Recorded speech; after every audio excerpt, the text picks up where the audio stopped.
Oh, esport.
Oh, esport. You and I have come a long way. It was such humble beginnings. As we gathered in small groups, we were professionals right from the start. Passionate, organized, and ready to rumble. We dreamed big, and surely enough, our parents supported us at every step of the way.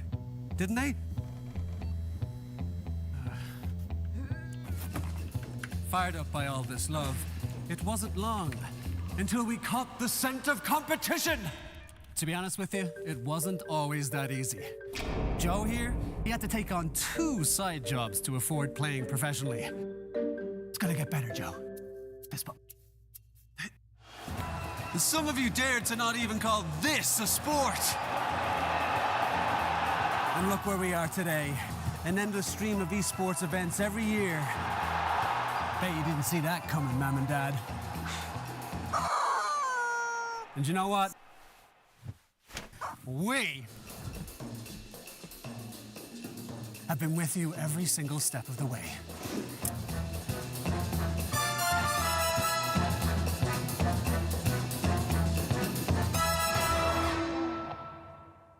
Dream of working with people you watch on screen.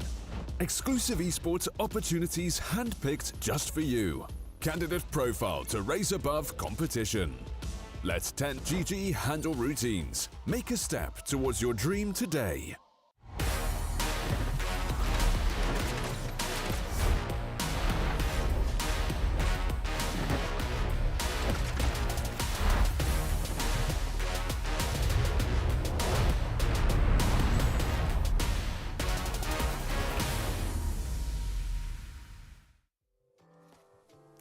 Welcome back to the Pinnacle 25 years anniversary show. I am Bowie, and we have a full day of Dota 2 ahead of us.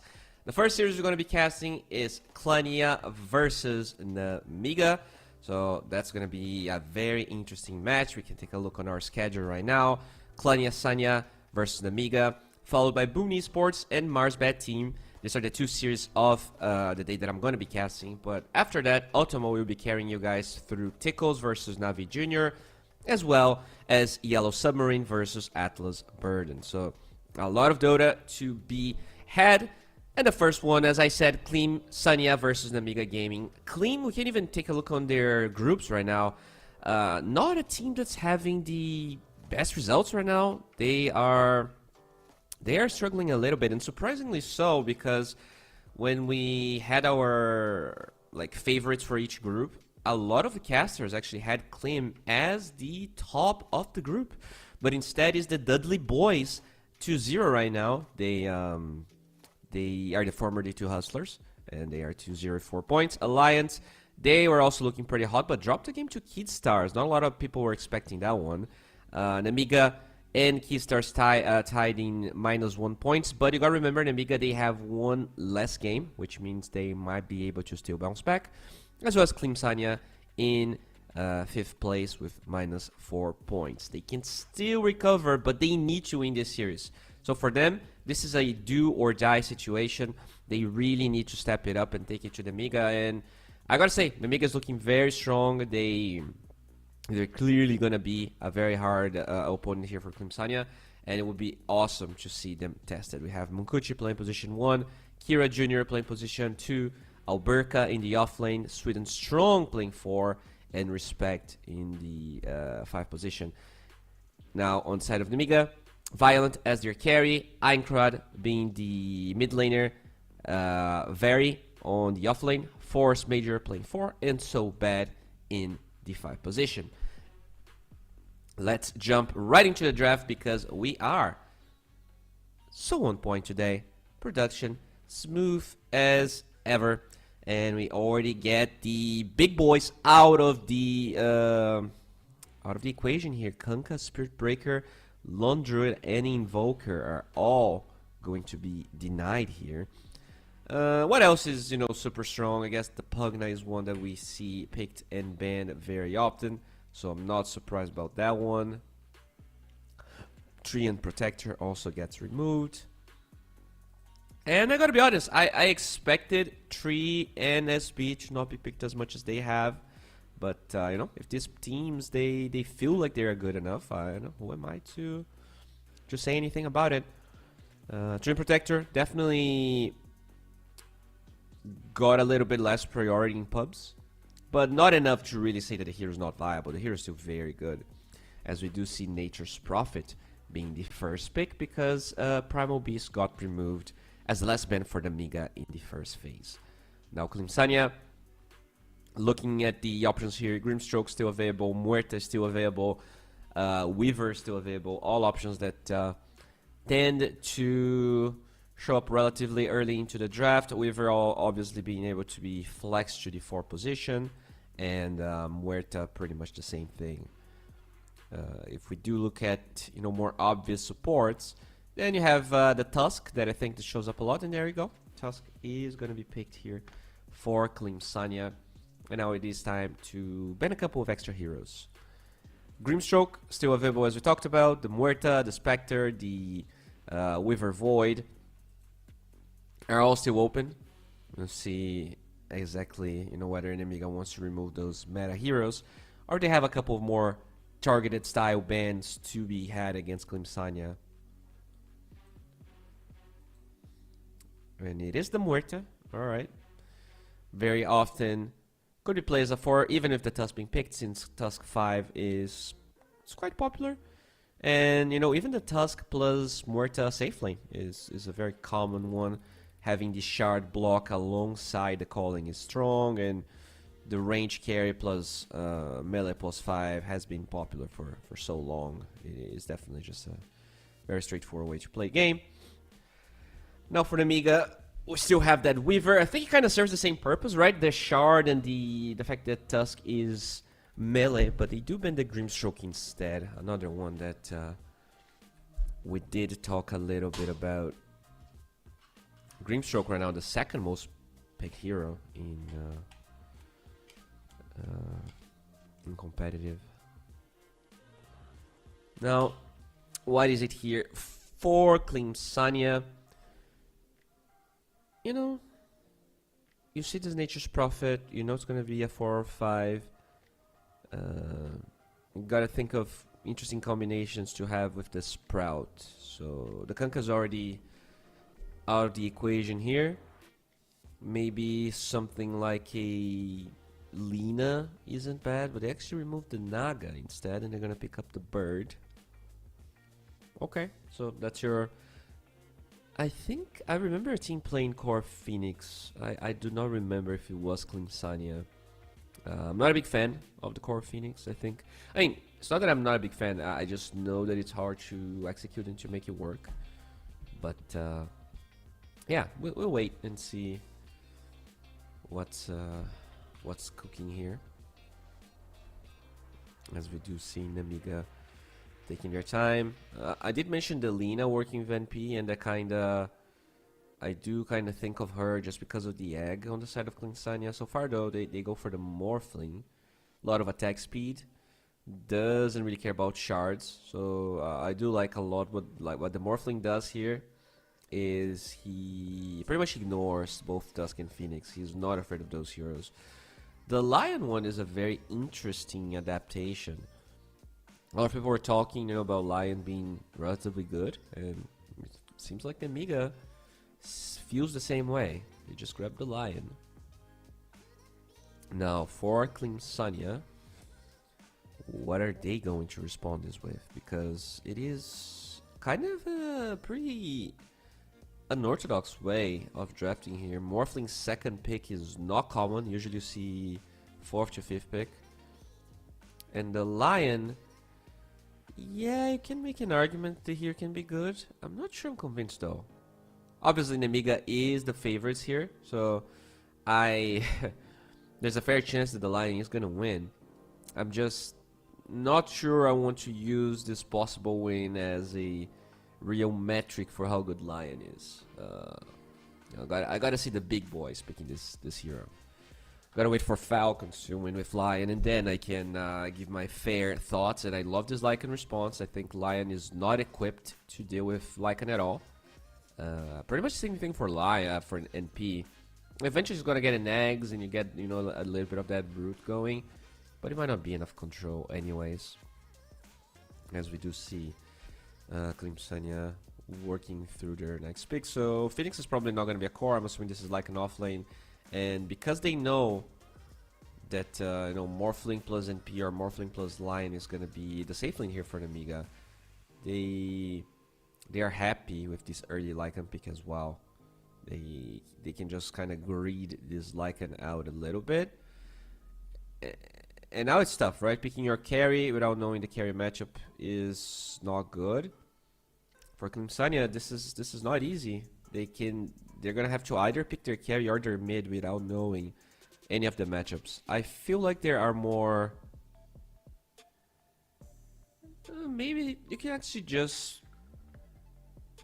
I was gonna say maybe you can pick Weaver, but the Lion is something you have to worry about. If the Lion gets a good game, the blink hacks into stun is potentially all you need. Yeah, you're gonna go for a more durable one. They do get the carry without knowing the matchup in the offlane.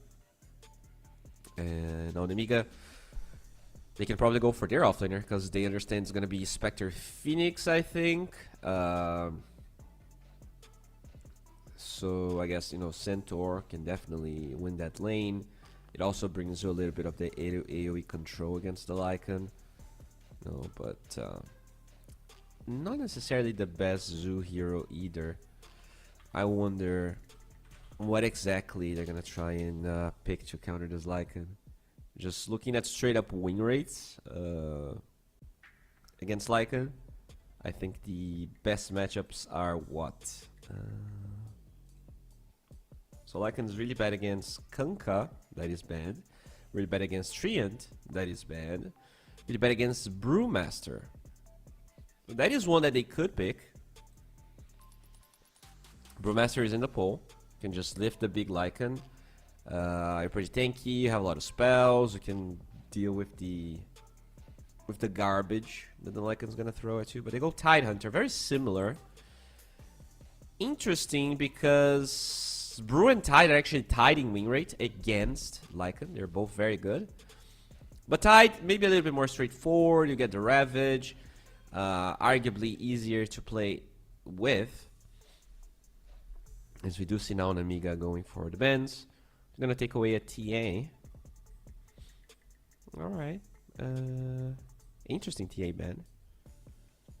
The hero's obviously very strong, but you already have kind of a greedy Lycan pick and the Spectre as well. Wouldn't really put TA as the first option here for them. But it would give them a lot of minus armor, and they already have Tusk and Lycan, so it kind of frees up space for Roshan, and it just makes their burst physical damage very strong. But it does mean that their team fighting would be quite bad on Clean Sanya. Their team fighting is fine, but you know they're lacking stuns. They're definitely lacking a little bit of control. As the Necros gets removed here for Clean Sanya. Nemiga, what are you looking at here in terms of mid laners for you? So let's take a look on the mid laners that are still not picked. So Lina is still available, Puck's still available, and Pango is still available. These are all the options that are free here from the top heroes. I did see Nemiga run a lot of Lina when they were playing versus Falcons. So they will take away the Puck. I mean, Nemiga could snatch that Lina if they want to. They have some tanky heroes on Clean Sanya. Phoenix can dodge the Laguna Blade. They have like 2 supports that can dodge the Laguna Blade, and they have tanky cores. So maybe the Lina isn't the best option for them, but it is good for Clean Sanya. Wouldn't mind Nemiga banning the Lina, actually. Because like, sure, the Lina can clear the egg, but that's about it. Like, you have the gap close of the Spectre on the Lina, you have the Tusk gap close, you kind of rely on having Eggs to deal with the shards as a Lina. I think it could be a debate to pick up this Lina, just because there's a fair amount of stuff that can run at her or just teleport on top of her. And I'm not sure, like, you have to play a pretty much flawless game of Lina to do well. Yeah, they're definitely taking their time here, maybe considering that option. Then, you know, you can think of the other more popular mid laners. That would be Zeus and Quap and Dazzle and Earth Spirit. These are all not addressed so far. Yeah, Nemiga definitely taking their time here. Clean Sanya also did run through pretty much all of their reserve time. Okay, they do take the Zeus out. There'll be a lot of global damage, as now I'm assuming they're gonna go for the Lina, but they go for the Magnus instead. Interesting. Not a lot of control, so that does allow the Magnus to play the fight with a little bit of ease. All right. Not against the Magnus necessarily, just a little bit surprised about it. But obviously having Empower and Morphling is always going to be very strong. Now Clean Sanya, can they go for the Lina? I think the Lina definitely wins against Magnus mid, but they go Pangolier instead. We did talk about the lack of reliable stun, and Lina, not known for that. She is instead known for burst damage, which can be good against the Morphling, but they're just going to go for the Pangolier, which I definitely have no problem with. Looking at both drafts, I think they might be relatively even. You have this Lycan that is very scary in this patch, alongside overall a lot of run at you. You have the Spectre Haunt with the Pangolier Rolling Thunder, as well as just Lycan ulting and running at them. So in that sense, I actually really like the draft of Clean Sanya. But you know, it is Nemiga. I think their draft is also not bad either, and I kind of have to give them a slight advantage. I would say this is like a 65-35 for me, but you know, not too shabby. Could see Clean Sanya looking good, although their previous results are not really kind of leading up to this. But yeah, I will be very pleasantly surprised seeing them win. I'm a big Sweet and Strong fan, and yeah, I want to see them shine and have a very good game. We'll see if you're going to be able to you know, execute everything that they want. I think their draft does have a couple of issues. The biggest one might be how much can this Lycan do in the, you know, relatively early stages. Is Lycan gonna work at this level of Dota 2? As we are jumping into the game to find that out, because the game is up and this day has been quite smooth, gotta say. No delays, no pauses. Let's see if it's gonna keep that way, as I probably already jinxed it. And we do start a couple friendly tips here between the Lion and Munkushi. So bad at Munkushi. Okay, smoke, rotation, violent, showing his face as both sides were smoked. But nothing actually happened. Looks like they felt each other a little bit, but nothing too major is gonna happen. Respect was had, the path to wisdom. 30 seconds. and yeah, there we go. No, oh, that's a very cool set. Look at that. I don't remember that one. Damn, I like it. This white hue to the Phoenix, it works pretty well. Aincrad did go for kind of an obvious ward here. I got a feeling this was scouted, but we'll see if his ward is going to survive. Yeah, there's also that one. I think that one is even a little bit more recent.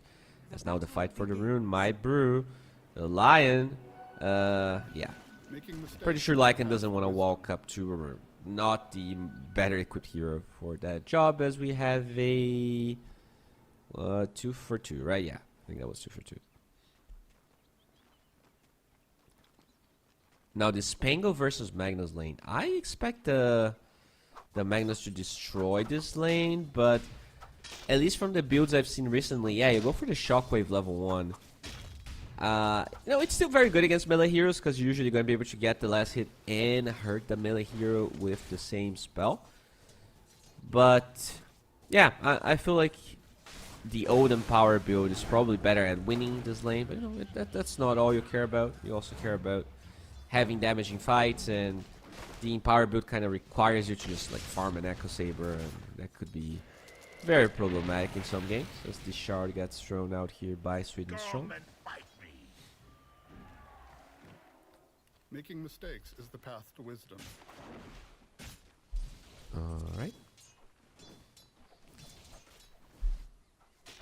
You see in the mid lane that no, actually kind of a slight advantage here to the Pangolier with his 5 and 2. His animation of damage is pretty good, better than Magnus's, but Magnus also has a pretty decent base damage advantage. As we do see Force Major just trading some blows. The camp on the large camp did spawn, so maybe a little bit of a mistake there from the Phoenix.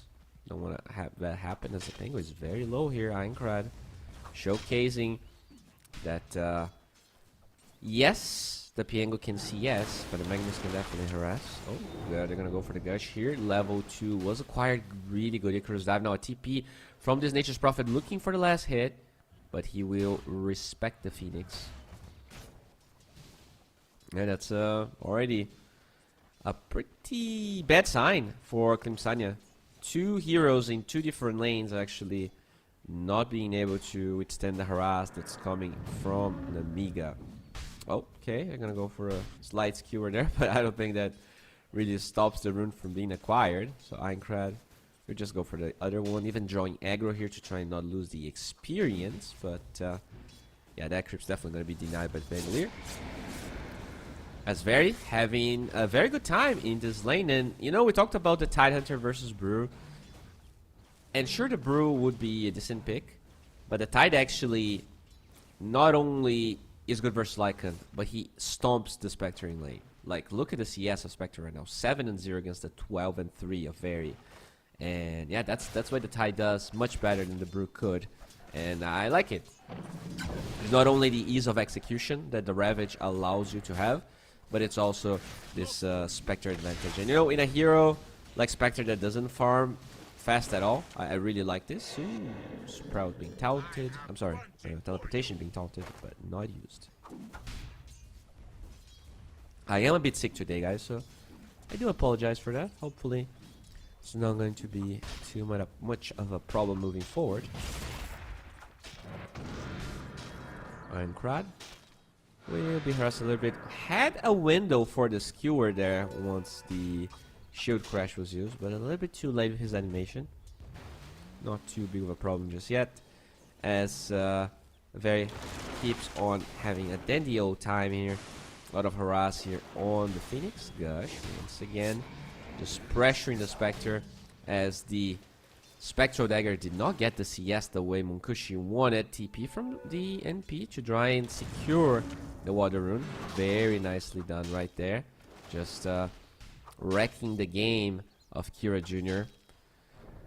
Already a decent advantage here for the Magnus, but actually it's slightly better for the Pangolier than I thought. I thought, you know, maybe the Magnus could squeeze the Pangolier a little bit more as the Earth Spike will connect with the Strong, trying to run away, and Alberca will position himself in a way here to protect the Tusk. As we do see Force Major back to the bottom lane. Another Sprout, Quelling Blade through. Phoenix should be okay. Pretty chill game so far. Not a lot of action. The NP obviously will be able to create that action. But his only move in the map so far was denying the Water Rune. That's not really the type of action we want. We want some kills. And if I had to guess, I would say top's probably the easiest lane for a kill to happen. I think Spectre, like Tide will never die, and Spectre, and Tide also doesn't have enough damage to kill the Spectre that rarely dies. But it's still a pretty decent lane win for the Tide, 24-6 against 16-1 from the Spectre. A small recovery from Nkushi, but a win nonetheless. As we see Barry here, trying to go for those denies. Oh, Sharp, very aggressively used. Good Sprout block from Force Major, allowing so bad out of all heroes to get that first blood. Very nicely done by the Niga. Not sure what happened with the snowball that deep, but whatever the reason was, still an advantage for the Niga. And now it is 6-minute room time. We see two supports already kind of closing the gap. TP from the Tusk as well. Student Strong refilling the bottle, making sure that even if the Pango doesn't get the rune. Alright, so this is a 2-for-1 here in terms of supports. Einkrad will be forced to give up. Oh no! RP off the mark. He will get a good skill under tower though. And Einkrad still very low HP. They drop the Fire Spirits, but he's a tanky boy. Magnus will survive. They're going to lose the Phoenix, and now Kira Jr. with the Rolling Thunder looking for that Magnus kill. Can he get it? No, he cannot. He finds a stack for his trouble, but even that he can farm, as now he's going to be rolling. They see me rolling, and yeah, only rolling because no kills. Yeah, definitely rolling the dip there because he got absolutely nothing out of that. They denied the illusion rune, but that's a 2 support movement for denying the rune. Definitely not the ideal scenario there for the Radiant team, as Force Major will secure himself a Wisdom Rune. Won't be able to steal the enemy one since Tusk is already on the opposite side. But, you know, at least the RP was wasted from the Amiga. So they understand that for a while this Magnus is not going to really be a threat. But as a mid-Magnus, you know, this hero pretty much only starts rotating when you get your Blink Dagger. Does have that stack we talked about to work with. But this is a 3k goal lead at 7 minutes. This is very problematic. I did not expect Namiga to be this far ahead. Just like actually the highest net worth, at least so far, because once he dies, he will drop. And the Pangolier is probably going to surpass him. If this Lycan is the highest net worth, you know there's a problem going on, as the Spectre will also fall. They did use the Ravage plus Meme Hammer right there to kill the Spectre. Ooh, Namiga just showing up so hot today. Really okay. 8-minute room time for a fight. Rolling Thunder is going to be used as the Skewer does not care about the shards whatsoever. That Magnus pick definitely allowing this Magnus to be fine as Force Major. Will TP out of the Rolling Thunder. The Snowball's not going to be on point. And Sweet and Strong almost gets stuck in that cliff because of it, but should be fine. And very nicely done, yeah? He was not afraid. He knew. He was stoic. He knew he was going to be fine. Just it's a weird game here for Clean Sanya. I definitely expect a little bit more out of their lanes as Munkushi being chased down. That Gush doing a lot of work, as finally the tower will fall here. Very picks the bounty for it as Force Major. Can he live? Tries to use the Twin Gates, but with the Spectre OT will not survive the burst damage. At the same time, Tusk falls to so bad. He was pretty deep there, maybe getting some wards on the Dire side, but I don't see any actually. So a little bit unfortunate for him. There's a lot of Dire wards actually showcasing the Dire jungle, which means they probably scouted a Tusk going for that move. Very nicely done. Violent having a fine time in the top lane, second in net worth. In fact, everyone on the Dire side, they're all farmed and pretty much even in net worth. All of them 1,000 gold ahead of the counter course. So this is pretty much where the lead is coming from. It's just the course outplaying them in lane. And you know, some of those lanes you could argue are favored, you know, like the Magnus Pangolier one we talked about. But I definitely did not expect the Spectre and the Lycan to be doing so bad in comparison to the enemy counter core. As 10-minute rune is approaching, Pangolier looking for it, but it's bottom. It is bottom. The Phoenix, though, once again, very good job of Klingsania. I think they sent their supports and they really focused all of their efforts in securing the runes. It's just that the Pangolier didn't really deliver in abusing that, right? They got the 6-minute rune, the illusion, but the Rolling Thunder was kind of misused. Then in the 8-minute rune, they also rotated all of their supports, but they're struggling to really get too much out of that, and they, in return of those support rotations, they're losing so much farm in the actual lanes. The Pangolier was supposed to be creating space, creating distractions, but I don't think that's really what Kira Jr. was able to acquire just yet. He is definitely not in the position he wants. Okay, I do hear a Spectre OT here, very deep. I'm not sure about that, as Munkushi will go back. The Swashbuckle doesn't find the kill. Force Major is actually alive. Oh no, he TPs and dies in Fountain, but at what cost? They're gonna lose their mid player for that. So, kind of a clutch kill right there. I think the Spectre pretty much ticked the NP in the Fountain, but he did put that Pangolier in a pretty precarious position. But the trade is that Alberca gets a tower, already has his Helm of the Dominator, and he's not far from his Helm of the Overlord. Radiant's middle tower is under attack. Okay, I mean, I guess not far might be. He is far, but considering how far behind they are, he is, you know, he is by far the highest network here, as you will see. Very now trying to pressure that mid tower a little bit. Nemiga already eyeing their resources towards this mid lane. Kira Jr. will now try and fight for the 12-minute rune. Let's see if he can get like an aggressive one, because he had no haste runes or double damages or arcane runes. I think it was illusion and shield rune. That's definitely, yeah, finally we get an arcane one. So Klimia should be able to potentially take better fights now. That's definitely one that Pangolier can use better, as the Meteor Hammer just keeps getting slowly dropped on this tower with no response. Smoke from the Radiant, so in the strong still not level 6. This is very problematic. He even got the Wisdom Rune, just not having the... You know, he rotated so much for the runes that he didn't really get enough resources from the lane or from the kills, because they only have 2 right now.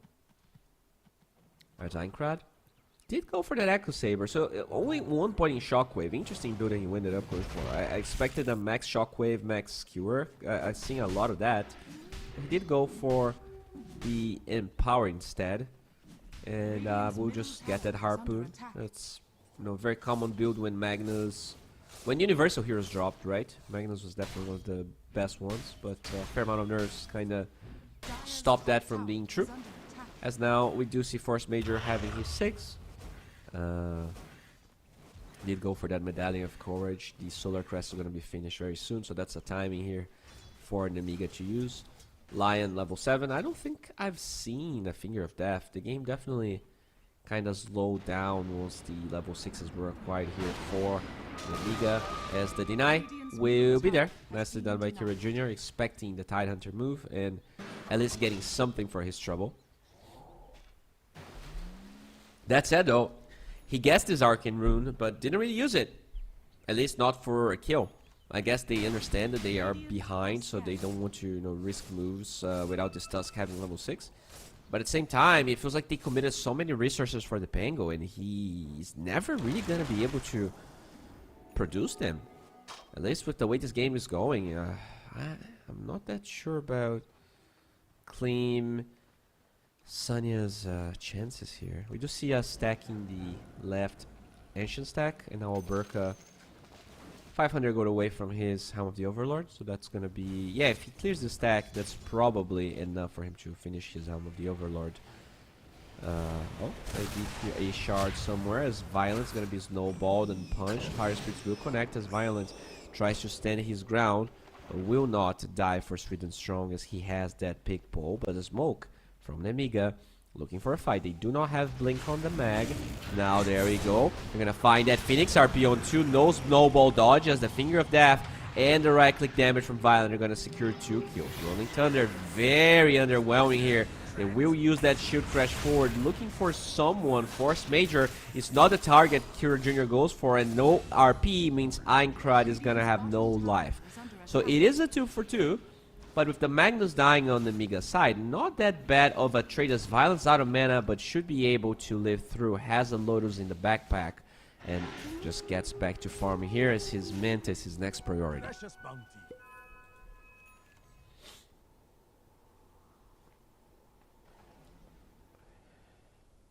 Alright. Still a 5k goal lead, but you know, it's pretty much the same lead that we had 4 to 5 minutes ago. So in a way, at least we see Radiant holding up to this net worth disadvantage, which is good, you know. It's not increasing as Very was going for a right click there against Fire Spirits. Not sure that's the best idea as the Meme Hammer gets cancelled. This is not a great fight as Force Major is going to TP, trying to save that Tidehunter, but with the Spectre ulti, they're going to get that kill and the Egg even being committed. Earn holding Force Major with the Shard as well. Can they get this Fear? And yes, they can. Harpooning to a beautiful skewer under tower, but Munkushi, he's very tanky and he's not even under tower range. So this is a 2 for 0, and once again, is the Nemiga dropping the ball here. That Tidehunter just going for a solo Phoenix kill, underestimating that global capability of the Spectre. Just not the way you want to be playing those fights. Munkushi did go for a Midas as well, so they are definitely in a path to recovery here.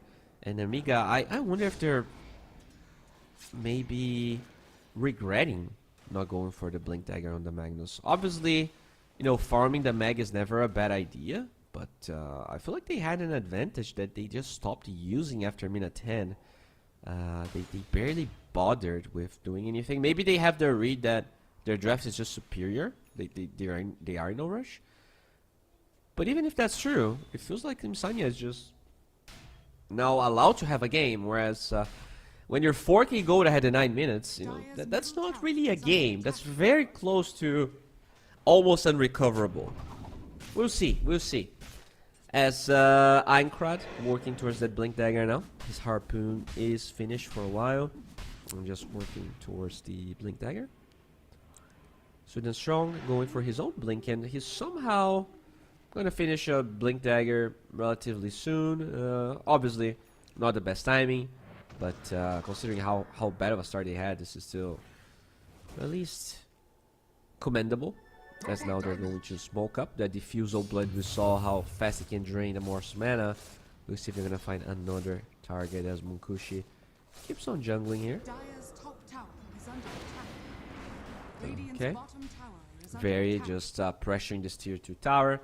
Constantly trying to force everyone back to the side as the Swashbuckle from Kira Jr. does not find Aincrad. No Blink Dagger on the mag just yet as he's looking for a target. Oh, RP. Oh, wow. That was beautiful. RP mid Harpoon as the Snowball buying some time to try and save that Pangolier. He gets the Swashbuckle off, but Violent, he becomes the Pangolier, but Rolling Thunder will not save him. The magic resistance only 70% as the Finger goes through that endangered species, and now they're gonna try and get that tower as well.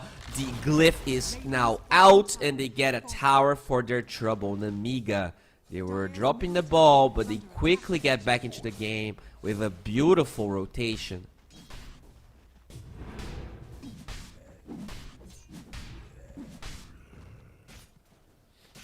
Okay.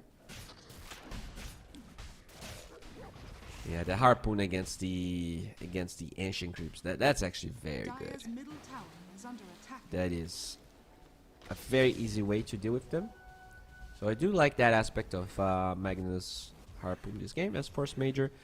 Keeps on jungling here. Has that solar crest we saw, you know, really enable some of those Magnus skills. Just having all of that minus armor. Tusk's blink dagger should be done after this wave, I believe. Pangolier also going for the same blink dagger. As Kira Jr. forced to pretty much not do anything because they are in recovery mode. That Lycan, despite the Overlord being done, I haven't seen that many moves from him. The Spectre also obviously farming with that Midas. The timing that Klimsania is going for here is going to be a bit later, as finally Tusk did finish that blink. Spectre very close to his Radiance. He's actually the one farming the stack. Not the greatest hero doing that, especially with no Blade Mail. But we should finish it eventually. Yeah, that's a little awkward. That actually takes so long without the Blade Mail. Radiant are scanning. Radiant scan. Looking for someone in the big jungle high ground, but they don't find anything. They're setting up for a play. Yeah, I mean, they gotta be... I'm not sure about the way they're setting up for that play, because the Radiance is up on the Spectre, but she's very low HP. She needs to go base if they want to actually have the Spectre ready for a fight, and I don't see the Spectre TPing anywhere. Still farming the triangle. We'll see if Nemiga's gonna try and stop this. Doesn't look like that's the case. Maybe they could actually sneak a Roshan, which he is on the Radiant side, and I see a lot of Dire heroes there. So can Klimsania actually rotate towards Roshan and not give it away? Because Roshan is already at 70%, and I don't think Klimsania is going to be able to stop this. So they trade a tier 2 tower for Roshan, which is not awful, but definitely not ideal. We would much rather have Roche. And Amiga once again being the proactive ones and reaping the benefits from it. It's going to be a Morphling Aegis. They did equalize the towers. At least there's a tier 2 tower on both sides. But with this Blink Dagger now on Aincrad, you gotta be so careful. We saw how well Aincrad can play this mag. That harpoon into channeling the RP midway. That was very cool. Now a smoke from Klimsania, despite the fact that Aegis is on the side of Nemiga. Maybe they're expecting Nemiga to split up after that, which is definitely true. We see 2 heroes bottom. We see the Tidehunter being pretty far away from everyone else here in the mid lane. But and nothing's going to happen. The smoke did not connect, it feels like. Maybe in the Radiant Big Jungle. Do see the mag by himself there. Rolling Thunder, they find him. Walrus Punch with the Spectre, the RP. Still not be able to be cast, and they're gonna overpower Aincrad. Beautifully done with that smoke. They're very patient. They didn't really panic, and they executed it to a T. Now, so bad. Not sure what his goal is there, but I do see a Morphling with a Butterfly. And that's a very scary proposition, because a lot of the damage that they have is physical damage. So a lot of that armor, a lot of that evasion. Oh, Phoenix. Oh, my lord. Big Bird gets blown to pieces by Violent. And yeah, let's see if they're going to rotate towards this tier 1 tower in the top lane. That was still not dealt with by Nemiga. But overall, you know, despite Nemiga being ahead, it does feel okay. Spectre will use his ulti, find Nature's Prophet, and is definitely recovering here in net worth. That Midas plus the Radiance will allow Munkushi to get a lot of levels. Really scale. Oh, the TP gets cancelled. There was a ward there, I believe, as now Munkushi gets cured up and taken care of. Beautifully done by Violent. Did they have vision there? Oh, that was just good positioning by Violent. Oh no. Okay, that's a big one. That Spectre was definitely slowly getting out of control, but Violent out of all heroes finding that Q is the best scenario possible. Is now Shadowblade completed here on Aincrad. We'll see He's gonna try and find someone. So far, the only hero nearby is the Lycan in the Radiant Big Jungle, but we don't... Yeah, they don't have vision of that as the Amiga. But they do have that gem, as our beautiful observer just pointed out. He's actually very beautiful, guys. You guys gotta follow him on Instagram. Oh, poor little Overlord Creep gets killed. 253 for the Morphling as Aincrad still eyeing up, looking for anything. But the position of Raiden has been very pristine. But he's going to find a Lycan. That's a tanky boy. Good skewer. Holding on to the RP for now is finally... Oh no! Oh, the poor Lycan. You think you're fast, but you're gonna be leashed like a dog. Yep. Dead in the water. Those paws of you, they don't work the way you want them to. As you know, at least they trade that for an NP kill. But that is but a... Oh, they don't know about Aincrad. The Swashbuckle gets used. Kira Jr. RP is going to be used. 1, 2, 3, 4 hits with the Spectral Dagger. Trying to maybe save Kira Jr. He's not going to be saved. He's going to be overpowered by that violent TP. And so far, this has been the Amiga show once again.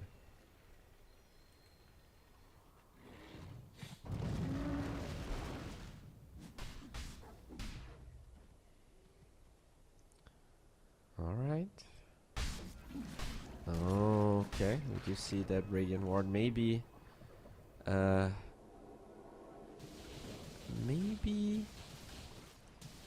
what can happen in the next couple of minutes is, with this Aegis expiring here, there is a chance for an actual smoke gank coming from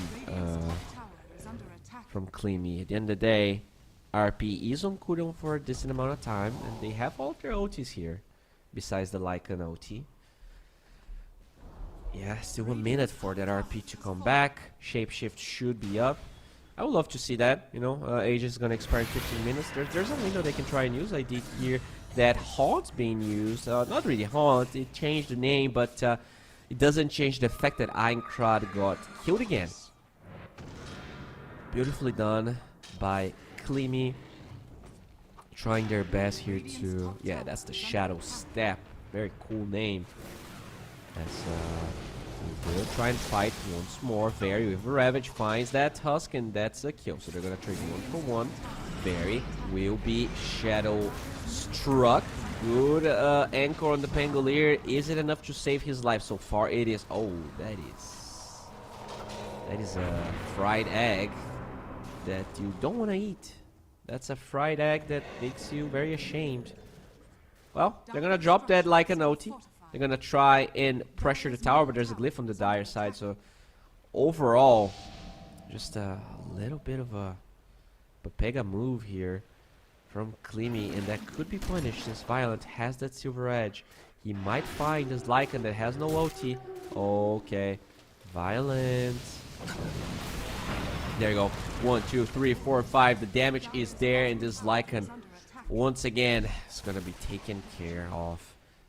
This Morphling, like, this was a second pick Morphling, and Violent is just having the time of his life. I definitely feel like they didn't really pick enough to counter the Morphling.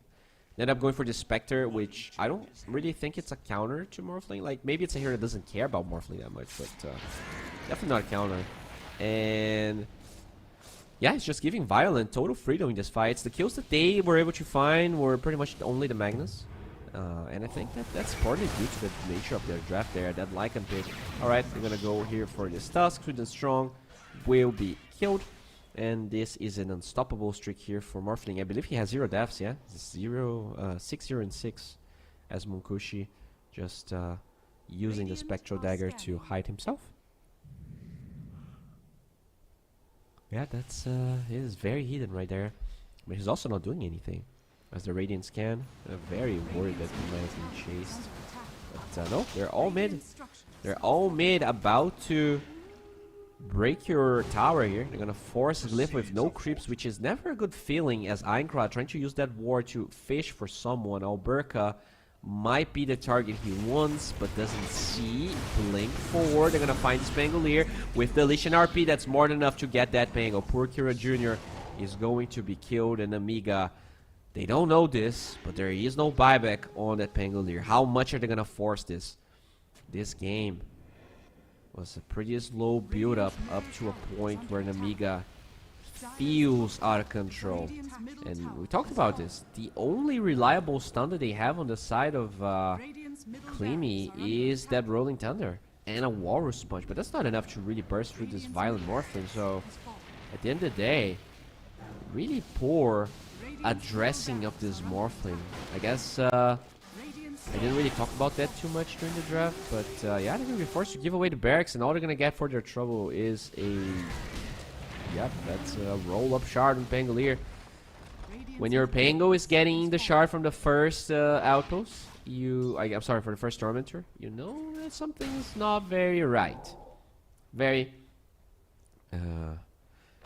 Now finish his pipe. We can see the win probability here at 84%. 30% experience advantage as well. All the metrics are on the Amiga side, and knowing that, Cleamy feels like they're waiting too long. They're gonna go for the famous YOLO smoke at nighttime. Well, daytime is actually approaching, so never mind. At least daytime is approaching. If you ever want a YOLO smoke, make sure it's at daytime. 1000% better than a nighttime smoke with no vision, as they will find Violent. He did use his Silver Edge. Oh, but there's a lot of Namiga heroes here. Good Radiant scan. Roche is up, but not a lot of...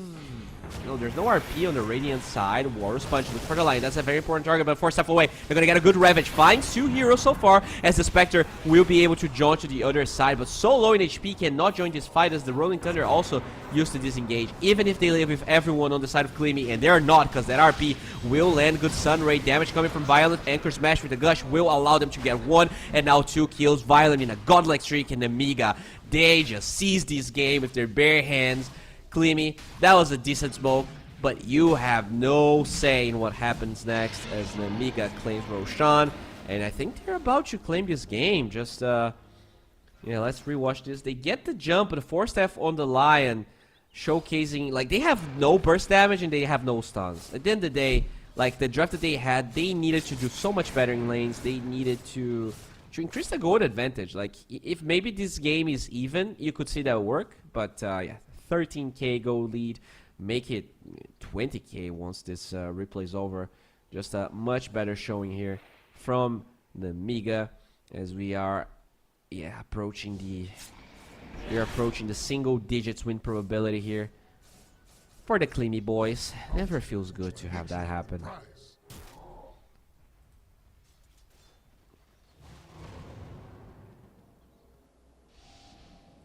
Okay, Einkrad going for a Silver Edge move in the top side, but yeah, everyone from the Radiant, they're in their base. They're all holding hands and crying together because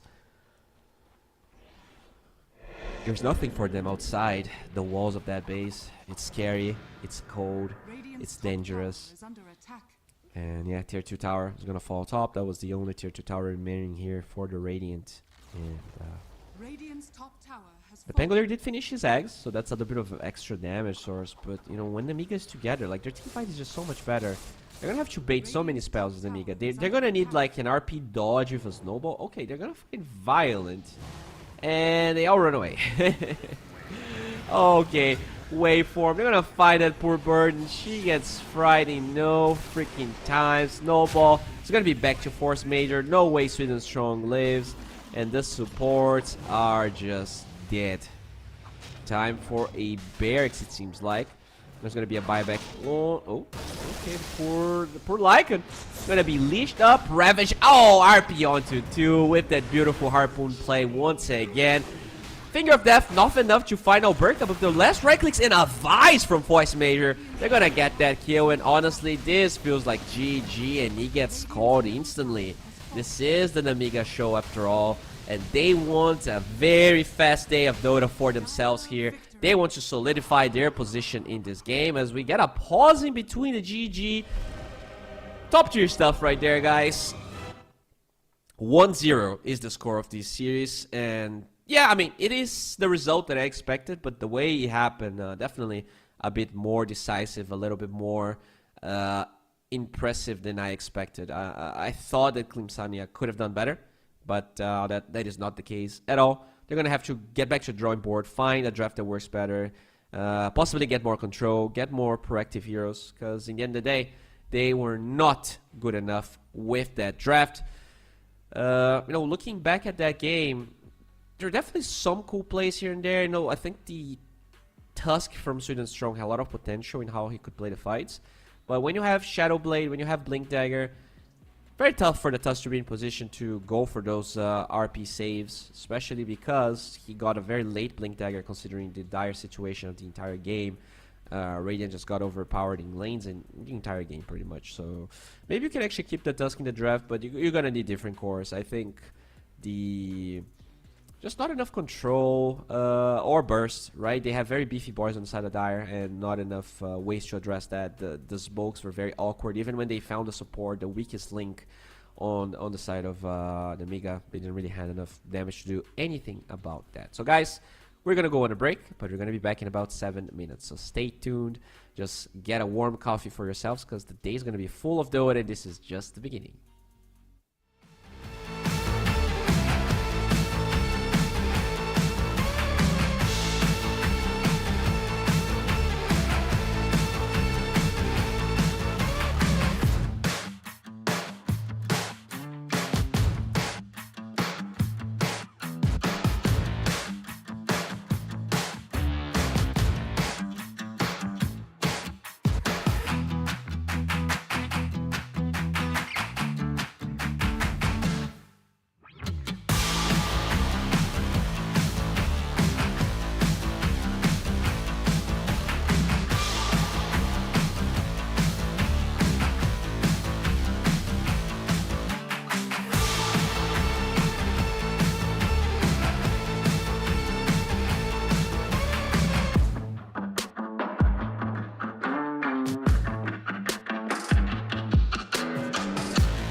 come a long way. It was such humble beginnings. As we gathered in small groups, we were professionals right from the start. Passionate, organized, and ready to rumble. We dreamed big, and surely enough, our parents supported us at every step of the way. Didn't they? Fired up by all this love, it wasn't long until we caught the scent of competition. To be honest with you, it wasn't always that easy. Joe here, he had to take on 2 side jobs to afford playing professionally. It's gonna get better, Joe. Fist bump. Some of you dared to not even call this a sport. And look where we are today. An endless stream of esports events every year. Bet you didn't see that coming, Mom and Dad. And you know what? We have been with you every single step of the way.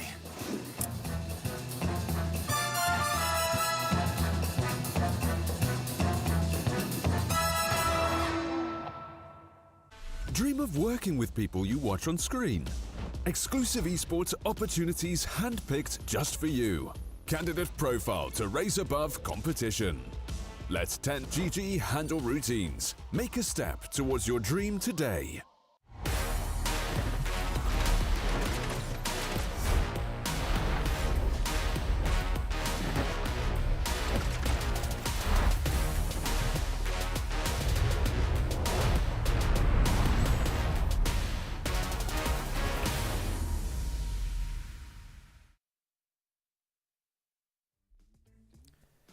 We are back with Pinnacle 25 years anniversary show, and this is game 2 between Nemiga and Klim Sanya. And I gotta say, game number 1 was not very promising here for what Klim can really do. Their drafting, their gameplay was all over the place. It was it didn't really look close at all. You know, 4 to 5k gold advantage at 9 minutes is never something you expect out of an even matchup between teams, and you could see how Nemiga just took advantage of that to get a very clean and fast win game in game number 1.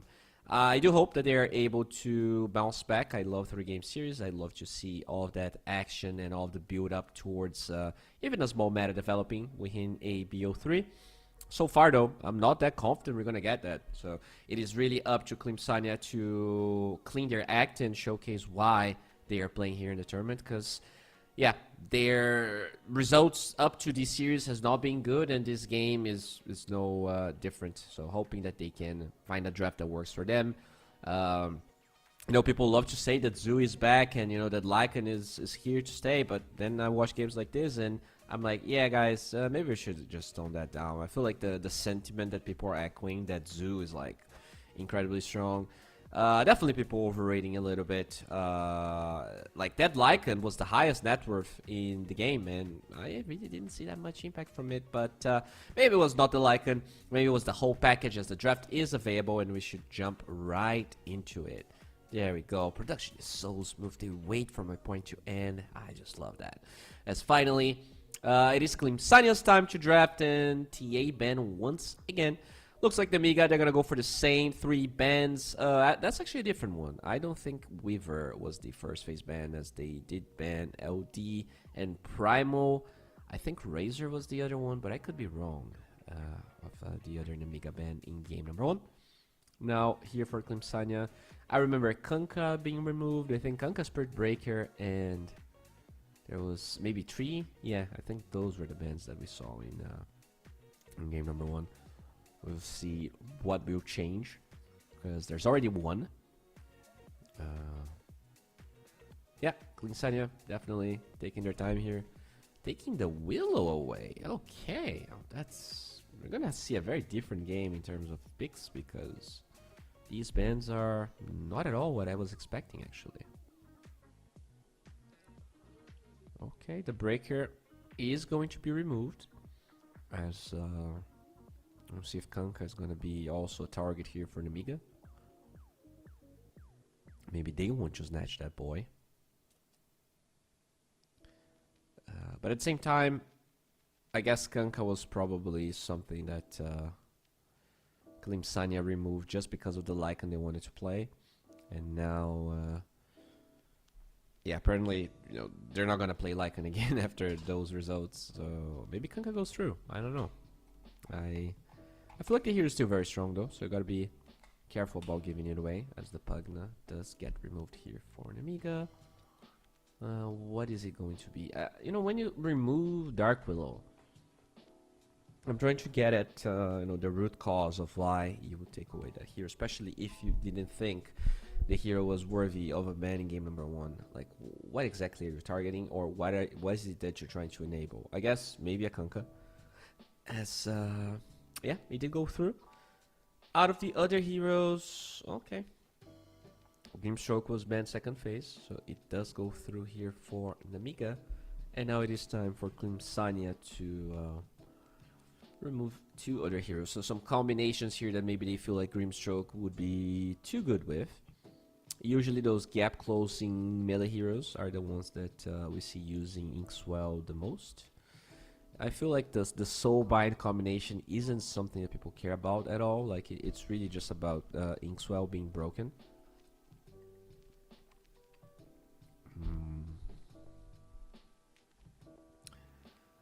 Klimsania, what is it that you want to remove here? That Morphling that they played on Amiga looked very strong, but do you really want to ban Morphling second phase? I don't know. Centaur ban. Definitely a melee hero with gap closing capabilities that can also use the Inkswell very well. I think that's a very safe ban from Klimsania that I like. And then after the Centaur, maybe a Tide wouldn't be bad, right? You can just get the Anchor. It's very easy to, like, he has to decide to attack either the Bug or the Anchor. He either doesn't cast spells or doesn't move. But they take the Primal instead. I think they also took the Primal, but it was in the first phase last time. Definitely another hero that can utilize the Inkswell quite effectively. I've seen the Puck with Grimstroke work very well too. And I think against Kanka, there's some value in Puck just because of how hard he is to catch. Doesn't really care that much about X. Might struggle slightly in the lane against Kanka, but Kanka could also be off lane anyways, so we'll see how the draft is going to unfold here.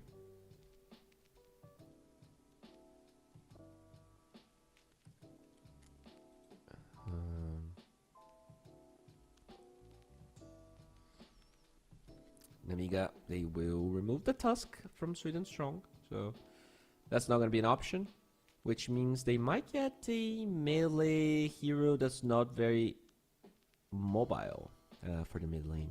Just trying to prevent those ganks that could happen with the shard. I'm going to go for the NP again. So definitely a very good showing here from the NP. He had a Vise at the end of the game.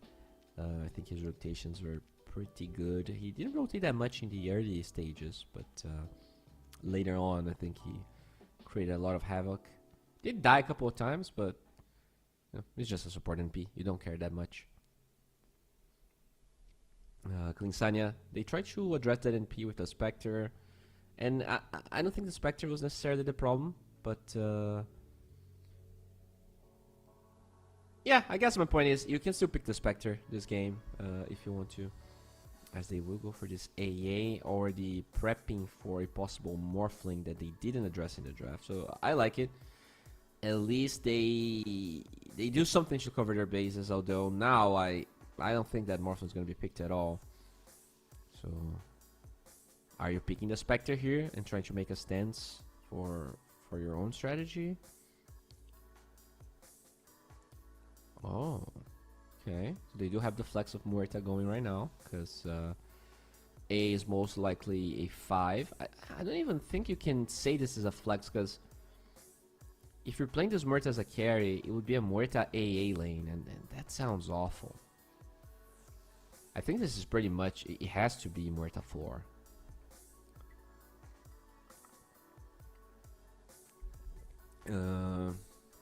Maybe awful is a strong word, but it's definitely not a good lane, or doesn't strike me as a good lane. As now the Brewmaster gets picked up. Okay. Very good against Kanka. Just drop your boys out and go party. You do have decent Inkswell combinations because the pandas are all very fast. I definitely like this a lot. And now, so you probably know all of the supports in the mid matchup. You can probably pick your mid here. Just pick something that can stand your ground against Kanka. Although Kanka could be that off lane, right? It could be a Muerta Kanka lane. That's the hard part here for Namiga. Can you pick a carry that flexes to mid? Not a lot of those. TA is one of those, but it is removed. Trying to think if there's any other carries that flex to mid. Maybe Necros, right? But you cannot pick Necro because they're in AA. So overall, yeah, they cover their bases nicely here, Scream Sanya. Dazzle. I don't think you want to run carry Dazzle. Yeah, maybe Lone Druid, but that's also removed. Yeah, that's a tough one. Leshrac, I guess, could be an option. But not a hero you see picked as a carry very often for a reason. As now Namiga has to either go for that mid to carry flex. No, they just go for the carry. And it is a Luna. Yeah, I don't think Luna is the greatest matchup against Kanka, but it's a hero who can just leave the lane and farm, and Kanka is not a hero that takes the tower that fast anyway, so I do like where their head's at. In terms of the laning, NP5 is range as well, but you can trade nicely just because you have teleportation back to the base, you have a lot of attack range, even if it's a 2-ranged lane. I don't think it's necessarily bad here for Namiga. As now Kingsanya, you do know both lanes. It's a Luna NP with a Grimstroke Brewmaster, so you can pick your carry as well if you want to. You want something that's good against Brew. Is this like an anti-mage game? Like, supposed to be good versus Brew because you take the mana away. It's supposed to be good against Luna because she does a lot of magic damage and she hates gap closing. Maybe, but yeah, you don't have to pick Inawa here actually. But at the same time, you kind of want to pick your carry because you don't know what the matchup for the mid is. I wonder if you can pick anti-mage here. I don't think it's gonna happen though. Yep, they just go Wraith King.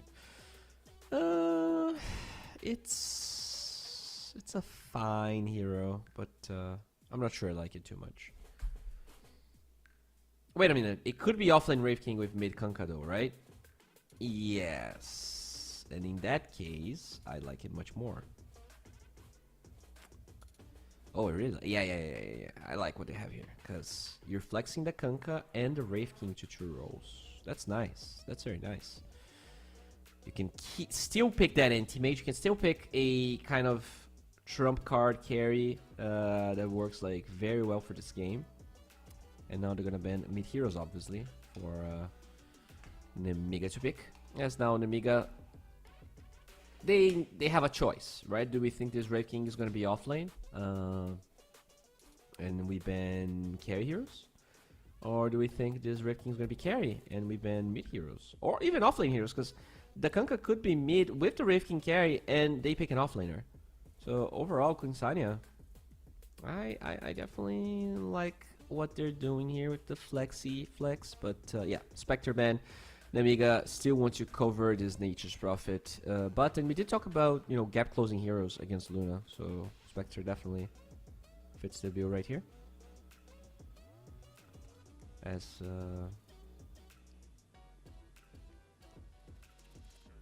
they have to ban another one. Well, we did talk about other gap closing carries here that could also wreck the Brewmastering lane. I'm not sure I like Void this game. You have AA, you have Kanka, but lane wise I think Brew just gets away with the lane. But you know, it is one of the highest win rate heroes of the patch, so you know, if what you want to care about is meta, Void is definitely up there.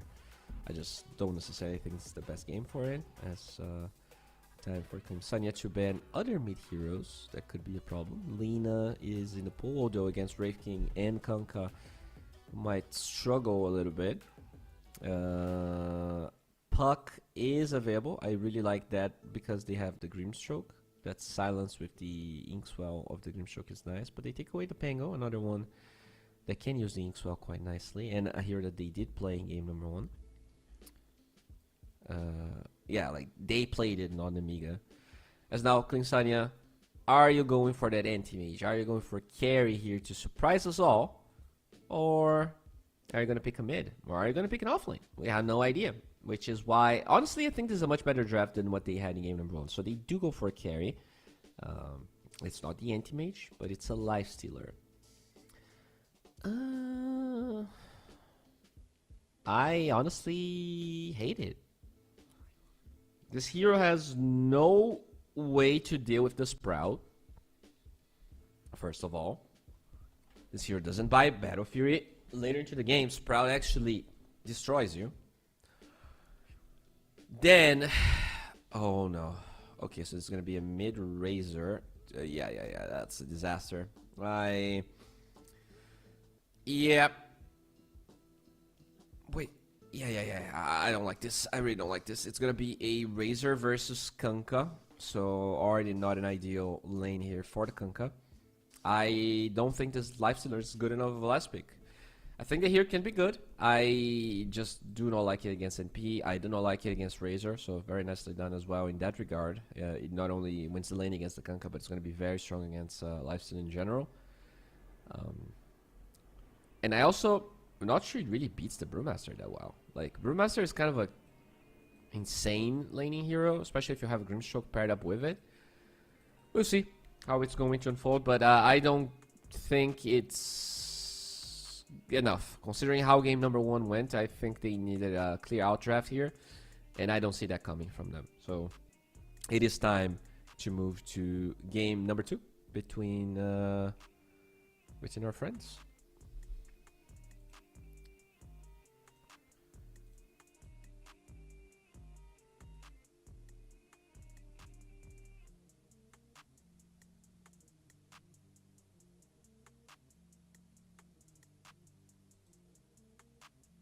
All right.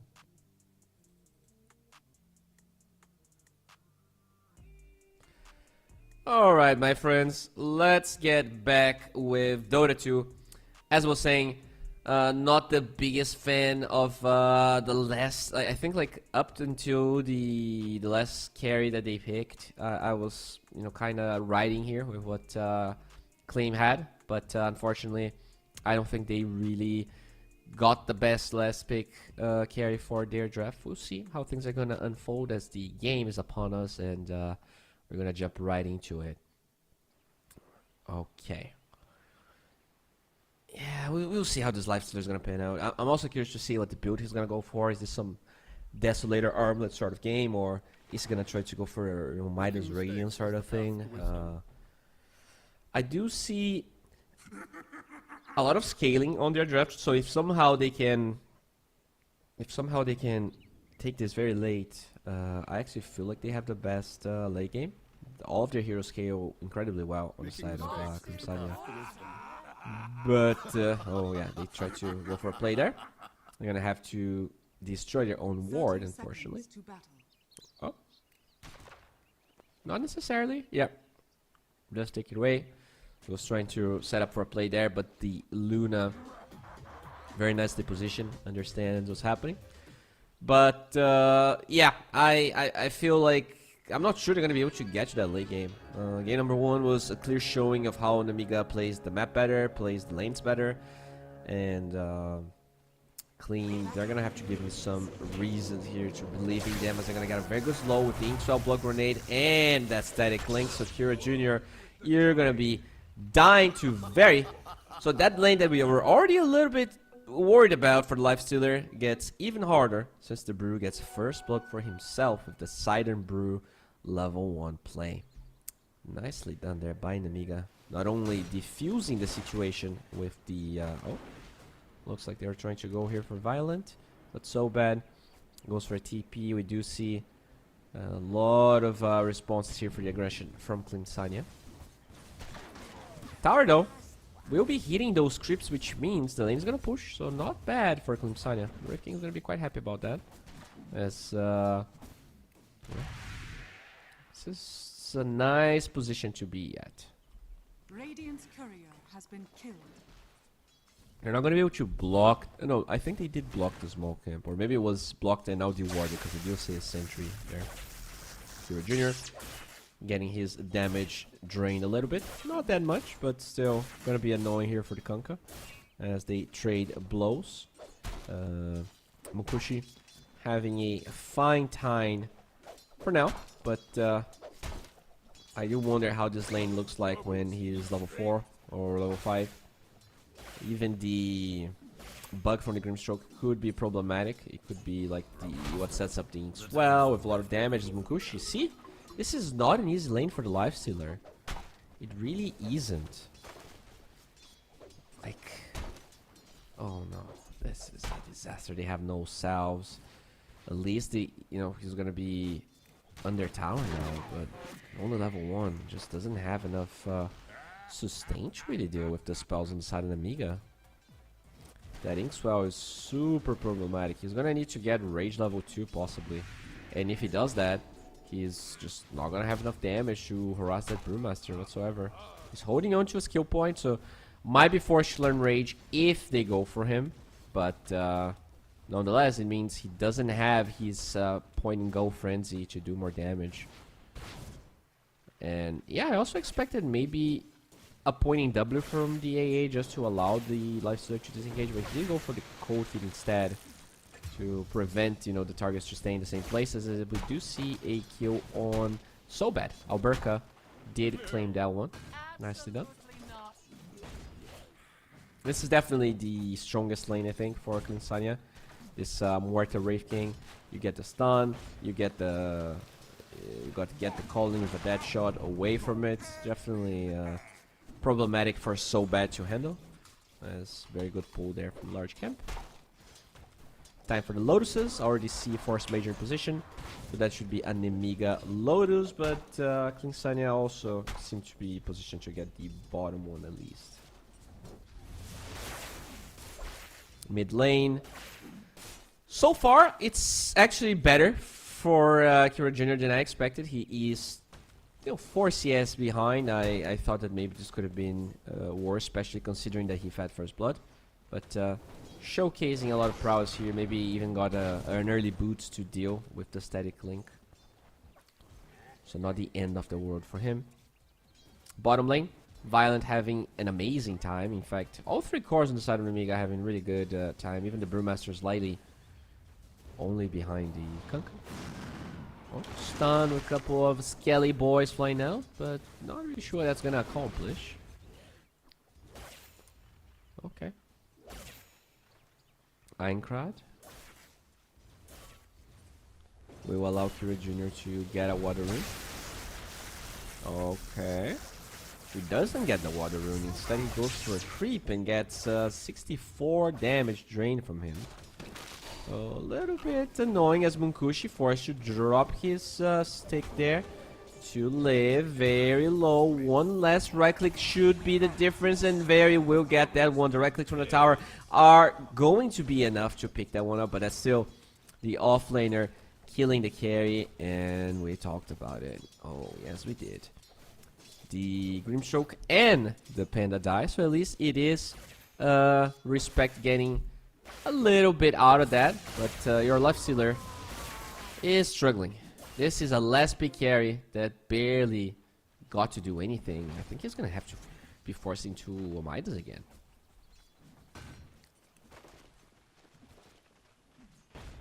Bottom lane, you do see Sweden Strong already level 3 here.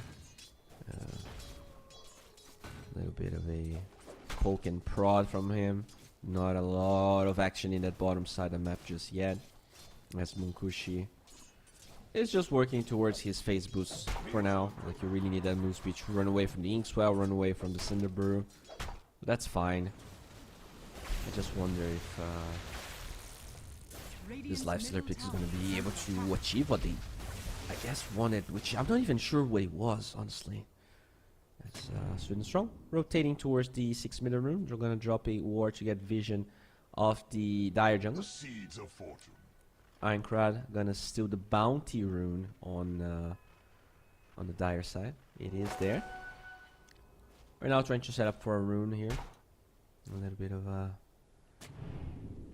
so that's a 2-for-2. Only one support from each side rotating so far as it is Force Major coming from Namiga.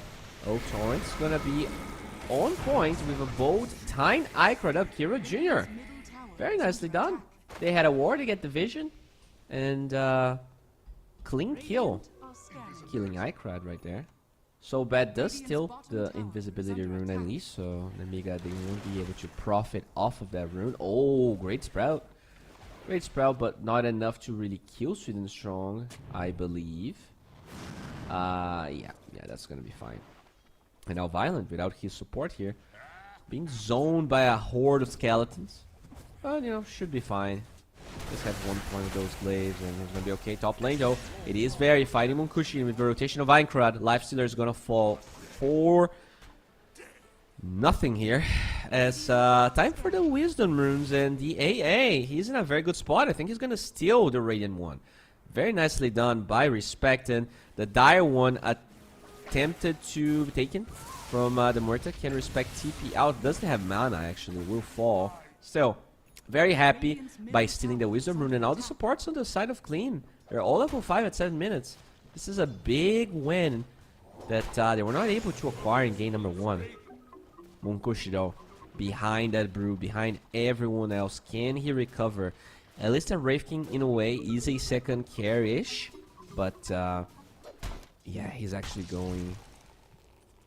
I think he's gonna have to go for Midas. We'll see what the path is going to be for him. As Kira Jr. looking for the X, we'll find it.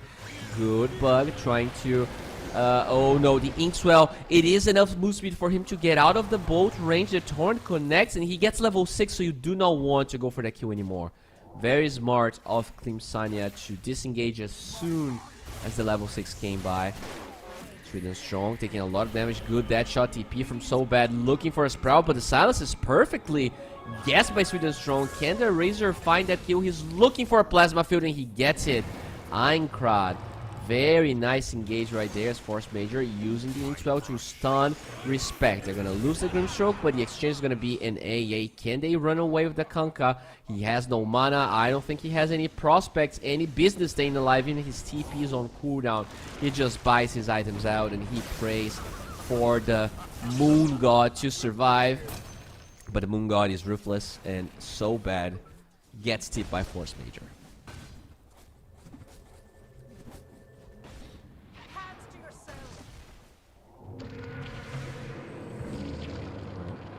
Here an Inkswell play here on Wraith King, holding on to his kill point for the OT.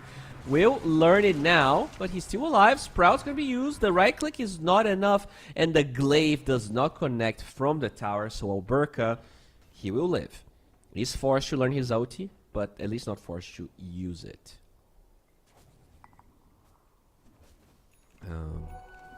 So bad.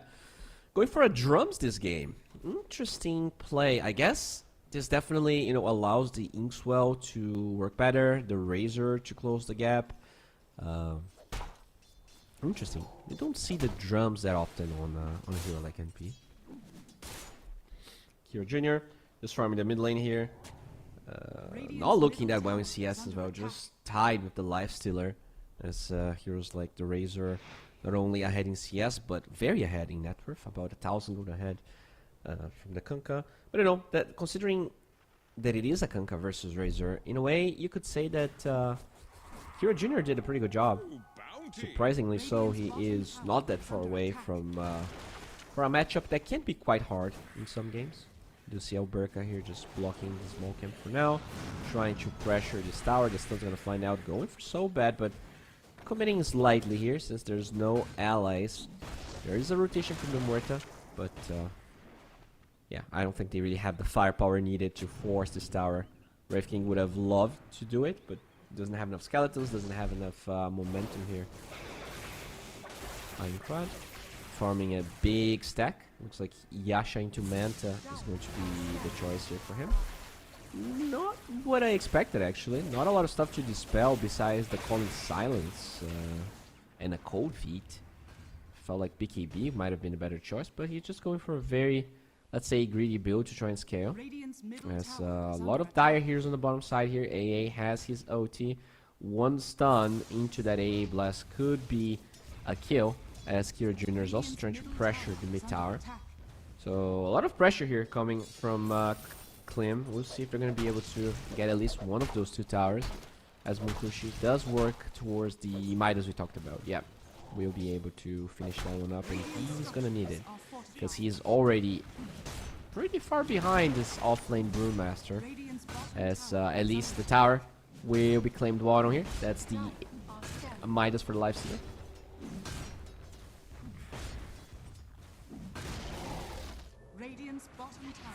Alright, so tower does fall. First tower of the game. We do see a little bit of pressure from the Brewmaster on the top side as well, and now Kira Jr.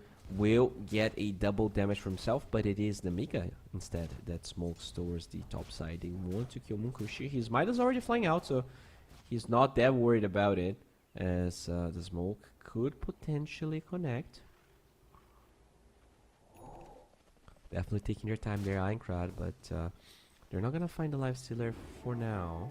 His Midas will be brought. Aincrad finds his target. Rage TP is available, but he's holding on to it eventually, though. Will commit, and oh! The rage was not enough! The rage was not enough! The BKB changes! Oh, no! Oh, he hesitated. If he instantly TPs, that wouldn't happen. Oh, that was half a second there. He was stunned. He was stunned through the BKB. That's unfortunate.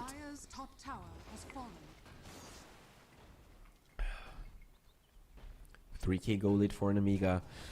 Not as impressive of a gold lead than they had in game 1, but it definitely feels like slowly but surely they are the ones with the map presence, with the pressure that slowly builds up.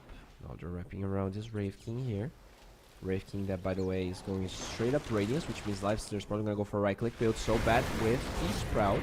Blocking this Wraith King, they get the dead shot with the stun. This should be enough to kill so bad. The drums, it's not going to help him here, as now Berka did not claim the kill, but was a part of it at least. So his Radiance is now slightly closer to be completed. Radiance that, by the way, the Brew is going, but not before a Midas. That's why he is Giga farmed right now. Keeping up in net worth with Wraith King. Definitely not easy for a Brew, unless he has that Midas, unless he's having a slightly better game. Razor did complete his Manta. Radiant's middle tower is under attack.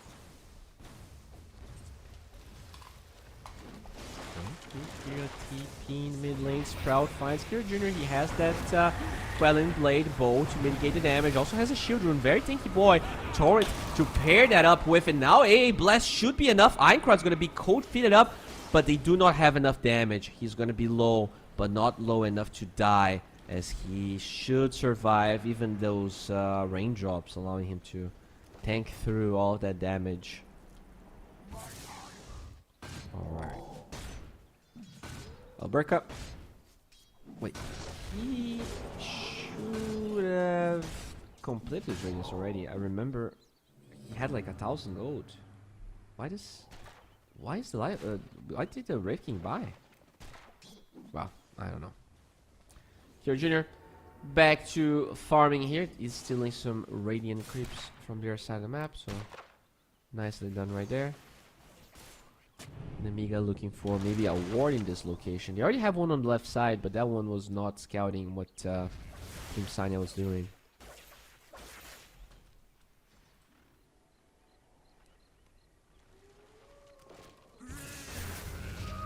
Oh, Aincrad will be found. Gonna drop the torrent. Oh, that was a Manta dodge on the X, I think. What? He dodged? Can we rewatch that actually? What in the Gaben was that? I think he dodged the X back, which allowed him to dodge the torrent. Holy Gaben. Alright, let's... He gets found. X. Torrent gets used. He... Oh, no. No! No! We didn't get to watch it. It's okay. Production, they really wanted to give us the replay. It's alright. I believe it was a dodge. Let's pretend it was a dodge as Munkushi goes for the same play again. Oh my god, the damage is relentless. He barely lives. If he dies again, like, I would call GG. If I was playing that game. It's just... Like, what is the point of my hero if I can't rage TP? Alright, oh. Alright. Aincrad. X is there. The torrent. He meant to dodge the torrent, actually, not the X. Holy macaroni. That's even harder, I guess. Anyways, that was pretty good. Radiant's bottom tower is under attack. Chat, please clap for Aincrad right there. I was like, yeah, I mean, Manta is gonna Manta dodge a torrent. Well, the first Manta usage he does it, so I gotta say, I've been very impressed with Aincrad. This is the second Amiga game I'm casting, and every single performance from him has been a delight. He's probably the type of player that, you know, in about 6 months to a year will be picked up by, you know, a bigger name team. I don't know. I just get a feeling that either the Amiga starts doing really well and they stay together, or he gets poached, because I really feel like he's at definitely one of those players, one of those mid players that's still a little bit underrated. Smoke here from Clean Sanya. They but look at Violet. He used the illusion as a bait. He reads them like a book. Oh, violent. This was violently beautiful to watch. Holy.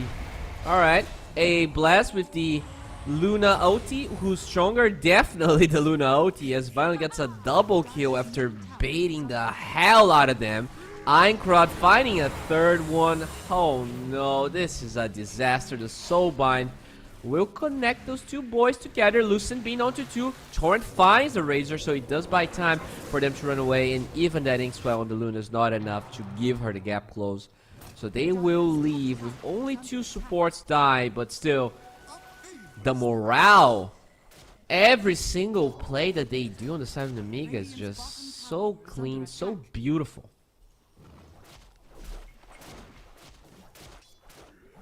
Alright, 63% for Klim. Okay, Gaben. Gaben's a fan of what here? Of the Wraith King? Interesting. I mean, I definitely don't think this game's like over, right? It's a 2k goal lead. But I'll be at like a 40, 60, probably 60 for the Amiga actually, as the Inkswell is going to be used here. Just for play. Very about to finish his Radiance, as I did hear Lifestealer raid somewhere. I think he's going for a kill. Yeah, there you go. We will find the NP. Now, Lifestealer trying to run away will take away that bug, as Very does not get cold feet. Kira Jr. drops the bow. They're gonna find this Aincrad Razor. He will not be able to disengage. Beautifully done by the Kunkka, and now TPing mid to defend the tower. So definitely a couple of right moves here from our boys on the Dire side. Radiance was not up for the brew, obviously, so didn't have that to help him get the kill on the Lifestealer. And now the Desolator flying out to Munkushi. The Midas Armor is definitely going to be useful. Oh, Midas on Muerta as well. Okay.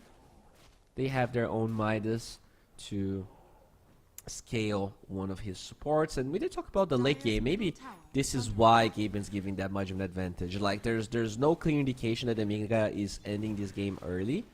And because of that, if this keeps a trajectory to infinity, their draft should be better.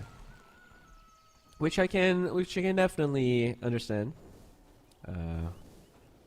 If you don't get the, you know, objectives and start building an advantage over Klimsanya, then Midas on Muerta, even this AA by itself would be so powerful.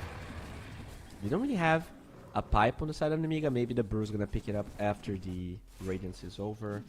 I think that's the hero that should get that pipe.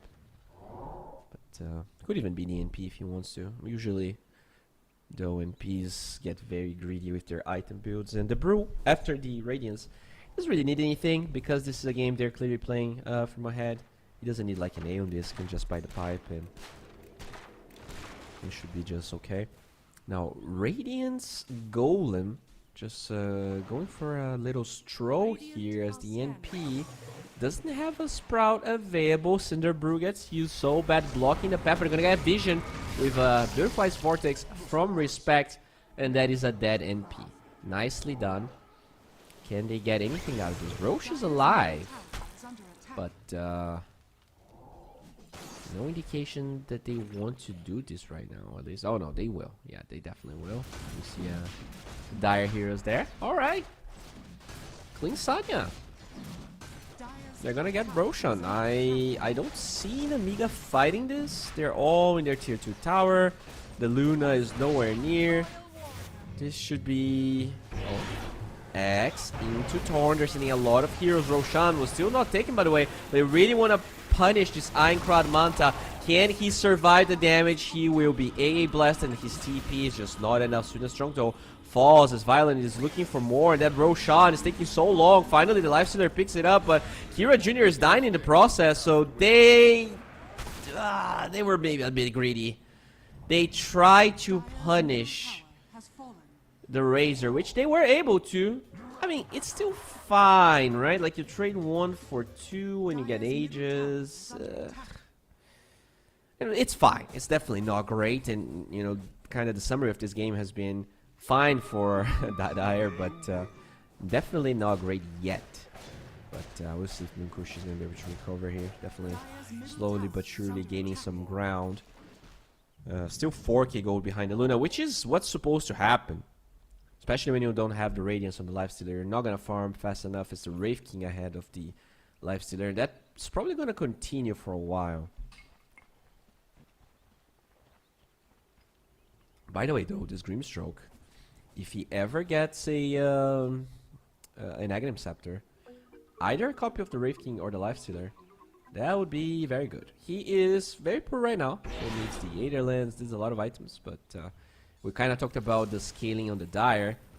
Grimstroke eggs, you know, the stronger the enemy is, the stronger the eggs is gonna be.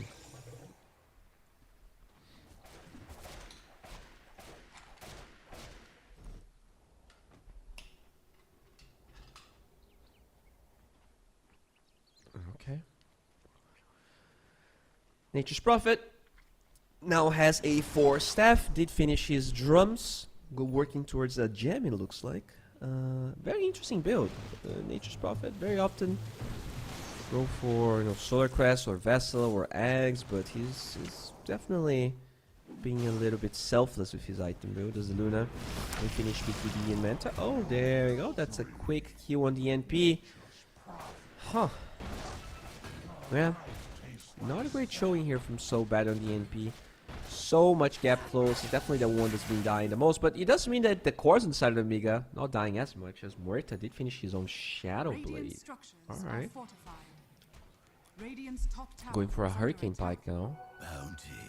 So yeah, the scaling definitely gonna be there as Sweden Strong finds this Dreamstroke. Really good dead shot. Force Major stuck inside the Calling and will fall. Oh no, the TP though gets no, doesn't get cancelled. I thought that the Luna was close enough for a Lucent Beam, but not true. Mukushi keeps on farming, and the gold advantage is now negligible. Some very decisive steps here from Clean. Sanya and Krad goes for that BKB. Did he get the X? Oh, did he X himself? What? He misclicked the X?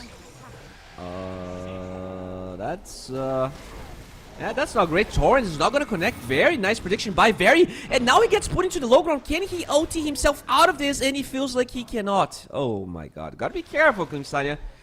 You guys are very close from taking over this game, but a couple of mistakes here and there that, you know, don't inspire that much confidence just yet. Oh, Kanka does have the eggs, has the shard, has the blade mill. truly online. And now they're gonna try and pressure the tower. We did see, okay, X, nice ward in the high ground.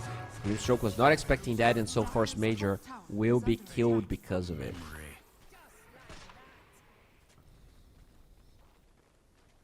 So bad now. Working towards that pipe we were talking about. Expected maybe the Brew to go for it, but this NP is getting picked off so much that I'm not even sure the pipe's going to be useful. Like, yeah, I'm not a big fan of the way Nature's Prophet is itemizer or playing this game. That said though, the Luna is gigantic. Still 3k gold ahead of that Lifestealer, but the Lifestealer did surpass the Wraith King, so he is relatively farmed. As Violent now working towards a Daedalus, just using the fact that there's not a lot of armor on the Dire heroes. They're all melee strength cores. Oh, the Axe. That is the counter to Sprout though. I was saying the Lifestealer has no counter to Sprout. That is your counter. You infest when you're sprouted and hopefully it works out. Usually, I mean, the cast range is 900 I think, so it's the same as the NP Sprout. Should technically possibly work. We'll see if it's gonna be good enough, as they're gonna smoke here on the side of the Amiga, knowing that the age is about to expire. Very nice timing here for the smoke, although it is a nighttime smoke and they have limited vision. The only ward that they have is this one, and they're gonna play around it. Nicely done for them. Askira Jr. just Xing himself there. There we go. That's gonna be a tower. Dying to the Skeletons as they will TP the Wraith King alongside the Lifestealer. Nicely done. Beautiful. Beautiful usage of that infest, as now the Lifestealer is taking a lot of damage. Wraith King though has that second life, as Aincrad will be engaged upon. Do they have the X? They don't need it. They're gonna get the kill regardless. Oh, Namiga, you played so well, but now you are the one making those mistakes.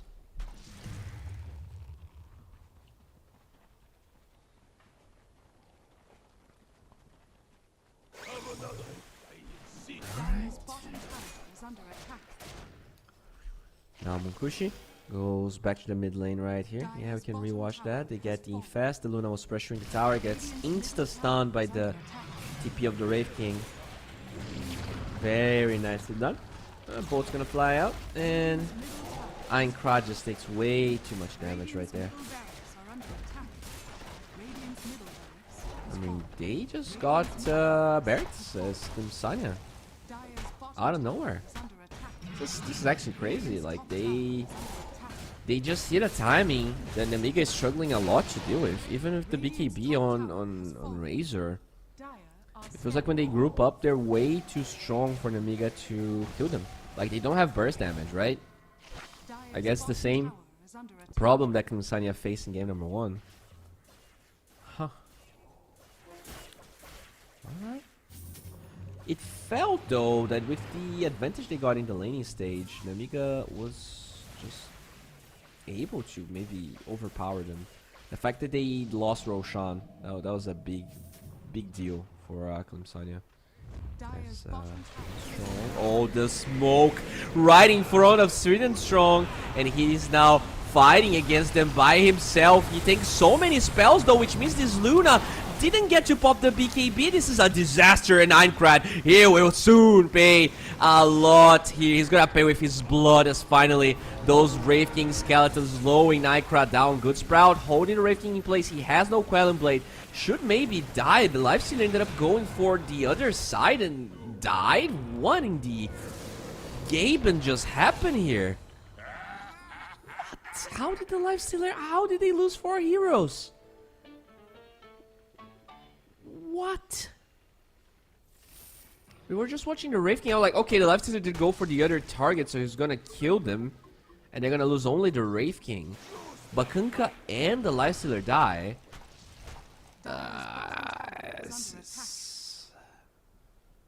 Yeah, that's a little questionable. That's the gold advantage. I mean, they did get a melee barracks. But as with Clemsonia this whole series, the biggest problem is it feels like they rarely get any clean advantages here. This is still an 88% advantage according to Mr. Gaben. I'm not sure I trust him though. He's way too pretty of a guy for me to trust him. This, like, you know, pretty people, just cannot trust them. And now Roche is available, and because they lost so many targets, this actually opens up a window here for an Amiga to force this Roche on if they think they can. They are sending the Brewmaster through the Twin Gates towards the bottom side. Couple of the Dire Heroes already collapsing. They even smoked everyone else. They want to make sure that they're not going to give away this Roche for free, and they do move quite fast. There is a one on the high ground, so we'll see whether Clemson is going to be able to scout it out, and they will. Yeah, Burka. Okay. Now, this is going to be a weird one. They know, they just joined the pit like this, and a really good wraparound for the Amiga here. Very looking alright. They will drop that OT as Roshan is empty. Alberca runs away to the left side, gets lifted by the Pandas. Kira Jr. dropping his bow, taking so much damage though. That Luna with the Inkswell. Okay, Wraith King Eggs is gonna be used. Second life of the Kanka, allowing so many spells being used, but the Lifestealer, he's just dead. He gets silenced. Wait, no. Yeah, he is infested. I don't know what's happening. This fight is crazy. Wraith King still alive though, finds the Luna, and the AA Blast will allow them to get the kill. 2 cores of the Amiga dying with no buyback, as this Dreamstroke buyback is not enough to really do anything, just as the Amiga running away with so bad, as this Brewmaster is just fighting for his life, and he is a very good brawler. Finally, though, the Inkswell holds down the Wraith King, and the second life is going to be taken away, it seems like. But what about the Wraith? Can it find the Brew? It's fast, but not fast enough. And this is a 3-4... 2-4-4. 3 if you count the Grimstroke dying. And now no one can't Roche. Dude, this is crazy. That was such a good fight from Klim. They killed both Luna and Razor right at the beginning. But the Lifestealer is getting insta-countered by this Grimstroke. He needs a Manta. This Lifestealer. He really needs a way to deal with the bugs. He's going for an... He has a Lincoln Sphere, but... No, there's the Static Link. Sprout can break Lincolns. Lucent Bean can break Lincolns. There's a fair amount of stuff that can deal with it. Yeah, we can see the win probability there slightly increasing. Gaben's still not convinced, by the way.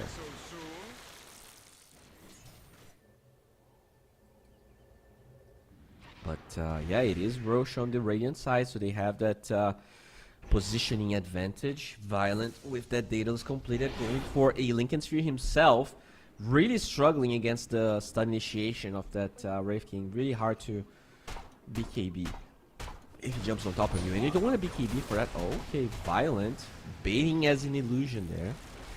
Oh no, the Lifestealer going for so bad. He's gonna infest the NP, but now this Lifestealer is out of position.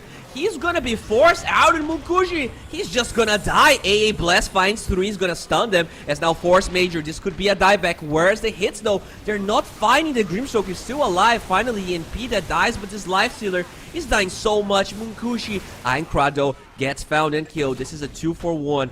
Can they find Violent as well? That's the big boy. That's the one that you need to kill. Alberca, his ult is gonna proc. Respect still trying to kite the other heroes with his side Vortex. Can they find Alberca? They will. They cannot run away. Oh, Kira Jr., he's gonna be next. The Brew Split will stun him. At the same time, they will buy back only DNP. Yeah, they're also gonna lose AA. Oh, nice use the fog there, but it doesn't matter.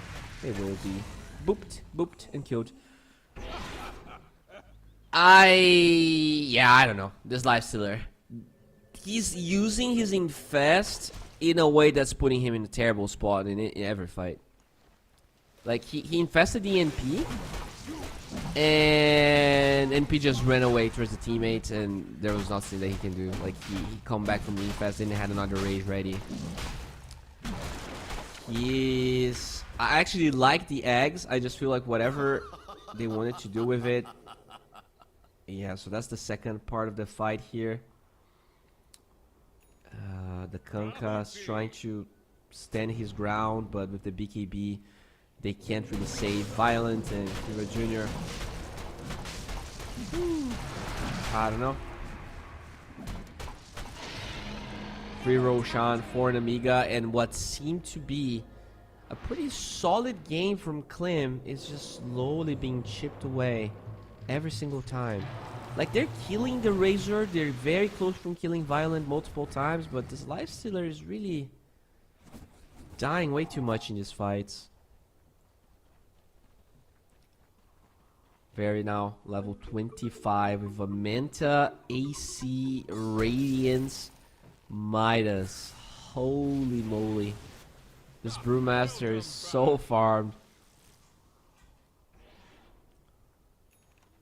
Like, when the Brood can have the same net worth as a Luna, something definitely is going is going wrong. I don't think that should be possible. Well, nonetheless, we do see... Oh yeah, so that is that other fight, right? Kira Jr. Because they have the Wraith King X there, he actually gets to use all of his spells besides being killed, and then the Lifestealer, he just dies. He just dies. I mean, sure, he's gonna do a lot of damage to Minecraft there, but at the end of the day, just, yeah, a little bit unfortunate that he died like that. That fight, though, if the Lifestealer was able to survive, I think this game could have possibly be over. This could have been a 3-game series.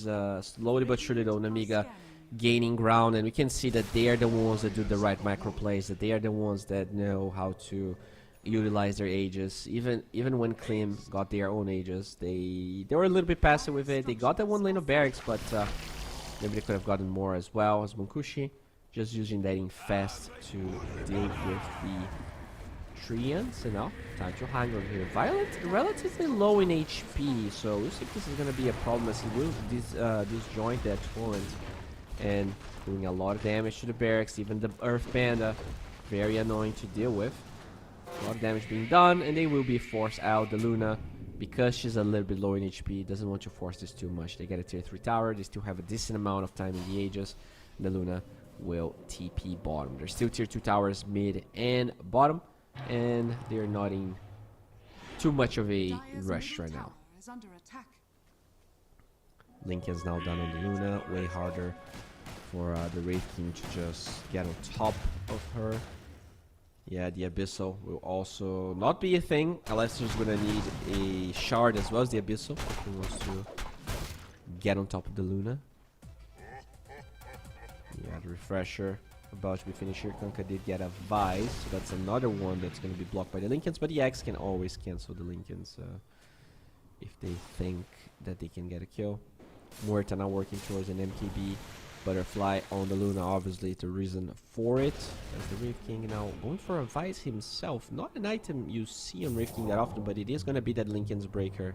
You can Ray Fire Blast on into the Vice, or the opposite, depending on what do you think is going to be more appropriate.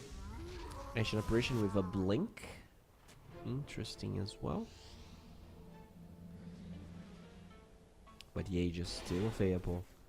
The pressure here from Amiga. It doesn't feel like it. Even Gaben doesn't believe in it just yet. But Amiga, they've been behind the whole game. But very few points of this game felt like they were not really in control. Despite the lane of barracks falling mid, which is kind of crazy to say.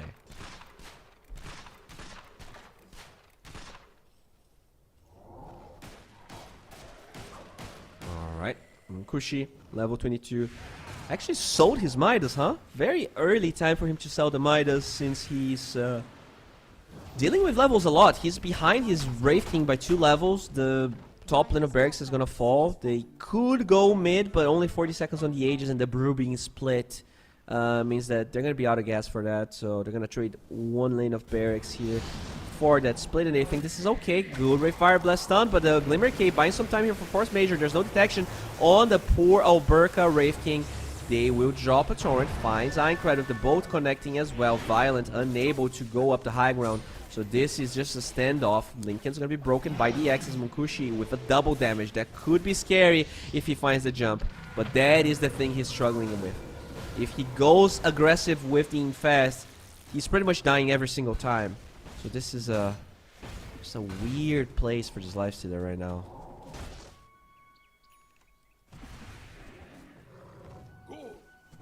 Aegis finally ends, and they're gonna smoke. No brew split for now. This is a window that they would love to use. Question is whether they're gonna be able to. Even the double damage, not gonna matter actually. It is gonna wear off before he finds anyone. They're also showing this Wraith King mid, which could give a sense of a sense of safety, but no, Munkushi unable to find the Grimstroke. He will Glimmer Cape TP away, and nothing is gonna happen. The smoke from Klim might allow them to ward some deeper areas of the map here, but that's about it. Sweden Strong still working on that MPB, as finally the BKB on the Brewmaster gets completed. Can we check all of the items here? Maybe look at the neutrals and see if there's anything very interesting, very cool to talk about. No, cheese on the razor, yeah. Satanic on him as well. You see the Grimstroke with a telescope. That's a nice one. That's an underrated one, even now. Mindbreaker and Lifestealer is nice. Munkushi actually very aggressively positioned. Well, he's not going to be found. And so is Sweden Strong. Was using that Glimmer Cape. Even has a ninja gear, by the way. That's very good for him. Oh, the Infest Munkushi. He instantly leaves the Infest. I'm not sure about that. As now he might just... Holy... Lifestealer should be fine. The Sweden Strong also TPs. That was a close one. Lifestealer cannot catch a break. Violent now going for a Swift Blink, it seems like. Alright.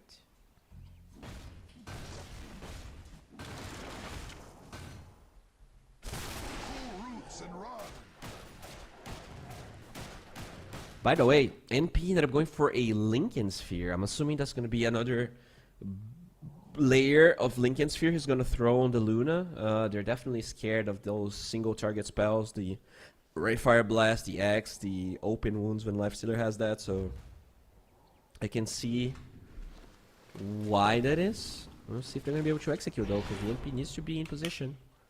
Speaking of in position, it is Nemiga that is ready for Roshan. That said, we don't know the respawn timer, which means it could be on the dire side if they get unlucky. This is a 3-minute one. It will definitely be on that dire side. Now Munkushi just trying to assess the lanes as the A-Blast will find one hero and get vision a couple of them. Dead shot from the left side. Smoke on the side of Nemiga. They want to approach this. Roshan 30 seconds, so that's good for an Amiga, but can they take a fight? Can they win the fight to solidify their position here? That's what they are looking for. Whoever side gets this Aegis can potentially take the game. I think both sides push really fast. All you need is Aegis plus 1 fight, but yeah, as you pointed out, Kanka with that refresher, this could be huge. The Torrent. Oh, it just scratches the ass of the Brewmaster. As the positioning on Klim is very nice. They're keeping this high ground and they're gonna cut the waves on the bottom side. So if they can maybe pressure Nemiga to come back from that Roche, that would be an ideal scenario, and that's what they are doing. This is very nice from Klim. They're gonna force the violent TP, and that's the important one. That's the one that can solo Roche. Okay. Klim doing a good job at delaying that Roche. This was beautifully done by them. This delay of the Roche is going to allow Roche to be on the dire side, and that's all they really want. Alright. Good positioning still though. They're holding that ward as Alberca will find one illusion. Very sure if he wants to fight, as the Inkshot's gonna be there dispelling the torrent. A lot of... Oh my god, the stun duration is insane. And Krad will be dead shotted. The A-Blast will not find this brew, and he gets the split off. This is not good. Sweden Strong very low. Will proc the Wraith King ulti right there, and this is probably retreat time here if you are Clean. Roche will now go to the dire side, but at the cost of 2 heroes on the dire side dying. Munkushi doesn't have that rage. Can he run away? Would love to infest someone, as now the Wraith King is the 3rd casualty. This is a disaster. Munkushi with the TP should be fine, but they will lose Roshan because they lost so many heroes. Yeah, they didn't respect the high ground on the twin gates there. Wraith King just walked up to it, and the Inkswell by itself, like, was enough to hold the Wraith King for so long in place. You do see this AA Blast flying out towards the Roshan Pit. Force Major very low. Gonna get some bounties for himself, but yeah. Roshan falls, and it's going to fall on Violent's hand.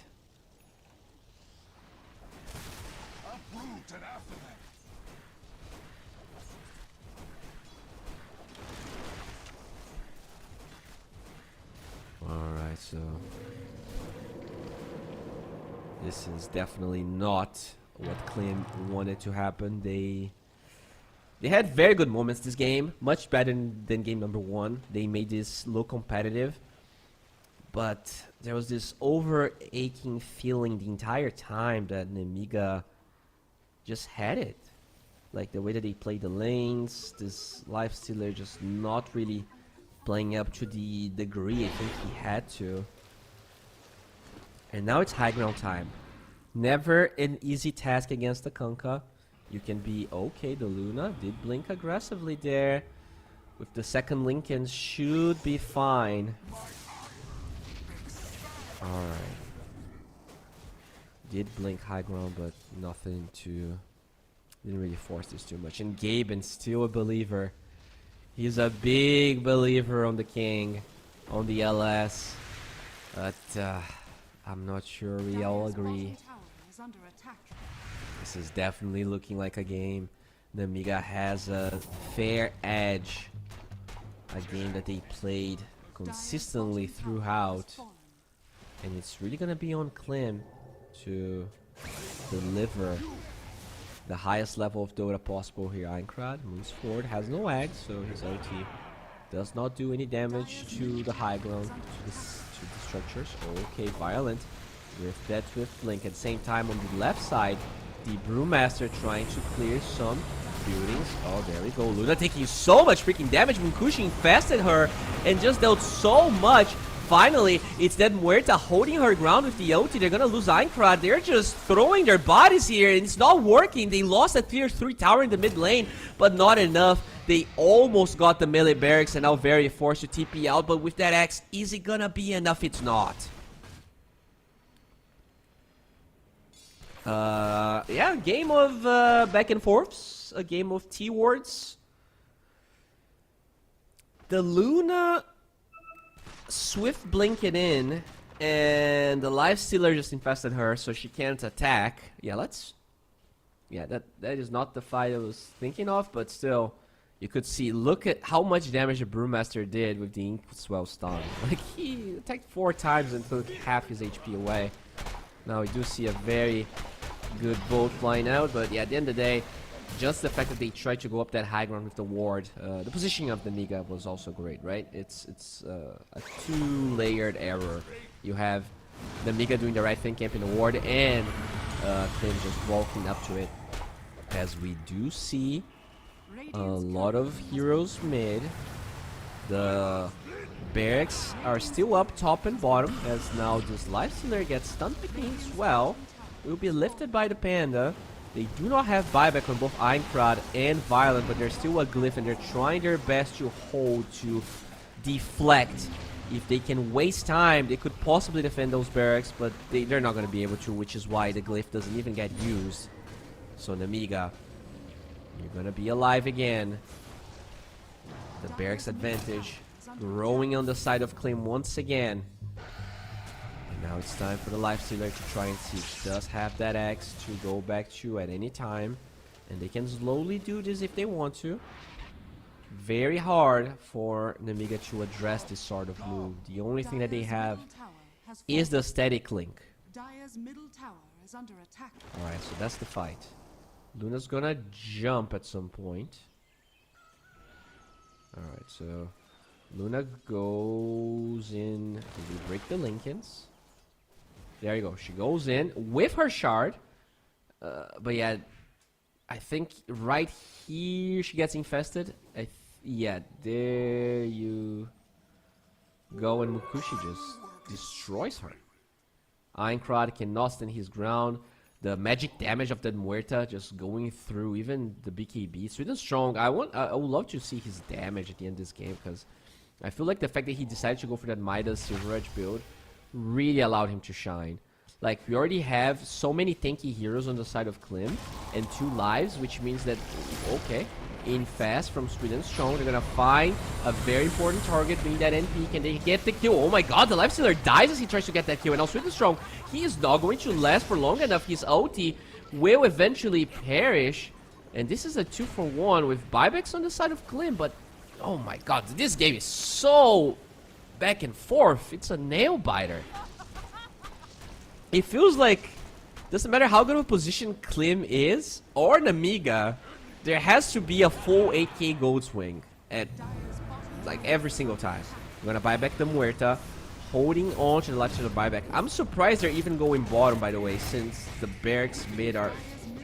What in the world was that? What the... It just...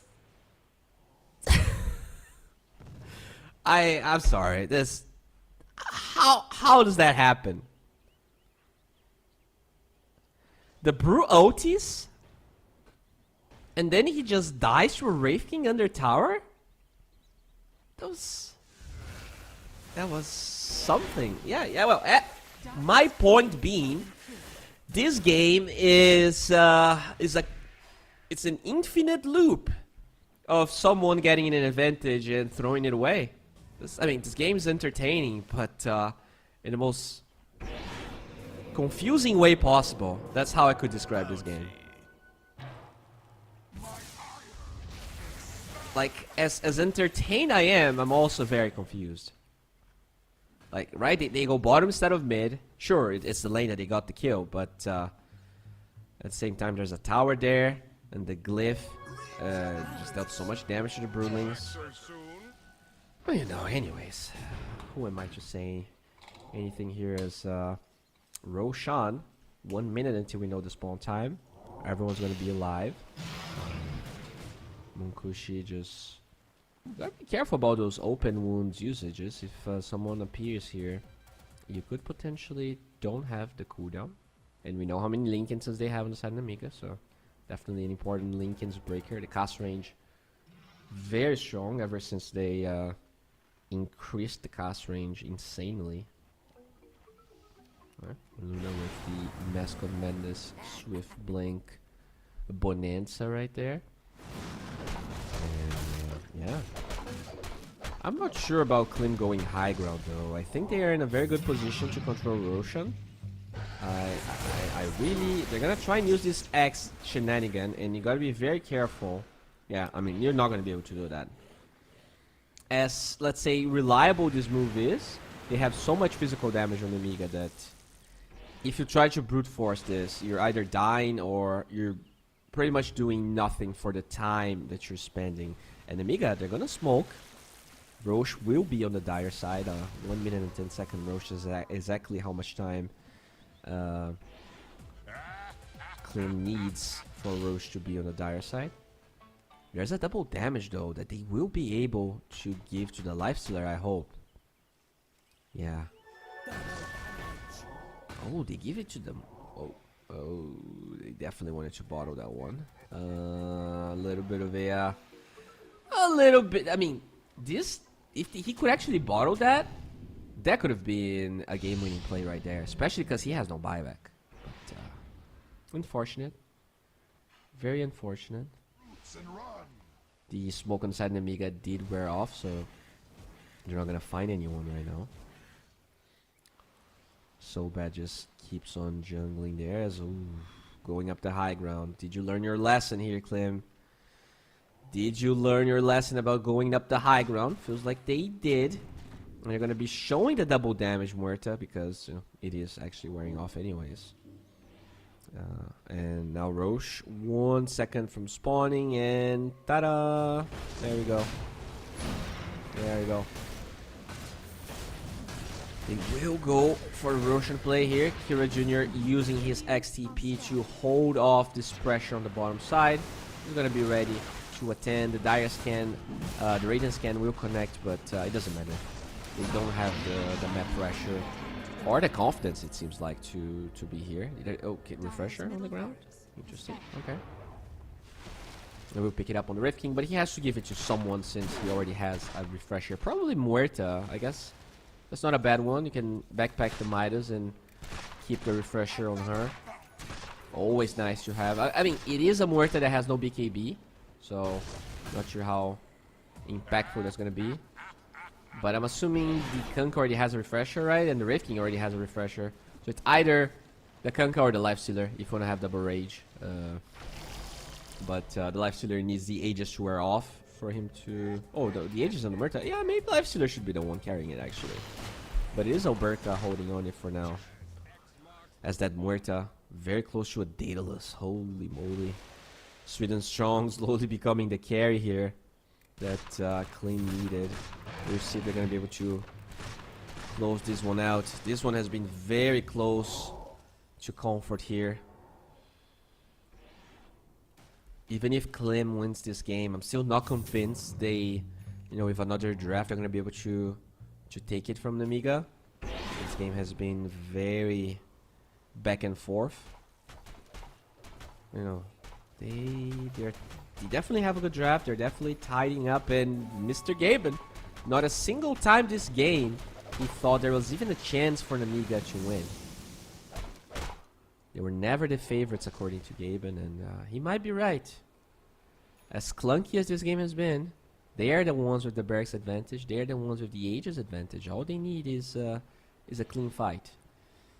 They can get one clean fight. Yeah, in terms of buybacks, we can see that the Luna still needs to farm hers. Brew and... I mean, the Razor is very far away from his. That's quite problematic. Luna actually got an Axe. Interesting. Axe against Wraith King is always a little bit skeptical, right? It's not only the Axe, it's also the Wraith King OT. Like, the Wraiths are going to be taking so many Lucent Beam hits. I don't know. Pull roots and run. Not sure about that, Axe, but Aincrad doesn't have that buyback we talked about. Will be forced to TP out, and is it going to be enough?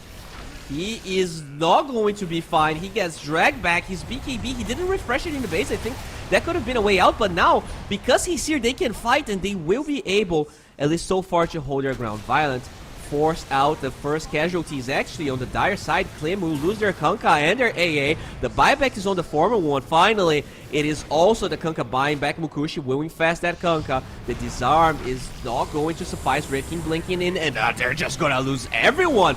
Mukushi trying his best to stand his ground, and the open wounds with the right clicks gives him enough lives to, at least for now, the Aegis on the Muerta, but she's been kited to hell.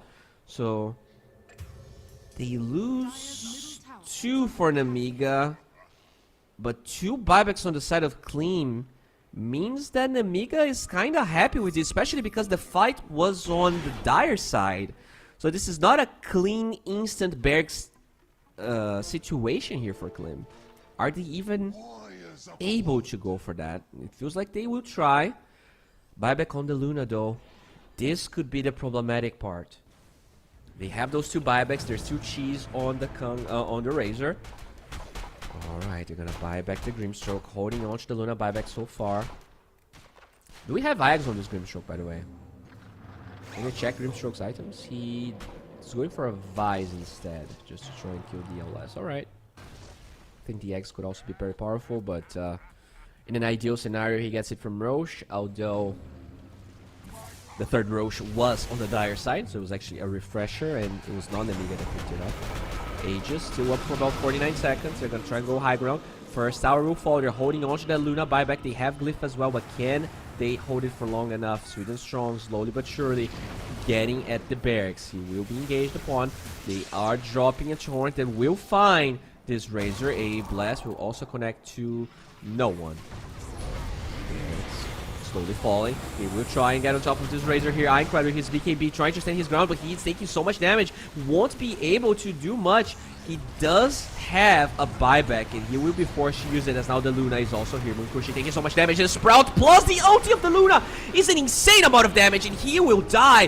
Has no ages. The Muerta was the one carrying it, as finally the Brew will get that ulti off, and Sweden Strong trying to commit for the Bergs, but he gets side of ice. The Bergs, they are low, but they're still alive. Sweden Strong doing as much damage as he can. Will find Very here, and the buyback on the Lifestealer even to try and finish this one off. The Brew will be forced to buyback as the Skelly boys are slowly chipping away at it, but they're gonna expire. The Bergs is still alive and so bad with his Lincolns, will survive the initiation of Oberka, and now he will fall. Mega Creeps get acquired. This is what they wanted to get, but are they gonna pay the price? Are they gonna disengage cleanly? So far, it seems like they could, but they're trying to back up this Wraith King. He eats the cheese, but it doesn't matter. He will be a casualty here for Klim, but what they wanted is what they got. Sweden Strong gets the calling off, but he have an Abyssal Blade holding down this Muerta, and the right clicks are ruthless here. Sweden Strong will fall. 2 heroes dead on side of Klim. Neutral tier 5 items are available, but at the same time, they want to force these buybacks. They're against Mega Creeps here. This game is a roller coaster of emotions, and potentially it could be the last game of this series, but Klim, they do not want to let it go. 2 barracks against 1 set of barracks. Can they equalize this? The buybacks will probably be used. In terms of spells, both sides seem relatively healthy. Razor will get his ulti. Razor has a refresher. The Brew will also get his ulti eventually here. Oh, this is so dangerous. Violent.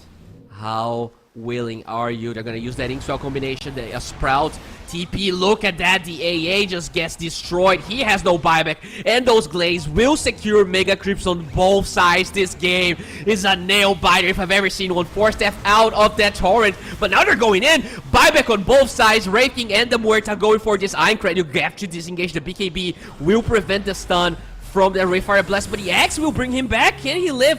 He will be saved, I think, as the Wraith King holding his ground, but the Sprout is just doing so much, kiting the hell out of him, as now his second life will be used. And look at the Luna, this is a dieback.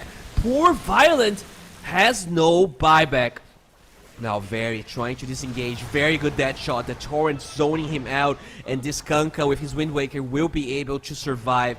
2 cores with no buyback on the Mega, and Mega Creeps on both sides. This is a fiesta that we love, and Klim, they should be approaching a place of victory here.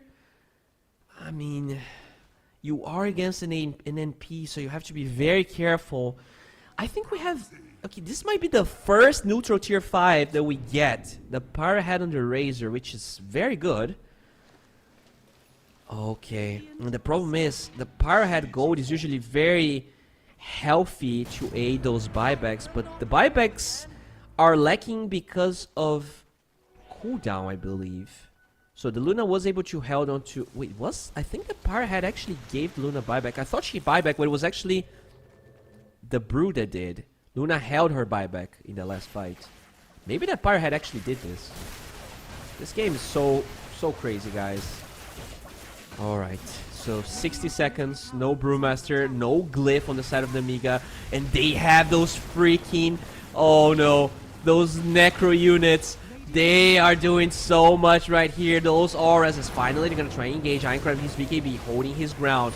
Alberka trying to zone them, trying to make sure that the towers are gonna fall, and they fall so quickly. Look at the Luna ulti though, holding down the working place, and now the Wind Waker used from Kira Jr., allowing her to live. She's still fine, and she pops that ulti, doing so much damage, but look at the Throne, taking so much damage. The Infest saving the Lifestealer for now.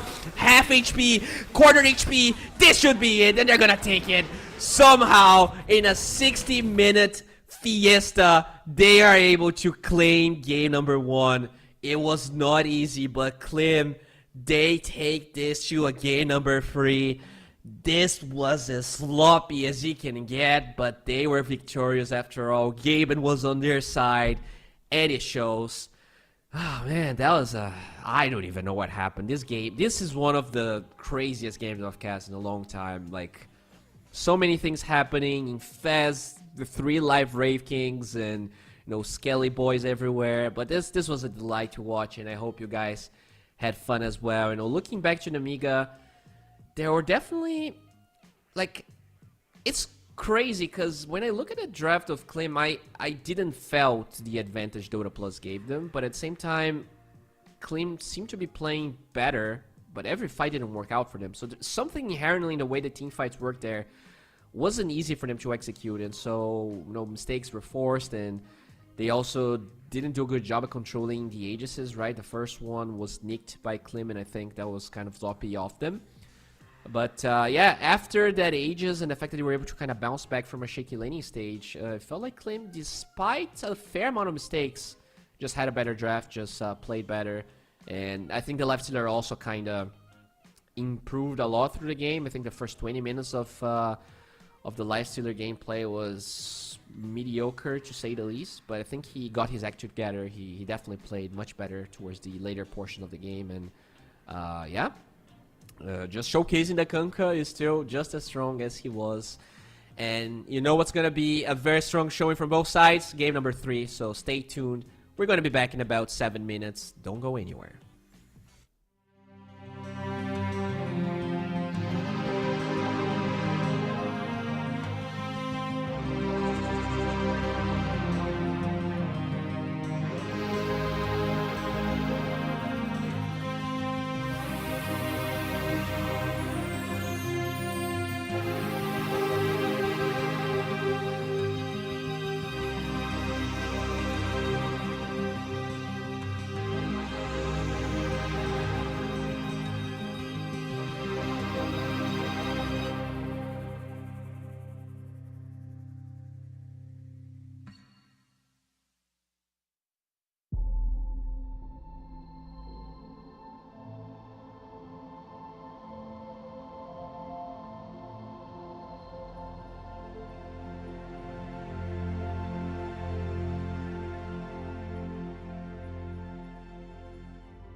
We've come a long way. It was such humble beginnings. As we gathered in small groups, we were professionals right from the start. Passionate, organized, and ready to rumble. We dreamed big, and surely enough, our parents supported us at every step of the way. Didn't they? Fired up by all this love, it wasn't long until we caught the scent of competition. To be honest with you, it wasn't always that easy.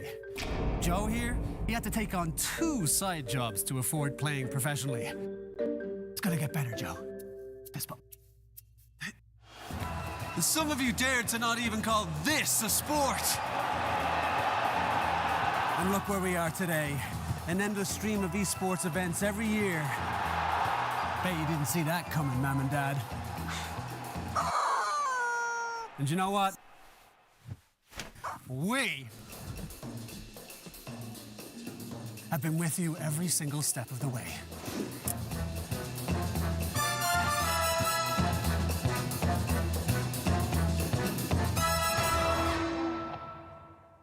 Dream of working with people you watch on screen. Exclusive esports opportunities handpicked just for you. Candidate profile to raise above competition. Let 10GG handle routines. Make a step towards your dream today.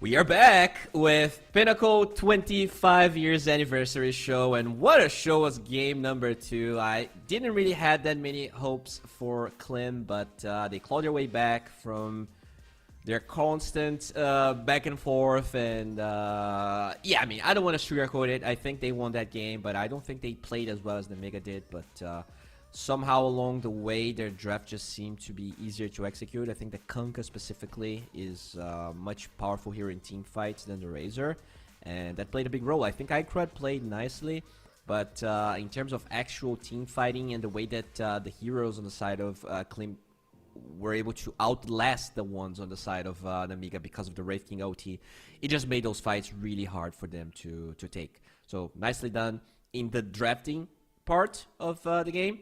And I think they need a drafting win once again if they want to take a team like the Mega. It definitely felt like there were, even though there were throws on both sides, I really feel like the Mega played slightly better despite the fact that they lost. And if they can fine-tune slightly, I could see them taking game number 3. But you never know. Dota is a game of many layers. And yeah, I'm very excited to see which Nemiga we're going to be watching in game number 3 here. Are we going to see game number 2 Nemiga? Or game number 1 Amiga, the one that took it at 25 minutes. And to see exactly what's going to happen, we need a draft in production. It's going to smoothly take us there. So, yeah, there we have it.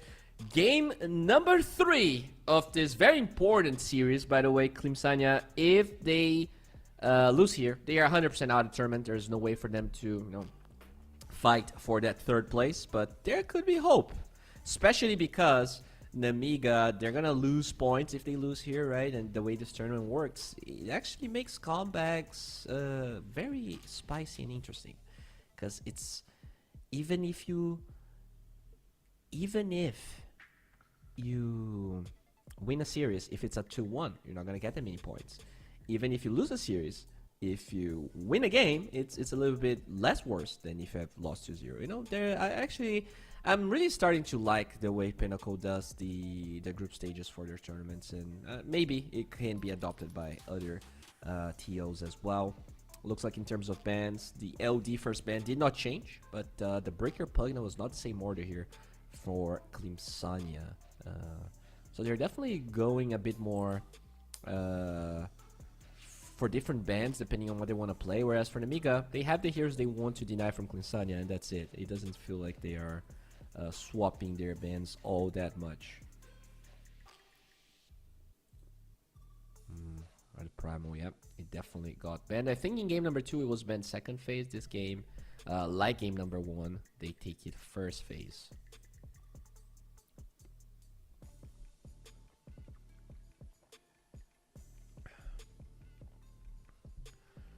Do see Glinsania taking their time here with the next ban. I think they open with Kanka, right, for Klim. So we'll see if that's what they're gonna try and do again. If Nemiga feels like banning the Kanka is a necessity. I definitely felt the impact of Kanka so many times, like those Razor BKB TPs that didn't work. Just the fact that you get the damage reduction with the Wraith King on top of it. Maybe they feel like the Wraith King was really the reason why the game was that hard, so you can address that aspect instead of the Kanka, but I don't know. I really feel like the Kanka, you can first pick it, it's strong in multiple lanes. I don't know, I definitely think the hero is still very strong, despite the substantial nerfs that he got. And now here for Nemiga. What is he going to be? What do they want to grab for themselves here? Yeah, they will ban the Kanka. I think that's very smart. They would definitely go for it, Glinsania, if they could. Nemiga, not that interested in running Kanka first pick. Grimstroke, we saw the value of it. The Lifestealer struggled immensely against the Grim for the entire game, so I think this is a pretty decent pickup here that they're going for. Klim might be forced to go for a totally different route than they took in game number 2. I'm not sure Lifestealer is really what you want to run as a carry, as they will grab an Invoker. Okay. I think this was first phase ban in game number 1. The hero definitely has flex potential. Invoker support, I don't think has ever been this popular in competitive, in ranked games. Not that much in competitive, but could be the case here. Especially with these tier 1.5, tier 2 teams that are always experimenting a little bit more. Now for the second row of bans, I think we had what? We had Morphling ban by Klim. They did ban the Morphling in the second phase, I believe. Nemiga did ban the Weaver in the first phase last time, but now they ban it second. But the AA they're gonna take away, and I think you have to ban the Morphling if you see that AA ban, because unless you think you have a solid way to counter the Morph, that Morph might pop up, and it was an early one from Nemiga in game number 1, so you might just be forced to take it away. I don't know, man. They take the Pugna out. Interesting. And they're gonna go for a Muerta. That could be carry. That could be support. We saw Sweet and Strong doing really well with Muerta +4. So we should not really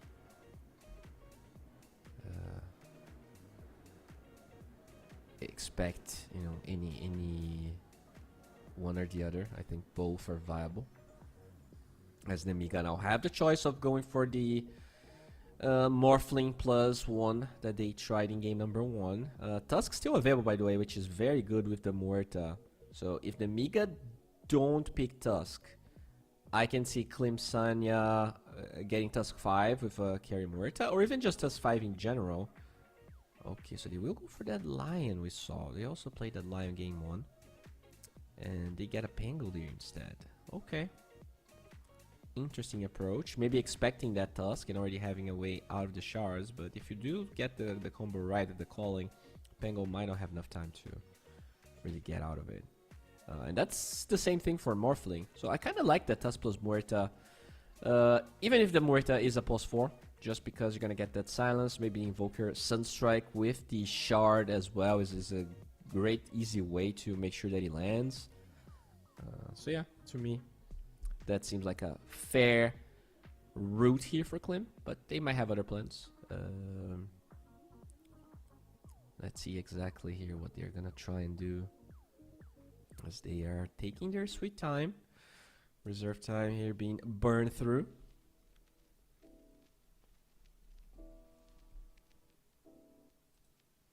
Oh, Centaur. So they do go for the Tusk. And they do keep their flex alive, because the Centaur means that Centaur is offlane, but Muerta could be carry, Muerta could be 4. Alright. TA, I hear that was banned in game number 1 and 2, finally makes her appearance. Very good TA game so far. Not a lot of ways to burn through reflection charges. A lot of the spells that they have are single target damage spells on the side of Clemsania. So I really like this from Namiga. I think this is a really good pick. Now it is time for Namiga to pick an offlaner. So Clemsania needs to focus on that. Whereas Namiga has to decide if they think Muerta carry is going to be the option here. Or if they're going to go for a different carry. We'll see exactly what the path is gonna be. Oh, they take the Dazzle out. So is there a chance Invoker support, Muerta is carry, and they're gonna go mid with their last pick? I guess that is a possibility. You can play Invoker 4, Tusk 5, the Muerta carry. Interesting. Yeah, I haven't even thought about that.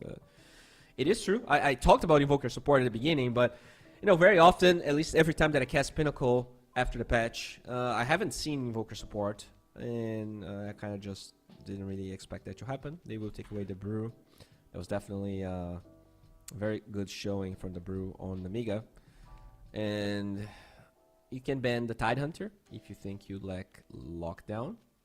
You can ban something like a Magnus, although Magnus 3 doesn't seem to be that popular here in Europe. I've seen mostly Magnus mid. Slardar is an option, but knowing that Muerta is possibly a carry, it's not a great matchup for the Slardar as the Namiga, but you would get a lot of minus armor. TA, Pango, and Slardar, all of them contributing to that. I wonder if that's an option here for the Namiga, because it gives you Roche, it gives you a lot of physical damage burst. Muerta is probably the only hero here that doesn't care about it. No defensive dispels on the side of Claim. I guess Muerta also does have one, but that's about it. She's the only hero that doesn't necessarily care about it. As now Namiga banning a mid hero that's still available. Necro is available. I wonder if that would probably be very strong against the Pango. So I do like the Necro idea. You also have the Ghost Shroud against TA. The Grimstroke's annoying, but I can see the Necro just winning the lane so hard that it might not matter. We'll see exactly what the path is going to be here for an Amiga. As we do have this last ban. Oh, the Viper. That's another green boy that gets picked often. Oh, so they will go for Mars. Okay. You do have some potential Snowball out of arena plays, but it is very strong against Centaur. And yeah, it's very strong against Centaur, so I do like where their head's at. The synergy with Grim is a little weird, because usually you spear people away from you, so using the Inkswell can be hard, but you can also use the Inkswell stun to set up a spear towards your team, if you can execute it. So we'll see how that's going to look like. But yeah, considering that Muerta is going to be a carry, or seems to be going carry role, the Mars also helps tremendously against that. I'm not sure if the secondary shot of Muerta gets blocked by the Mars arena though, so that is, you know, at least one thing that Muerta has going for her. But there's a chance you can put this Muerta as a 4 and pick your carry. Lifestealer maybe, I don't know. Let's take a look on the options here. Void is one we see very often, although the I mean, I like Void. You have Invoker, you have Muerta. Oh wait, whoa, that's a Husker in the mid lane. Okay, alright, we're going the cheese route here. I am a big fan of cheese, and this game seems to be going the very entertaining route, and I hope you guys are happy and ready for this, because we have an Invoker +4, mid-Husker, and yeah, Lion twice in a row in a series. It's been a while for me, at least, casting Lion, so I'm happy for that as well. We'll see if Aincrad can deliver the level of Dota necessary to counter one of the biggest banes, one of the biggest, I'm not going to use the C word, but one of the biggest plagues that Husker is. Yeah, we'll see what's going to happen here. Kira Jr. just looking, staring at the Void, knowing he will have to play Husker. You know, you stare into a Void long enough and you risk becoming the Void. I think this is exactly what might happen today. As oh, look at that, Mr. Respect looking pretty. Yeah, look at that hairline, man. That's a top tier hairline. Very envious of that one. Yeah, Einkrad has a decent one as well. You can see it's not perfect. Anyways, guys, we should be getting ready for game number 3. I'm very excited. Lots of unusual picks, and considering how game number 2 was crazy, I have very big expectations for this one. So let's dive in right now into game number 3 between the two powerhouses here. Well, I guess Klim, not really a powerhouse, but they're trying to become. So let's call them powerhouse chasers, let's say. They are in the process of becoming one and taking this series. I mean, that would definitely be a big win in their book. Nemiga, a team that is actually looking quite solid here in the group stages and has been looking quite solid despite the roster changes they ended up going through. We'll see who will stay on top as Nemiga fighting Keedstars here for 3rd place. And if Klim actually gets this one, it really will help Keedstars, because Keedstars, they lost to Nemiga, but then losing to Klim could be such a big hit for them. Yeah, they were definitely on a pretty good path to getting the 3rd place. We'll see if Keedstars, they actually 2-0 alliance. So Keedstars definitely also helped themselves by doing that, claiming a fair amount of points. But now it is time for Nemiga to show here that they will give Keedstars a lot of work and trouble if they want to fight for that 3rd place. An EMP here. Not sure about that, but yeah. Does burn a little bit of the Lion's mana. Looks like this is going to be a Centaur Invoker lane, and on the bottom side, a Tusk Muerta as we initially predicted. Kira Jr. A lot of times you see Huskar starting with his inner fire spell, but against Spango, very often I see Burning Spears. Let's see what he's going to do here. This is a lane that can swing the game completely. Pango is a hero that supposed to be active, supposed to have the levels in the gold, very rarely loses lanes, and so people say he doesn't care about losing lanes. We'll see if that's going to be true or not today. That's in the top lane. EMP. Oh no! EMP gets used, guys. Oh no. Such a strong spell. Yeah, Invoker support.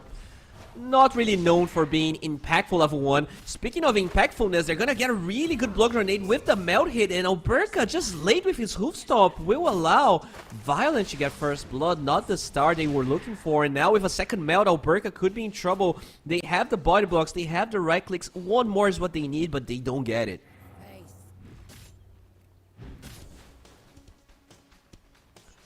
Munkushi here, just doing his thing. We do see a decent start for the Huskar mid, but he is only 1 CS ahead of Pangolier. Would love to be watching this lane a bit more, as he did not go for the Burning Spears, did get the Inner Fire instead, and he's just waiting here to that level 3 and 4, which is when Einkrad is really gonna feel the threat of the Huskar. So not a lot of action mid just yet. We need a couple of extra levels. Sweden Strong still level 1. Actually, the entire lane here just struggling with experience after that kill that he got. We do see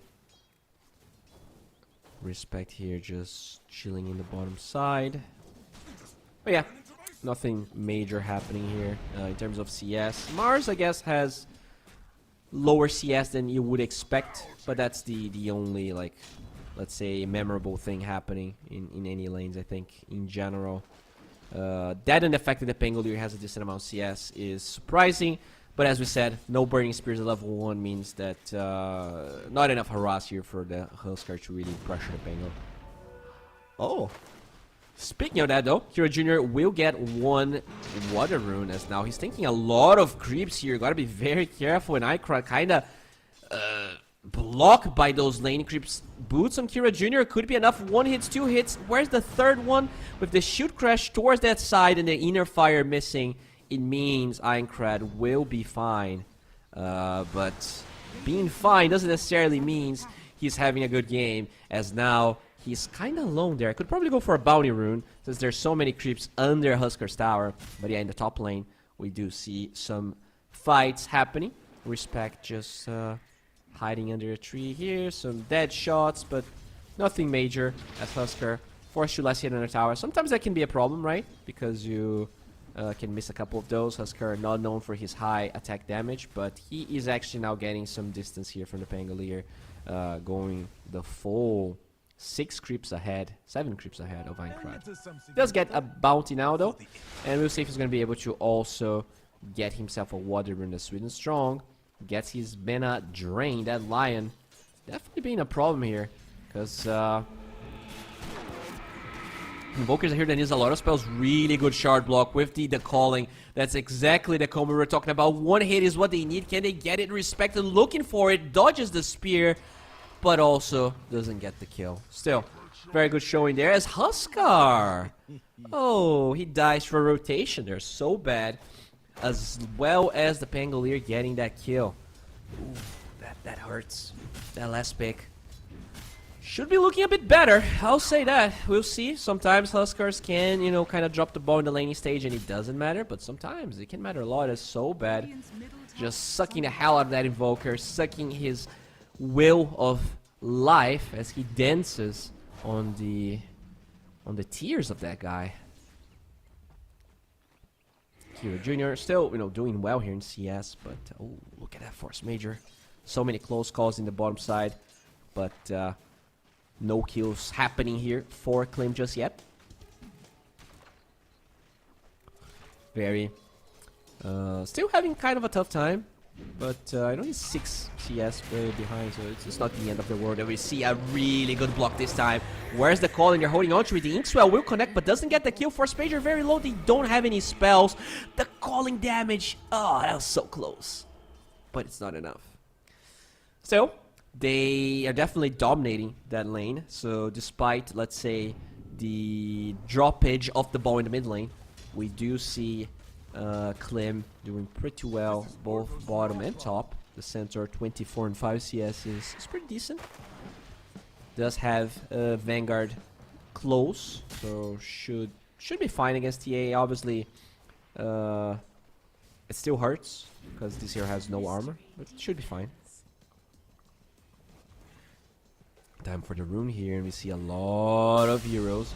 Aincrad so bad, and the Grimstroke fighting for it, but the rune's gonna spawn bottom at the end of the day. Inkswell does connect. No OT on Kira Jr. as well as Aincrad. The Courier's gonna fall, and the Regen rune is actually gonna be picked up, or denied, as I would say, by Force Major. Nicely done right there. Kira Jr. now gets that 6, holding a skill point. Could potentially use that for a kill on Aincrad, but it's not that easy. The mobility of the Pangolier makes this kill hard, especially if the line's behind him, which he is. Not showing any lanes right now, as Oberka keeps on trading here with Violent. The experience advantage, despite the fact that the Invoker left the lane for a while now. Actually, not ideal there. Munkushi going straight up for that Maelstrom. Very common build up right there. We do see Very trying to recover here, but he is now 15 CS behind the Muerta. Definitely a tough one for him. But the center is also relatively behind the TA, so does have that Vanguard to work with now. Should probably be able to... Okay, good stun. Very good setup of the Tornado, but Oberka might die. The Mime's Armor there of Violent will allow them to claim the core kill. So Violent snowballing his game even further, but at the expense of a support kill. Definitely, I would say that's a slightly even trade, right? The center is a core, but you did kill the Lion first. It's not the end of the world, but it can mean that this center won't be able to stand in the lane, because TA getting more and more levels means that the center, you know, has to worry about those traps. It's definitely kind of a weird situation here if you that center. Even with the Vanguard. Oh, really good the calling of the shard block. Just no counter for that in the laning stage. There's no way for the Grimstroke to handle it. Huskar definitely increasing the lead that he has. Rune is on the top side, and it is an illusion that Aincrad picks up, so that Dispel could be the difference between life and death if he gets ulted. So far, the Husker did not learn his OT, which is not unheard of, as Sweden Strong's gonna get hexed. There is a ward there, giving him vision that Violent is nearby. Good central OT. Violent doesn't find the Invoker. Really good stun on So Bad. Now, they will show up with that Husker. They have the slow. Those reflection charges are gonna be burned to hell. And Violent, oh, Rolling Thunder gonna be used with the intro, but actually on Force Major instead of the Pangolier. But if they find the Husker, it doesn't matter. And they do. They're gonna find 2 as well with a beautiful swashbuckle. And look at that. That is a 2-for-1. They lose the Lion, but once again, they get way more than they should have. And now Very being chased here. The cooldowns there. There's 1 spear available, and I think that by itself should be enough to save him. No, it's not. Munkushi with that Javelin proccing some extra damage, getting a kill. So that's a 1-4. I mean, that's a 2-for-2, but still 2 cores dying. And Husker dying for the 2nd time. Just not... Look at that. The Pangolier 700 gold ahead of him despite the CS advantage. Just not what you want to see. Really good swashbuckle on Respect, but the Husker is nearby. Did an OT because there is an illusion rune on the Pangolier. I guess he could have probably forced it if he wanted to, but didn't really bother with it, as Alberca trying to recover in the lane. TA already starting to jungle a little bit there, as we do see Munkushi working towards his Maelstrom still. Definitely farm, but TA will out-farm the Morta at the early stages. I think later on, both heroes probably farm at the same pace, but right now, especially if the advantage Violent guarding lane, he is snowballing. Okay, Snowball trying to buy time against this Rolling Thunder. Aincrad looking for Respect. Can he get bounced to the high ground? No, he cannot. In fact, it's Aincrad that gets the kill and lives without really worrying about anything. Now the Husker has an armlet. Oh, the ulti from Huerta gets totally wasted there. Speared into the arena. Good rotation from So Bad. And now it is catapult wave time. We'll see how much damage they're going to be able to do at this tower here. As we do see Kira Jr. at least benefiting from a couple of stacks. The armlet has been done for a while, and I'm assuming now he's going to work towards a halberd. Very useful to have against a TA, but considering all the magic damage, maybe a BKB is what he's going to be forced to. This is not a game that he is owning by any means. Even after farming all of those stacks, he is a fair amount behind in net worth. Tower taking very hefty damage, but we'll be able to defend it. Oh, look at that. The Desolator, 500 gold away at 11 minutes. Holy moly, Violent. This is an insane performance by him in the TA. Alright, smoke gank time here. They're gonna send Munkushi with them. Interesting. I guess he does do a lot with his the calling here. Ideally, they just want to make sure they get this tower. The scan from the Radiant will not clip anyone. They're going to try and get some vision in the triangle. Very deep move from them, as Aincrad is in a pretty decent position, and he has that shield room. This is not an easy kill, but Force Major is the one that they want. Can he get a really good soul bind? Yes, he can, with the Inkspell on top of it, and this is going to be a big punish. They're not going to lose their carry, but the 2 supports are going to be overwhelmed, and not only that, the Husker also fell, and if they found Munkushi, this could be the nail in the coffin. Okay, the center OT finally gets committed, but this is just a disaster of a play here. Klim, every time they try to do anything, they just get overwhelmed, and the Centaur was not there. I think his OT was also pretty late. Just trying to get that Blink Dagger, but every single move they're making, just not connecting, unfortunately. For my cause. Oh well. Force Major working towards a shard. Oh, it's pretty much going to be a 15-minute shard once he gets it, and that Dispel always so powerful. Violent already has that Desolator flying to him. There we go. And I mean, they can Roche if they want to. You have this Pangolier. It's definitely gonna be a tough game here for any clean fans. Alberca though will finish his Blink Dagger pretty much now. Yeah, all he needs is maybe one extra creep as Kira Jr. is going for that Halberd as we talked about. Seems like Assange is flying. Wait, where's this Assange? Did he lose his courier? Oh no, oh sorry. I actually have my camera covering the entire Halberd. He has no, oh my god, I thought he actually had Assange. He's so poor, that Husker. Oh no.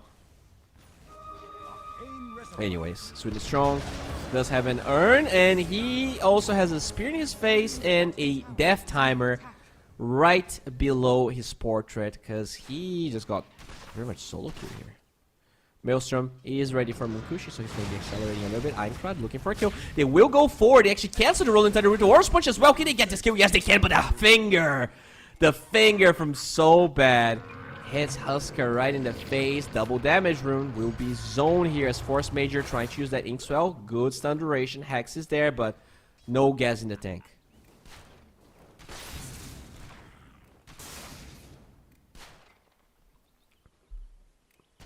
Munkushi keeps on accelerating here. Still, despite all his efforts, he is very far behind that TA. That TA is more than 3k gold ahead of her right now. This is not looking good if you're cheering for Klim and Amiga. Just having probably an even more convincing show than game number 1, and that's against, you know, a Husker mid against the Pangolier. That's a classic counter. Einkrad just playing that matchup beautifully here, as we do see the Shard being very close for Force Major. Alright. On the other side, Sweet and Strong might be found, or is he setting up a play here? He's gonna get some vision. No sentry. Tornado will clip. Has that urn. Good blood grenade with a dead shot. This should be a kill. The Soulbind is not gonna suffice. Now they want more. There is one ward though, showcasing exactly where the Klim heroes are, and they're not gonna be able to really get anyone else from the Amiga, as now two smokes happening at the same time on both sides. One getting vision here on the top side, looking for the triangle, looking for the top lane in general. This is gonna allow Violent to get this tower and also set up the Roshan they want to take. With the Tier 1 tower falling, it's much easier for them to commit for this Roshan. There's no glyph on the side of Klim, so the tower will fall. The question is whether they can punish this move, if they can actually push them away from the Roshan pit, which is for sure the next objective here. The Blink, oh, Violent just blinks away. He's so farmed. Desolator and Blink, can they get more? They will get on top of Violent here. Good disarm. The damage will break those refraction charges, and the dash shot as well. This should suffice. Violent will fall. Beautiful play here from Klim, and if they can tie this into a Roshan themselves, this would be the dream, as Einkrad is trying to run away. Has a shield rune, is a tanky boy, and will be able to survive. Now they will find Force Major. They move forward. The Inkswell. Nice snowball save though. The Husker's gonna be fine. He's still alive. They go in again, and if they find Fairy, this is the snowball they wanted. Both sides, literally, and I don't know the word that I want to use, as now Kira Jr. gets a dominating streak. Force Major, the only hero alive. Can Klim get Roshan? Tier 1 tower still up though. It is risky, but it has to be on their minds, as denying the Aegis from TA, giving it to the Husker. He's now seconding that worth somehow. Really beautiful moves from Klim. They finally get all they wanted, and the 5k gold lead becomes pretty much a 1k gold lead. This is a 4k gold swing right there. And Amiga, gotta be careful.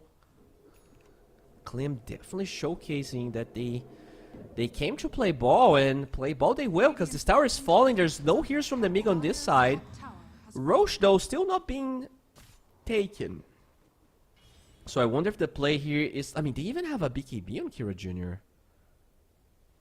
They could force this Roshan, but not willing to do so.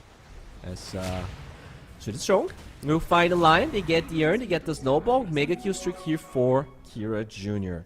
They do get another kill. Alright.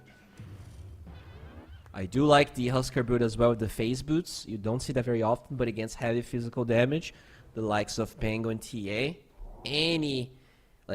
there's not a lot of items that you can build on Husker that gives you armor, right? The Heaven's Harbor doesn't give it, the BKB doesn't give it, the Axe doesn't give it, so if you can get phase boots, it is a way to just marginally increase that a little bit for yourself, as now we do see Violent working towards a Shadow Blade that will eventually become that Silver Edge we know is the bane of both Center and Huskar. Okay, Sweden Strong was being seen by that Warden Sentry as so bad looking for someone, and there it is. They get the spear. Was that a blind spear? Holy shit. That was a blind spear. Can we rewatch that actually? Do we have the technology for that? Oh, they're gonna get this tower. Roche is on the dire side for way too little, I think. So for Namiga, they might be willing to camp this side of the map and take it on the Radiant side anyways. We'll see if that's gonna be the move or what exactly they want to be doing. Because if they move to the dire side now, it's just... I don't think they can do it fast enough. TA is very farm, but... Invoker trying to scout someone here. Finds the Lion. Instant hacks. They are looking here. Does Lion has... I think maybe Lion has a gem. Does he have a gem? Oh, he does have a gem. There you go. Yeah, that's how they found him, and probably how they got that spear. It was not blind after all, as Tusk is the one that gets blinded by a spear in his face, and now Mukushi has to stand his ground. Drops that OT. Inks well on the Mars. Can they get that connection? They will with the Rolling Thunder as well. They do not get any right clicks, but they don't need it since he will fall anyways. And it is Namiga back with that 5k gold lead as they use that gem to overwhelm and probably also get Roshan for themselves. Yeah, there we go. Alright. Namiga will claim that very important objective. Double damage at least. It's not being used to take Roshan, so it's not going to be as fast here. Klim, they're going to get a little bit of farming time as all of that's happening. But it is the Pingo with the DD, which... even though it's not as scary as a TA having it, could be problematic, as Alberca could initiate on the Pangolier, but very quick blink from the Pango. Ironclad's gonna be fine. Now going for that Aghanim Scepter. Roshan will eventually fall here, and it is Violent that picks it up. Silver Edge on the way, pretty much has gold for the Chrysalis as well, but doesn't have a slot, so just waiting for the full thing to send it to him. As Sweden Strong is just guarding that twin gate, maybe expecting a move here from Namiga, but they're just going bottom. Feels like they're gonna pressure the tier 2 tower. I don't think they have any business going high ground here in Namiga. They're probably just gonna get the tier 2 towers, just scale up a little bit. Tormentor is gonna be taken. It is Sweden Strong that gets it. That's a really good shard, by the way. Yeah. Especially for support Invoker that is pretty much maxing the Wex ability. This is going to be amazing for him. Just dragging people away from the arena maybe. Or just allowing that EMP to land on multiple targets. Draining mana is very powerful at this stage of the game. Mars getting pretty close to a BKB. We do see... so bad also. He's going for a 4-step, very interesting build. He ended up going for that Jones twice. He also went for it in that Furion game. Pretty curious to why he likes it so much. I guess it is decent to disengage from the center and stuff like that, but oh, Lotus Orb, yeah, that's a big one. Against the Meld, against the Hex. And now a smoke here, despite the Aegis being on the dire side. We'll see what exactly is the penalty, although this Muerta being this low is very scary. Yeah, Muerta's not even going to be a part of this, it seems like. They're just going to camp this mid part of the map. Triangle. There's a fair amount of heroes there. Not easy to get vision, and that's also violent. The only hero you do not want to engage if you are Klim. The majority here of Klim just staying in that big jungle in the Radiant side, and center is just gonna cut the wave because they know it's very hard to engage where they are. They have very good positioning. You're already only 4 against 5. You do not want to have that disadvantage and the disadvantage of moving up the high ground with no vision. That would be probably a certain way to lose the game, as now they will find the TA, but not the way they want, as Kira Jr. will go forward with his BKB, finds this Grimstroke, and that's 1 kill. Can they find the Lion as well? The Core Staff allowing them to disengage, and now Kira Jr. needs to get out of the arena as the Rolling Thunder looking for Kira Jr. The BKB! Oh my god, it wears off just at the perfect time. He will be able to live, and Aincrad does not get the Huskar kill. They only lose the Tusk. They got a couple kills, force a couple spells. This is not the end of the world, actually. I think if you're Klim, you know, this is a fine fight. You gotta take it, and you probably lost way less than you could have. No Munkushi working towards his own BKB. No Hurricane Pike just yet. Just needs that BKB to transition throughout the arena and not be scared about it. Oh, good Force Staff into the Hex, into a Dead Invoker. 2 hits is what Violent needs. Didn't really felt violent at all. That was a very clean kill. Just 2 swipes and it's over. I mean, it's not really a swipe, right? Is it as you call TA's attack a swipe? It's more of a... I don't know. I'm not fluent in English enough to say if this is a swipe or not, but regardless, 7k gold lead, tier 2 tower falling in the mid lane. Amiga is slowly but surely getting to where they want. I think Klim, they had a couple of highlights here and there, but no fight that really screamed that they can't take this. Ooh, another blink out. Dude, this center is struggling so much. 3 cores with 3 blink daggers. Very hard for the center to do anything, as a really good soul bind. Oh, the spear actually separating the 2 guys, which allows the Tusk to live for 2 extra seconds, as he will eventually be munched down into Tusk meat.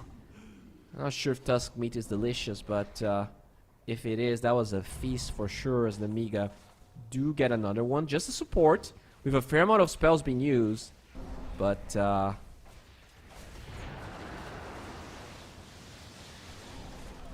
alright. Violent, still alive. Ages will expire in 20 seconds. And, you know, they only got 1 tier 2 tower. So at the end of the day, I think Klim definitely dealing with the waves really well. And the fights that they were able to took, they were very calculated. They only lost their supports. But that did not stop the gold advantage to increase, right? The heroes inside the Amiga farm really fast, and at the end of the day, they just don't have enough map to work with. Alright, look at that shard on the Invoker. Use Scepter, actually the Tornado. Just buying time for the Lion at the end of the day. They will lose so bad. Was that the gem as well? I think the gem dropped, if I'm not mistaken. Does the Lion still hold the gem, or anyone else on the Amiga is holding it? Because he was carrying the gem on Lion, and that would be pretty good to know, as we... Yeah, maybe the Tusk is carrying it. I don't know.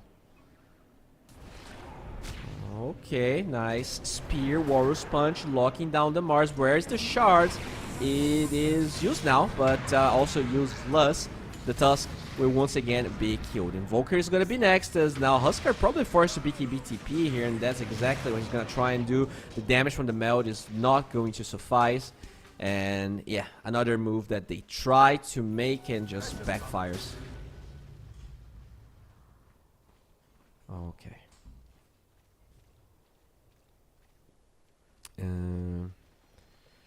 Yeah, there goes Centaur. Did get the gem.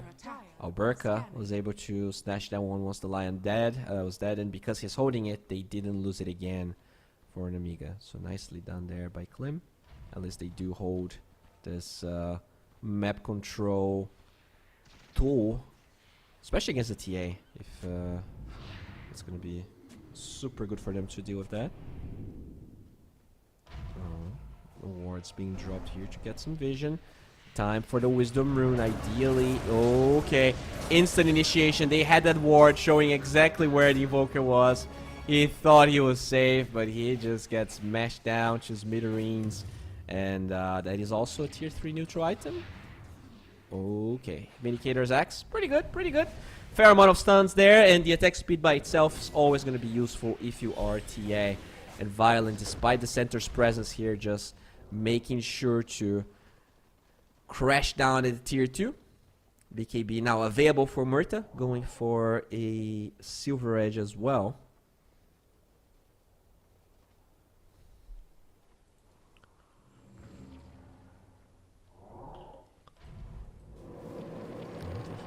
Well, but it's just a farming swell here from Force Major. Roche is going to be up in 20. I mean, we're going to know the respawn timer in 24 seconds.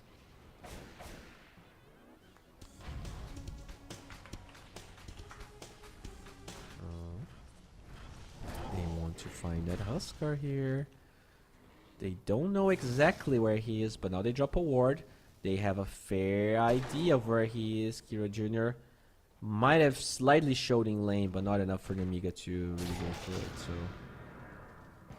Alberca now finishes his Heaven's Halberd. That's one item that the Huskar wanted, but now is completed by the Centaur.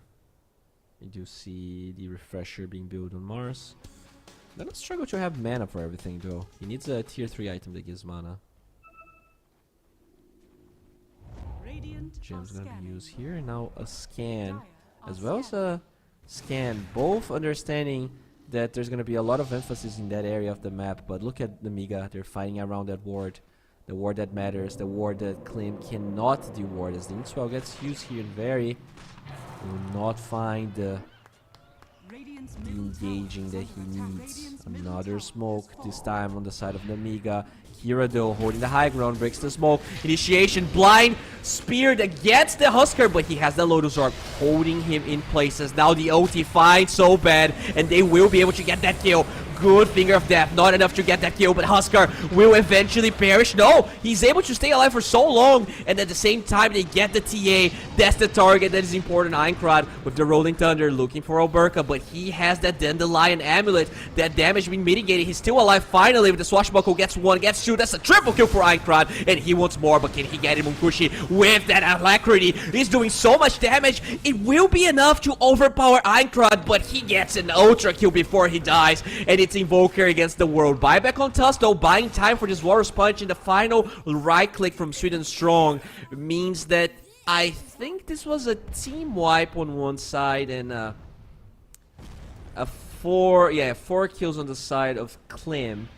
Roche was not up anyways, so at the end of the day, yeah, let's rewatch that fight. So BKB gets used, he kills the Lion, he just goes in for Violent. Really, really great play from them. They just destroy the refraction charges. Alberca though, even with the Dandelion Amulet, just couldn't mitigate the damage. That Pangolier is so farmed, holy shit. Even with Munkushi having that Alacrity, I think he procced the passive on Munkushi, so his attack speed was low. He was not attacking as fast as he could. I think that was the minus 100 and how good God knows how much attack speed slow Pango applies. I think it's 140. Beautiful fight from both sides, but you could argue it's a much better showing from Klim, since they were the ones that were behind. That Huskar just committed. He soaked so much damage. Killing TA, right? If they can actually kill TA, the only reason they didn't convincingly win that fight after killing TA that fast is the fact that Aincrad played really well and he's super farmed, so somehow he can overpower a Carry Muerta that is also very farmed. And now time for Roshan. Look at Sweden Strong. Very, very... Oh, he's TPing. Wait, what? Are they abandoning this Roche? Okay. They might feel like... Okay, they're gonna abandon this Roche, I think. They're gonna give it away. At least that's how it feels like right now. Kira Jr. working towards his Ags. Did buy a casual plate mail for the armor, but will get the control. Yeah, if you can actually get that eggs, it forces TA into a Lincoln Sphere. I'm not sure if Violent already has one, but you'll probably need to get it since it. Maybe actually the hard. I am not sure if the hard spell of the Grimstroke Shard cancels. Oh, okay, that's yeah, that's an illusion, I think. Yep, indeed it is. Eincrad, you are right. We can see that TA is going for the upgraded Blink Dagger, actually, so no Linkage just yet. That probably means the Grimstroke Shard should cancel the eggs of. I don't think it does, though. I'm not sure. They're gonna fight that poor Pangolier. Now he's dead. The Aegis is still in the hands of Violent, but will it matter as the Inkswell is gonna find 2 targets? The Tusk is very easy to kill. What about the center? Well, yeah, it's very easy to kill. Tries to go for stun, but the silence of the Grimstroke prevents any shenanigans, and that's a 2-for-1. Still, a very... Okay, they're gonna cancel Huskar's TP now, and okay, the disarm buys some time for Kira Jr. He's trying to hold his ground, but I don't think there's any saving for this guy. That was... Did he have a... Dude, that was an insane find from the Mars, but probably just sloppy positioning from Husker at the end of the day. Yeah. There we go, Eincrad just unable to get out, but at the end of the day, Kira Jr. I mean, he does leave. He had no BKB. I'm not sure if he had a TP or not as well. Look at, yeah, the Husker, he didn't instantly leave. He was just like hovering around, maybe seeing if he was going to be able to find someone. Oh, it was a TA trap. Okay, now I get it. It was a TA trap that gave vision. That's how they found him. To be fair to him, like it's also hard for him to know where the TA traps are, so. Very nice positioning there from Violent, having that, using it at the right time, as we do see Sweden Strong probably dying. I guess he canceled TA's Blink Dagger there, so no fight right now. But look at that, that's a super important target. Munkushi will drop his ulti. The Cataclysm doesn't do anything. Alberca will be the first to die, gets pinned to the arena, and will fall. Now, using the snowball to buy some time. Respect does the best he can, but the best is just not nearly enough as 3 heroes fall again. And just sloppy play here from Klim as they get overpowered for a second time with the second Aegis, and potentially Barracks could fall. There is Glyph available, but no buyback on this Morta for a minute and no outer towers. This is possibly 2 lanes of Barracks here unless a miracle happens, and I'll be honest, not sure that Miracle's going to. They have a lot of creeps. All of the lanes besides bottom are pushed. Okay, we'll see how much they're going to be able to hold here. There's still a second Glyph. So maybe the second lane of Barracks is a bit of a stretch if you are an Amiga, but the first one is definitely going to happen. Husker is not even in the base because he understands farming his eggs is really what matters at the moment. It's just that Invoker by himself, but the Tornado cooldown, yeah, the EMP, they're all cute, but it will not stop the Barracks from falling. And Amiga, they're not even going to take the bait of a second lane. They just blink out and they are very satisfied with the meal they were given for free.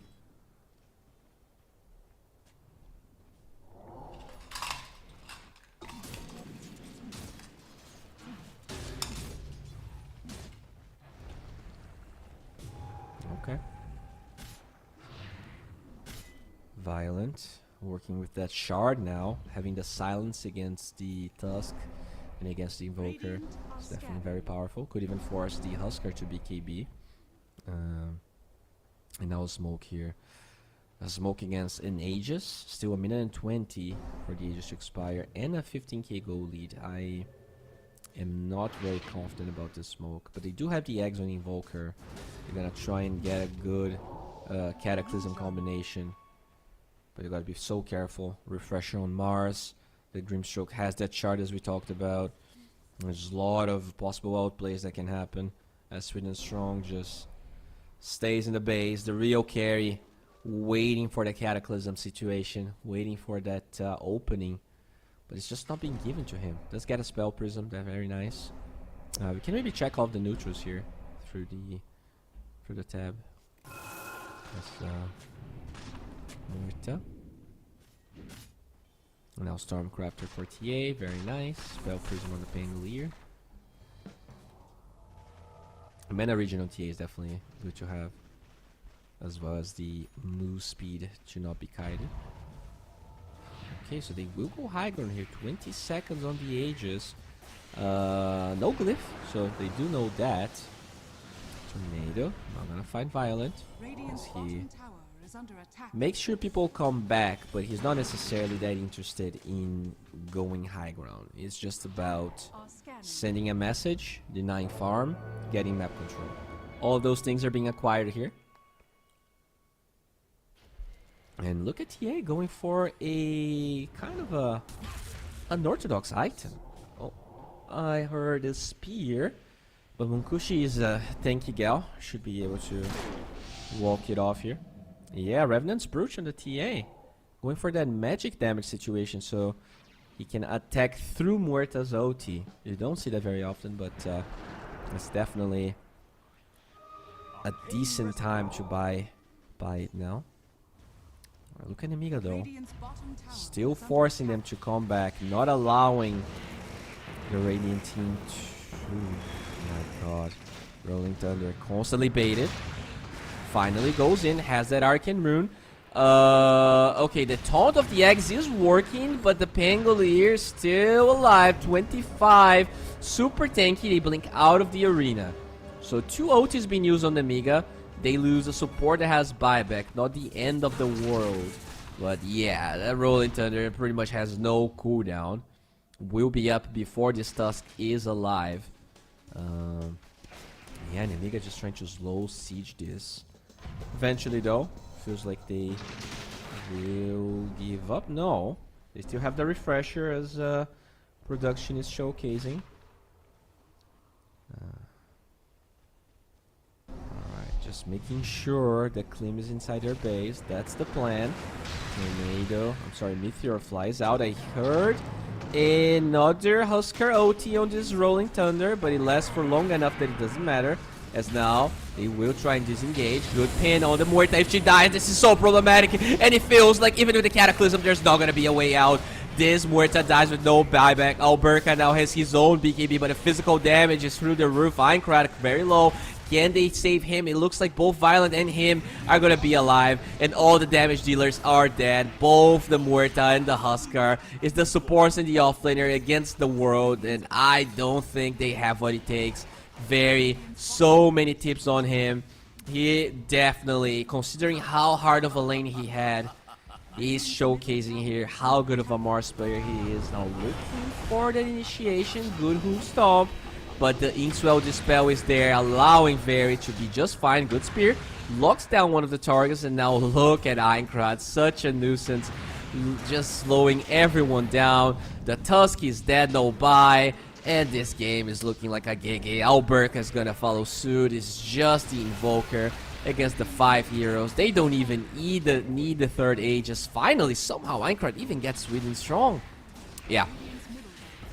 They didn't call it, but we know it, guys. In our hearts, this game is over. And the Amiga, they will not fall for the cheap tricks. They will give Vivo Kid Stars the hardest time they can for the 3rd place. And now, besides the best efforts here, Kid Stars, of tying up the score, Vivo, they will be 1 point behind Amiga, which means, I mean, I'm saying all those things, and you know they're not GGing out, so they're still holding. They have, I mean, Muerta is very good at holding high ground, but I don't know about this, guys. This is already tier 4 down. Okay, Violent, still going for this. Alright, gonna find this Huskar. Spear though doesn't connect on the Ancient, so the Huskar is able to BKB Munkushi with his own BKB, not really doing any damage through the arena though.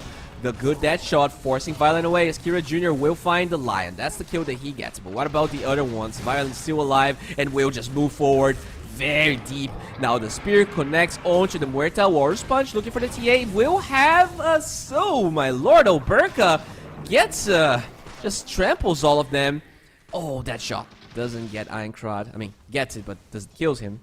So they hold high ground. They lose Violent, but everyone else is going to be up when Roshan spawns. And alright, we're going for the long one here, guys. Second game was an hour, and looks like they don't want to give a break to my voice either. Still have a series ahead of me.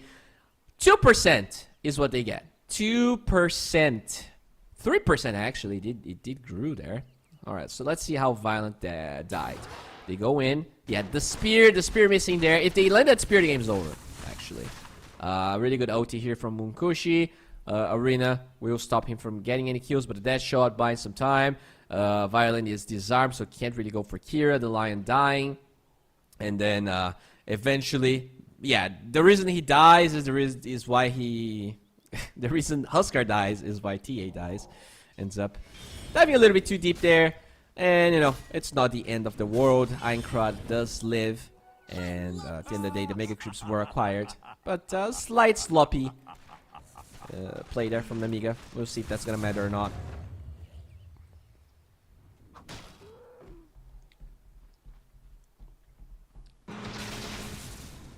Okay. So, Roche is up. TA is going to spawn in 12 seconds. It is the Radiant side, but the problem is Klim cannot leave their base. So, it doesn't really matter where Roshan's going to be. They're not going to be able to take it. The only hero that... Making mistakes. I guess they have two heroes that can Roche. But Muerta has to be in the base for... Or against the Centaur. He does relatively okay against the neutrals. It's not amazing, but it's not awful. Regardless though, Violent will just go for the Roche pit here and will do his thing as most of the other Amiga heroes approach. And that's gonna be a very quick Roshan with all of that minus armor. I am assuming, yeah, this is third Roche, so Eggs is going for the Lion maybe? I guess Grimstroke's also pretty good, creating that Muerta illusion. Let's see who's gonna pick up the Eggs. I guess even Violent could pick it up if he wants to. Pangolier already has his. Grimstroke does have him. Yeah, there we go. Dark Portrait against Huskar and the Muerta is very nice.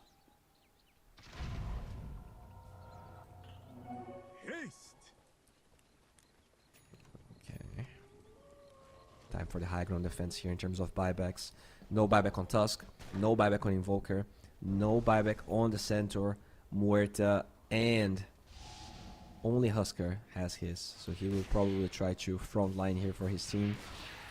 He will try to tank as much damage as possible, possibly not even use his BKB so he can come back. We'll see how the fight's gonna go. The thing is, if he doesn't hold to his BKB, I think he's gonna be killed so fast. Oh, heard a Holding Thunder. They will find that Huskar with the spear. Nice snowball save. It will definitely buy some time as the snowball stun is there. Now BKB popped onto that Huskar, trying to stand his ground. Still holding onto that buyback as now the second ring is going to be used. Oh my god, this is just a maze of death here for Klim as the Huskar buyback is there, but everyone else's, they are nowhere to be seen, and the throne falls before they can even finish up the fight. What a showing here from the Amiga. They definitely overpower Klim in game number 3. And yeah, I mean, that's the result I expected. I'm happy that Klim was able to, you know, at least showcase their prowess in game number 2. But at the end of the day, for most of this series, it was the Amiga with the map control, with the proactiveness, with the better drafts. Only in game number 2, I think there was a slight advantage there for Klim, which they were not able to capitalize well enough to get a good draft in game number 3. So kudos to the Amiga.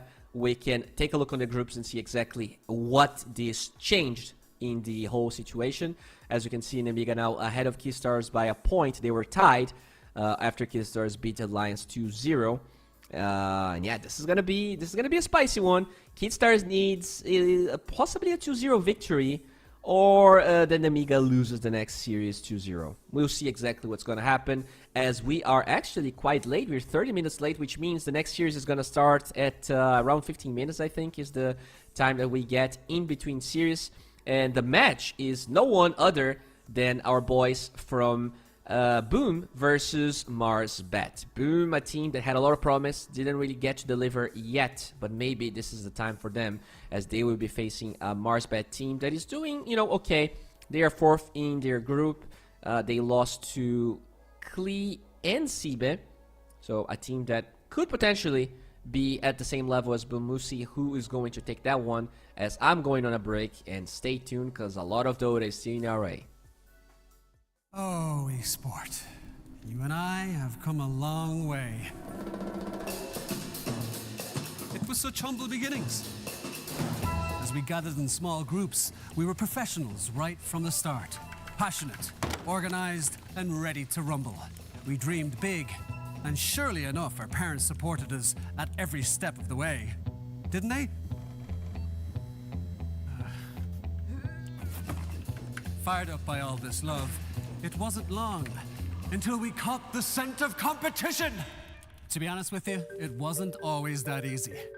Joe here, he had to take on 2 side jobs to afford playing professionally. It's gonna get better, Joe. Some of you dared to not even call this a sport. And look where we are today. An endless stream of esports events every year. Bet you didn't see that coming, Mom and Dad. And you know what? We have been with you every single step of the way.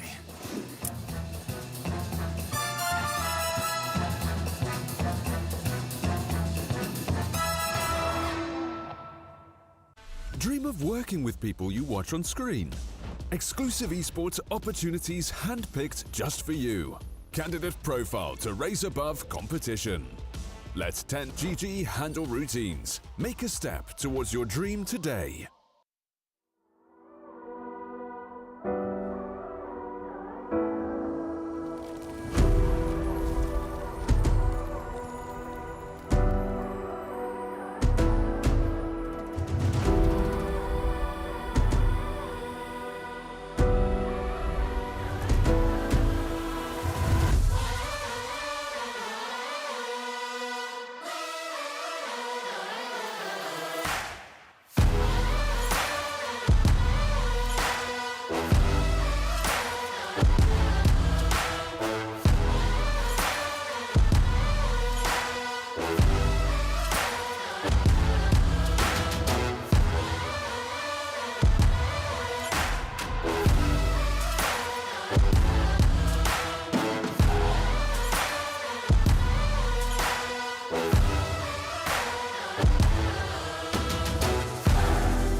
sport. You and I have come a long way. It was such humble beginnings. As we gathered in small groups, we were professionals right from the start. Passionate, organized, and ready to rumble. We dreamed big, and surely enough, our parents supported us at every step of the way. Didn't they? Fired up by all this love, it wasn't long until we caught the scent of competition. To be honest with you, it wasn't always that easy.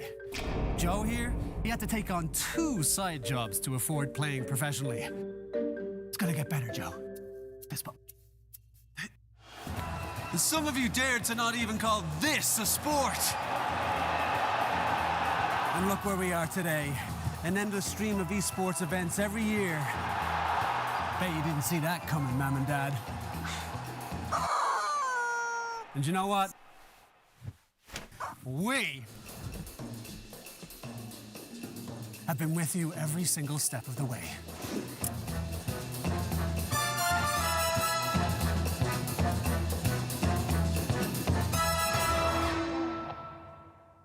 Dream of working with people you watch on screen. Exclusive esports opportunities handpicked just for you. Candidate profile to raise above competition. Let 10GG handle routines. Make a step towards your dream today.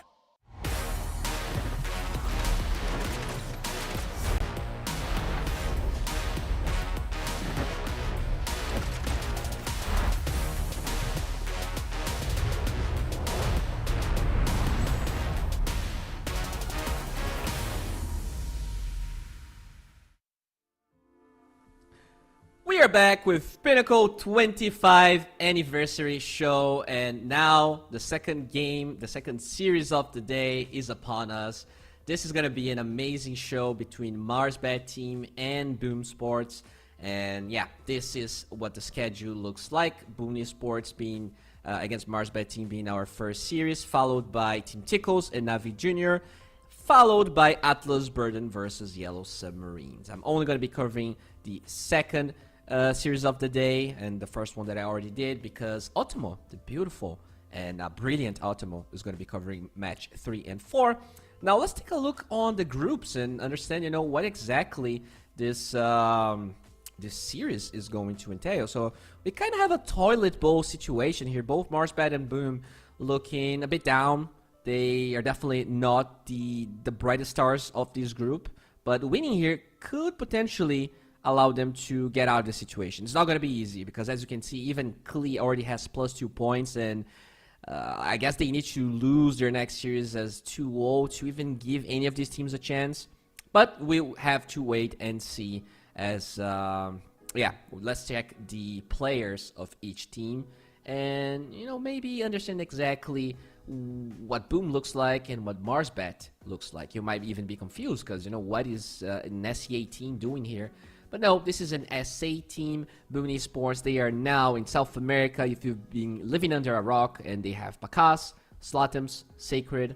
Kafs is actually their coach, so this is not their position 4, and MJZ being their position 5. Now, if we look at our boys in Marsbet, yep, that was...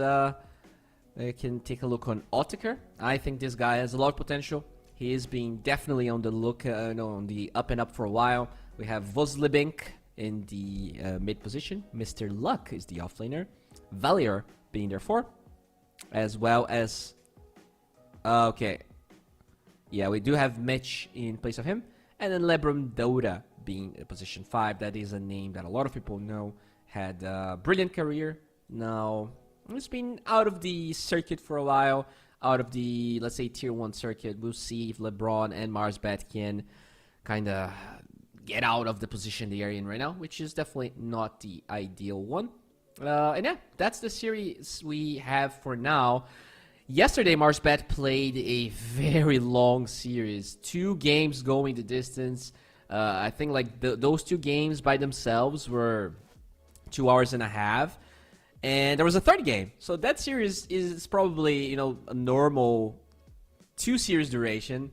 And we'll see if we're going to have another long one here, because we are coming from a 3-game series. potentially going even longer here. I know that Otomo, his time zones are not the best ones. So if this game goes long, I'm sure it might actually be so long that it's now a good time for him to cast. We'll see exactly how things are gonna look like. I do feel like the two teams should be equally skilled, so this could go for 3 games, but we're gonna have to wait for a draft to really decide on that, to really hammer that. God knows how the energy is on Marsbed after playing such a long series and losing, right? Like, even losing 1 game that is too long can feel pretty bad. If it's a whole series where 2 games go that long, I don't know what can do to your mental state. So hopefully they can reset. They can be at the appropriate power level that they need to take this series. And I think that kind of goes the same way for boys in Boom. Everyone kind of saw that team as like the brightest players. Maybe Zlatom's wasn't really that much of a standout player before. If you don't really follow South America, you might not even heard of his name. But a lot of the other players in that team were players of the highest caliber. Even the previous assistant coach of EG going with them, you would expect them to have good showings, and that's not what's happening at all. And if a team that's supposed to be looking really good doesn't get results for long enough, it can definitely start to chip at your confidence, chip at your energy. And I'm sure that they're in this for the long run. After all, Boom did buy them out, so they have an org behind them. It's still tough though. We'll see if they can bounce back, and at least even if they don't go to the second stage of this tournament, which I think it's really hard considering their position, it will still be at least nice to finish with a couple wins and expect the momentum to shift as they move towards other tournaments. But yeah, we're just waiting for the draft here. Hopefully it's gonna be up in no time so that we can, together see how the first game's gonna look like. I'm very excited, especially to see how Pakaz and Otakar are going to be looking like facing each other. I feel like Pakaz is definitely the standout carry alongside K1, the carry that everyone talks about.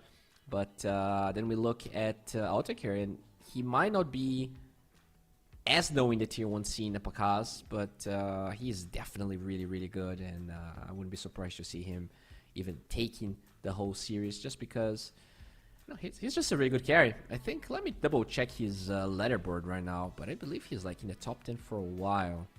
Maybe I'm wrong. So Otakar is ranked 14 Europe, so that is extremely high.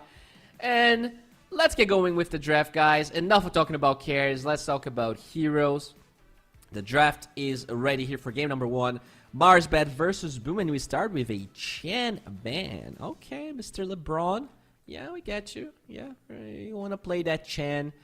The zoo is definitely something you have to worry about in this patch, especially, with your Lycans and Lone Druids and all that garbage you have to be careful about. Kanka Tusk is going to be the first bans here. Interesting. I've cast a fair amount of Pinnacle Cup games in this patch, and Tusk first phase is not something that I've seen, but South America is definitely known for that hero. I think this hero is just popular because of the interaction with... in Europe, this hero is popular because it works well with Muerta, but outside of Europe, I still feel like players use it nonetheless. It's pretty fun how that works sometimes. So yeah, we'll see whether the lack of Tusk is going to be a problem here for Boom, as now they have to select their second ban. What is the hero that they want to ban? Weaver, still available. Out of the very popular meta heroes, there's so many: Pugna, Grim, Muerta, Treant, Spectre, Weaver. They're all so good, but the Breaker is the one that they actually address here. And the interesting thing to me is that Spirit Breaker has a 44% win rate right now. 44. And it's still first phase ban. And I just gotta say, I think people have to get on with the times. Okay, you might think this hero is good, and sure, it has decent late game potential, but what is the what's the price of that, right? Going Midas on your offlaner, just farming for God knows how long. I really feel like this hero in 2 weeks, no one's gonna be doing this anymore. But you know, it's just hard for like you already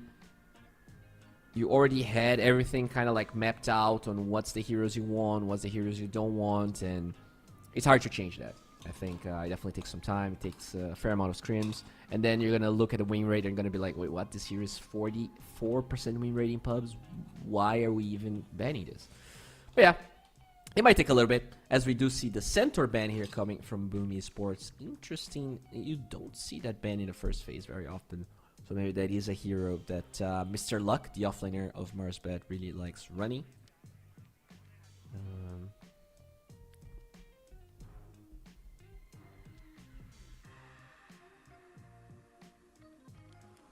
Okay. Now, time here for Boom to go for their first pick. We'll see what they are cooking up. And it's a Primal, not a hero I was able to see too much in this tournament. Very often banned despite the nerfs that he got. So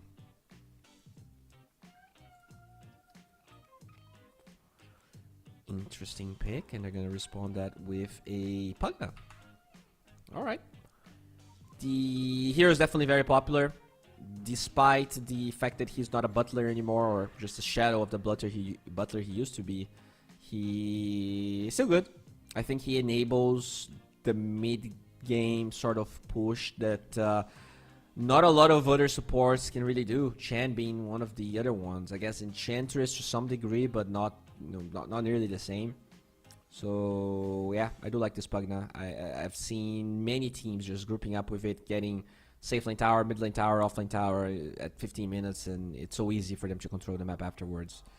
And then Edward, obviously, very, very powerful.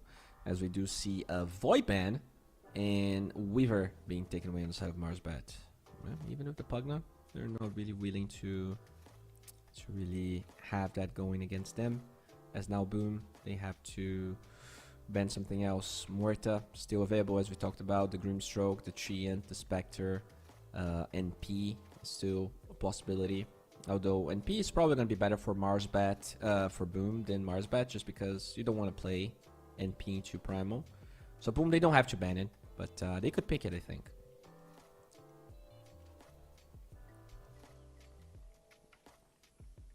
And they do ban the Willow.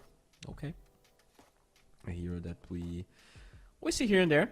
Not the most flavorful hero of the patch, but a decent hero nonetheless. As now Marsbat will go for their last ban here of this second phase of bans, and it's that Spectre we talked about. Yep, no surprises there, especially because the NP is something they can pick, so the Spectre with the NP could be too powerful, as they will get the Grimstroke, another great combination that the Primal could have utilized. I do like that quite a lot. I also like the Pugna Grimstroke combination. You can prevent the bug from being taken away, from being killed, and that's very nice.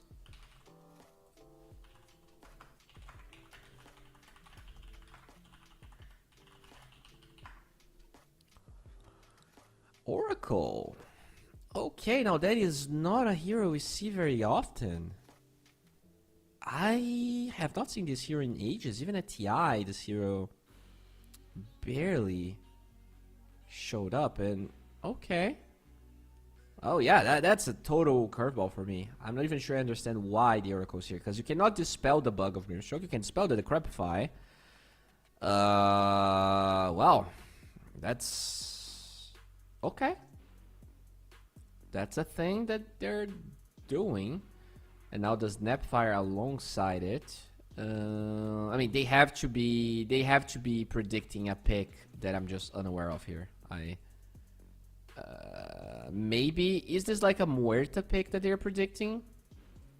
So the Oracle Magic Res on W protects anyone that Muerta targets. Is that? And they also have a lot of magic damage against this Muerta that they left open. The Primal and the Snapfire can definitely kill Muerta despite her OT. Maybe that's where we're getting at here, and I'm just Yeah, it took me a while to process. But, you know, they don't have to get the Muerta. Sure, you're dissuading it from being picked. And, yeah, they're going to go for a Wraith King. Probably offlane, but does have the flex to carry in case that's needed. That's a lot of siege that they have with the Skeletons and the Pugna. So, in terms of defending their towers, boom, they're not good at it. They don't have safe wave clear, and the Puck could have been good in that regard, but it is picked on Marsbat alongside the Grimstroke. Really good combination.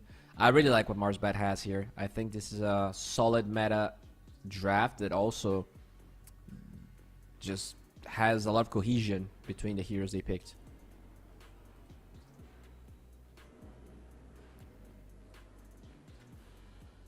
Now, for Boom, what is it going to be? They are taking their time and they go with a Huskar. Okay. So Huskar into the Puck. I guess you could offlane Puck and safe lane the Wraith King, but I don't think they're gonna do that. I think Puck suffers against Huskar, but it's not the end of the world. Just interesting Huskar pick. I was just not expecting that. He handles the skeletons nicely, right? Gonna be able to disarm all of them. Okay, guys, I have a small issue here. Just give me a second.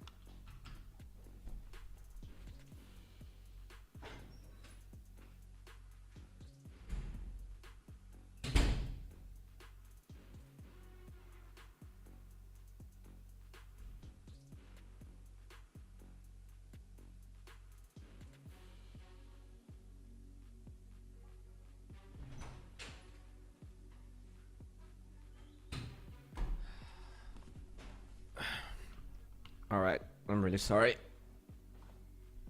Okay, so nothing happened.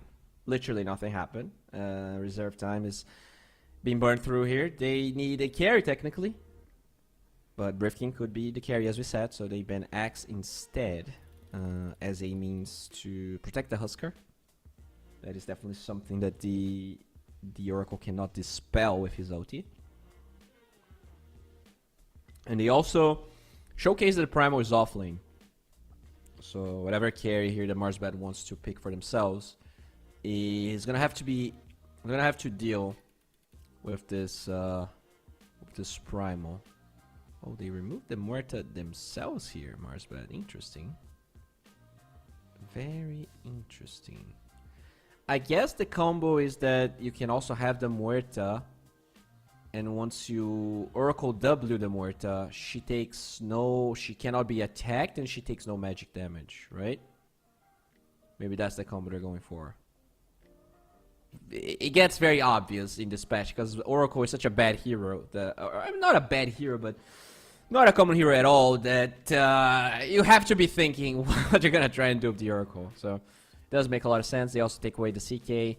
Strong laner, the lifesteal makes sure that the Oracle's OT will always heal him back to full. I do like it a lot. And now for the last ban here of the Boom Esports. What is it going to be? Do you take another offlaner? Or was the X the only one you care about? Yeah, they're gonna take away the lifestealer. I do like it. And they go TA. So a lot of comfort here. Zlatims is known for playing Huskar. You do have Pakaz on the TA. I kinda like their draft, right? Snapfire and Primal is a good lane combination. I guess my biggest question mark is the Oracle. And whether this Huskar is gonna be able to pressure enough, because I mean, they don't have a lot of burst damage to kill the Huskar. Like you have Inkswell, like all of the Puck damage is magical. Huskar has the magic resistance from his passive. They need a hero here that does a lot of things. It is something that can give you more burst physical damage on Huskar, but does well with TA. And I'm not sure that hero exists. Like a Sven would be good, but TA is very good against Sven. Yeah, I don't know. It's kind of a weird situation here for Marsbat.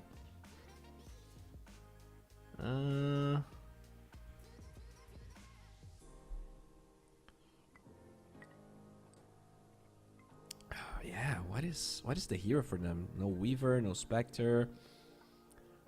Luna is available. It's just not that good against either TA or Huskar. Gyro is not a decent carry anymore. CK is banned. Like, you're gonna have to go. Wait, what? So it is offlane Doom, and they do play carry Wraith King instead. Radiance is definitely nice against the TA. The Doom is pretty good, right? The no region aspect of Doom against Huskar, that's very smart. Because Doom is not picked that much, but I actually really like what Marsbat did. The no region against Huskar. Very good against both the Oracle and the Huskar for different reasons. Huh.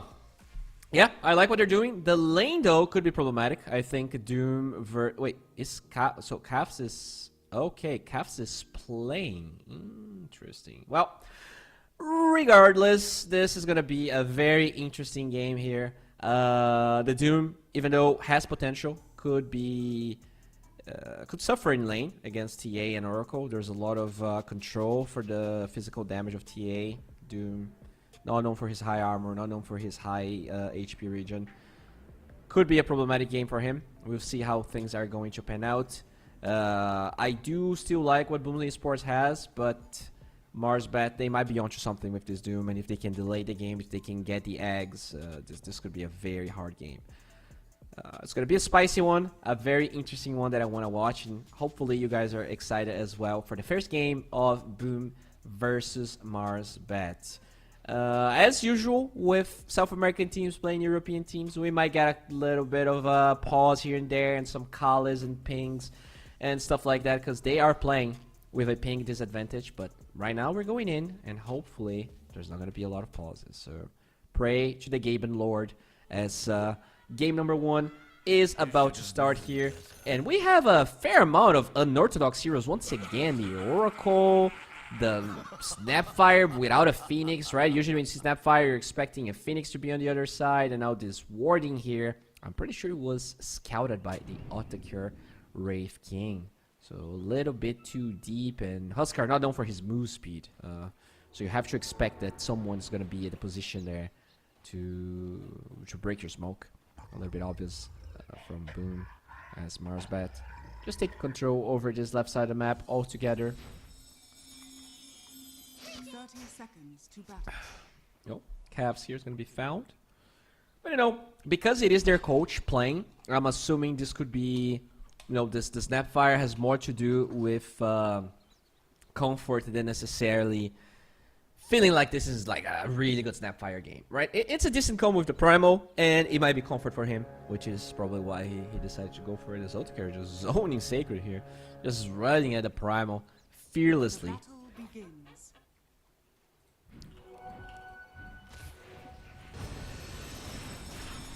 Alright, the orb's gonna fly out. They get Mr. Luck, and he will fall. And we talked about, you know... Okay, so Zlatims, he has burning spears. Doesn't die as they're chasing him. They're gonna get another Q. Can they find this Pugna with the cookie? They can. And that's a 2-0 Boom starting with a 1k gold advantage.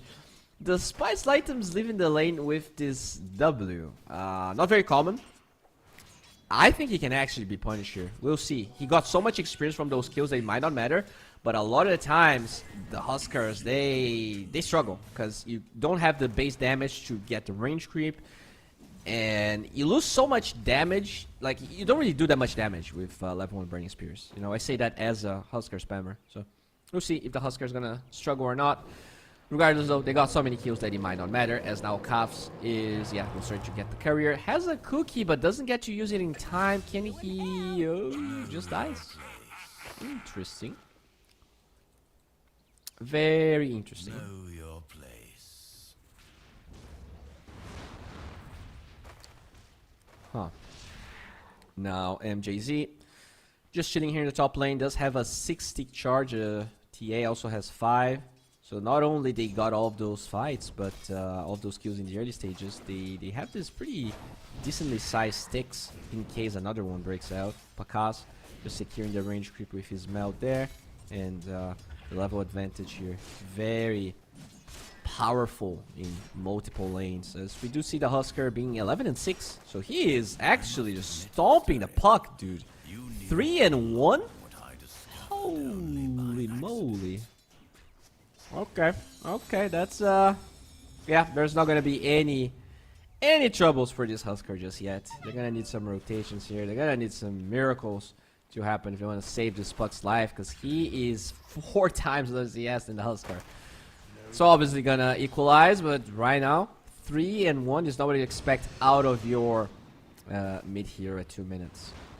Even if it's a Husker, to be honest. Like, that's a Husker that started with burning spears and was half HP. Very awkward.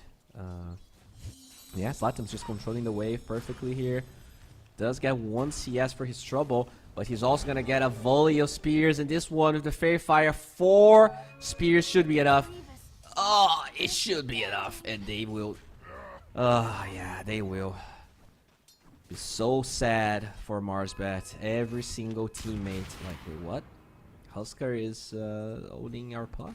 Yeah, I mean, obviously it's not an easy lane, but didn't expect it to be this one-sided, especially because there was a lot of criticism to Zlatan's gameplay in general. I think a lot of people were not really impressed by the first matches that he played. After all, he is playing with the likes of Pakaz, so you do have a lot of expectations for the team. Speaking of expectations, Sacred's expectations will be staying alive for now. Even got the Lotus for his trouble, so nothing major is going to happen here, as we do see that TA having a decent time against the Doom, but not as much of a stomp as Mid is being right now. 22-14 for the Husker. That's, yeah. That's a sizable advantage, I would say. That is probably the hardest stomp I've seen this year since I'm casting. I don't remember. 24-17 against 9-1. This is unbelievable levels of stomping. Oh. And that's not even a last pick Husker. That's a 4th pick one. That's Mr. Luck. Will be fine. Pakaz, though, taking some hefty damage. Doesn't even have refraction, actually. 2 levels of meld. What is that build? That's the build that kills you. Right there. He's just dead. And now, Mr. MJZ, as he tries to get the range creep that gets denied, mind you, he gets the kill, though. So he is able to not only get the kill, he's leaving for now. Mitch trying to get a counter kill, but there's so many creeps on the lane that he will leave and let MJZ stay alive. And look at that Husker go, 30-20. He has almost the double of denies that the puck has of CS. That's unbelievable. Dire's structures are fortified. That's what Husker does to you.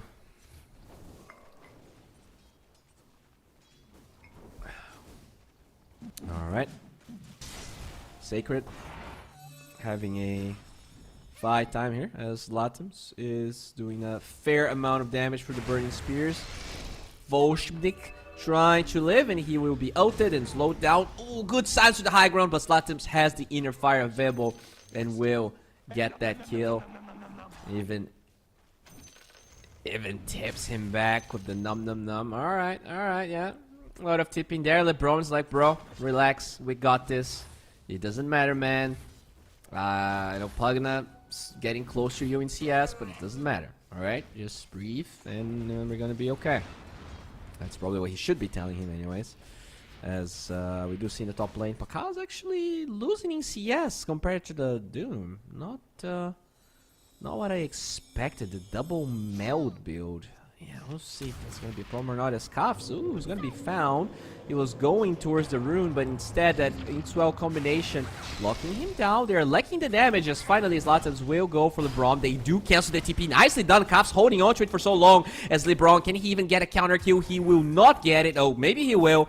LeBron falls to Zlatans as the rune is actually, I think it was, yeah, it was a shield rune that MJZ got in the top lane. At the same time, though, somehow Voshnik killed Kafs. Alright, yeah. Crazy stuff going on. 1k gold lead here for Boom. But all in all, not the end of the world here as Pakaz. Yeah, probably doesn't get the refraction level 1 because of the because of the damage over time that Doom brings up. But yeah, it's gonna be okay. Well, okay, they get the cookie, they get the blood grenade with the slow, but Pugna has the decryptify, preventing the right clicks and allowing Mr. Luck to stay alive. Time for the Wisdom Room, and LeBron already in position here. You can see the Boom supports trying to engage and get that as Altaker will try to steal the Wisdom Room, but he gets boinked back to the other side. Now trying to commit for the kill onto Sacred, but now MJZ will be... That W doesn't really do anything to protect the Primal Beast, but it's colorful, I guess. As Latums look at that, he already has a freaking armlet, and he's taking tower hits, he's taking for the catapult, and they will probably get this tower at 7 minutes. This is such a big win if they're able to do it. Latums, though, going in, doesn't land the slow onto the puck, so he will be fine, but those burning spears, they hurt. Oh my god, this is probably a kill. This is a kill. Mega kill streak, diving tier 2s by himself, tanking catapult waves, and finally falling as 3 other heroes showed up to help this poor puck. Mega kill streak going the way of Mitch, so he's rich. He just got an inheritance from his parent, but he's also dead. He's a Skelly boy. Not sure if he's gonna be able to use that money, as now the other Skelly boy falls before. I mean, he got his 6, I think, but died before it. Anyways, no OT there. As 4 and 8 and Boom Esports actually showcasing a level of Dota I was not expecting. Sure, a lot of it came from the first blood, but so far they're not dropping the ball. And honestly, a lot of the games that I've seen from Boom, they actually play well. They just give up huge leads. We'll see if that's gonna happen again, because yeah, I think they play in general their lanes really well, and they like actually get sizable leads. They just throw them. So it's definitely a sense of, can they actually just tidy up their game and showcase a better mid game? Because in terms of the laning stage, this is up to par with other games that I watch from them. We'll see if Marsbat's gonna be able to bounce back. We'll see if Boom's gonna keep being this relentless. Puck finally gets his 6, but still barely has as much CS as the Husker has the Nice.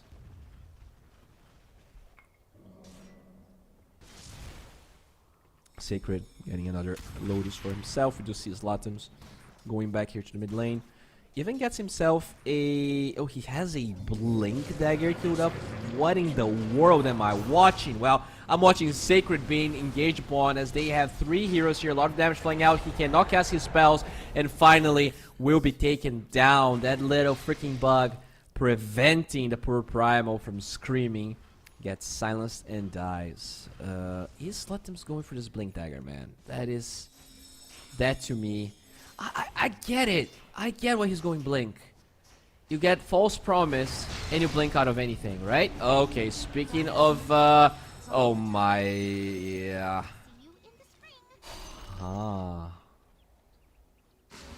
Yeah, that's not good. You know, speaking of feeding... dropping the ball... Yeah, that's kind of what we were talking about right here. Yep. Hopefully, for Boom Esports fans, this is gonna be a problem. But yeah, not ideal to drop the ball like that, as we do see Altaker here defending this this tier 1 tower.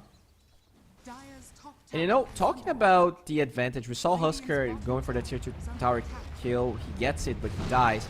If he didn't go for that play, he could have probably got the tier 1 tower mid that didn't fall, because he ended up diving for that. So Latums, despite all of that advantage, oh, look at how Pakaz is going to be engaged upon. Where's the False Promise? MJZ, he doesn't have his level 6 just yet, so preventing some of the damage with his W, but not enough to save his friend.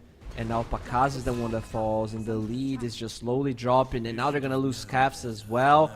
Oh, Marsbat. Yeah, that's European Dota for you right there. That is the European Dota we come to love. Oh, yeah.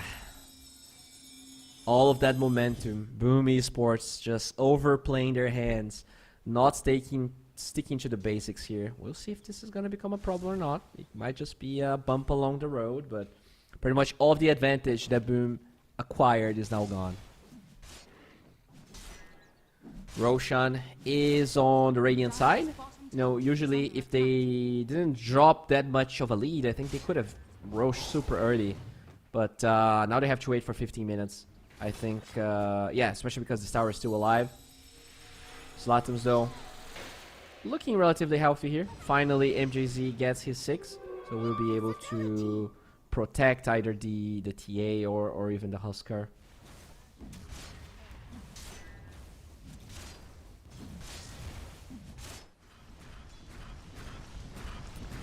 Oh, look at Zlatums, though. Can Mars bet? Ooh, if he just turns that off for a second. Ooh, if he turns it off one time. Alright, Voshbenik will not go for that play, but that was, yep. I think I would probably have turned off that that armlet at some point to regen faster. So, whew.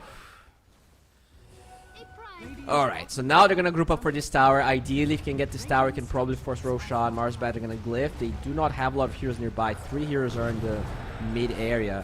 So it looks like they're giving away this tower despite using the glyph for it.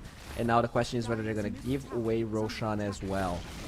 It feels like they want to take the mid tower in trade of that Roshan. And you know, I don't think this is a bad trade. At the end of the day, first Roshan's not gonna matter that much, especially because the Huskar just isn't as farmed as he was a couple of minutes ago. Those 2 deaths that he fed, definitely not ideal. So, yeah, Roshan is now being attempted by the Huskar. No signs of a response here from Marsbat. The TA is also pushing away. Oh, TA could be in trouble here. Has a TA trap, and that's gonna slow down the Grimstroke, but not enough to prevent the Inkswell stun. And as they try to Roche, Pakaz will pay the price. Oh no, they get the Aegis, but yep. Every time they get something, it does feel like they're giving something away here for Marsbat, which, if you're a Marsbat fan, you're probably quite happy about it. Radiant are scared. Dyer's middle tower has fallen. Alright. Do see Pugna falling here, choose Latums. Primal Beast does have that Blade Mail. Puck with his Midas. Interesting choice, but I think it's probably necessary here as Sacred tries to zone down the puck and successfully does so, as Slatums is under the protection of that Aegis. I wonder if the tier 2 tower mid is really what they're going to try and force. There is a fair amount of heroes behind him. The only hero that's not there is Pakaz, and he's doing his best at accelerating his farm. He's, you know, slightly ahead of the Rifting, but not by that much, as now they're going to smoke towards this top side of the map. Okay.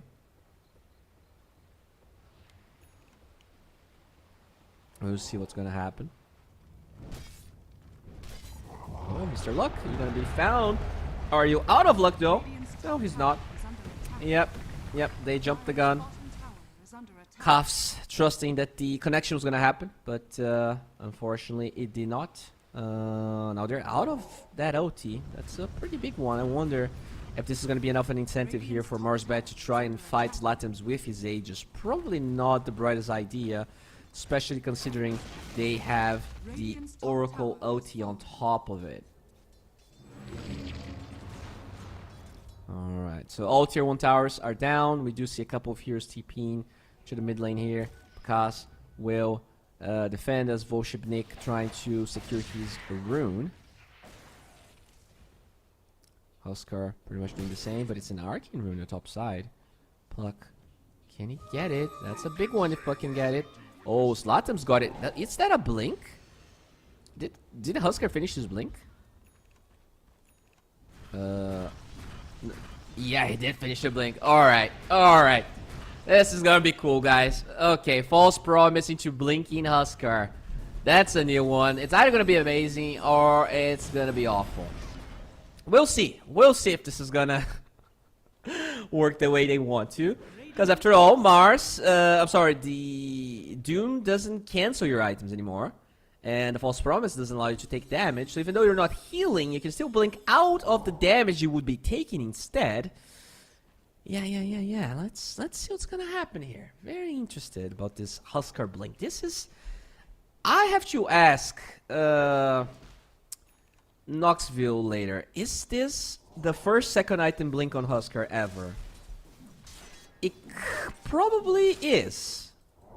But I'm not sure. That's such a... like... Not only this, like, the Huskar Oracle thing is super new, there has not been that many Huskars in general, and usually when you see a Huskar, there's no Oracle, cause you are just picking it for the lane, not for the combination with like a Dazzle or an Oracle anymore. That used to be something of the past, so we'll see what's gonna happen here, as now the glyph gets used. Age is still alive for 1 minute and 10 seconds, so decent window here for Marsbat to get one tier 2 tower, but probably not much more than that unless Marsbat gives it to them. And by the way, they are looking for that TA, and Pakaz, you're by your lonesome here. He's under vision. They know exactly where he is. Oh, he blinks out of the bug. The Decrepify doesn't allow him to kill the bug just yet, as now Soulbind is going to be used. So much damage. Double Doom will probably kill this Primal. Can they get the deny? No, they cannot. LeBron gets that kill, as now Mr. Cough's running away and will be overpowered by LeBron. That's a dominating streak. Finally, the Wraith King ulti does proc though, and Nauticare trying to TP out, no cancel for that. Bakaz taking a lot of damage, gets silenced as well. Inkswell onto the puck, but it is Mitch that tries to run away, and the lack of stuns being a huge problem as everyone TPing right in their faces, as they do not get the connection with the Q of Oracle, but that's still Bakaz overwhelming the puck with physical damage. Aegis did allow them to get a tier 2 tower, and they trade 2 supports and an offlaner for a puck, so not ideal. Once again, Marsbat just reading the map perfectly. They realize TA is never with Boom in those plays, and it's just quite obvious to find out where she is. At least Pakaz didn't die this time, but that's still a fair trade and a fair amount of engagements here that I think Marsbat is getting experience gold without really sacrificing that much, despite the Aegis being on the side of Boom in the first place. Now Radiance gets completed to the Wraith King. Does not have his ulti for a while. Maybe that's something Boom can explore, as now the Eggs is going to be the Huskar's next item. Radiant's middle tower is under attack. Alright. Cuffs will be...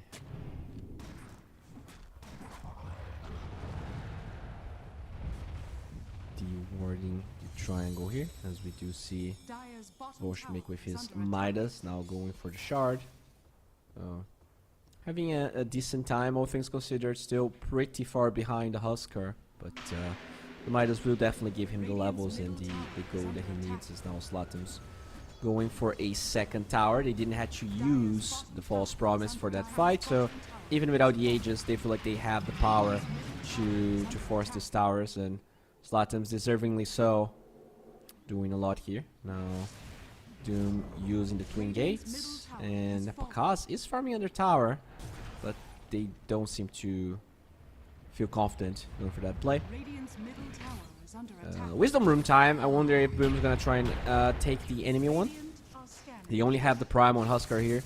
Voshpinik is farming an ancient stack as that happens, so will surpass the Primal Beast. Oh, somewhere else. Mitch did get a kill into Calves.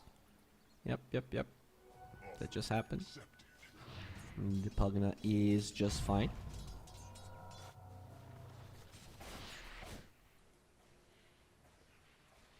Dire are scanning.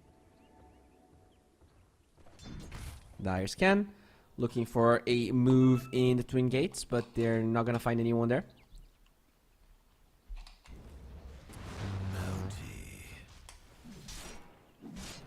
Mitch just jungling, just a lot of jungling here. Despite the Radiance on the Wraith King, they still don't feel ready to go for any place on the side of Marsbat. The Doom. You know, I don't think Marsbat is sad about that. For all, they do have 2 Midases, and despite Boom being very good at taking these early towers, they are not really pushing Marsbed as much as I think they would like. Oh, Mr. Luck, yeah. Will not be denied of his farm and just TPs back to the base. Now, is this a smoke time for Marsbed? They do have that Blink on Doom, as we just saw. Grimstroke does have his shard as well. So lots of things working out pretty nicely for them. Odegaard going for a halberd. That's probably the time they want to use to fight then. If you have the halberd, the TA won't really be able to do anything about it unless she has a BKB, which is a rare occurrence for TAs. Not an item they like looting at all. As yeah, we see the Doom here with the BKB. Blink Dagger getting pretty close.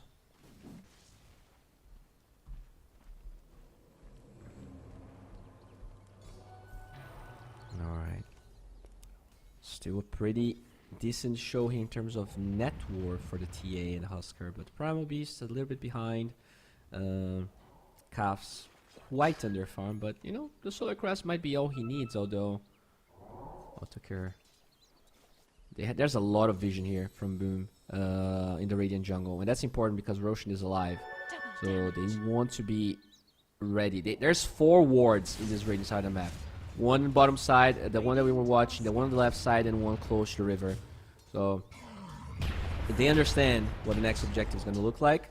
But they have no wards actually close to the pit itself. I wonder if that's going to be the problem for them. They obviously Marsbed did use a smoke to get here, so they are not under vision right now. And all of the other wards, they're not going to be useful. They're very far away from where they are. Yeah, that one I guess does reveal the position of Mr. Luck. That's a little bit of intel they're going to be able to use as Zotaker walks towards the pit, gets vision of that Watcher. We're going to expect a vision to be in the Twin Gate. Now, in a way, that is smart, because that's usually when you place your wards and your sentries. You expect vision to be here as Latims blinks forward, trying to find the puck. Will not get it. Zotaker walking inside the Ring of Destiny. And, well, Skeletons, they don't like water that much, so he will run away. And they will hold their ground here as now the kiss is flying out. And he gets vision of the Pugna. They really want that kill. Sacred running forward, trying to zone everyone away. As a really good soul bind, locking down the Husker in place, but he's disarmed and he is going to take so much damage. Double doom on top of that poor Husker. He cannot blink away. He's going to be locked in soul bind at the same time. Double kill for the Puck. This is a disaster. Pakas forced to run away. Doesn't have that blink out, and they will be overwhelmed. Boom. It seemed like a decent fight, but they jumped the gun. They forced the kisses just to get vision, and they didn't really use their spells together. It was the Primal on one side, and the Husker of the Oracle in the other fight, and Pakas barely dealt any damage. Oh no. Really poor execution once again from Boom, as now the second Roshan will be Marsbed. Yeah, we can rewatch that. So the Ring of Destiny, first of all, got used there, so they don't have it to protect the Husker. And then Sacred, like, he zones a lot of heroes, but at the same time, just the Wraith King with that Soul Bind is so strong, and they get the double bugs, they get the double Wraith Blast, the double Doom. That's more than enough to win the fight and overwhelm all of them. And it is the Puck that actually grabs the Aegis. Wait, is it really? I heard a voice line. Yeah, he did pick the Aegis right there.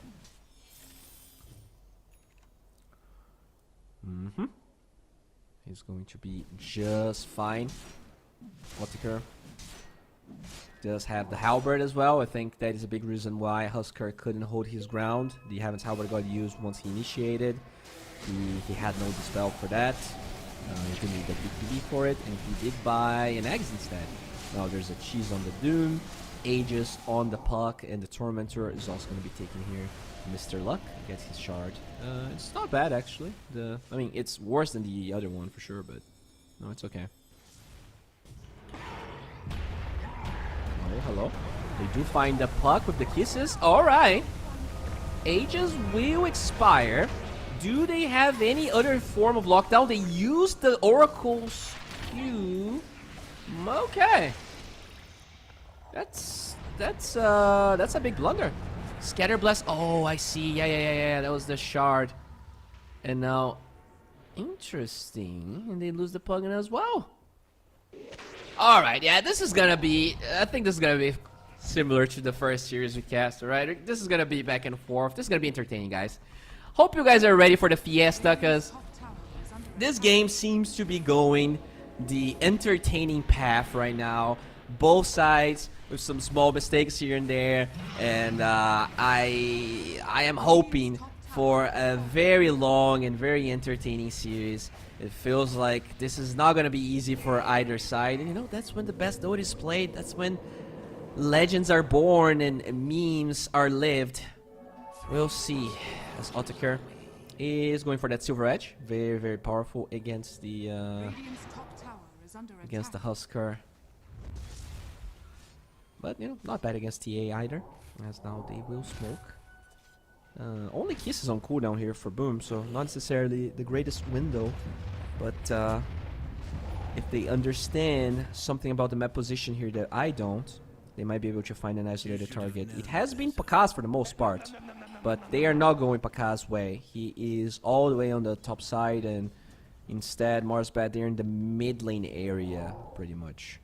And they don't seem to be able to find anything. The warding from Boom has been really good, by the way. They have that triangle vision. One of the wards that they also had very deep just got dewarded by the puck, I think. But yeah, I think they despite some hiccups, they always have very good vision around the map.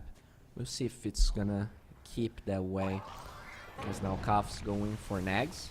Pretty good. Can throw the Huskar and he just ults someone. Or can throw the TA and she overwhelms someone. This is probably a game where you need Nullifier on TA as well, just for the Crepify.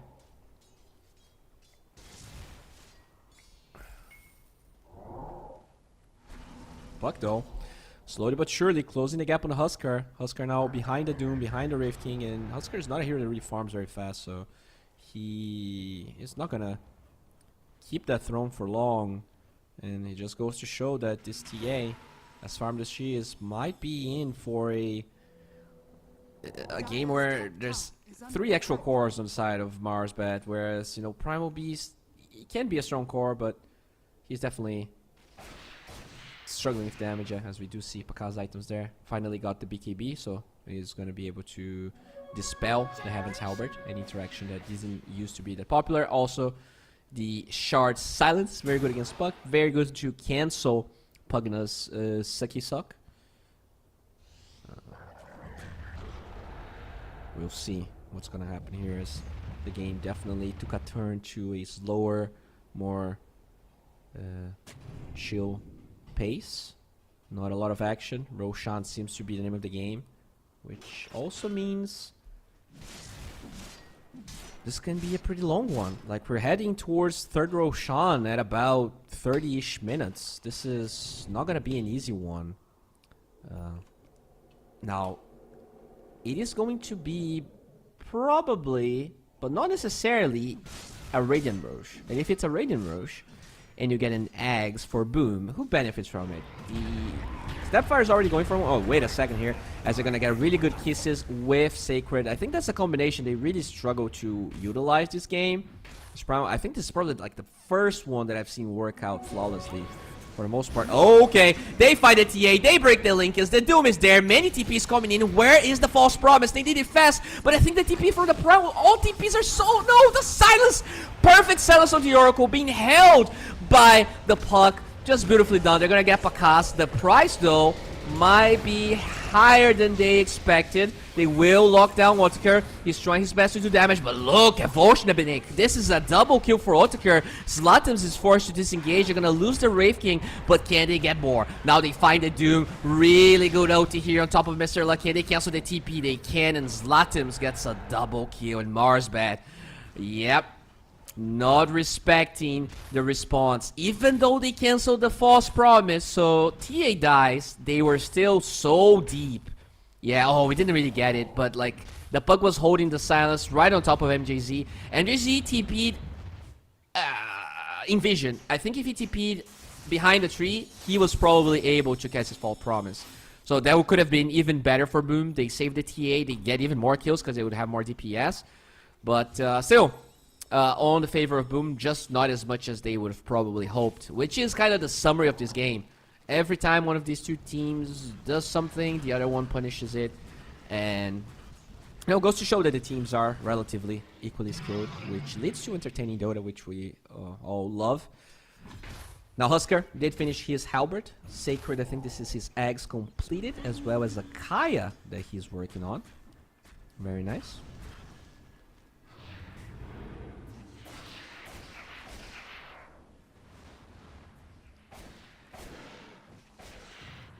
Okay.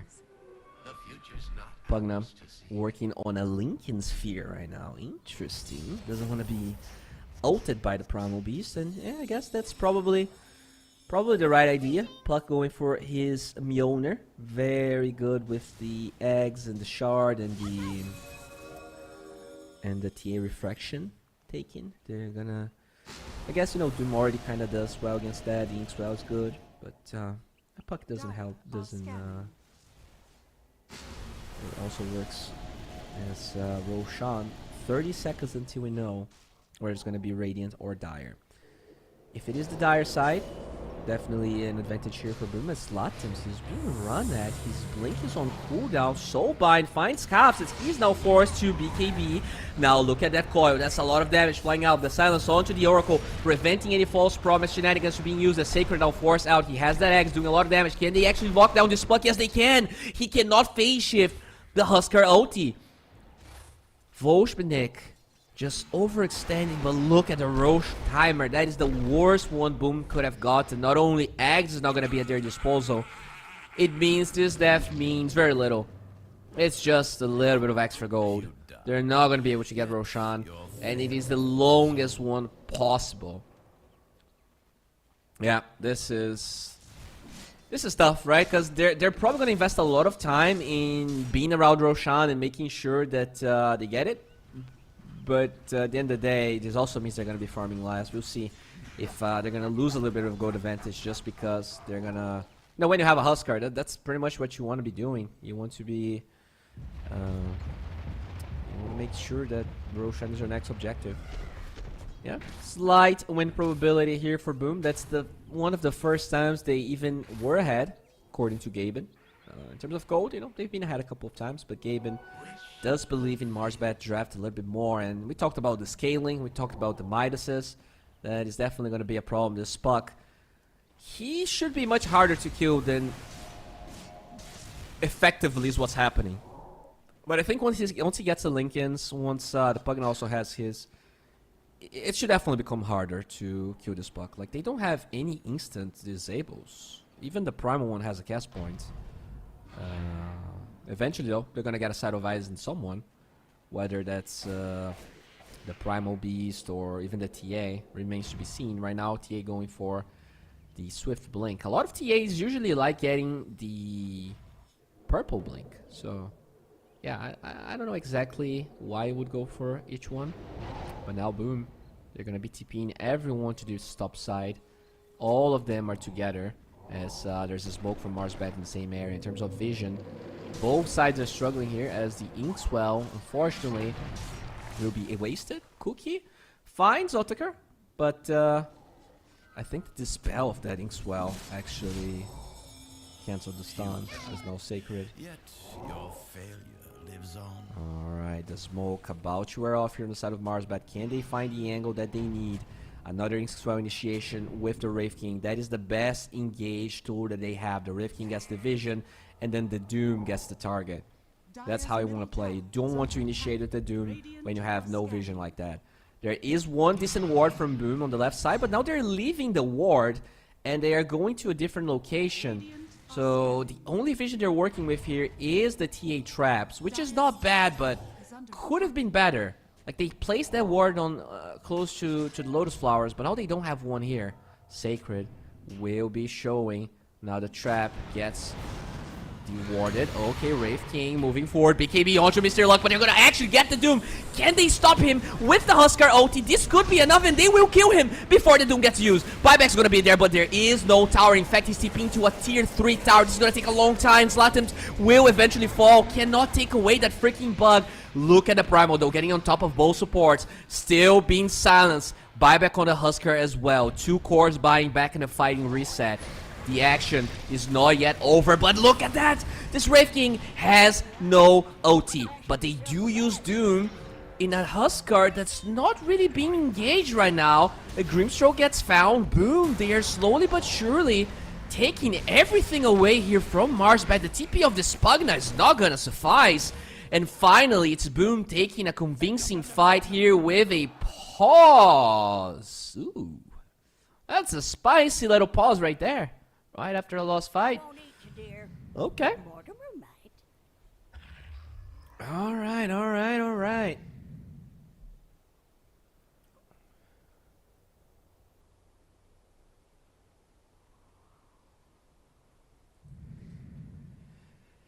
Interesting.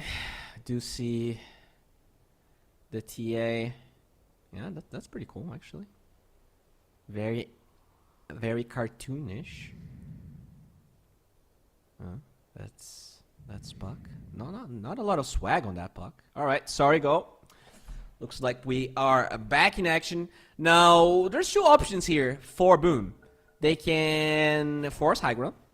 They can get Roche. I guess the ideal scenario is you force buyback and then you go for Roche, but you can try and go for the even more ideal scenario. You get Roche and you force buyback. We'll see what's gonna happen. Huskar is solo Roshing while they're getting a Tormentor, while they're also doing some tower damage here. Very bold move by Boom. Yeah.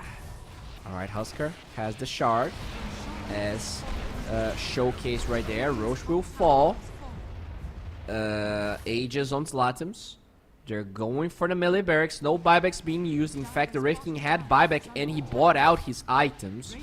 So they... Oh, there's no creeps. Now there are creeps. This should be 1 lane of barracks. The Huskar is TPing bottom, so I think Boom should probably get the hell out, or else this could easily be read and addressed by Marsbat. So they get 1 lane of barracks, they get Roshan, they get enemy Tormentor. They really got a lot out of that fight. Refresher shard on Huskar as well. The double BKB is going to be a thing. Just gotta remember to backpack the cheese, backpack the refresher once your Aegis expires.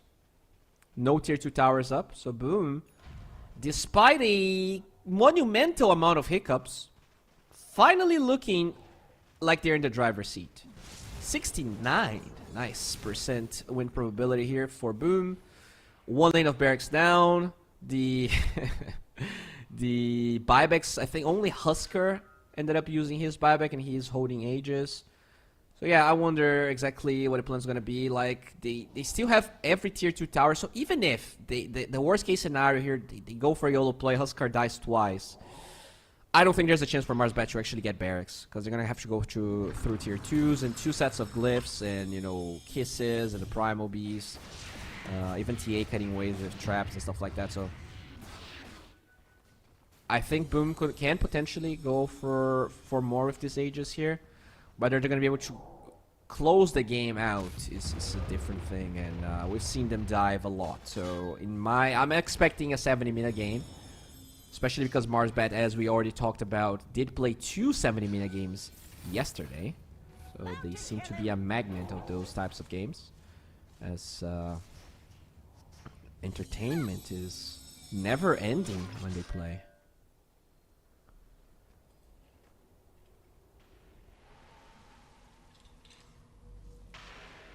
Mr. Luck is holding high ground right there. Do you see Boom? Oh, that's actually a really good place that he is, because he could potentially find a support in the back lines by the angle that he has. That Doom on the right side, that is a good move right there. But look at where everyone from Boom is positioned. They are on the left side. Maybe even aware that this is a thing. Zlatan's though taking a lot of damage, tries to man up, but you gotta be careful. They will use that false promise as the soul bind locks the doom in place. Double doom is gonna be there. I don't think this Husker is gonna survive the first life. He's taking way too much damage. Eventually the false promise ends and he is dead anyways. Caps with a buyback. This fight is already looking pretty bad here for Boom. They do hold the outpost, allowing the Snapfire to TP to it. But now, initiation from the Husker somewhere else. I can see it, but finally, this is a dead puck. Was not able to dodge that false, that life break. Has a buyback. 2 smoke targets on the side of Marsbat, looking for an angle here. As now their Doom is on cooldown. Now Sacred's gonna be stunned. The Bug preventing any spells from being cast. He's taking a lot of damage, even though he's a tanky boy. Refresh is gonna be used as he now uses his second ulti to hold that Rifting in place and zone everyone. Zlatan's though very low, trying to survive, but the Skelly boys alongside those right clicks are enough, and he did die back as we just talked about. And now it's Bakas by himself, probably gonna be killed. And oh my god, if Sloppy had a logo, I think Boom probably would have it here. This is a disastrous fight. They're gonna lose 4 heroes. That is a tough one. Yep, and they got absolutely nothing out of that Aegis. I guess they got 1 buyback. That is the full extent of the whole thing. It's 1 Pugna. Like, how is that even possible? Let's rewatch this. So, they go in for the tower. Sacred initiates. That's the second fight, actually, after the Aegis already expired. Otakir loses first life. Slatims still has his BKB. Already used Refresher, I think. Didn't backpack the boots, by the way. Yep. I mean, he didn't die because of it, but just pointing it out. Boots in the backpack. And now, tier 2 towers falling here. Still a fair amount of time for the Husker to respawn. Whew. Sheesh, as the Zoomers would say. And that puck actually right-clicks for a lot of damage, right? You would usually expect the Rifting being dead as a sign they wouldn't be able to get a lot out of that, but this puck is literally just taking Berks by himself here. They're going to be forced out because of the kisses, but not for long, as the right-clicks of Volshbenik are going to be doing so much damage. They're going to disarm the little puck for a while, but it does not change the fact that now the barracks fall when it's a 1-for-1, and boom. All of that momentum, all of that promises back up, and entertainment value just went up a different tier. Guys, we're going 60 minutes here. This game is bound. These two teams bound to play till eternity here. Alright, yeah, it looks like I was mispronouncing Puck's name. It's Volshebnik. I am very sorry. And I will work better at that. And yeah. This game, guys, it's a never-ending... I mean, they say time is a flat circle, but I guess they never watch Boom versus Marsbat, because time is Marsbat versus Boom. It is the eternal give and take of a Dota match, and we're all in for it. We cannot escape it. We can only experience it and either cry or smile. I am smiling. Not sure about Boom right now, since they are definitely not in a similar position they were with that Aegis. That said, though, the buyback on Zlatan's will now end, right? Which means he will have his buyback for the next fight. We'll see if they're finally in the position they have to be in here. As now, this seems like a smoke from Marsbat. Direscan expecting Boom to be top, but they are all in their triangle. Wait, I heard a BKB. Who did BKB? Check the BKBs. BKB alert. BKB alert. We need every BKB. Search everyone. BKB police. Oh, Sacred. Sacred, you're going to BKB jail. This is unacceptable. Yeah. We're going to be looking at you. You're not escaping us. The viewers. The Pepis are in chat. A minute without it. We'll see if this is gonna matter or not. 30 seconds for Roche possible spawn. But yeah, looks like no smokes are gonna come. Sacred's gonna be fine, but you know the BKB police has to do its job. Because let's check everyone's items here. I want to see neutrals. I want to see everything. Let's look at the whole, the big thingy there. All right, so Autocare, Silver Edge, Heart, Giga Tanky Boy, Voshpinik with his Silver Edge as well. Holy moly, he's so farmed. Refresher, Octarine BKB on Mr. Luck.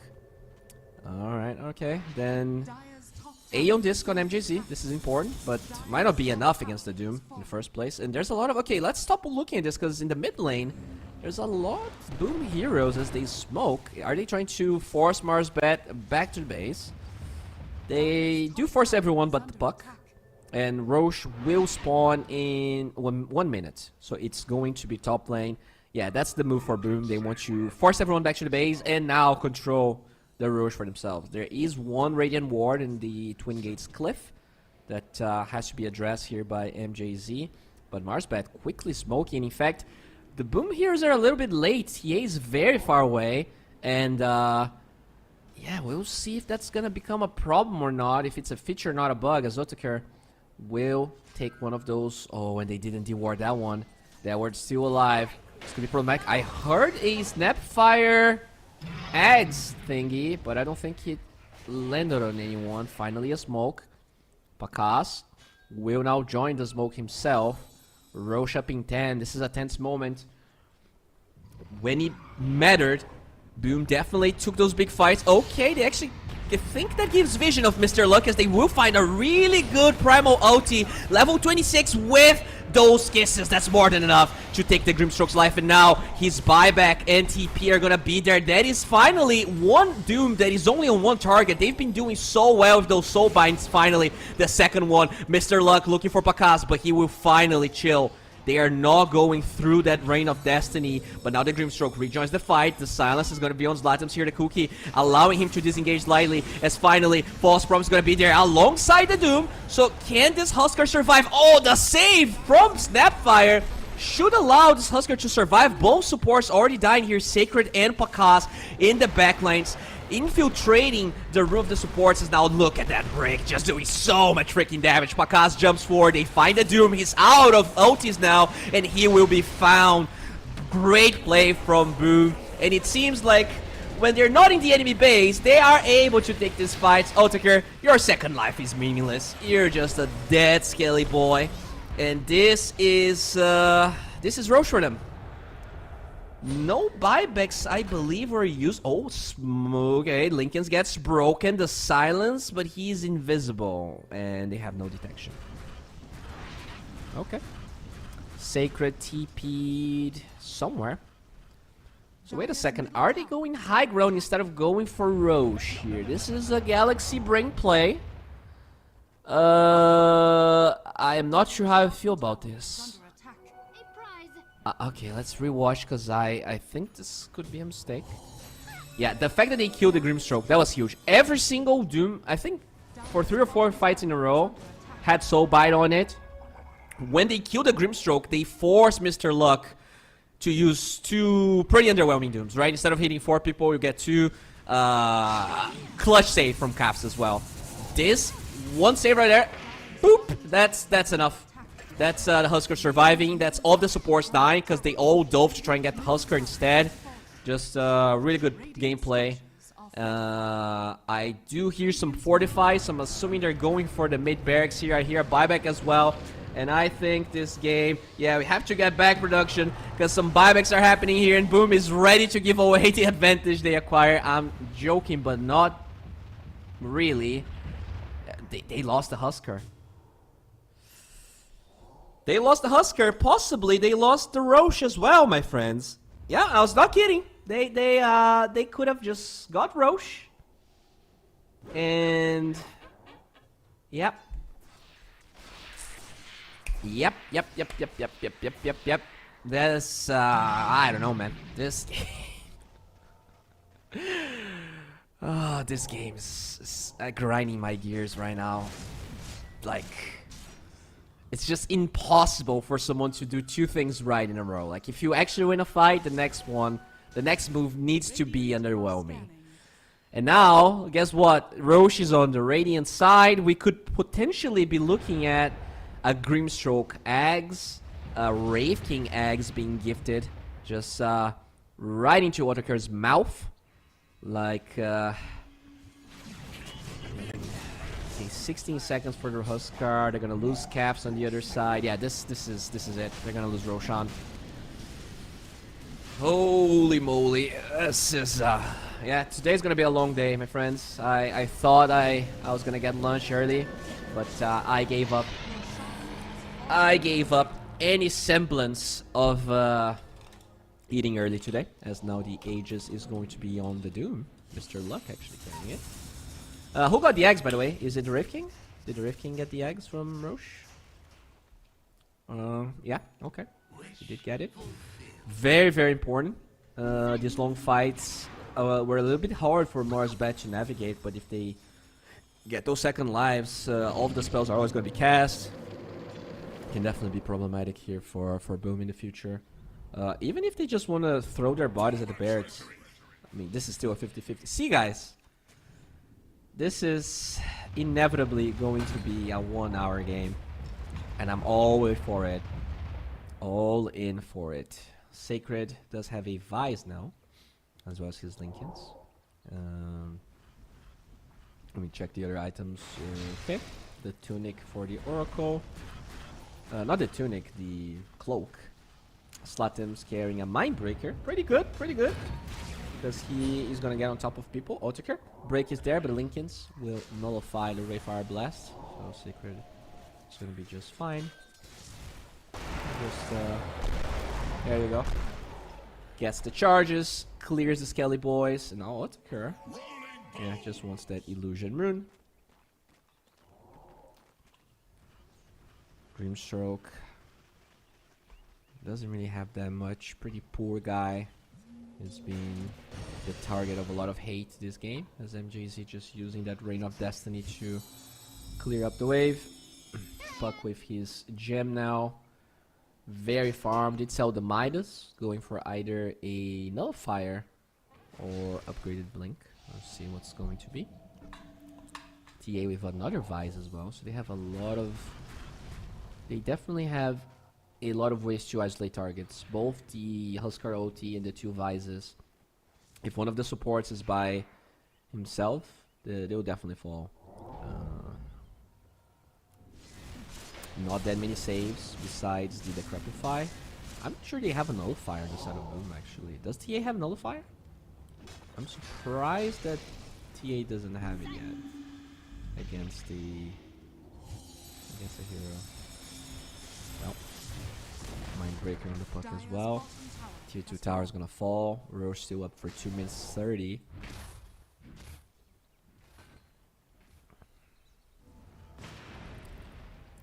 Okay, so still 2 minutes on the Aegis. Doom going for that eggs. Does need the Aegis slot for it unless he also eats the eggs, which he could if he sells the Midas, but that also means no buyback. We'll see what the approach is going to be here. Rift King also 6 slotted. 6 minutes for... I mean, I'm gonna actually be pissed if we don't get to a 60-minute game, because that is the only thing keeping me in this game, right? I want to see the neutrals. I want to see the Fiesta. If we don't get to see tier 6 neutrals, I'm going to be pissed at this. Mitch is very, very farmed. Doom still just farming here. That Midas. In the backpack, my friend, it doesn't really do anything. So, he probably has to sell it. Because you want to buy an item, right? Like, you will buy an item once your Aegis is over. Because Giga farmed. He actually has BKB in the backpack, which is very odd because, as we just saw... Oh, wait a second here. Because he was under the guise of the enemy, but no blink on Wraith King. So can't really follow up the TA. Cuffs. Level 21. Has Gold Scepter, but not a lot besides that. And JZ. Oh, nice ulti there from Zlatans, dragging this Wraith King in as they are doing a lot of damage. Side of Eyes locking him in place. That's the first life of the Wraith King. Can they force this fight in a meaningful way? Mr. Luck holding on to the Doom so far, and Marsbat will disengage. You gotta remember though, duration of that Wraith King ulti is smaller because of the eggs he ate. So it's not gonna take that long for Odeker to be ready. About a minute, but it means that they're not gonna be able to use the Aegis as well. Mr. Luck will be out of that invincibility. Puck now going for the Nullifier as his last item. What does Latums have actually? Slatums, he had that upgraded Blink, BKB, Halberd. Promote this one for the Kai of Sunshine. Alright, 4 minutes, guys. We're gonna get there. There's no way this game ends without we having a tier 5 neutrals. I believe this is impossible. That said though, all of the gold advantage Boom had has been eaten. Straight up eaten. Which means this is an even game, which also means Gaben thinks Marsbat has a higher chance of winning, because that's the read of Gaben the entire time. As okay, Mr. Kafs is just gonna die to the Witchblade damage. Whew, yep, that's a scary looking puck. Very scary looking puck. Now Doom has eggs in the backpack there. I guess he's waiting for buyback gold plus the recipe. Primal Beast just checking. I don't even know what the hell he's doing here, but just chilling with his BKB. Yeah.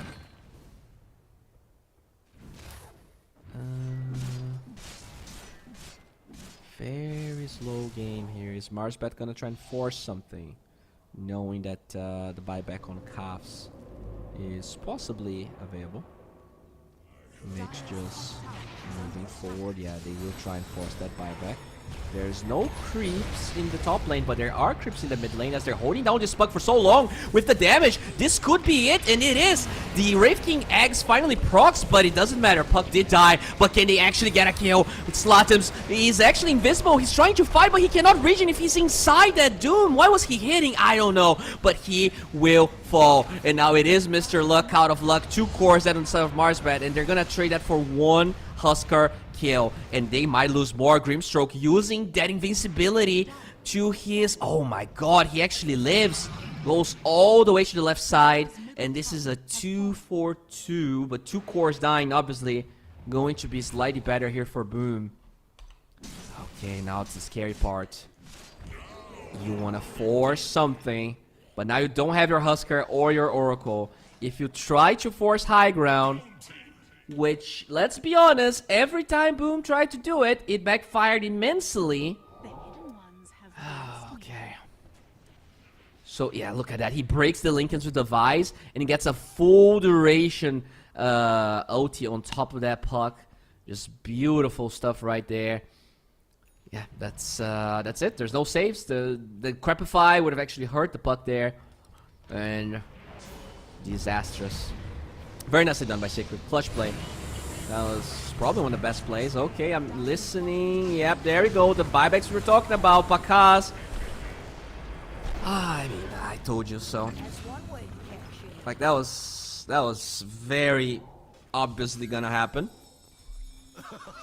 You either buyback everyone, or you don't go, unless you think that they're gonna do the same thing and you can buy back all of you and fight. But because all of them have to buy back, it's gonna be awkward. You're gonna have to TP. It's much easier for Marsbat to disengage, although the Oracle and the Husker are gonna be up.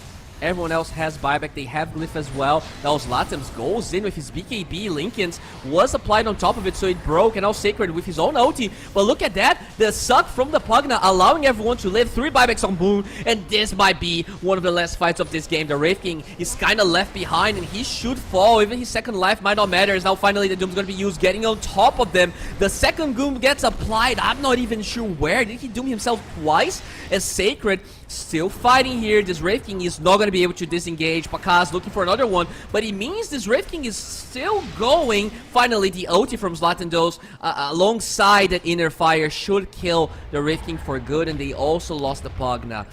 Both of them, I believe, have buyback. Roche is alive. Neutral tier 5s are available. This game is like, it's actually melting my brain. I don't know. This game is insane, man. It's back and forth, but oh, these teams, like, you can see that they are not comfortable. They are definitely being sloppy. You know, they're like, all right, the enemy team is doing so many things wrong. There's no way that we can end the game right now, and then that happens over and over and over and over again. That said, it is Boom getting the 4th Roshan. That's also an Ags. I believe everyone has one besides MJZ, right? Huskar has it. I guess TA doesn't. So she will pick it up. Doesn't even have a slot for the cheese. Someone pick up that cheese, for God's sake. There we go. Ex Machina. We're gonna have to look at all of those tier 5s. Ex Machina on Sacred. Did a video about that. Not the biggest fan, but when you have BKB and Vice, definitely gonna be good. Huskar with the Seer Stone. Interesting choice. Very interesting choice. Pakaz with the Pirate Hat, okay. That's good for that. And 2 supports with no tier 5. Jan Ring on Mr. Luck and Mirror Shield. Oh yeah, this is gonna be great. That's the second layer of protection he needed. The fact he got Mirror Shield on Puck is insanely good. This actually totally changes the game. You're gonna have to, like, Vise, Ex Machina Vise Primal OT, and that seems impossible to do without the Puck reacting. So he might be immortal now, this Puck. Look at the size of that Doom. Holy. Pugna is like 5 times as small. Yeah, that's you versus the guy she tells you not to worry about. Oh, look at the size of this guy. Okay.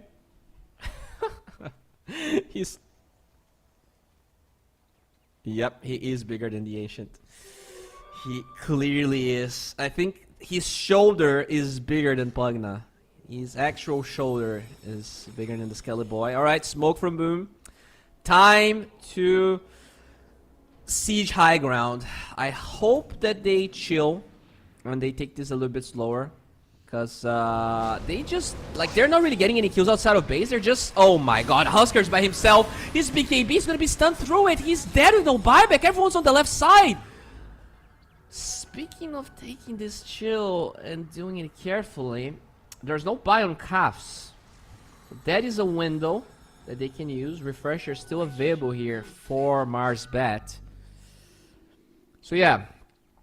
Not exactly the move Boom needed, and yeah, this is gonna be hard. Okay, they have Glyph, and they're gonna be forced to use it. No pressure being done on the side of Mars, but they actually give away the first lane of Barracks, as I'm not even sure what they're waiting for here. Pakaz will clear up the wave. The Crapify is there. Now Wraith King moving forward, finds Oracle, but he has that Aeon Disc we talked about. Finally, a Huskar buyback comes through, and this Wraith King trying to run away. Doesn't have a lot of move speed and should be locked out. Can Marsbat disengage? Finally, Slatas with his Ex Machina getting the second OT right here.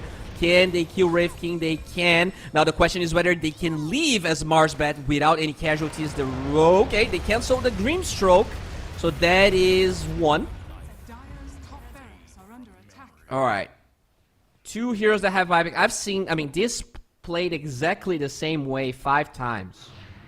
Someone goes high ground, they feed the advantage. The other one goes high ground, they feed the advantage. They go again, buybacks get burned on both sides, and now they chill for God knows how long. And I think it's going to be the same thing.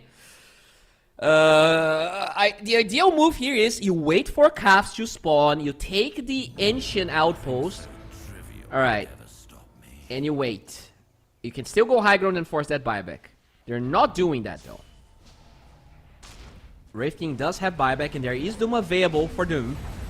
Paka still holds his Aegis. They're gonna use the Life Drain to break the Refractions Coil onto the MJZ Oracle, and he's now out of Aeon Discs. He will be killed and now forced to buy back. The Outpost is ready, so both the supports are going that way, as now Sacred trying to run away and will be cookied out of the Doom range. Now MJZ is still alive, as that Doom just being a nuisance to deal with. Slatims still has his ulti, will move forward, finds that Doom. The kisses are raining down, doing a lot of damage. That Puck taking some, and Paka still holds his Aegis, as finally the Doom will fall. Has the Wraith form, but will eventually die. Okay, can Slatims keep doing this? That's another call onto this Wraith King.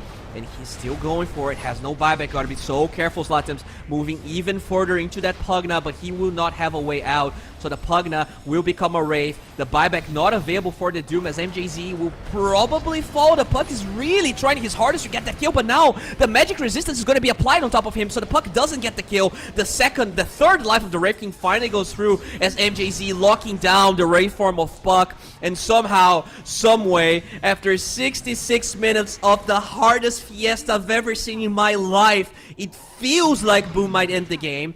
Only the Pugna is alive with no buybacks. This has to be it. This has to be it. Finally, they're gonna go for the tier 4s. They ignore the barracks, and the GGs should be flying out, but at what cost? The mental sanity of 5,000 Twitch chatters and mine. At cost here. But Mars bad. They're gonna drop game 1 to Boom. This was not an easy one, and I have no idea who's gonna take this series, because this was this was some Dota 2. This is street Dota 2 being played at its hardest. All right, this is Dota 2 that you're playing.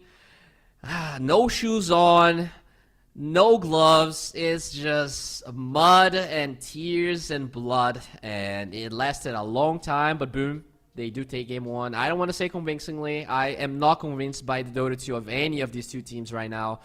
But they have to convince themselves they are capable, because taking this is the first step to at least stay to the next part of the tournament. You have to be top 3. They are fighting for the 4th/3rd place. And even if they win this series, it's already going to be really hard, because all the other teams have positive points. And even if a 2-0 win, I don't think either one of these two will be positive. So it's not going to be easy, but it is what it is. I'm Bowie, and I need a break after this one. I'm sure you guys need it as well. Get some water, get some cookies, because this is going to be a long one.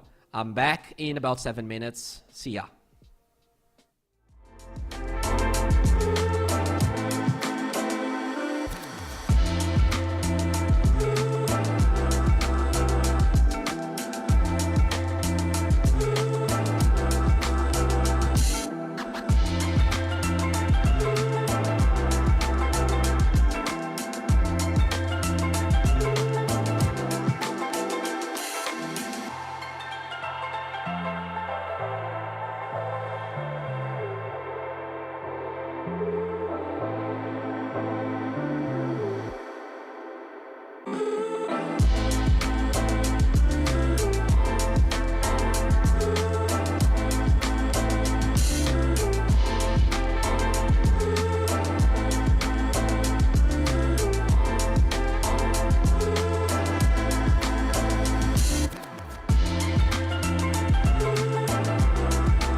sport. You and I have come a long way. It was such humble beginnings. As we gathered in small groups, we were professionals right from the start. Passionate, organized, and ready to rumble. We dreamed big, and surely enough, our parents supported us at every step of the way. Didn't they? Fired up by all this love, it wasn't long until we caught the scent of competition. To be honest with you, it wasn't always that easy. Joe here, he had to take on 2 side jobs to afford playing professionally. It's gonna get better, Joe. Fist bump. Some of you dared to not even call this a sport. And look where we are today. An endless stream of esports events every year. Bet you didn't see that coming, Mom and Dad. And you know what? We have been with you every single step of the way.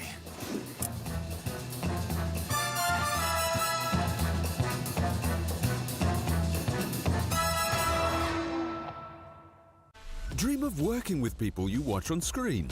Exclusive esports opportunities handpicked just for you. Candidate profile to raise above competition. Let 10GG handle routines. Make a step towards your dream today.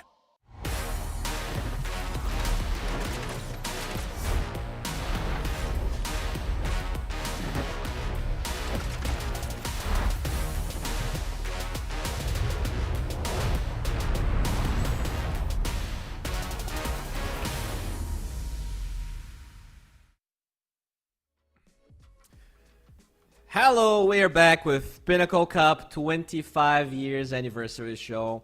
And what a birthday party did we just watch. That was a fiesta indeed, and I think game number 2 and possibly game number 3 are gonna be just as entertaining. I don't even know what I watched, alright? I saw 2 teams that can lane really well and they have really good players, just go back and forth, just doing the same thing over and over again. And I hope to watch a different showing. I think at the end of the day, if Boom didn't really get such a big advantage at the start with that Husker into the puck, this series could have been different. The Marsbat could have actually taken. I feel like they played better. But no, it was such a hard start for the puck. But yeah, we're gonna take a look on the draft because we're actually pretty deep into it already. These teams trying to increase the pace. After all, they don't want to be here the entire time, and I mean, I kind of do, right? I get to cast this super cool match of Dota with you guys. But yeah, considering we're gonna have 2 60-minute games still ahead of us, it's nice to speed up the draft, hopefully, as now Pugna gets taken here on the side of Marsbat. And Boom, they are, yeah, I don't know, they are, let's take a look on the bans. I think they're very similar. NP was not banned first phase, I think. And Boom, they did open up the draft with, I know they snap-fired plus Primal. I think they first faced Primal, but now they first banned it.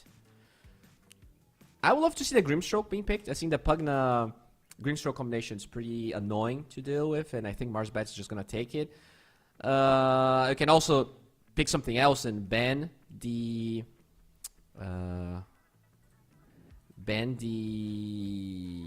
Grimstroke in the second phase and pick something else. But yeah, it's their call.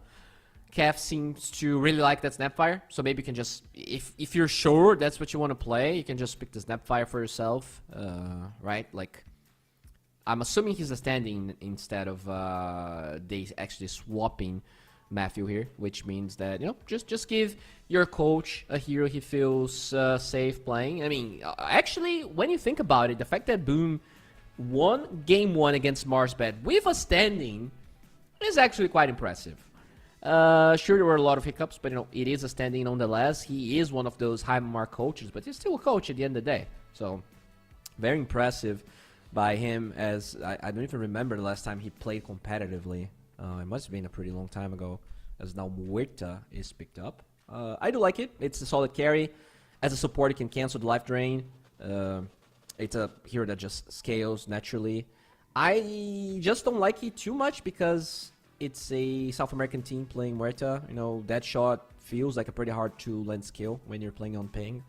But we'll see. We'll see if it's actually going to be carry or not.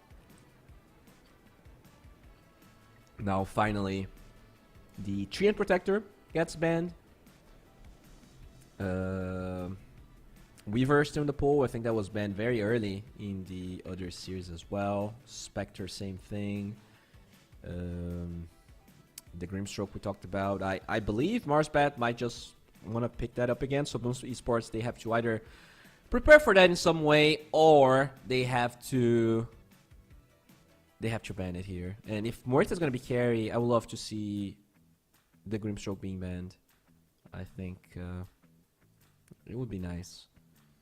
But yeah, out of the very contested heroes, Grimstroke, Spectre, and Weaver, Void are all still available. And they do ban the Spectre, giving Marsbat first pick for the next... Oh no, it's actually... Yeah, it's Boom Esports that picks. Never mind. So they can get the Grimstroke for themselves if they want to. But is that going to be the case? Is... They're definitely taking their time here.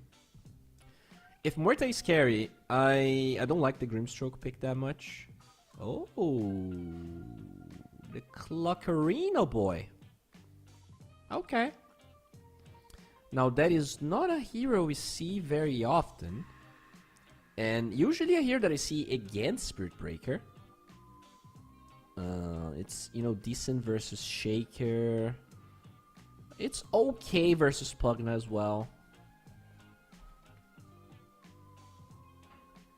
But, yeah, interesting pick. Maybe expecting Grimstroke to be there as well. And I guess Clock is a hero that doesn't care that he gets silenced. As long as you hookshot and press your Q, you're still gonna do everything that you want, despite the silence. So in a way, that's very interesting. We'll see what's gonna happen here. As now Marsbat probably second guessing the Grimstroke or trying to figure out if there's something else that can go.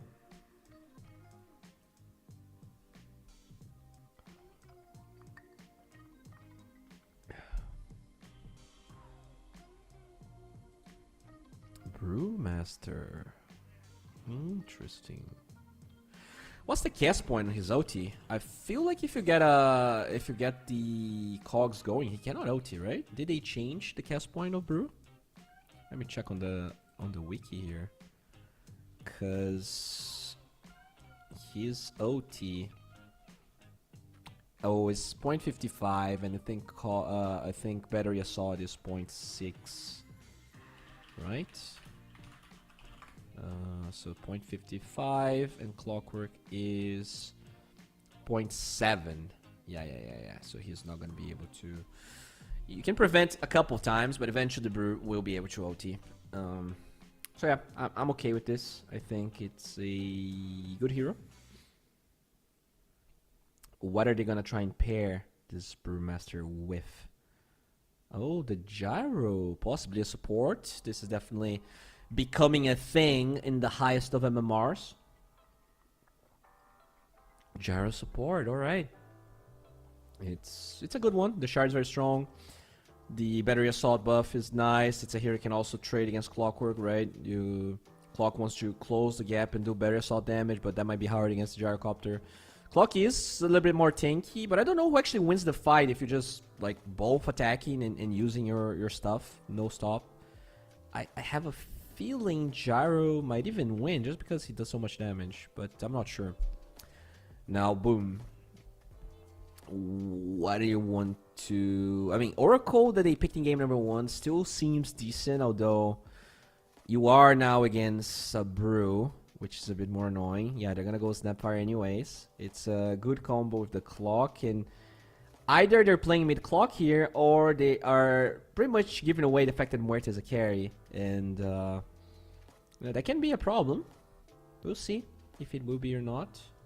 As Boom now, they either need to pick an off lane, or they need to pick an off lane that flex to mid, so that they can keep the Clockwork flex as well. So offlaners that flex to mid. Kanka is one of them, but it is banned. Spirit Breaker used to be one of them, but it is not that good. Magnus is one of them. Not that good with Morta, but I don't know. Doesn't seem necessarily bad.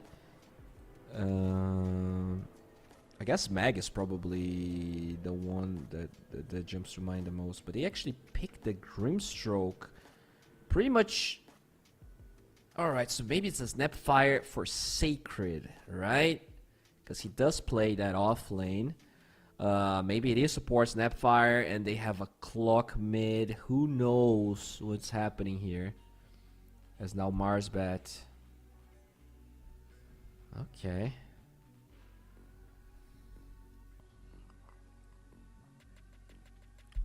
Last couple of bans here.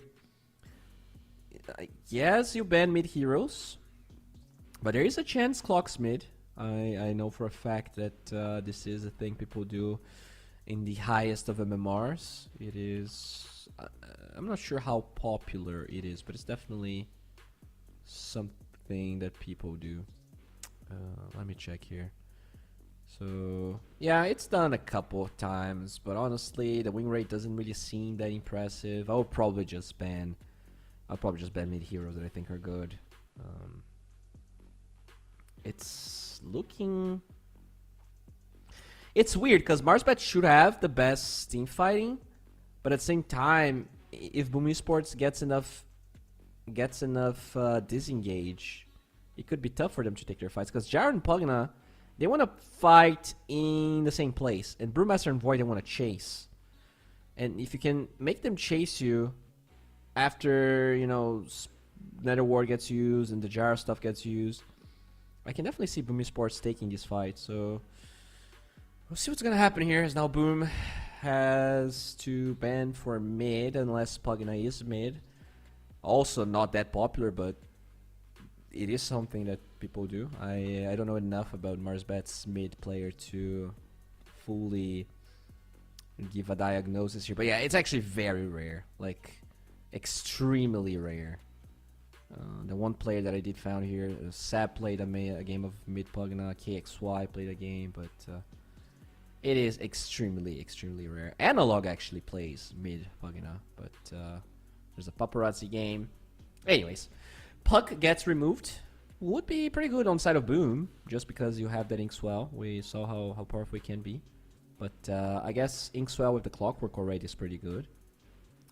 Regardless though, I think I want to see Clock and Snapfire in the same lane. If Clock is off lane, having the Snapfire with it, it's very similar to what they had with the Primal Beast, right? The melee guy that runs at them, you have the Cookie. You definitely want those two heroes together. Now the Lina also gets removed on the side of Boom. For Marsbat, offlaner that is strong versus Void. I think Legion kind of looks good. You have Inkswell, you have Snapfire. They take away the Primal Beast and they're gonna pick Zeus. Okay. Okay, so it's a hero that can do damage on Muerta. That's nice. Interesting. You do have Chronosphere as well. We have the Crepify. Yeah. I can see the Zeus doing good here. And it's also here that doesn't care about Clockwork mid. So I think you just play Clockwork off lane and you pick something that does well against Zeus mid. Out of the heroes, oh, they go for the Kotalal. The Kotalolo. A hero that can allow you to disengage. You get the Eggs. Just buy enough time for everyone to disengage. I have the Blinding Light for the Chronosphere. Interesting. Yeah, I actually like this draft a lot more than... I guess the thing is, even though I like the draft in general from Boom more than I like Game 1, I also dislike the fact that... it doesn't feel like the lanes are as strong as they were. I also know for a fact that Zlatims is not gonna win the lane as hard as he did. It's literally impossible to win that lane as hard. So yeah. I mean, we can take a look on Kafs, the beautiful coach that is subbing today. I'm not sure if that's gonna be a thing or not, but yeah, guys, game number 2 is upon us. I kind of have a feeling this could be Marsbet's game to win. I like the overall draft, but Brewmaster is such a powerful hero. This first pick Muerta into Void, into Brew. I think there's a lot of garbage that Paka is going to have to worry about. We'll see if he can actually deliver as much in this Muerta than he did with TA. Even with the TA, I gotta say, he was a little bit sloppy. He, you know, for a while has been underperforming compared to like his peak, which was beginning of the first season. But let's go to the game in a couple of seconds. I am just curious to see. I want to see Pakas shine a bit more, but in general, I don't think this has been his year. And the first showings here from Boom are yet to really showcase what I do expect from a team that has him. But yeah, at least they did win game number 1. We'll see if they're gonna be able to recover here, or if Marsbet will take game number 2 and take it even further. Yeah, I mean, considering how game number 1 ended up being, I'm sure both sides want a clean and fast win. But look at their heroes. Pretty bad siege. Only the Pugna is going to bring a little bit with the Nether Blast. So I don't necessarily think this game is going to be easy at all. Okay. All right, let's see what's happening here as LeBron. Ooh. Hello, MJZ. You're dead. 1 blood grenade, 2 blood grenades, and 1 dead. MJZ for Otaker. Oh, it's actually Voshbenik that gets it. Very nicely done there. Gets the right click. And yeah, Midzu starting with bottom always feels pretty good. Looks like they get that kill, and they're also going to get the bounties on the bottom side. Pakaz, oh no, is he forced to get that shot here? Even if he gets it, oh my god, yeah. That is that's a double kill. Double kill for the Midzus. Alright. Yep. That's he actually had no item. He had no items? He had no items. He gets a double kill. He starts with a bottom and he has 600 gold on top of it. Alright. That's insane. No items with boots in the courier. Okay. This series doesn't stop delivering. It's just, it doesn't stop. Oh my god. Okay. They are really in here for the entertainment value, and I'm loving every second of it, as we do see MJZ using that battery assault right here. Just trying to do some damage, zone the Brew a little bit, as the Muerta does get to farm uncontested for a while. Well, even gets a courier for his trouble, so not too shabby, as he blocks the large camp as well. Oh, nice. Not too shabby here from MJZ, as now LeBron trading with the heroes on the side of Boom. This time it is a Calf's Grimstroke, so he maybe baited us with the Snapfire, but does give it away to Sacred this time, as looking at the Soulbind possibilities here, they're not that great. They're actually very mediocre, but it does work to keep people inside Koro's sphere once Eggs is available. The Will-O-Wisp. Not Will-O-Wisp. You guys know what I'm talking about. And it also works with the Kisses, so they're going to be together. It also work with the Calling. So there's some interactions, not the standard point and click ones, the actual single target spells, but just having 2 people being tied together is not necessarily bad here for Boom, as Latem's actually taking a lot of damage from those arc lightnings. Scuffs looking, can they get a cookie here? They will not land it, but the Inkswell move speed should suffice, as now the cookie is gonna be there. Oh, deny. Alright, that's very cheeky by LeBron. One pretty interesting thing about the Snapfire, though, is that you will consistently be able to kill the missile. So, that's the part that actually gets very strong. Oh, Zlatan's rotation here, LeBron. He shows up and the TP even gets wasted. Oh, LeBron Dota right there. And now the tips, and we talked about it, right? How would that game look like, game number 1? If Zlatims didn't absolutely destroy the puck because he was playing Huskar. Ooh, the old chat. Ooh, baby. Alright, vengeance is upon us. Looks like Marsbat set to destabilize Latums here. We'll see if it's gonna work out or if he's going to stay chill or not. In terms of CS here, Autocure and the Brewmaster not really looking that strong. Boom. They have the highest CS on every single lane, but obviously that death of the Kotl is probably means that the Zeus has higher than Artorf. Not only he got first blood, he got a double kill at minute 0. He also gets that kill as well.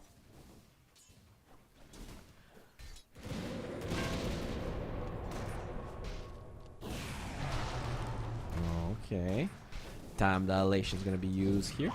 So Autocure just trading some hits as the cookie will land after the time walk. Do they have enough damage? The blood grenade is there. Is this gonna be a bait? Another hit is what they need and they get it. That means LeBron does a lot of damage with the Rock Barrage, but he is only level 2. Doesn't have that extra damage, and Sacred with the tips on Autocure. And boom, definitely punching back here in the top lane, showing who's boss. That's definitely a little bit of a weird time walk from the Faceless Void. And Alpacas, he is working towards the tries. Actually lost his courier, so definitely struggling a little bit there. Alright, mid lane, Zlatums might die, yeah, and he walks towards a ward, and that's how Volshbenek gets that kill, and this time with no help. Whew. This is looking very... Can we click on the Kotl? Does he have a stick? I don't think he should be dying to a Zeus. That seems... can we... He does have a stick. Alright. Doesn't have a wand, but has a stick. Interesting. Alright, yeah. Oh, and now the OT. Look at that. Oh, wait, what? What? That was a double kill? Okay, packet loss. Yes, yes. The standard or toxic pause. Huh. Okay. Oh my god. This is a... is this a pub or is this a competitive match? Yep, there we go. That's how we like it. Where's the puppy pauses in chat here? That is the most entertaining. This series of Dota has more entertainment value than the entire group stage of TI. That's all. That's what I'll say. All right, you're never gonna get that at TI. Oh my God, look at Zlatums there, just being zapped by Papa. Oh, and he finds that juicer of a stack. I'm not sure level 6 he can farm it though, but he is now aware of that stack, and he wants it. Papa Zeus wants all of that juicy gold. Kas is highest CS right now, so it's having a decent time here, but it's 7-1 with a 2k gold advantage. Okay, Mr. Luck might be out of luck there. Good rotation from Kafs with the Battery Assault and Calling. The Brewmaster will fall, and yeah, I mean, I think this is probably something he's gonna struggle with. Even if the Battery Assault isn't enough to control the Brew, the Calling could be. It's just that Pakaz usually is not gonna be with his team when most of those Brewmaster attempts are gonna happen, but at least in the laning stage, they will be able to consistently kill him if they play their cards right. As the good advantage, still 2k. Zeus has a ward that I think he's gonna drop. Yeah, he blocks the camp and he gets the ward here just so he feels a bit safer. Now Zlatums will be trying to deal with this creep wave right here. Okay, so he TP's bottom the Kotl. Does have his ulti. Another kill on to this Panda. Can they get more? Mitch is going to be slowed down by Zlatums. And this should be a kill. There we go. I think Zeus doesn't have a TP, so he cannot react, and he also doesn't have his ulti. Decent awareness by Zlatums. It does mean that he is not farming the lane, that he's not farming the stack. But you know, did join his team there. Felt useful. Now, Sacred doing a pretty decent job here in the top lane. Actually, ahead of Autocure by a fine margin, as we do see the Clockwork getting that Wisdom Rune, and Yeah, the Zeus did pick it up. Dude, what is the level of Voshpinik right now?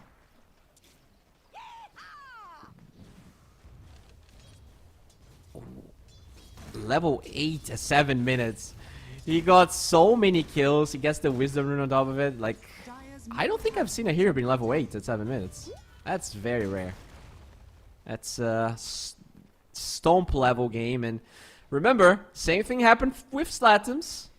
He did drop the ball quite a bit. We'll see if Voshpinik will be able to deliver better performance here as MJZ. Oh no. They try to get the cookie on top of him. Still a lot of damage as he drops the battery assault with... okay, the OT anyways kills the Grimstroke as the Chronosphere is there. Oh no, Slatums gets stuck inside the Chronosphere, but Otakar, he is out of resources here, very low. The Time Walk prevents the earned damage to really kill him. And they do get the kill finally. Alright, and now TP from Muerta. That OT plus TP, allowing Muerta to live. Oh boy. Dire's top tower is under attack. Okay. Sacred? Going straight up eggs. Interesting build. Don't say that very often. Sacred denies the missile, but will probably fall here to Voshpinik. Okay. Now the boots are flying out to him. We do see Zeus with a Phylactery at minute 8. And he still has a lot of money to spare. Could even get some stacks going if he wants to. Mitch just pressuring the tower here because he's a dirty little Pugna player. Lots of wards, by the way. 2 dire wards. One on this side of the cliff and the other one on that side. Just to make sure that defending the tower is hard for whoever tries to do it.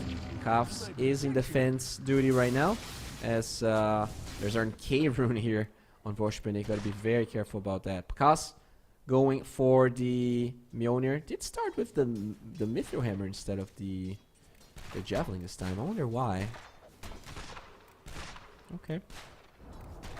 Radiant's middle tower has fallen.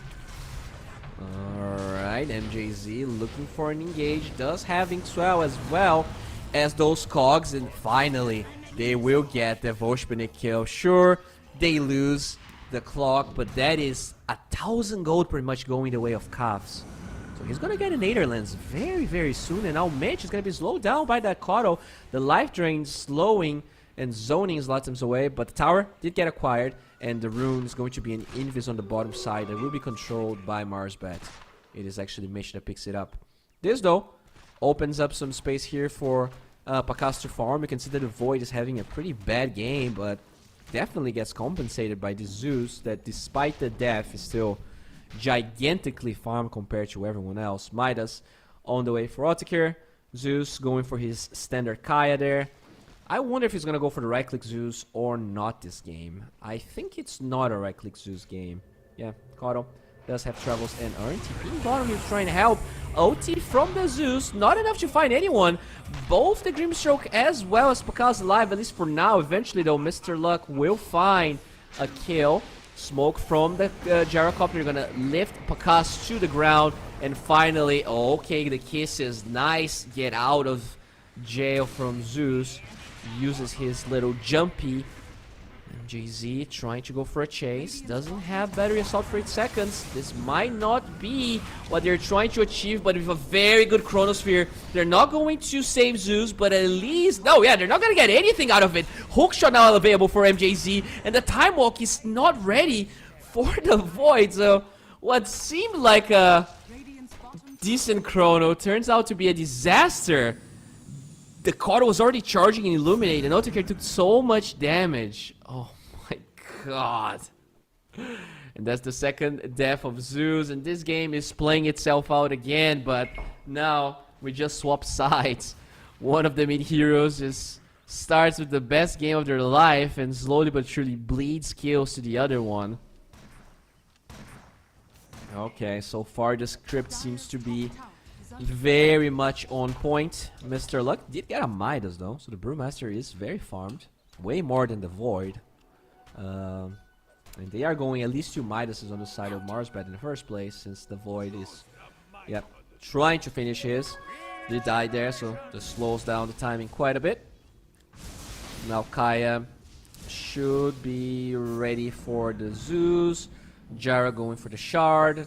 I mean, I wonder if the shard is the way here, because I guess the Snapfire. Oh, really good Soulbind. They're gonna find that Zeus with the Inkswell. It's gonna handle 2. Do they have enough damage? Yes, they do. The life drain is not enough as Latem's in a mega kill streak. This is looking really good here for Boom as finally lose calves, but look at the damage from the Kotl zoning both Marsbat heroes. MJZ TP's out, no cancel. And that is a 1-for-1. But that Zeus dying 3 times in a row this game. Okay. Yeah, win probability still on the side of Marsbat, but ever so slightly. Barely even matters. As okay, we see some kisses flying out with the Kotl amplification right there, and they actually forced the Kotl ulti. Now, will it matter? Will they get anything out of this? This Kotl is very fast. He will be able to run away from the missile thanks to Sacred, and now they're gonna lift Sacred here. Calf still alive, but the duration here of this primal split is going to be wearing off. Mr. Luck gets bugged and silenced. The attack speed is low of the Snapfire, preventing the bug from being taken. Now Sacred is forced to Cookie out. Cookie will not save him though, as the Calf's Grimstroke dies. Double kill for Marsbat, and this game just keeps on giving. Roche, oh, Zlatim's forced to cancel the TP. Oh, they know he's here. They know. Oh, Zlatim's. He tries to refresh his Illuminate, tries to go for a second one, will not land. Triple kill for Voshmanik, and he definitely wants to make a stance for himself here. Okay, I mean, it kind of looked good for Boom. They forced the Primal. It felt like they were not going to get anything out of it, but yeah, it was really close. And that's also a lot of time here for Ultiker. Now gets the Javelin flying out to him as another kill for Voshmanik. How in the hell is he getting so much done? Bakas has that Mask of Madness, will be farmed the triangle here, but Marsbat increasing the gold lead by a lot. Just on, it felt like the Zeus was gonna lose a little bit out of steam. No, he comes back super strong and gets a lot of kills for himself. Sacred though has double damage, using his little shredder here to pressure this tower. Can they deny it with LeBron? No, they cannot. And now the mid tower falls, good advantage, decreasing slightly, and the Zeus getting every single wisdom, bro. They are really putting a lot of their chips on this Zeus, and so far he's delivering. We'll see if he's gonna be able to keep it up. Zeus definitely a hero known for having very good early in mid game, but struggling to really deliver later. You do have a Void though. If he ever gets eggs, we're gonna see some interesting and spicy combinations. Now MJZ looking for the Void, drops a ward there. Bakas trying to go for this top tower. They are yet to get this one, but with the 15-minute catapult wave and a lot of support help around Bakas, they should be able to get it. Oh, Scepter on the Zeus. Okay. This is going to be a way to deal with a lot of stuff they have, actually. We'll see if it's going to be enough. As Voshmanik trying to get some vision around the mid lane. Oh, they do have this Gyrocopter nearby. All they need is the missile and the slow from the Zeus. Sacred. Yeah, there's no way he's going to die. Very clean initiation there from Marsbat. They were super smooth. They slowly approached. They knew there was no vision. They were able to get it. Ultiker will TP to the bottom side, understanding that there's a lot of Boom heroes there. That there could be a ward, and his read is 100% correct. While that happens, though, smoke from Marsbat, but a smoke that the Void cannot be a part of. MJZ using the cogs to disengage from Marsbat, and so far, feels like that smoke's not gonna matter. Dire Scan, though, revealing that Boom saw the TP from Void and wanted to get a kill, but very nicely read by Marsbat, as now Sacred could be next to die again here. Okay, the axe from Sacred, but now Sacred is in kind of a weird position. The hook shot on a creep wave, not great for MJZ as he's being drained down, and finally the OT. It's actually met to his nether ward that gets the kill, so they will lose the clock 10 to 19 gold advantage, not really showcasing how oppressive Marsbet is looking right now. Radiance up for Mr. Luck. And yeah, like at the end of the day, the Brewmaster is not even playing most of these fights. It's just the Zeus and the Pugna with the Gyrocopter. And obviously, the Decrepify amplifies the damage of both. So it really is a scary looking duo before you have the spells, before you have any way to address that Sacred. He actually just moves into his own trap. Will be killed. Was trying to go for... I didn't even know what he was trying to go for. But didn't expect the entirety of Marsbet to be there. And they're going to pay the price again. Otakar being very careful here with his position in 0 and 3. There's a Cotto pretty deep trying to cut the wave, and I think he's going to be successful at that. He did clear one wave, and as he cleans both waves, in fact, MJZ will have to give his life away. Not the end of the world, just because the Cotto did finish, was able to clear 2 waves of creeps, which means the positioning of Marsbet there irrelevant. They can't really take this tier 2 tower without the creep waves there.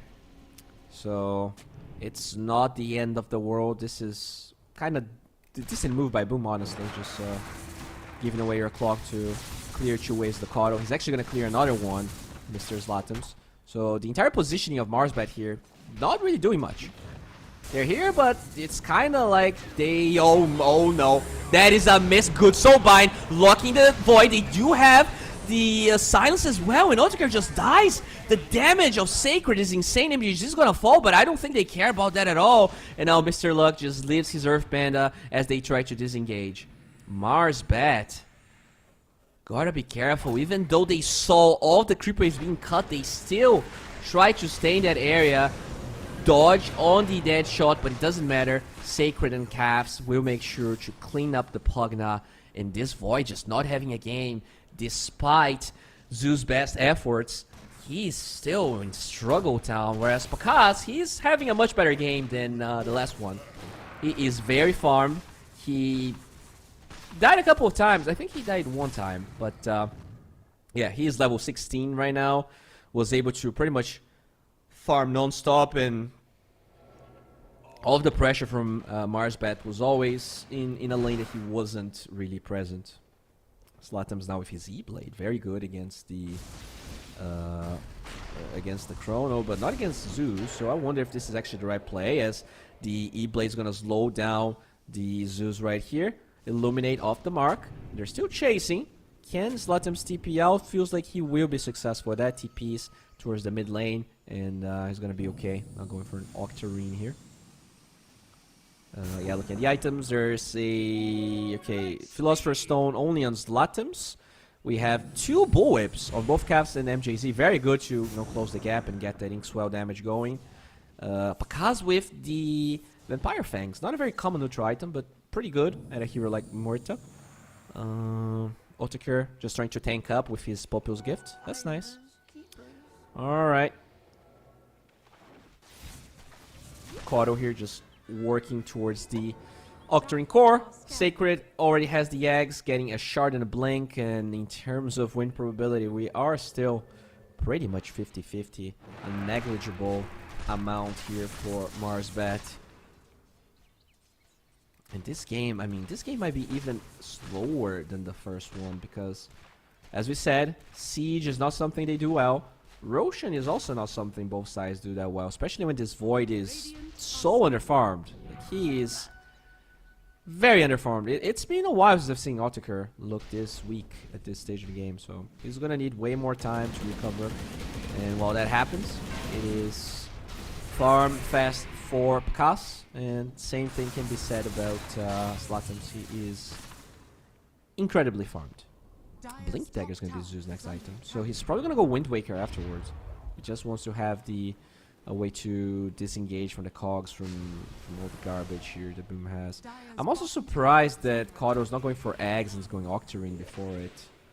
A lot of emphasis here on this Radiant side. Vision is going to be given. LeBron taking some damage. BKB actually being pulled by Pakaz. This is not good. I think they have to get the hell out. They're going to throw caps on top of them, but now the Soulbind is wasted. No. Oh my god, this is terrible. The Kisses are doing some damage. Good hookshot on backlines, but MJZ is so slow and so low that he's not going to be doing anything, and Slatims is going to be next. The heal from that is negligible, and now look at Sacred losing his life to Mitch, the support on the Radiant side. Slatims, okay, the Lightning Bolt doesn't land, but yeah, Pakaz jumped the gun there. That was all Pakaz's fault. He BKB'd way too early. He expected like the Void to jump Chrono BKB or some crazy shit. It was just a gyro walking. Yeah, hi, I'm a gyrocopter, and he BKB for that. They didn't even kill the jar at the end of the day, so yeah, unfortunate, very unfortunate. So Pakaz, so I guess he had the missile. I don't know, that BKB, like, he walked forward, right?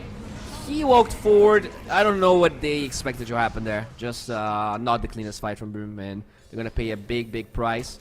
They lose 4 heroes, they lose Roshan, and they lose a little bit of momentum they were starting to take away from Marsbat. I guess, at least, hopefully, thankfully for them, Marsbat doesn't really siege that well. Void is not that farmed anyways, so this game still going to take a while. But a good advantage, definitely starting to grow there, as we do see Zeus with his own E-Blade now working towards the Blink Dagger that he just purchased. Sacred does have a 4 staff now, actually saving for the blink before the shard, but I guess, you know, the blink is definitely a way to allow him to save people, right? He can potentially take people away from the Chronosphere. Oh, Slatims, you're all by himself here, buddy. Okay, buddy, gonna be slowed down. The Cinder Brew, and now this Precaught is just that.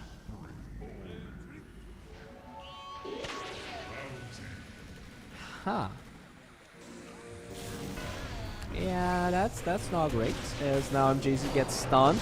The dispel on the Inkswell is there, but the damage is... You cannot dispel damage. Kaf's now slowed down.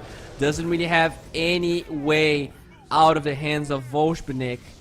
And this game is just slowly getting out of control here. Marsbat, they want revenge. And they don't want it cold. They want it very hot, because this game is starting to increase the pace here. Tower is under attack.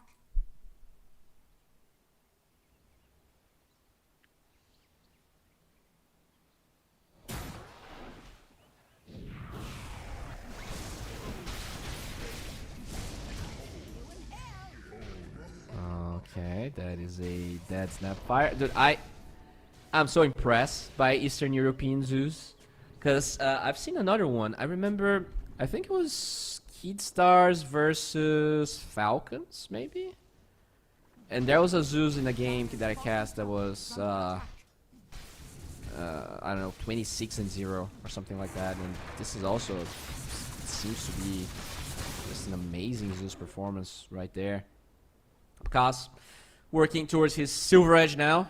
He, as farmed as he is, I think he never really found a fight to really showcase his net worth. I think there were not a lot of fights where he was able to just right click and do whatever he wants, which obviously is going to be a bit hard when you are... Okay, so he's going high ground here.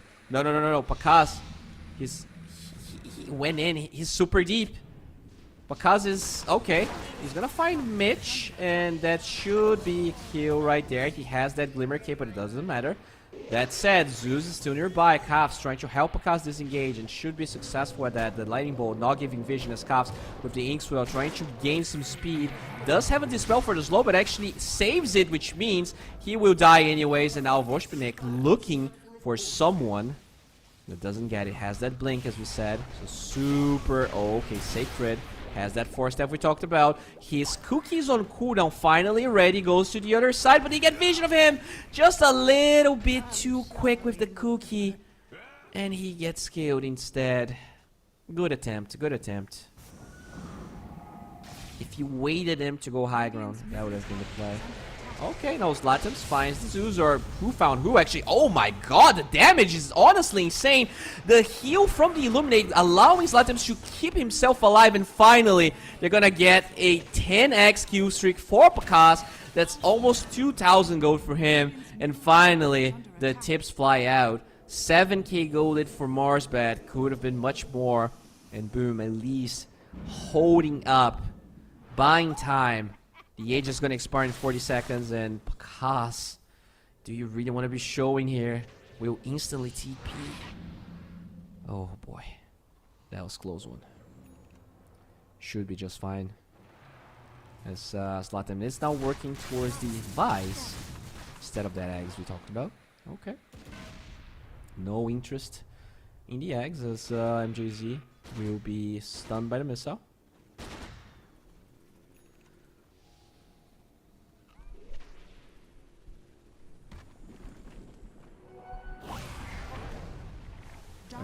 Otakar. The stun from the cookie is there.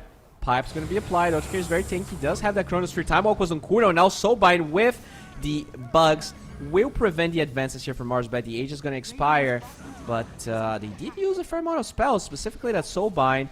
Oh, little bit of a throw on top of Mr. Luck, but he should be fine. Will Marsbat commit for this tower is the question, because they are very bad at doing it. Aegis is over. Radiant's bottom tower is under attack. Oh, ceremonial robe on the Jara. That's so big. It's gonna amplify Zeus, and Zeus has the vampires on top of it anyways. Yeah, that's definitely the way to go, by the way. If you are playing, you know, at the highest level, you let someone keep the ceremonial robe and you keep the Vembrace on Zeus. So you're gonna be amplifying the damage way more. Yeah, that pipe on the Mru also makes things very hard here to do, as Cogs are going to at least split up the fight. Mr. Luck does land his clap. MJZ with the most underwhelming hookshot I've ever seen. Will eventually die. Well, I guess was trying to die to the neutrals, but they were stunned, so he just died to the damage over time instead. And Mitch, slowly but surely, was able to take this tier 2 tower down. And Zlatims is under vision, actually. Ooh, and they have Chrono.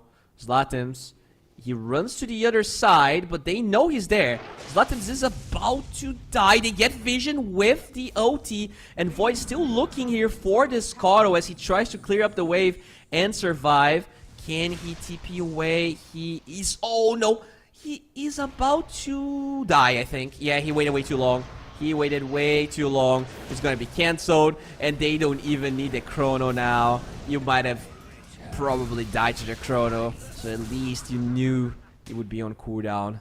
Altair now level 18, has a BKB. Oh, they are trying to go for a different blade right here. The second bug's going to be applied on top of Mr. Luck. Do they have the damage? Crossfire onto 2. Muerta with the BKB will probably be able to survive this, but what about the damage? Altair, hookshot's going to be on top of him. Is he going forward? Is he leaving? This is a weird fight. The BKB on Muerta was already committed, so Pakas not willing to stay here and will just run away. Doesn't even drop his ulti. As now the chase that... Oh no, the missile is going to connect onto poor Sacred. He will be getting rid of it, but is he going to live? Yeah, I don't think so. Everyone is going to close the gap, and slowly but surely Boom is dropping way too many kills. They looked good at times, but way too good of a performance from Jesus. I'll be honest. I think this was one of the best performances I've seen in my life. And now look at Pakas. Yeah, there's no way. Maybe he was waiting for the Void's time walk and then go for a play. But oh, are they trying to go for some sneaky Inkswell shenanigans here? The smoke's gonna be used. Void's on the right side, but they don't know. Doesn't have BKB on the Void. But yeah, this is way too deep. This is way too deep, so I'm really gonna go for it. Doomstroke trying to get some vision. Mitch trying to TP away.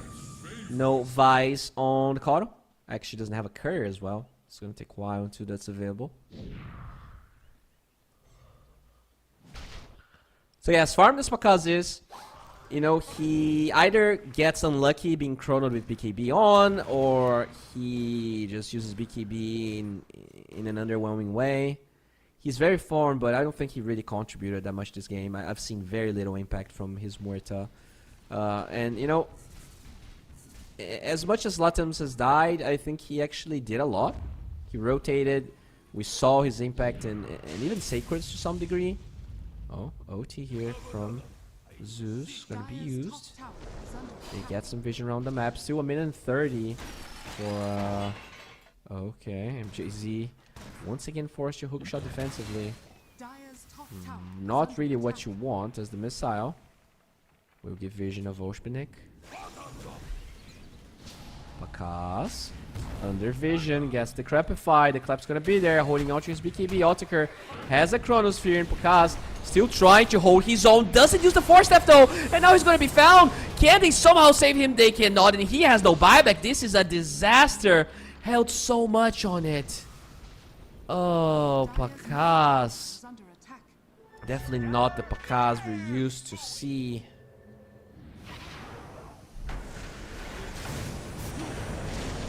Okay. Oh my lord, Zlatom's taking gigantic damage here.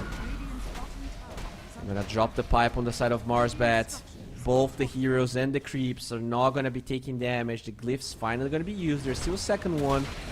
20 seconds for Roche to spawn, but 55 for this Muerta to stay ready. This is not gonna be enough. The troops are coming. Backdoor protection is gonna be wearing off in no time. Seeker's gonna be alive. They could maybe hold with a glyph and the kisses. Blinding light is there. They're trying their best here. Glyph is not going to be used. They're going to hold on to it as now Mr. Luck trying to disengage. Does have his ulti, but the silence as well as this cookie are making it hard for them to do anything. Oh, look at that. The E-Blade. Hook shot onto Zeus, but it doesn't matter. The magic damage is still going to be there. 1 and 2 is what they need. It's actually LeBron that picks it up, and now with that call down, poor Sacred cannot catch a break, and the second hit's going to be there. This game is just a stomp from Marsbat, not even close to game number 1. And there we go. Normal split gets taunted. There's still a tier 1 and tier 2 tower in the top side. Bakas actually trying to go for a Roshan move as they take the second lane of barracks. This is not being perceived right now. This is not a bad play. Bakas will be able to take this. Doesn't have a TP, but it will be done. He does get the Aegis. That's probably the best move he could have done, because it would have been taken anyways.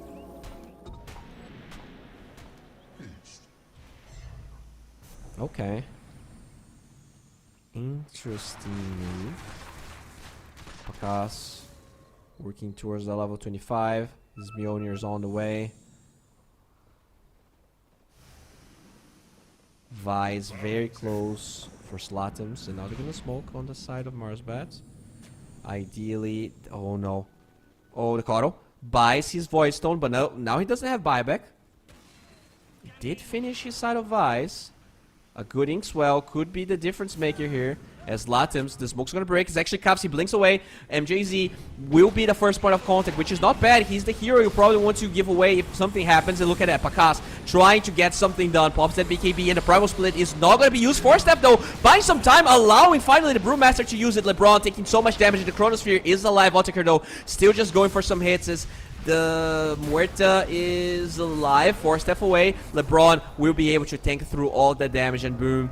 They lost everyone but the Muerta. BKB finally gets used, but there's not enough damage. He eats the cheese. He tries to do everything in his way, but they don't even need to get top. There's no buyback on the Muerta, only the Cotto alive. And usually that's pretty good at holding towers. GG flies out though. MJZ is done. And this will go to a game number 3 as MJZ. Oh, yeah. That was a stomp, guys. That Zeus. I cannot say this was the best Zeus I've seen recently, because I've seen even a better one. Mr.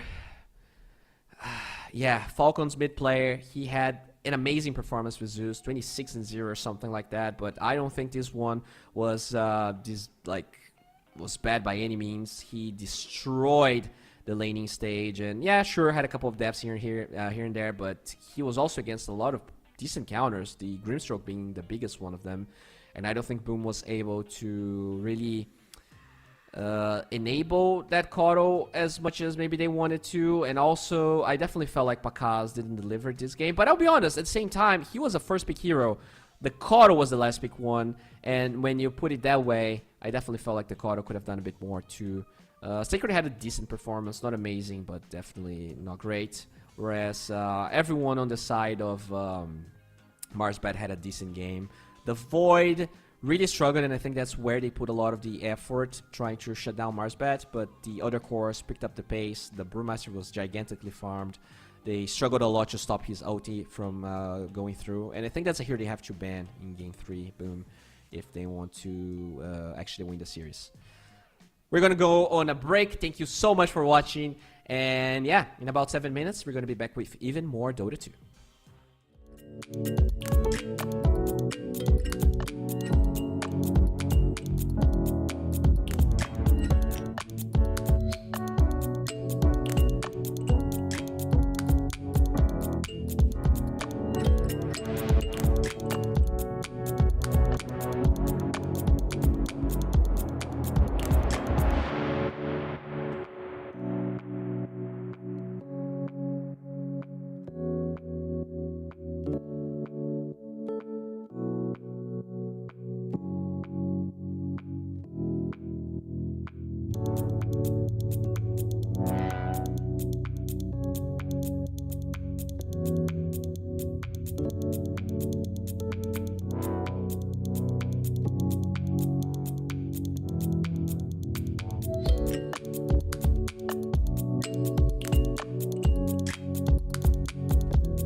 sport. You and I have come a long way. It was such humble beginnings. As we gathered in small groups, we were professionals right from the start.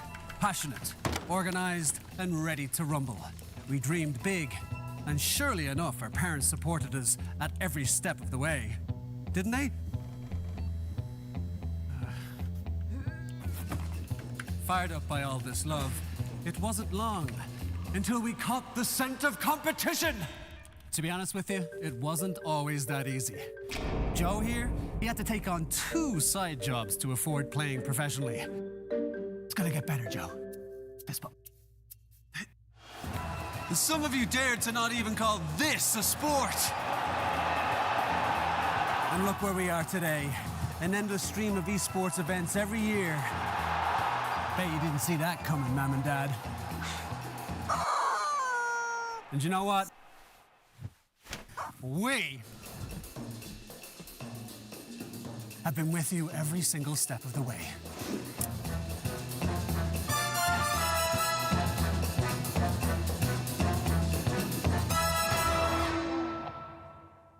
Dream of working with people you watch on screen. Exclusive esports opportunities handpicked just for you. Candidate profile to raise above competition. Let 10GG handle routines. Make a step towards your dream today.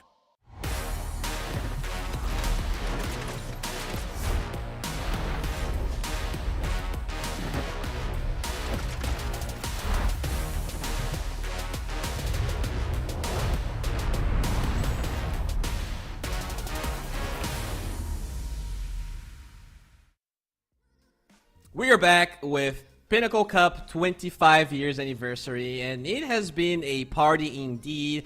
We had one 3-game series, and now the second one is upon us. Boom, I think they had a very good game number 1.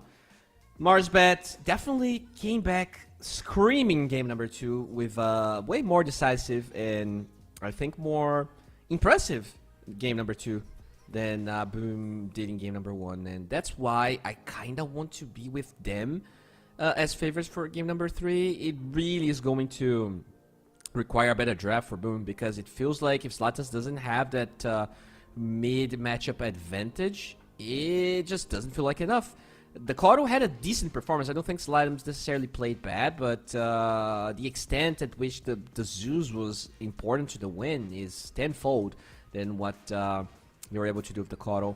So hopefully they're gonna be able to find out a way here for Boom to look good again, because game number 2 was not a great showing. And yeah, for Marsbet, I think they are on the right track. A draft that looks similar to what they had in game number 3 should be enough for them to win, unless they get out drafted. And I am very curious to see how Boom is gonna try and deal with that. They have a very famous coach on CAFs, and he's also playing, so there's a lot of roles that he's trying to fulfill there as a player as well as a coach. But it is what it is. I don't think they really have a way out here. A lot of players are very, had a lot of expectations here, right? You have names like Pakaz and Sacred and MJZ, but so far they're not delivering. And obviously they are playing with a standing here, so I do have to give them some leeway. The fact that they even took one game out of Marsbet in a way is pretty impressive, right? Because their standing is a coach, not someone else that they poach for a team. But yeah, there you have Marsbet as well. Otakir, Volsbenik, Mr. Luck, and yeah, sorry, I couldn't read all of them. But yeah, game number 3 should be starting in no time, and once it's up, I know production is going to instantly gives us the draft right here. But yeah, once it's up, I'll let you guys know.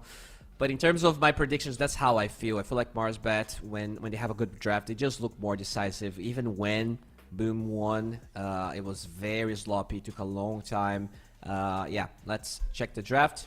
But let's see. It was definitely an out draft, game number 1, and Boom made sure to capitalize on it, despite the fact that they didn't really got an easy win out of the out draft. I kind of have a feeling they have to do it again, and for the Boom Sports fans, this can be a little bit hard to swallow, right? Because you see all those names, you expect great results, and obviously sometimes teams take a while to click, and this could be a case here with Boom. But and also, not only they have a standing, they're playing with high ping. There's a lot of layers as to why they might not be performing as well as they should. But even when it comes to decision making, it didn't feel like they were, we're not really clicking our team fighting that well, but all of our decisions make sense. It actually felt like the opposite. Despite the ping, they took team fights really well, but made some really harsh, weird decisions at times. So we'll see if you're going to be able to iron those mistakes out. In terms of the bans here, nothing too major. The Marsbet bans are pretty much the same, and Boom Esports, they just banned the Muerta here instead of... what were they banning every game? I think it was... I'm actually not remembering now, but it was definitely a meta hero. Was it Kunkka? No, Kunkka was banned by Marsbet. I think it was... I really don't remember the hero they were banning. But they will get the Pugna. There's definitely a hero Marsbet seems very comfortable with. A normal response is the counter with the Grimstroke, but they are actually utilizing the Gyrocopter 5, and despite the Snapfire, the Gyrocopter had a lot of impact. I gotta say, I really felt like the Gyrocopter did a lot. It ganked mid, it got a lot of kills. It also means that the Snapfire has to focus the missile, which means she's showing herself.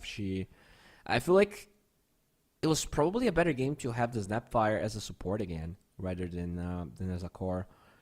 Technically, having the save for the Chronosphere is nice, but we didn't really see a lot of saves. And we also didn't see a lot of engages with the Exalt. The ones they tried with the Grimstroke, they kind of missed. I think Sacred wasn't really on point with a lot of his... what's the name of the active of Snapfire? The Axe active? Is it Swallow? Gobble Up, right? Yeah, it's Gobble Up. So... I do like the Brewmaster ban though. I think that's pretty good for Boom here. They already have this Gyrocopter. They might be playing a similar draft. And even in the laning stage, the hero felt quite powerful. So I do like this a lot. Now for Boom, the last ban here. Still a lot of heroes. Oh, they banned the Void too. Okay. Spectre still available. Grimstroke's in the pool, although I believe Marsbet is probably going to pick it up. Tree and Protector still in the pool, although that hero in this series has been pretty much ignored. Unlike the Spirit Breaker, that's always first phase ban. Spectre and Weaver also available here in case any of the teams are interested. Primal Beast. Oh, it was the Primal Beast that they were banning. And it is available. Yeah, it did get banned by Marsbet this time. I guess that's the difference in the way that the drafts worked.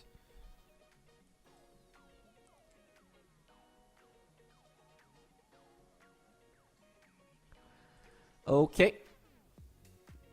So they go for the TA ban. Not trying to give Bakas that classic, iconic hero for him. Grimstroke gets taken out. Double missile, very powerful. Double missile with the shard on Gyrocopter seems like a pretty easy to execute and powerful combination at the same time. So I'm not angry at this at all. And it also means that one Snapfire might not be enough to really address all the missiles. Alright, that's a tough one. Not sure what you pick here. Well, out of the popular ones, only Tree and Protector is the hero that they could potentially go for. Then after you scroll past the popular ones, I guess Weaver is available, but I'm not sure Boom is willing to play that as a 4, especially Calves. Not sure how comfortable he is with Weaver post 4. Then we have what? Tusk did get banned. And yeah, all of the other popular supports are way down the list. They are AAs and Phoenixes and Rubiks of the world. But they do go for a Downbreaker. Very unexpected pick. And they're going to get a Skywrath Mage as well. So not really flexing their heroes that much. It's pretty much a Dawnbreaker in the offlane with a Sky 4 and a Pugna. They do have a lot of amplified damage, right? Sky plus Pugna. So you probably want something that can build a pipe or something that can deal with magic damage here for Marsbad. We'll see if they're going to try and address it that way, getting some tanky boys. But even the thick ones can fall to so much burst of magic damage on Boom, especially if they go for something similar to the Zeus or Caudle that, you know, either benefit from the amplification or have even more amplification themselves.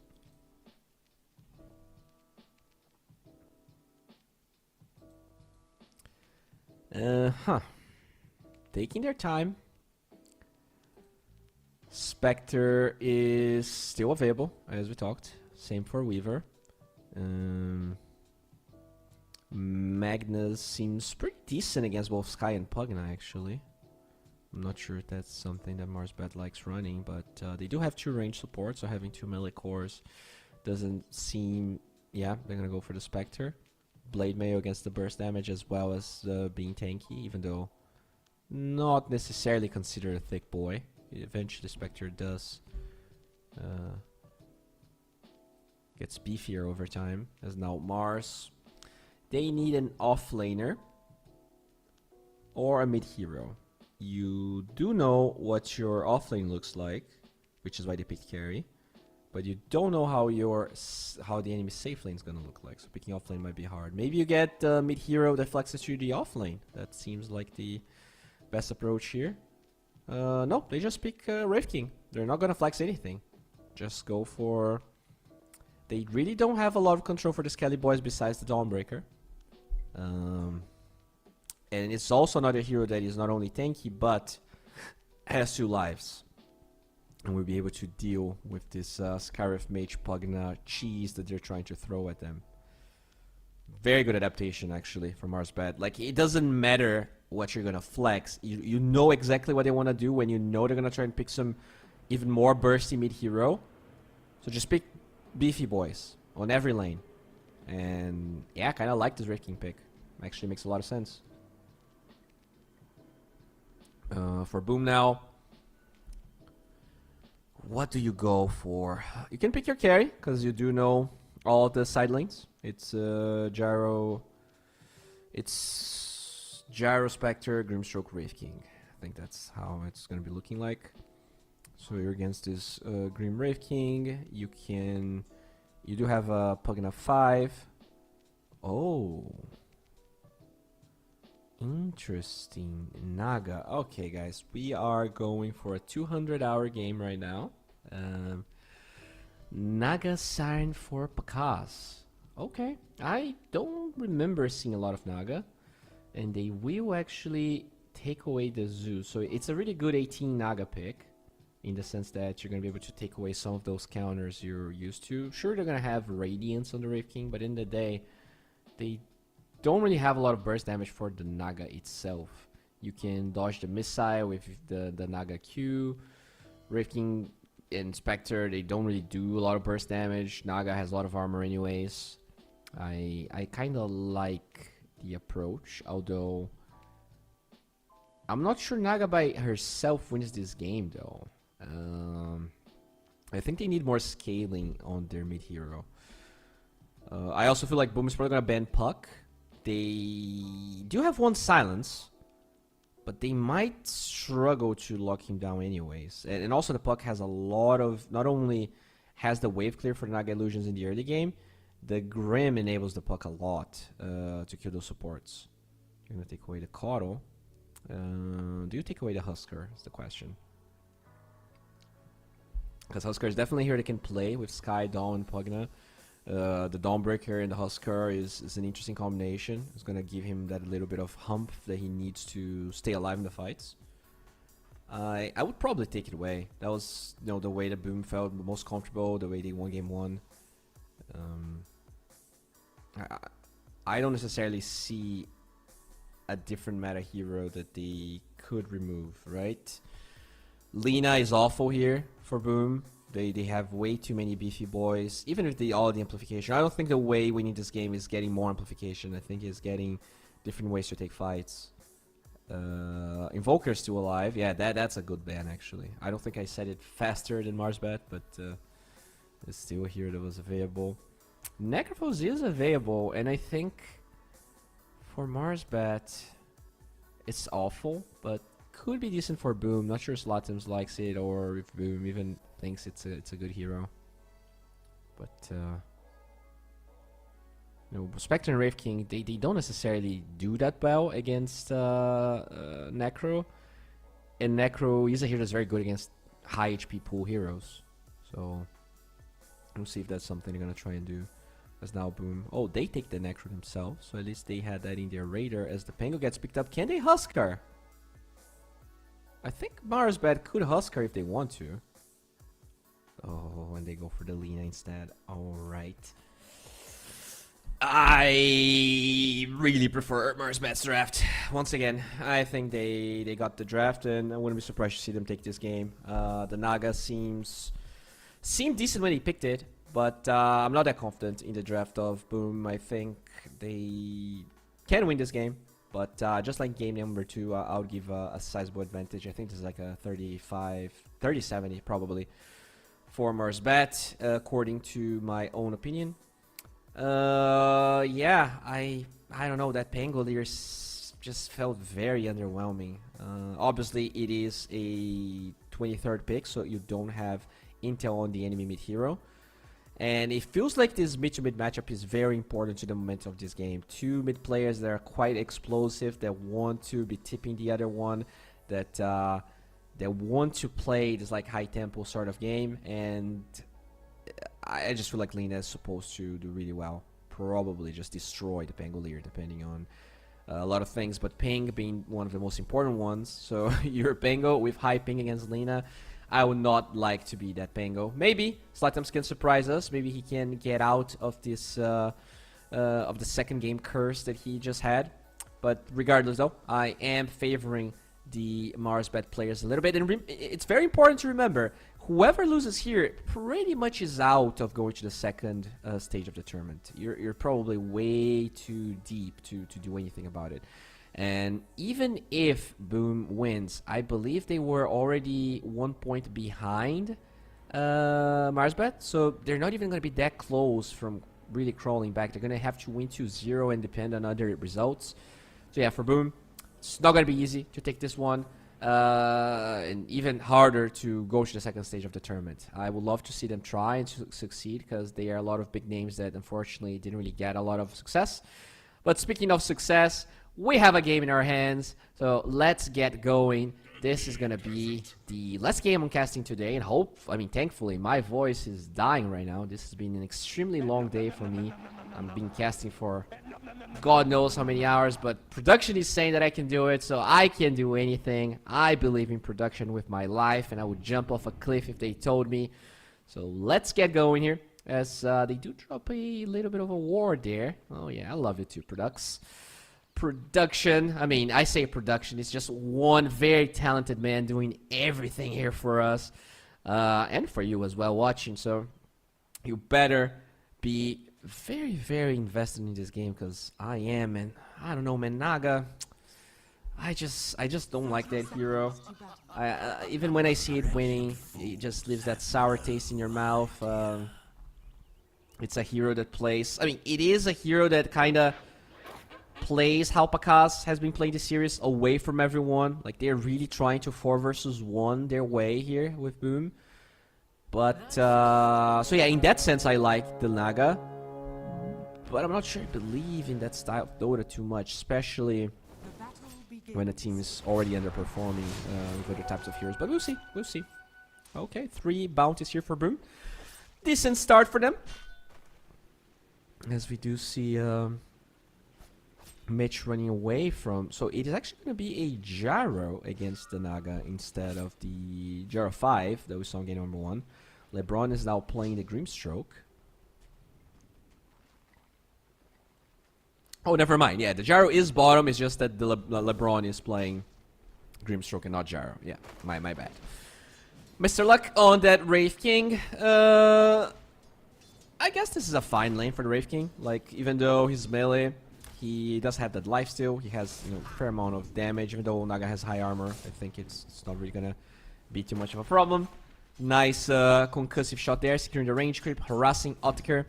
We should probably be taking a look on the CS charts as well, production. So if you can kindly show that to us, I would be very happy. There we go. What about the mid lane? That's what we are all interested in, okay? This is where the all chat and the tips were happening the entire series. First levels might not be that painful for the Pangolier, but I am damn sure it's going to be hard once the level 3, 4, 5 comes around. When we do see the Gyrocopter being very low bottom, but should be just fine. As Lina waiting for the bottle, and Zlatims already has his, so overall his CS has been quite on point here. Definitely showcasing pretty decent prowess in the hero. We'll see if we're going to continue that way, as Mitch will harass Sacred, in return take some damage from Starbreaker. Oh, there we go. That's gonna be a first blood for Mr. Luck. Poor Pugna cannot deal with the Inkswell and the damage there from Mr. Luck. Quite an unfortunate here start for Boom. Mid lane though, still a decent showing for the Pango. 11 and 5 against the 7-0 of Delina. Does take a fair amount of harass though, and at least we will be able to drag that creep, get the CS, and get the water rune at the same time. Lina forced to tank some creeps as she gets the water rune. Bottom side, Spectre not doing that well, but same for the Dawnbreaker.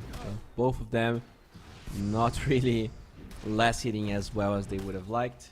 Ottaker taking some damage here, but yeah, in general, this game feels pretty slow until we get level 6 on Pango. I think that's when we're gonna see, you know, the Sky and the Pugna and the Pango playing together. We're gonna have a lot of damage amplification. The silence also prevents a lot of spells from being cast. That said though, slowly but surely here, Voshpinik recovering his CS in the lane. And it gets harder and harder for the Pango to get the range creep just because of the fear you have from the LSA. That said though, Lina didn't deny the range creep there. Didn't try to deny it, at least, as Kafs was able to secure the bounty, maybe expecting the Lina to go that way, but that was not the case. Yeah. Oh, Radiant Scan, there you go. Marsbat aware that the Scarif Mage is missing, even gets the tip going, understands exactly what's happening, but at the same time, the Sky is not really leaving the mid lane, trying to maybe force that move. Not working just yet, as he's actually setting up for a water rune takeaway. He's gonna try and deny the... He's gonna get this bounty, get the top water rune, and tell Pango to get the bottom one. So definitely taking away every resource possible for the Lina to have mana. Not a bad move here for Kafs, but it does sacrifice bottom a little bit, and we see Pugna also die in the top lane as that happened. Okay, bottom lane, there you go. The sacrifice of Sacred is going to happen, and so many creeps under tower. Oh, the slow is there, but it's just a little bit too late. Kafs, he will benefit from the experience, as Mage is actually still fighting here, going for the blood grenade play. MJZ forced to TP and help, but now it is the Naga that is by herself, so the support's definitely trying to move a lot on the side of Boom, but at the expense of the cores, struggling. Well, the Pango is doing really well, and that's thanks to Kaf. So, you know, you gotta... If he didn't go for that move, Pango would have definitely struggled more in the lane. So it is a give and take at the end of the day, and Zlatim's now being chased down by that missile, but LSA's on cooldown. Shouldn't really... Okay. Gotta be careful here. Does have the range drops, but still, Mr. Luck going for the Inkswell play onto the Pakas Naga. And we talked about the Pugna not being here. Those side lanes struggling every time one of the cores get out, and look at the Skelly boys still chasing. There is one... I think we have a sound problem here. I'm listening, I'm hearing things. Yeah, this is just... I don't know, there's definitely a sound issue going on. I'm hearing the Dawnbreaker attack, but I'm watching something else. I don't know what's happening. Still, Altakir does die here. And now Mitch will try and protect this tower. A lot of damage being done here from yeah, I think we're good now. LeBron though, with a little bit of a rotation, has vision of MJZ. Inkswell with the bug there, gonna do a lot of damage to the Pugna, and stun for a decent time. Is it going to be enough though? The Nether Ward was dropped. Otaker takes some damage from the Nether Ward. Nice, the Crepify buying time, but Blood Grenade will make sure that Pugna's bones are all spread out in the ground. And good response there from Marsbet, punishing the Pugna. Zlatums though did have a game at the expense of the side lanes. We'll see if he can deliver, because I think this is definitely a game he deserved all the rotations. It's not like, oh no, he's okay. Wait a second here, Picasso still gets the Lotus, and now they're gonna try and get that Inkswell on top of him. So that was a very expensive Lotus, Picasso. The price was your death. Not ideal here. Trying to fight for that one. Now Sacred. Phase boots completed. Can Zlatums enable everyone else? That's the second death of Pakaz. Second death of the Dawnbreaker. Not really the performance here you would expect, but a little bit of a tip there from LeBron to Mitch. I'm not sure what that's all about, but Pakaz is farming towards his Yasha. I did say second death. I think it was actually the Pugna that died. Top, yeah. 2, 3, and 1 for AJC. And now bottom, Sacred taking damage, and that missile will connect. It's a lot damage. This Gyro, bro, looking really menacing, not gonna lie. Oh, there you go. Spectre going forward. Inkswell doing so much stun to Pakaz, and they're not gonna be able to save him. The Crepify buys a little bit of time. Never mind. Caster is wrong as Zlatums looks for a swashbuckle, slows down Mr. Luck. He has a wand, I think, and is holding a skill point. So could potentially learn his ulti here, and he does it. But Zlatums intentionally misses his spell to bait that. I'm joking, he just missed his spell. And probably could have maybe died if he was slowed by the Reincarnation Sacred. Oh, does not die. Close call. Very close call, as Sacred dies to Mitch anyways. Look at the levels here on the Gyrocopter. He's level 6 right now. He is insanely farmed. And now he's being chased down, but Volshevik trying to help. LSA is available. Finds Zlatums, but he dodges with the swashbuckle.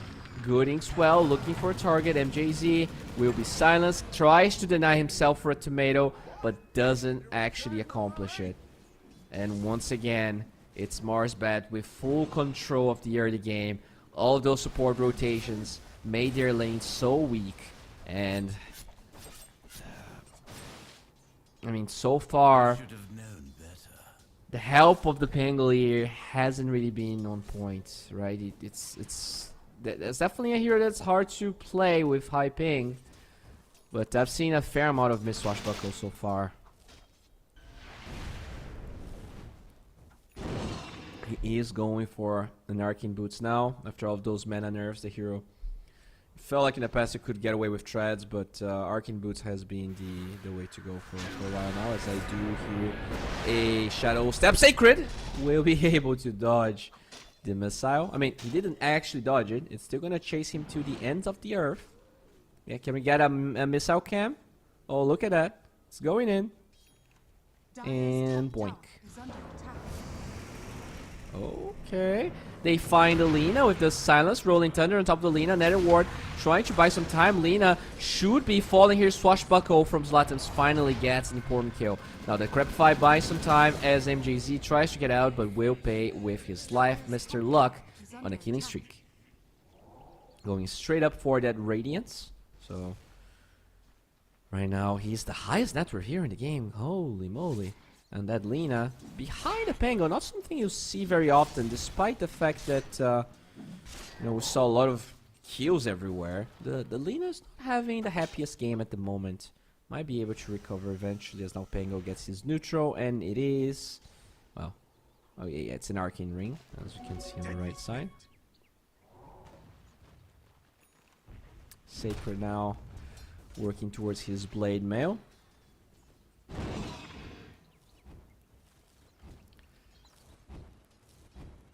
Volshebnik going for Aderlands. And yeah, I mean, the timings are all there. The gold advantage did slow down quite a bit after that Lina kill. But there's still like a Radiance Wraith King on the horizon here. Whereas Sacred... Oh, Volshebnik means magician. I didn't know that. Let's see if he can do some magic here with the Lina, as they are smoking quite deeply. And they will find a Naga. They know exactly where he is, and he is all by himself. He's going to be silenced up, and LSA'd, and a Spectre OT'd. Dominating streak for the Gyrocopter. Yeah, unfortunate. Very good moves. Once again, like Marsbat, the way they play the map, just much better than Boom. Like they, in multiple games in this series, they were able to find Pakas farming. You know, whether that's their merit or Pakas farming in obvious areas, I'm not sure I'm experienced enough to respond or to answer that, but he just got picked off a lot. And I mean, this is a smoke gank, obviously, so much harder to react to.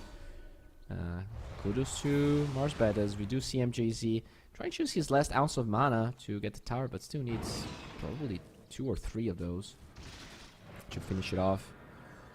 As Mitch now actually has 2k gold. I wonder what he's going for here.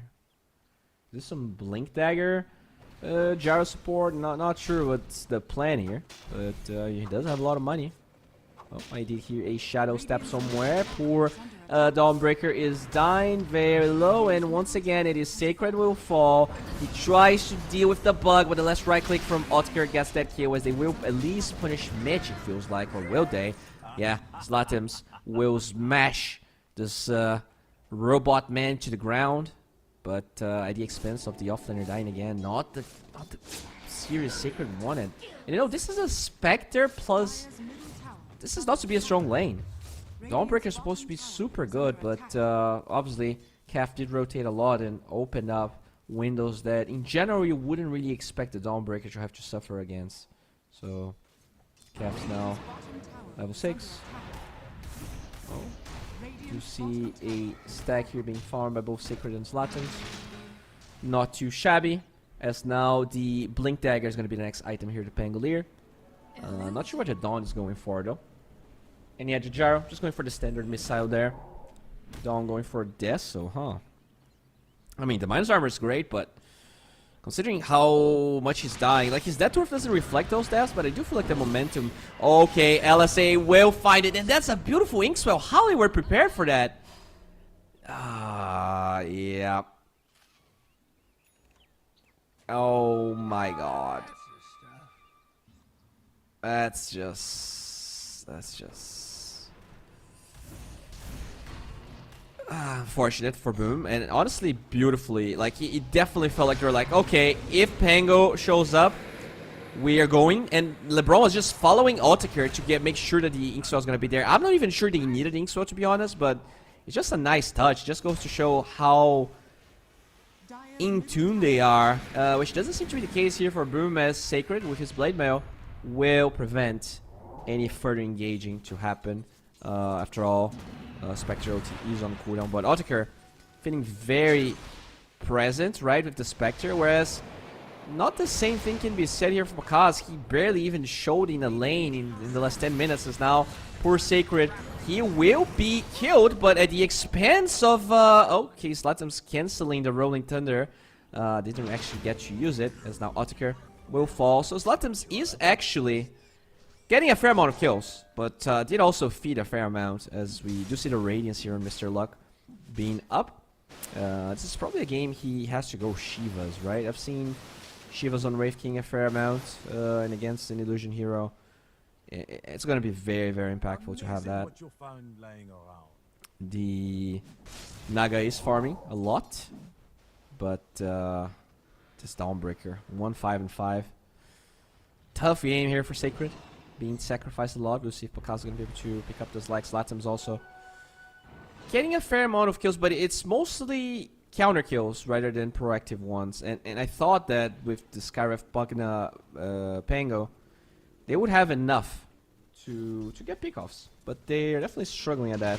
Part of that is obviously the tanky boys. It's only the Lina that I think they can reliably kill, but not really finding them, as Naga or Pakas will fall. Sacred already using his ulti. They do go on top of Wraith King, but that's not the target you want. That's the tanky one. That's the one that has 2 lives. Mr. Luck will be able to run away. Already has level 2 ulti, and finally Sacred is the one that falls. Blink on Voshmanik as the Magician blinks around the map. Zlatan's low down, but call down will use his shield crash to gain some distance. Has a swashbuckle in about a second, but now he will be killed. MJZ with the decrep and a suck. Not enough. Ultra kill for the Magician. Maybe an rampage as he actually blinks further, but will not connect to Calves.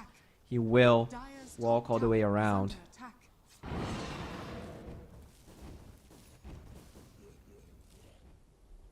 Oh man. Another really good performance here from the Magician. Otakar also going for Radiance. I've seen that sometimes, you know, the Wraith King eventually disassembles his Radiance for a Nullifier. You know, the Radiance obviously is the best farming item for the Spectre.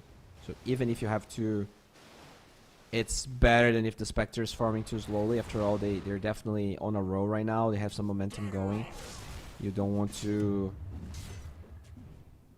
not make use of the space your cores are giving you if you don't go for the Radiance. Now Dawnbreaker going for either a shard or the Dazzle. Yet to really buy any of the Mithril Hammers. So Mr. Luck will be found. His ulti is on cooldown and they have the burst damage.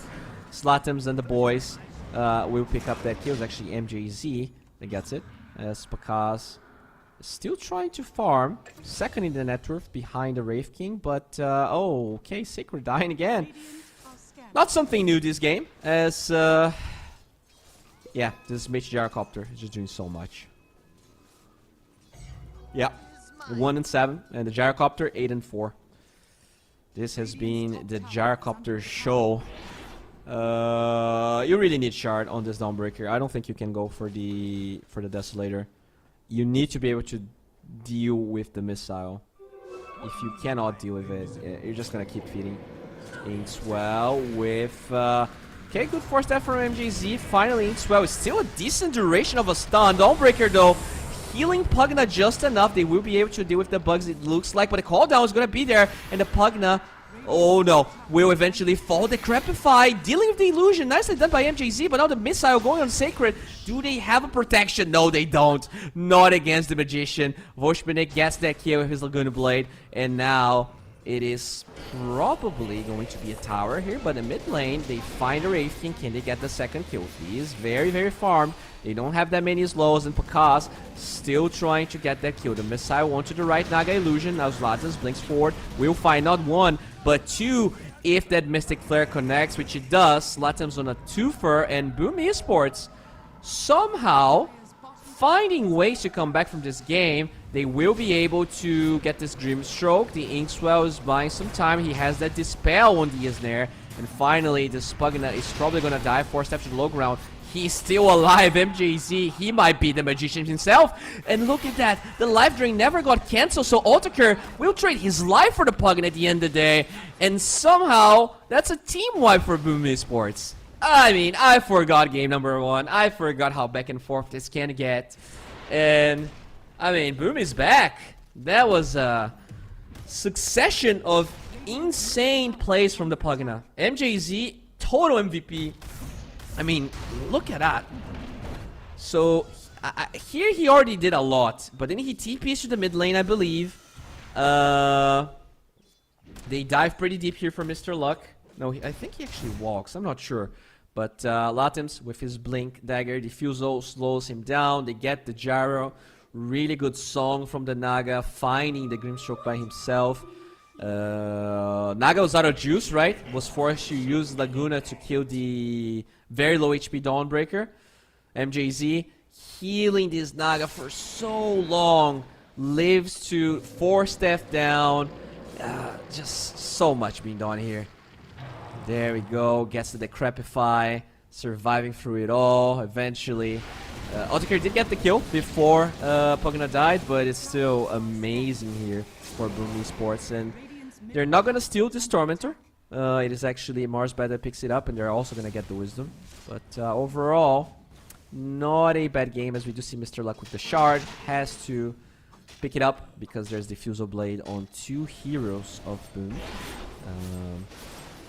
We see Pakaz here with his level 16, looking pretty healthy in the start. It definitely looked a bit shaky here for Pakaz, but that was a solid fight. He's still 0-3 and 6, yet to really get any kills, and he's not building any aggressive solo kill items. He's trying to build up to survive, which seems to be the right idea. Once he can survive, we can start thinking about getting kills, and there you go. Life Drain Shard on MJZ. Not the ideal shard this game, but you know, it doesn't hurt to have. Oh, top lane. Sacred Dyne, name a more iconic duo. That's actually not a duo, that's just 1 ounce of information as he's going to buy back, and Kafs is baiting the Wraith King. I'm not sure what's happening. Well, they're killing the Spectre first as Sacred TPs. Oats actually there. Mr. Luck though will get the Kafs kill anyways, and Mitch is able to TP back to his base. So they force a buyback whilst losing the Spectre. Considering how poor this Dawnbreaker is, in fact, behind MJZ in net worth. The offlaner is behind the 5. That is insane. I mean, obviously plugins I hear the farms a lot, but I have not seen this in such a long time. Unfortunate and very uncharacteristic performance here from Sacred. He's usually kind of one of the cornerstones of most teams he's in. But oh, there we go. As I praise the plugin, he's about to die here. That little bug is not going to get rid because of the Force Staff, and now he is dead. And once again, behind the Dawnbreaker. Tower under assault. Slatons will aid their defense here, and it feels like they're going to be able... I mean, he has an Axe on Slatons. He is really freaking farmed on that Angolier. It's really just Sacred struggling now. Naga with the heart, now going for a butterfly. At the end of the day, a lot of the physical damage of Marsbat is right clicks. The Skelly Boys, the Wraith King, even the Lina right clicks hurt a lot, as well as the Spectre. So I do not mind the butterfly, although you have to account for all of the other magic damage that they have. Smoke here from Marsbat. Inks well with the Blink Dagger aggressively. They will find Mr. MJZ, and he is going to die. So as we hype the little Skelly Boy up, he gets killed twice in a row at the same time. But, you know, if that means your offlaner is going to be fine, Sacred will be able to TP to the Fountain. And as all that happens, they're actually roaching sneakily here as Boom. No chance for Marsbat to react, I think. They're going to trade this tower for Roshan. Pretty good trade, I would say. I mean, they're not even trading the tower. There's no Skelly Boys hitting. Otakir doesn't do any damage. Interesting that Marsbat. They've been pretty decent at scouting out this Roshan place from Boom. But this one will go under the radar, and they are able to... I guess Slatons picks it up, right? There we go. He is the one that's playing more aggressive. He's the one that's jumping in front of everyone as Dire scans the Twin Gates just to make sure that there's no funny business waiting on the other side.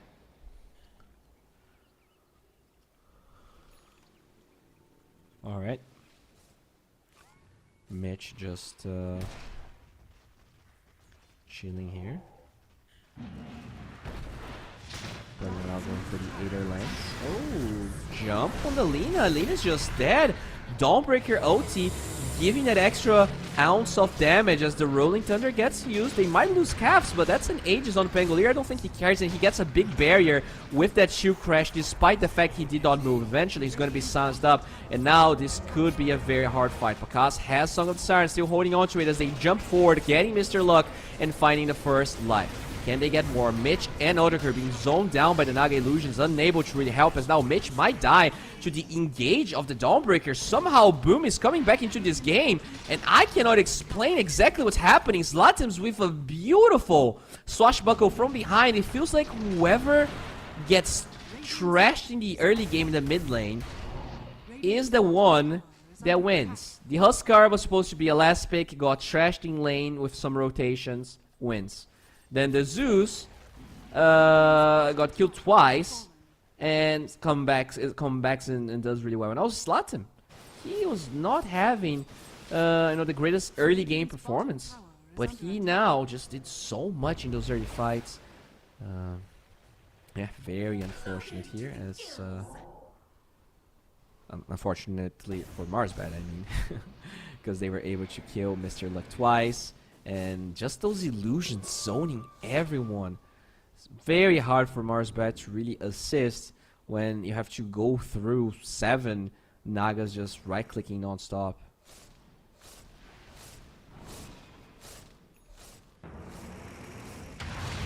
Spectre. Oh no. No Manta. No hope. Zlatims is unstoppable. And he wants to silence the haters right here. That Spectre could have rushed the Manta. Instead, try to increase the farming speed with the Radiance, but... Oh, speaking of butt. Kaf's butt gets lightened and bolted by the Magician. But that is not an actual trick. He literally got bolted and is now in the hospital. 30 seconds until he's back up. BKB is going to be Lina's next item of choice here. Very necessary this game. Mensch does have a 4-staff and a Glimmer Cape. But the game is now a 6k goal lead here for Boom. Aegis did expire a while ago, but the goal lead is finally starting to increase for Boom. They were playing with their backs against the wall for a while. Sacred now with the Desolator, level 19 somehow, alongside that shard to deal with the Gyrocopter. I think, does Latims have his shard as well? That's another hero that can definitely deal with the Gyro if you have shard. So yeah, he does not. But the roll-up would be great this game. We'll see if he ever picks it up.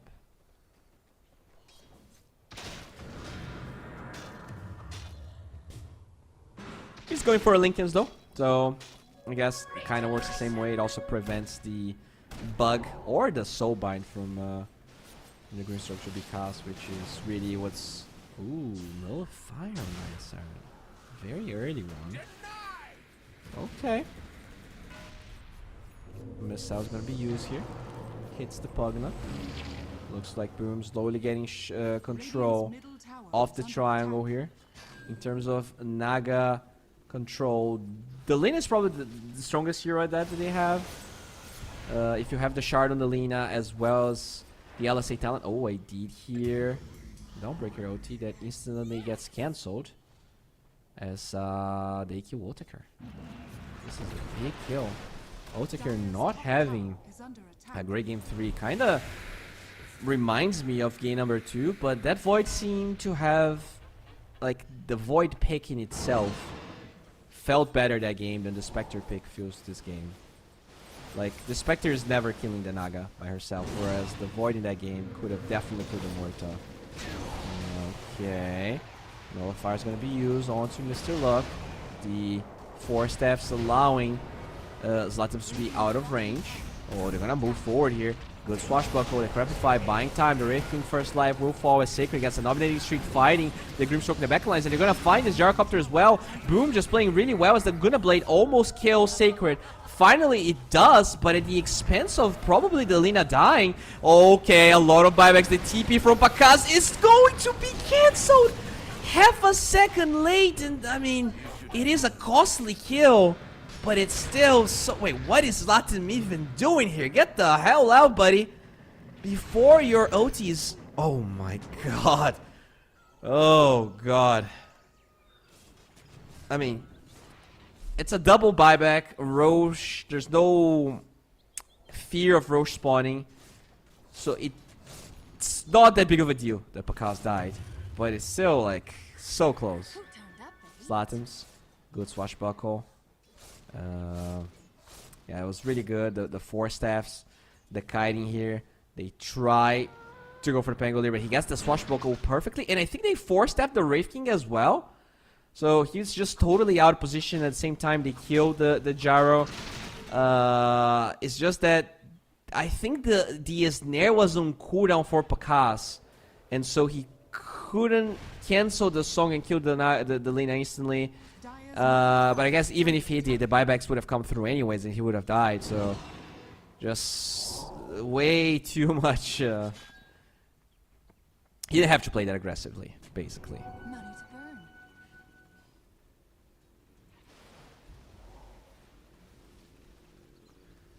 Alright. Smoke from the side of Mars Bat. They have vision of Pakas. Where's the Decrepified? It will be used. Forced after the other side, but they're trying to heal Pakas up. Can they do it? No, they cannot. Pakas will die. But look at that. It is Sacred doing a lot of damage with his shard. Finally, it is going to be Rolling Thunder on the backlines, looking for that Spectre. The Netherward doing a lot of damage. But Adios Payasos flying out. This is not good prospects for Boom as they literally lose everyone. And from a hero to a zero, Boom Esports will be team white in front of their tower. Oh god, this game is ruthless, bro. I am speechless. The level of swings we get to watch. So yeah, I mean, there was song available. I guess they just didn't expect Pakas to die. It didn't feel like it was possible. But that Lina is giga farmed. Oh. Sheesh. Dire's middle tower is under attack. Yep, adios payasos indeed, as Roche is now upon spawning. It is going to be on the Radiant side, the side of Marsbat, mind you. So, I'm assuming this one's going to be a really hard one. Oh, it's actually 2-minute spawn, so Boone will be up. We'll see whether they're going to be in position, if they're going to feel like they have enough juice to go for it. Pugna working on the Aeon disc, but still has a lot to finish it. Lina with the Flame Cloak available, that shard as well, so insane amount of damage. And once the level 25 comes in, that's when the damage actually becomes real. Also has the Kaya, has the E-Blade. This is not gonna be easy. Voshpenik gets that tower. He is a little bit out of position. I can say that the other heroes are slightly far away. Slatum's just doing his thing as they will smoke. Slatum's not a part of it though.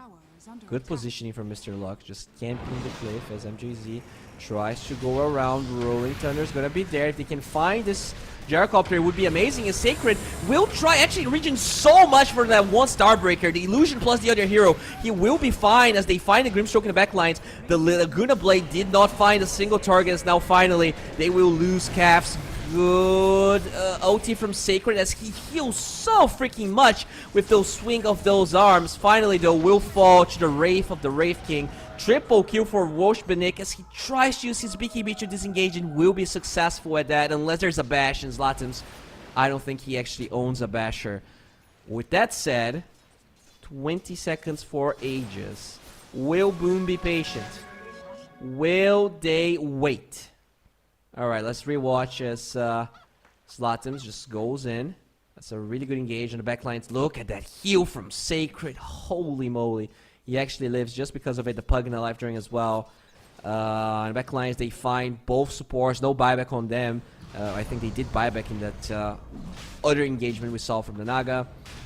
This OT from Sacred was a bit underwhelming, I think. Like, he ends up dying because of it and he doesn't save anyone. If maybe he was able to live through it all, it wouldn't matter. But Radiant Scan is being used right now. Roche, as we can see on the smaller screen, is being taken. And I believe they're not going to be able to stop it. So despite a bit of a throwy situation from Boom, they do get the second Aegis. I'll be honest, I didn't expect that to happen.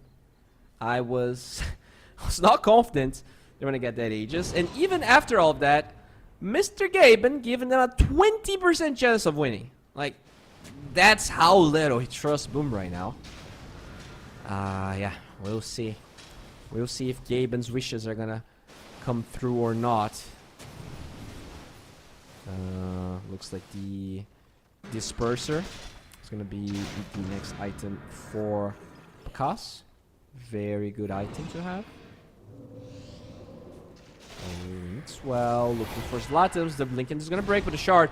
Buying time for Zlatums. He actually gets his Rolling Thunder off of that, so maybe overestimating here if Zlatums is gonna react or not. But they're holding the high ground. It's very hard for Zlatums to move up and go for them, but blink forward. Beautiful Starbreaker. LSA off the mark as they will try and disengage. Good song. Will buy time for the Soul Bind to wear off, and now on top of that Grimstroke, he becomes a Wraith, so can still cast some spells as the Laguna Blade explodes. Boom. Can they keep on fighting here? Because very low, still holds the Aegis, but they're losing some damage. Zlatim's very healthy, just moving forward, using all of his spells. Finally, the LSA is gonna find one kill. Zlatim still trying to disengage. Yeah, I forgot, the Aegis is actually onto Zlatim's, not the Naga, so a little bit of a little bit of that T word. The T word we don't like using very often, but that was a throwy throw. And they have no buybacks. Oh my lord. Oh, yep. They were waiting for it. They even gave Zlatims 2 lives so the tips wouldn't come, but it was not enough. I gotta say though, the way Pakas played that fight, it just doesn't make sense. He's not the one holding the Aegis. I just don't understand. Like they could have just disengaged. They could have literally disengaged. Instead they fought into the Wraith King Eggs, and I look at how Zlatim's playing as well. He's way too far behind. I think because he has the Aegis, he should be the one just showing his face and just jumping on them. But he was, I don't know. I mean, I don't know. I don't want to point any fingers here. At the end of the day, it was the entirety of Boom that ended up deciding to go for that play. So they had to think it was a good idea, and they got outplayed really hard. Gaben once again showcasing his wisdom, his prowess. His brain is much bigger than all of us chatters combined. As another lane of Bearings falls here. This is a disaster. Another Zlatim's tip. As Sacred moves forward, actually solo kills the Grimstroke. His Wraith though still there, angry and ready to cast spells as Mitch is being chased down by Sacred, but his BKB is gonna wear off and he will fall. The dreams of the Boom fams die with him as Mitch lives to tell another story to his gyro babies or whatever it is he has. 2 lanes of Burks falling here. 15k goal lead, and despite getting every Aegis, despite some overall really good team fighting from Zlatims, when it matters, Boom as a whole just not team fighting to the best of their ability. I think that's the only way to put it. Just underwhelming team fighting, and also you are team fighting into a Wraith King Eggs, like a team that needs a lot. Like your draft is about bursting people, and they have 10 lives. So that's the biggest problem, I think, and that's the draft win we were talking about during Marsbat. The fact that they got that Wraith King Spectre right after they saw the Pugna Skyrev Mage. Really, yeah. We do have a Blowthorn there, but, you know, it doesn't matter. There's 10 lives. You're gonna kill someone, and they're gonna revive and use all of their spells, and once they're dead, it doesn't matter, because the heroes that matter and do damage. Oh, 11 lives, actually. Yeah, you're right. Reincarnation is the 11th one. Yep, just a really tough game now. Skady on the Spectre, so that hard on the Naga, not really looking as hot anymore. We do have a refresher on the Voshpernik Lina.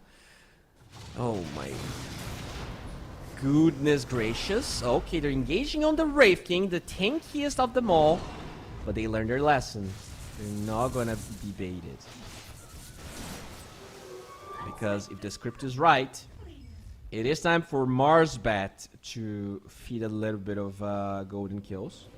To increase the hype of the game, Mr. Luck will be slowed down by a concussive shot as Latums goes forward with his BKB, just diving right through this Grimstroke. Try to create space. Holy moly! That's a refresher, pure damage Laguna Blade, and that song is not gonna stop it. Oh, you cannot do that anymore, Slatims. Double refresher. I mean, double Laguna with refresher. Holy magician damage right there. Sacred, yeah, I can look at it again. Does a lot of damage to the Grimstroke, but at the end of the day, it did not matter at all. I do hear a shadow step. Looks like Caps is being chased somewhere, and he will be killed by Otker. It's actually inside the base as we hear the Sacred OT being used to not much avail. A little bit late there. No buyback on Slatims, no buyback on Calves. Very hard position for them as the towers are falling. Feels like Marsbat, they want to win this. They want to put the nail in the coffin. Alright, they move forward. Inkswell with the blink. We've seen that time and time again, but they're going to dispel the Inkswell with the nullifier. The Grimstroke did die, but Laguna Blade killed the Dawnbreaker, I want to say. I'm not sure as the Illusions keep on chasing here, but the Crepify is going to buy some time for this Wraith King to disengage. The Ensnare, though, holding him in places, gets forced up to the other side. What in the hell is happening? But Illusions doing a lot of damage. The Radiance, though, mitigating their damage, and he will be able to live for now as his AC is complete. I'm not even sure he has a slot for it. Oh, there we go. No disable for the Mitch TP. And the Gyrocopter is going to be fine. 20k goal lead. Volshmanik is gigantic. There's no other word for it. 3% chance of winning. Oh, okay, Cuffs. Yep, no force step for you. The nullifier is going to be there. The Suns wears off, and that's beyond godlike streak once again. The Lina from Marsbat just showcasing what Dota is all about. Dota is about killing people and tipping them so that they are humiliated and they feel bad.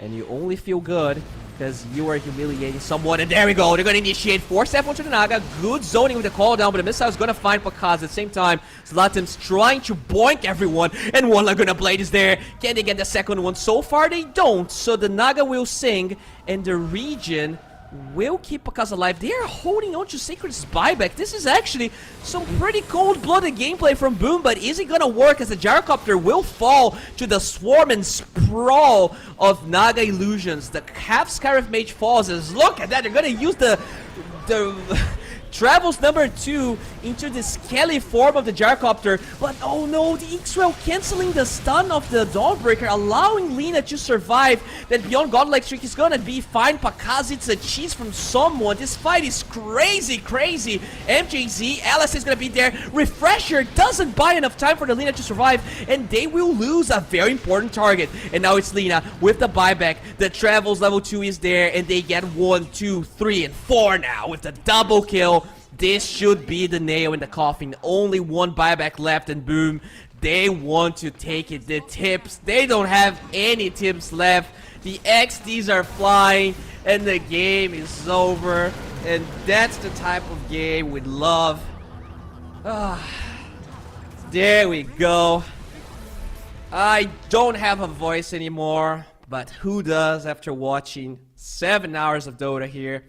Boom Esports, they will be losing this series against Marsbat, and now they're officially out of the tournament. I think they still have matches to play, but no matter the results, they won't be going to the group stages, unfortunately.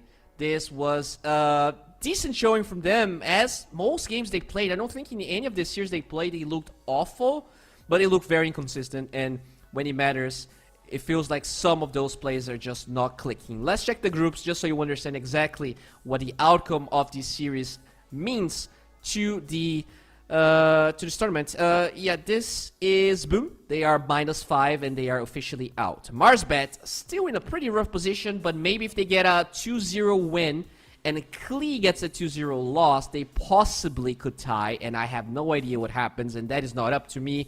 We are pretty late here in our schedule, so I'm not gonna hold you guys. I could babble and babble about what happened, but no one really knows what happened. That was just some Dota being played, some buttons being pressed. The next two series are going to be Navi versus Tickles, as well as Atlas Burden versus... I don't actually have that anymore. But yeah, guys, Otomo is going to be taking the stream for now on. He has two amazing series to cast, and I hope that you guys stay for him, because he's a much better caster and more beautiful person than I am. So stay tuned. A lot of Dota still to come. And I'm saying goodbye. So see you later. Oh, esport. You and I have come a long way. It was such humble beginnings.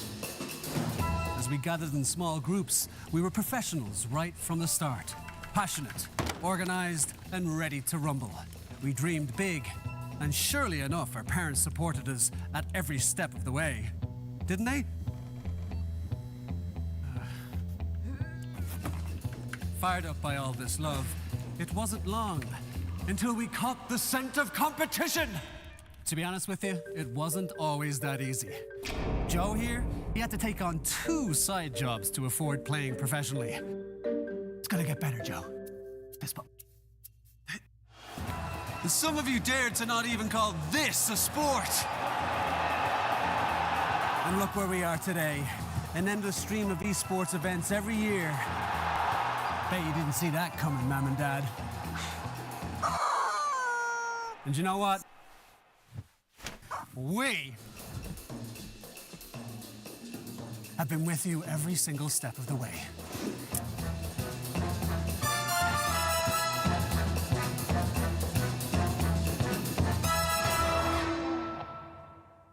Dream of working with people you watch on screen. Exclusive esports opportunities handpicked just for you. Candidate profile to raise above competition. Let 10GG handle routines. Make a step towards your dream today.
Oh, esport.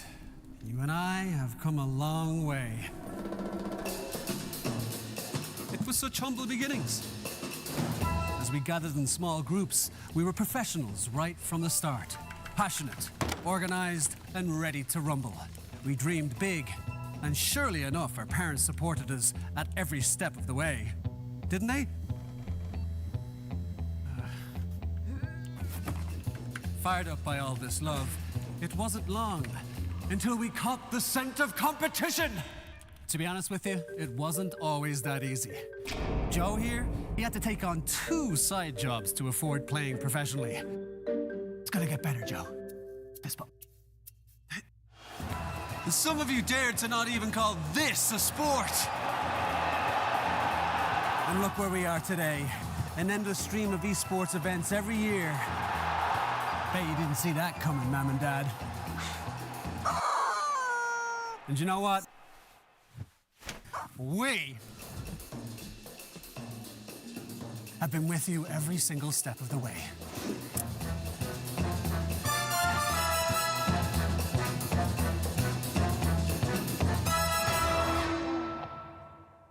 Dream of working with people you watch on screen. Exclusive esports opportunities handpicked just for you. Candidate profile to raise above competition. Let 10GG handle routines. Make a step towards your dream today.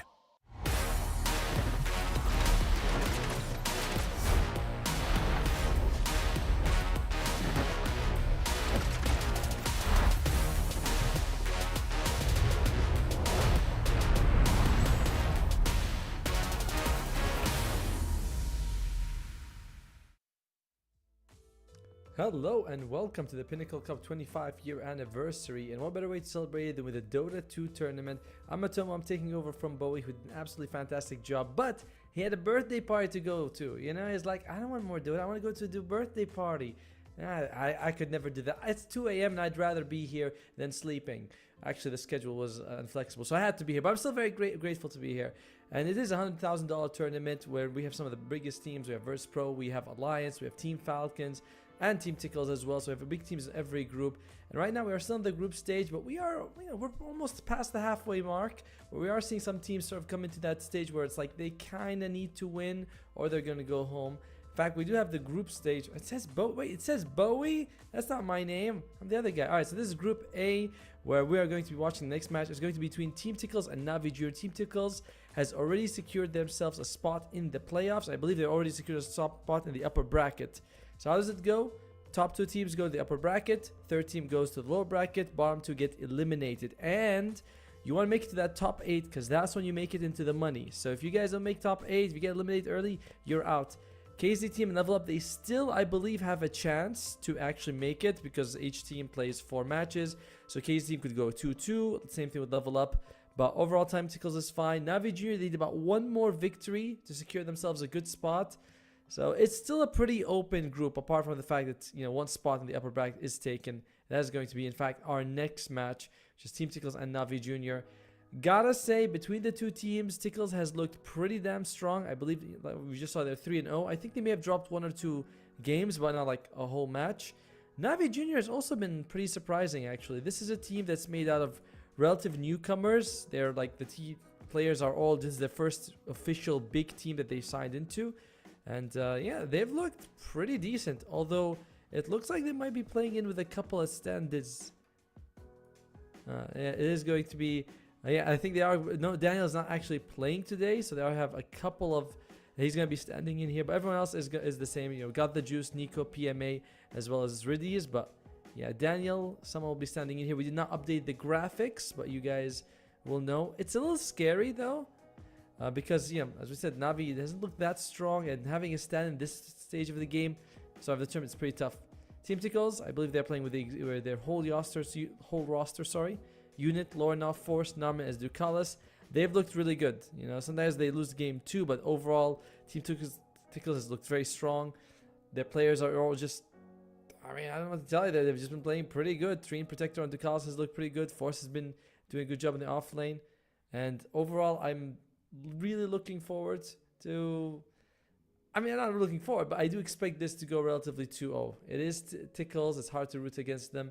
But there are also other things that have changed in the meta. We've seen the resurgence of gyrocopter support. We saw it in the previous series, and I like that a lot. I do think the hero looks pretty damn good as a support. You go for the shard, and then you can go for like aura items or utility. You don't really need a whole lot of gold to be effective, but you can do a lot. Although the scaling of the hero is a little bit on the weak side. So I hope to see that. I also hope to see some of that Lina mid. And hey, we're going to the draft already. I like it. I like it.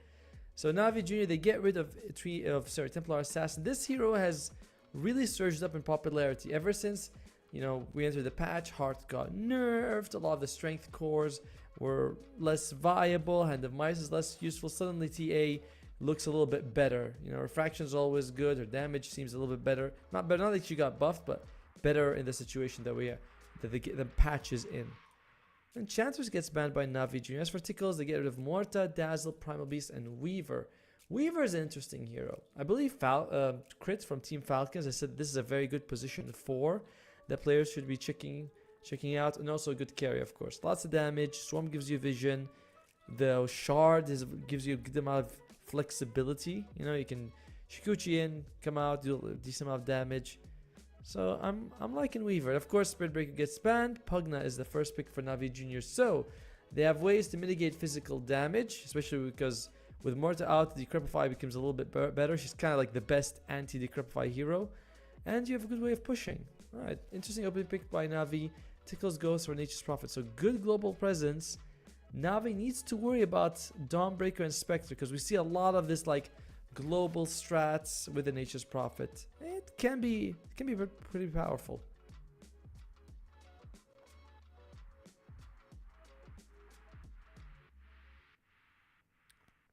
Speaking of global strats, there goes the Centaur.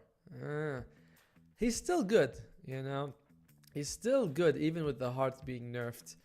And I wonder if we'll see Centaur support. We have seen it pop out very occasionally. I'd like to see it like come out with this perfect item skill build combination, because I want to try it out myself. But pros, you know, they bring it either looks really bad, or it's kind of like they win super one side, then Centaur wasn't even a factor. So I'd love to see what Centaur support could do, but in this game, but it's not happening in this game, as Navi Jr. has banned it out. Spectre still in the pool, Dawnbreaker still in the pool, Zeus in the pool as well, although we haven't seen a whole lot. But yep, there goes the Spectre. So you see there's Nature's Prophet, and you think to yourself, the enemy team could go for this massive global presence. You're gonna struggle. Why go through that headache? Especially because you don't have the next pick. Tickles, they go with the Kunkka. This hero, I think, is the second most nerfed hero in the patch. You know, the Tidal Wave does, 70 less damage.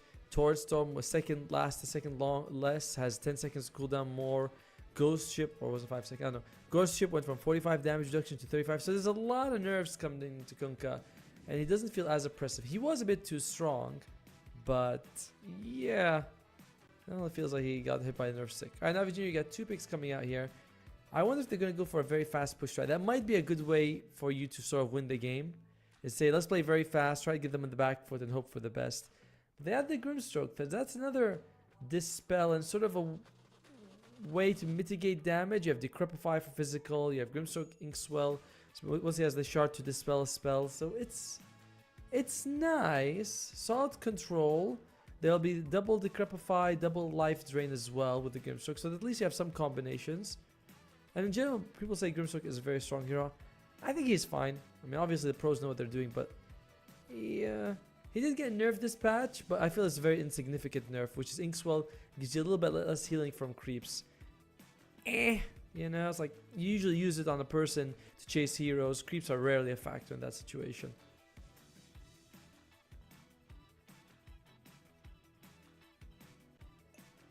And Timbersaw comes out.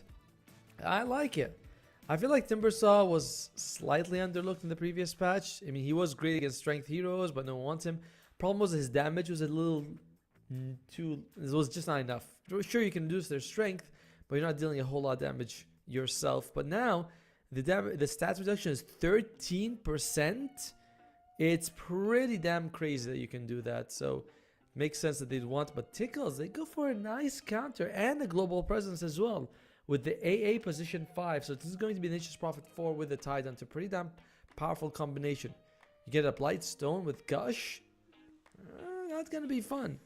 And I don't think neither... I mean, Pokemon could play okay as a 5. So you can Decrepify if anyone gets hit by the Gush. But it's still tough. Yeah, I like what Tickle's going for. And this Timbersaw is going to feel a little bit less effective now that AA Ancient Apparition is there. With the AA Blast, and he's a great counter against the Life Drain and the Inkswell here Inkswell heal as well. So overall, I like it a lot. I like what Tickles has.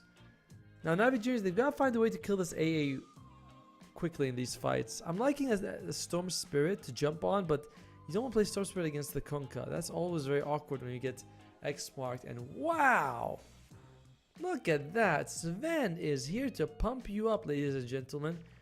A strength core, one that we haven't seen in a long time. Decent burst damage, although I don't think he'll have a good time chewing through the Titan to the Kunkka. But the AA and the Nature's Prophet can get killed pretty easily. Okay, I'm liking this Sven pick a little bit here.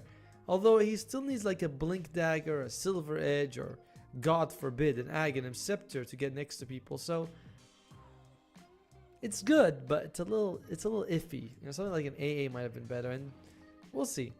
Snavi Junior draft, I feel like they have to really perform well because Tickles is kind of easy, right? You have Ghost Ship, you have Ravage, you have Global Presence, you have AA Blast. Feels very easy to play with that. But Navi Junior, your saves are really reliant on dodging the AA Ice Blast. Timbersaw needs to be next to people, which is not the easiest thing with X Mark and Ravage.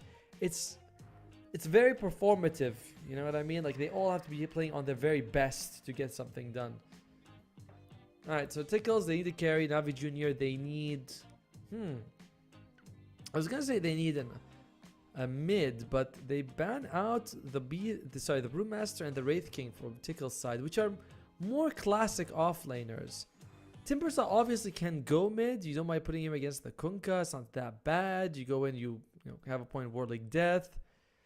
But he is more standard, like more standard pick is for him to be at the offlane. I feel like if you put him with a Grimstroke, you can do a lot of damage there.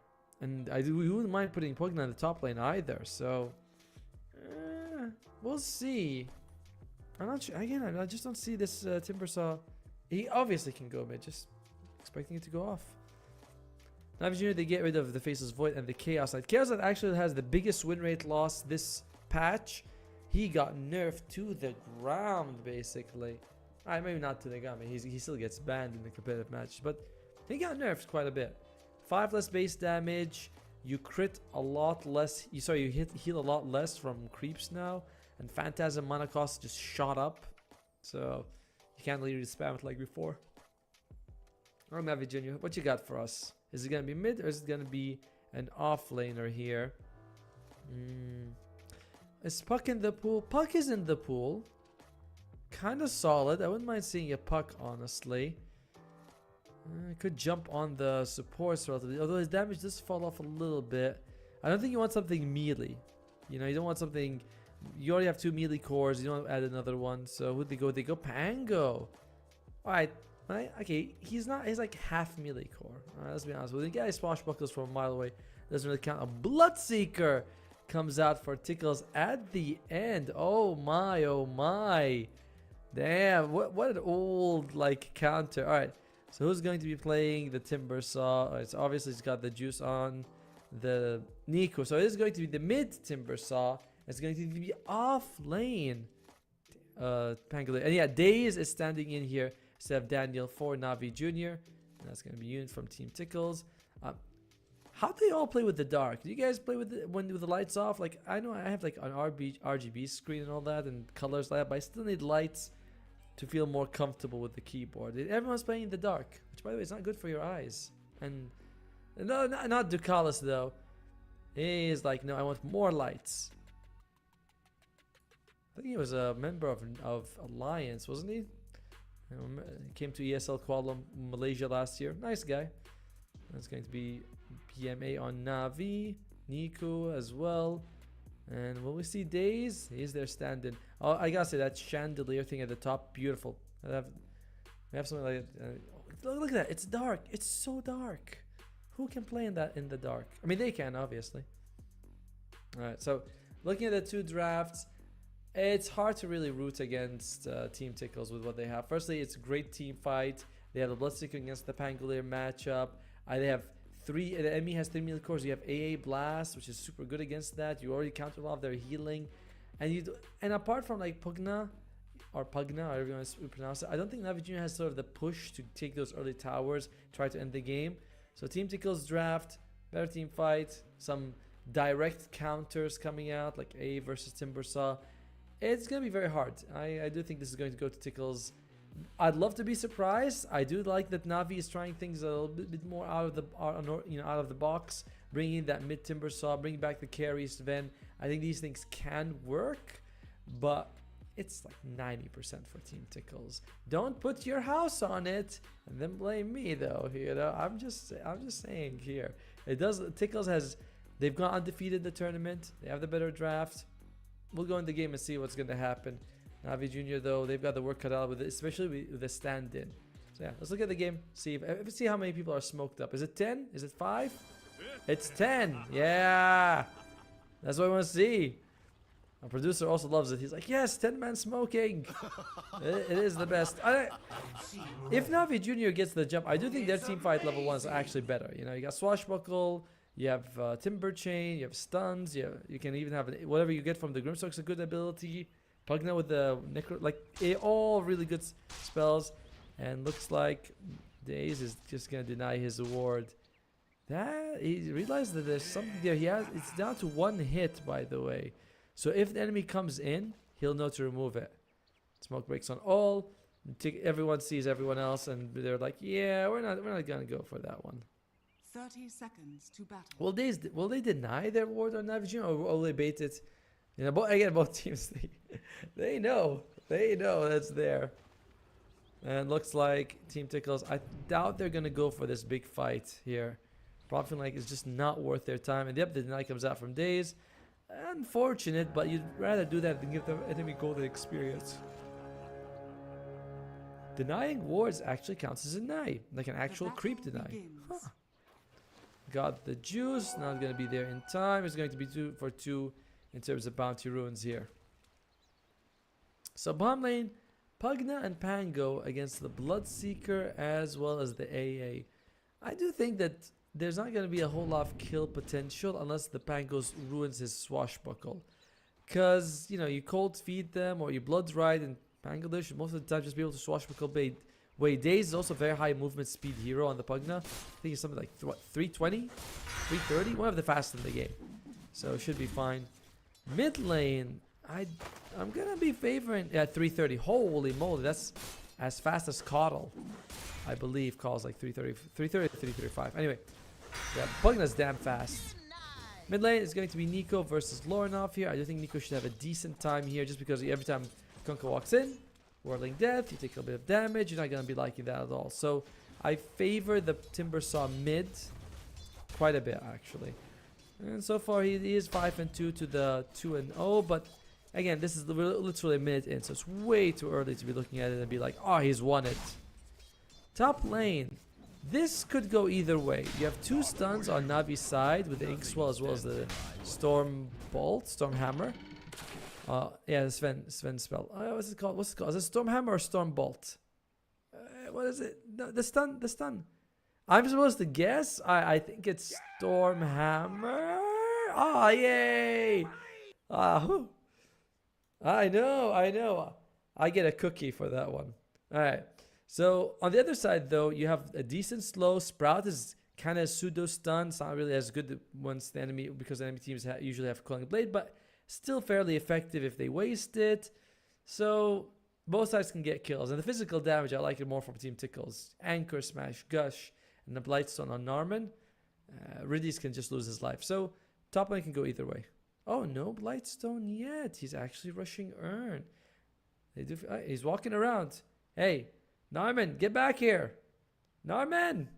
Oh, well, maybe he's just taking a break. There you go. You just walk in, just through the. I like that. In terms of CS, again, very little to see.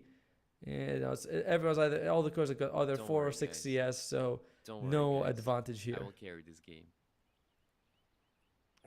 Not my favorite voice line, I gotta say. You know, it's like. Oh, that was pretty good.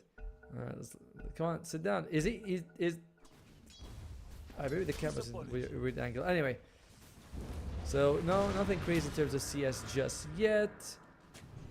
Side lanes, bottom lane, I don't expect any kills. Mid lane, I expect Nico to do well. Top lane could go either way. Navi Jr. is off to a slight net worth lead, but again, it's like a couple of CS, and that's going to change. Talon takes Anchor Smash level 1. This means that if you can get Magic Stick, it's super good. One of the things about Talon is that he does spam his mana quite a lot with the Anchor Smash, kind of like Bristleback with his Quill Spray. So you can get a lot of those Magic Sticks charges fairly early.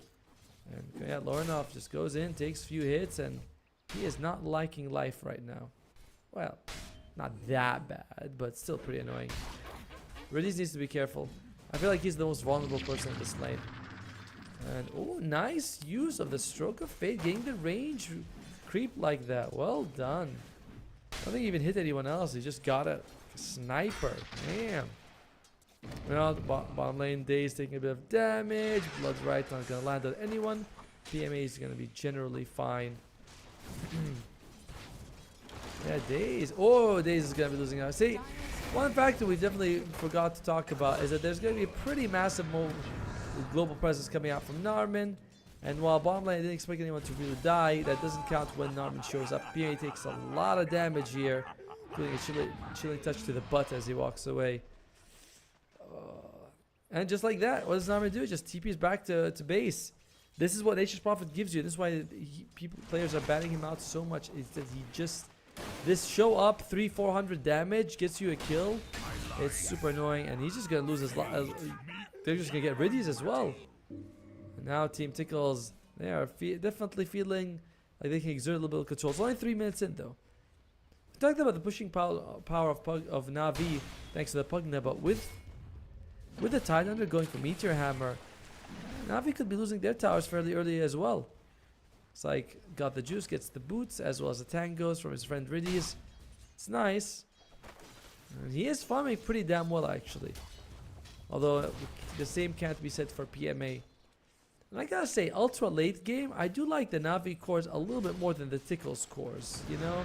It's like Bloodseeker and Tidehunter don't really scale quite as well as, say, like a Sven, Pango, Timbersaw. Even Kunkka, if you go for the magic build, you get the BKB and you can kind of ignore the Torrent Storm. But the equalizer will be the supports on Team Tickle's side. AA and Nature's Prophet are always good, and Nature's Prophet could just become a core later on. The guy has the best stats in the game, which is insane to think about, really. Narman shows up bottom, doesn't get anything, although Daze is pretty low health, and they might have vision of him because of that. The Bloodthirst right on there, and PMA taking those hits. It's still farming okay. It's still farming okay. And the fact that Tickles is using 2 supports to do this, they're not too bothered by it.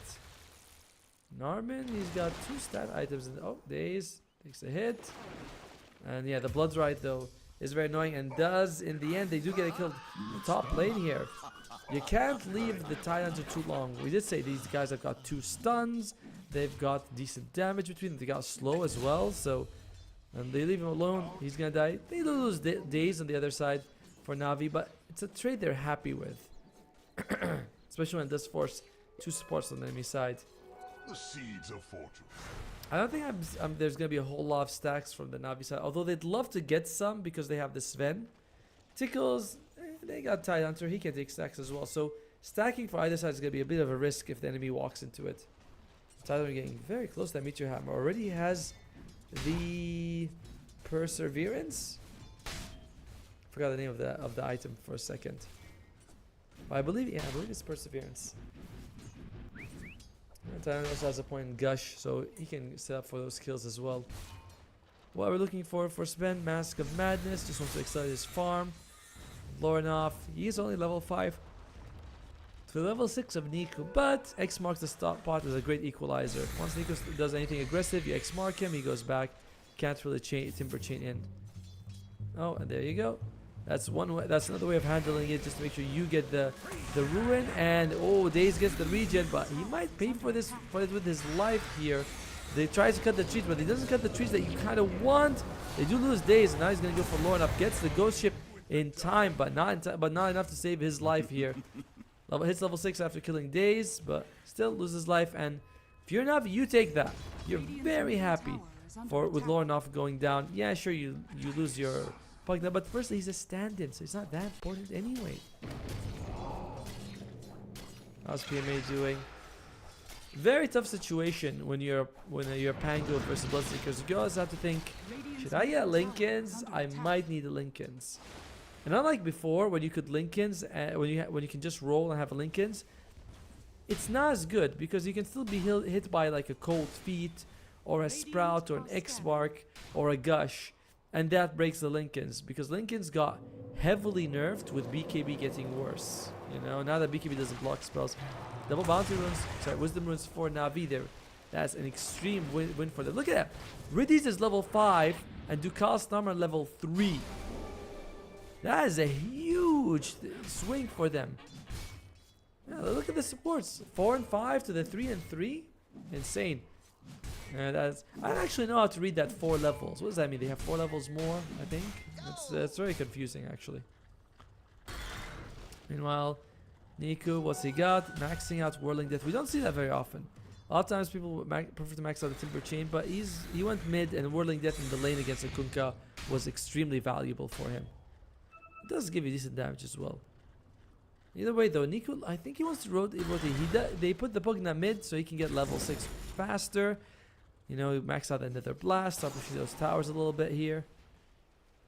And yeah, this is very nice. This is something that you see a lot. Your mid's level 6 or 7.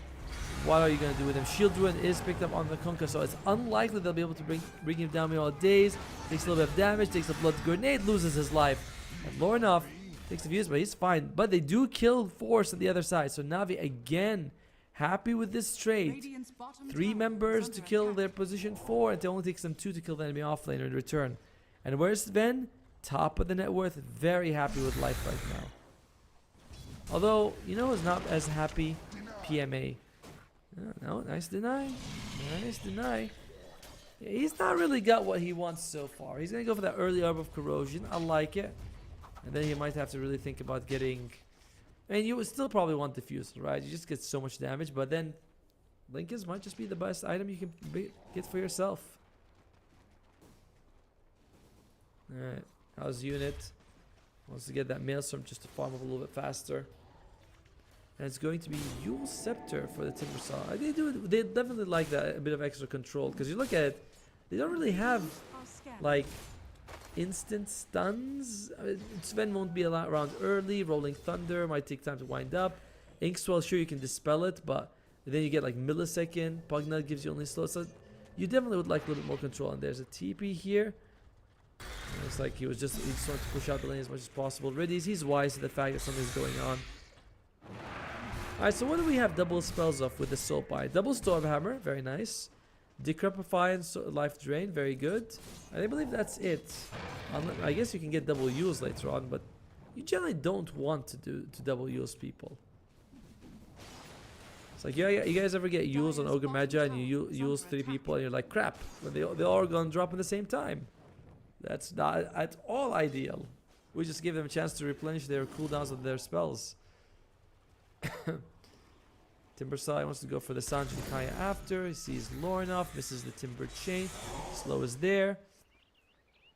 If anyone gets sprouted with the Timbersaw, they're really gonna feel that pain, because I believe Whirling Death does extra damage for every tree that you cut.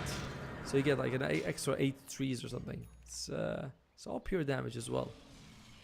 Of Corrosion, there you go. Pangolier's got it. That's gonna be very helpful for him.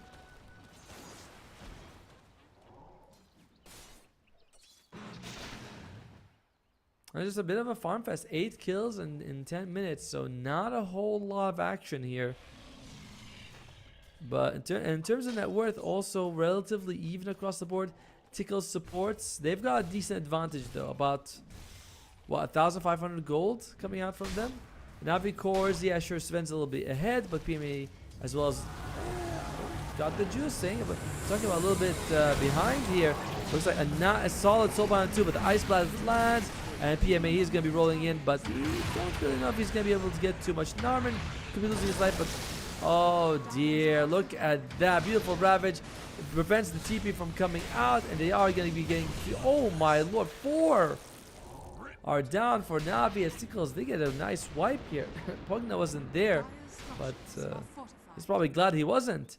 And that's got the Juice losing his life, as well as both the other cores. Soulbind comes out. I don't think that matters who it lashed to. Nico got ruptured early in that fight, so he wasn't able to just move around. That's the thing about Timbersaw, is that you want to move around. You have that whirling, the Timber Chain. You won't be able to use it, but you just can't. Got the just beautiful use of the Ice Blast, followed by... But then somebody comes out, they just don't really care. Nico, he wants to go for kills, right? You look at him, he's like starting to rotate, but unit... I think he got the rupture there, and he's just get a kill on him. Then they kill PMA as well. I wasn't sure if that was rupture or the urn. He was red, you know. Force looks like he lost his life in that bit of a recap, but it's fine for them. Rupture is not available, but that's fine. Meanwhile, alright, I think Observer's trying to tell us that the rupture was used. I'm like, yeah, I saw it was off cooldown, but yeah, there you go. It's always funny when your co-caster is a silent partner, and you're gonna have to be like, alright, signal, draw it to me with your hands. I'll understand then. Alright, so what do we have here? Blade Mail on the Kunkka, and he's going to go for the shard into the Agam's Scepter after. I like it. Lots of controls. Also, pretty good synergy with the rupture, right? Someone gets blood righted, you tidal wave them, and gets ruptured, and you tidal wave them. It's like, oh, that's not fun at all. Spirit Vessel finished on Narman, so we have no heal, and now we have also percentage damage. It is not fun to be the Navi cores right now, especially that. I still don't understand why they picked Bango last. Like, going for an extra melee core, it just feels like such a big risk. They are pushing Bomb Tower. Now we should be able to get this with no real resistance coming out from Team Tickles. So a nice... Yeah, they cut the net worth deficit by half, going from 4 to 2k. Navi slowly crawling themselves out. And Sven, he is just farming up a storm. Is he taking stacks? Do they have stacks on Navi? Well, mid-tier ones. And looks like, yeah, that looks like a triple stack to me. Scott the Juice gets it. Echo Saber, Mask of Mass, and 2,300 gold. This guy's farming. He's farming. I think they might get another stack off here. Got the Juice. Looks like, yeah, he's gonna be stacking it off. It would actually be better if Daze does this, because he would get that bonus gold and experience, but whatever. Meanwhile, it's going in terms of Wisdom Ruins. I think it's gonna be even this time around, so Tickle's gonna be happy with that. And Kunkka, he's got a point booster, so is he not sure if he wants to get shot or not? We got AA. Yeah, he's got the shard queued up, but he also has about 1,000 gold for the scepter, so he can choose what he wants. I think he might just go scepter straight up. I don't think there's anything wrong with that. Yeah, because he's already got the belt of giant strength on the way here. Torrent Storm, such a good ability. Although I wonder how players are able to manage, you know, 5 active spells with the contract. Alright, Timbersaw, he's got the Yules. This is pretty useful. You know, it does help quite a bit. It's a little bit disable. We'll see what they can do with it. But Navi, again, they've really cut that net worth deficit to barely anything now. I think Kunga's gonna go for Tidal Wave. I think he was just able to. He wanted to get those 2 items because they're useful. Now he's gonna have Tidal Wave available. He has the gold. He's probably gonna be flying out very soon. BKB. Oh, Nico, nice use of the Yules to dodge, and he does get hit by that. I think he's losing his life here. PMA, he's gonna be rolling in. In the meantime, they are gonna be able to kill the next swap in the back line. Sven, he does use his ultimate here, and oh, Rupture comes out. PMA. He wants to stand still. The Soulbind is available on 2. Double hammer coming out here. But do they have enough damage? They bring down low enough. They do. The Inkswell in the end pops and brings him to his knees. Force. Yeah. Looks like the. Oh, Sven is starting it. This is not an area you want to fight in. Bloodrite as well as the Ice Vortex and the Cold Feet. They do proc. Dazes got barely any mana here. He's moving fast. Milo got the juice. Can he TP out in time? He does. It's close. But he doesn't make it out. Radius, I think he should be able to make it on time as well. Cold Feet takes, I believe, 4 seconds to proc. So as long as you TP, the moment it's on you, you should be fine. And overall, the fight recap, I believe Tickles got a little bit more, but I think Navi, it's very close, right? Yeah, it's very close. They may have traded 3 for 2, but Navi was still able to get a couple of valuable kills out of that. And we did see the value of this Sven in that fight. Fortunately, both PMA and Nico just died very early. Yeah, Nico just took a few spells here. PMA as well. He's like, can't really do too much, and he just loses his life here. Can't actually swashbuckle away. Good kill on low enough. And then Navi, this is a very solid retreat. I thought they were able to. Someone else was gonna die. Was very close for some time here. He's standing in the Cold Feet, in the Bloodrite, in the Ice Vortex, and he's like, yeah, I'm fine. And everyone just managed to get it out there safely. Very impressive, I gotta say. Well, Daze loses his life, I suppose. You want the real world? And is someone's dying? Yep, they are. And who is it? They do get a kill on Narman. These are valuable kills on. Narman's not just a support. He's the most farm support in the game. He's only 2,000 gold behind PMA. It's a lot, but it also shows that he's very valuable.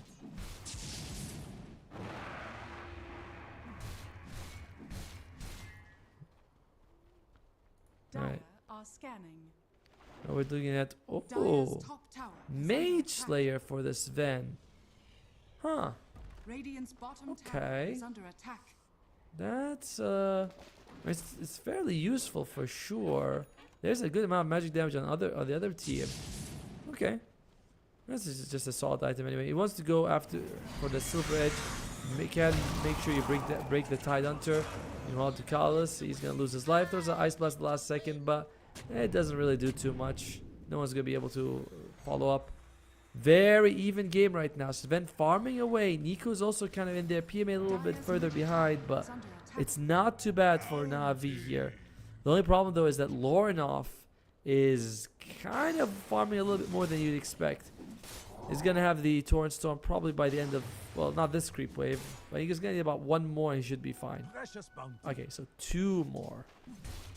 Inkswell Town taken for the Grimstroke, but again, the heal is just not as good against the AA Blast, but this spell is always solid. And AA Blast is weaker now. I believe it's 10 seconds at all levels. It used to be 11, 12, 13, so that does, let's put a bit of a damper on the AA. Meanwhile, Nico is going to be able to farm a little bit here. Rupture, 8% initial damage. Not bad. Timbersaw is going to go for his Aghanim Scepter. I believe that gives you the active on reactive armor, which means that you get a little bit of a shield coming out for you. Fairly nice, as well as some damage when it explodes. H Apparition, 1 point in the Chilling Touch, and then just masking out the other 2 spells. Has the Glimmer Cape. Okay, I mean, It's fairly useful. Dire's One bottom might, tower I think the force staff might be a little bit better, but you always want those utility items. No matter what, there's nothing wrong with it. The Glimmer Cape first or the force staff. Both of them are very good items. Pugna takes the health talent, does help him tank a little bit. He's one of the lowest strength gain heroes in the game, so really could benefit from that. Clear sailing now. We do have Dead in the Water for the Tidehunter. Put that on the Sven, put that on the Timber Saw. That goes a long way towards preventing their mobility here. He also has a Blink Dagger. Damn, this Tidehunter, he's got some items. And 40 cold feet damage per second. I think that spell break does what now? 100 damage per second with that talent? Or is it even more actually?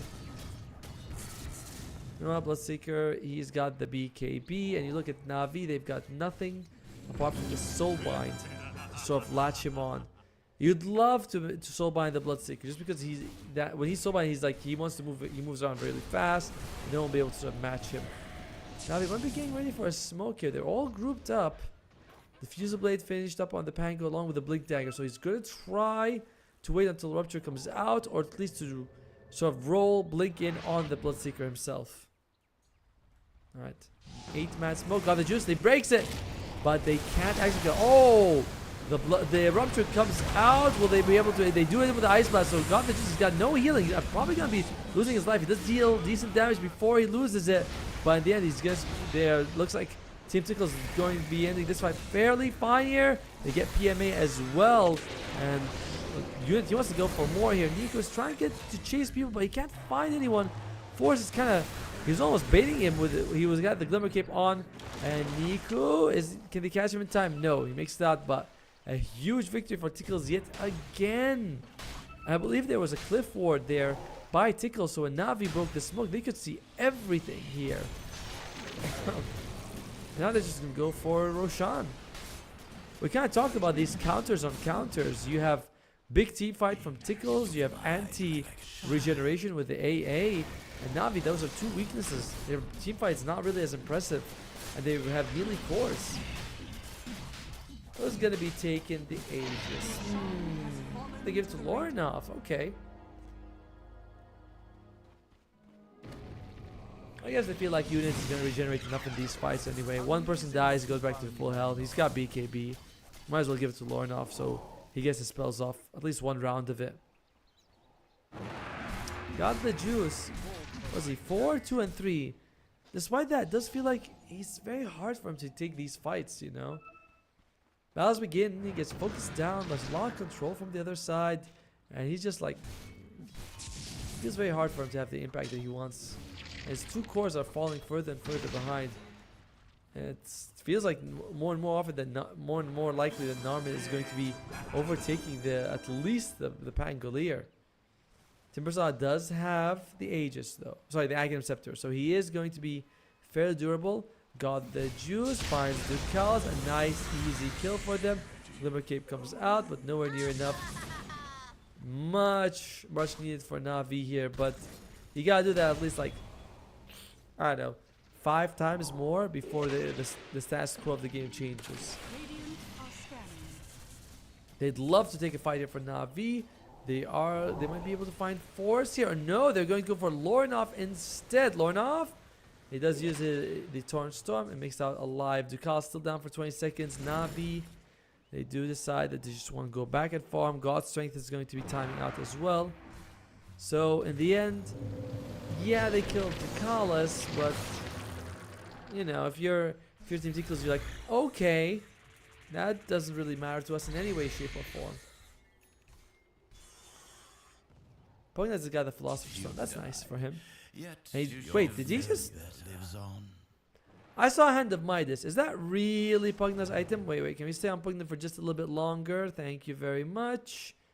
And yes, it is a Hand of Midas Pognat at 24 minutes on and him as support. Your eyes are not deceiving you, and it is interesting for sure. Will it pay off? We'll find out on that one. Certainly a very bold move by Na'Vi. I mean, if you went for Aetherlands and Force Staff, would that change too much? Maybe. Alright, so Sharp finished on the Pangolier, and now he's going to go for the Lincoln Sphere. He needs it so badly.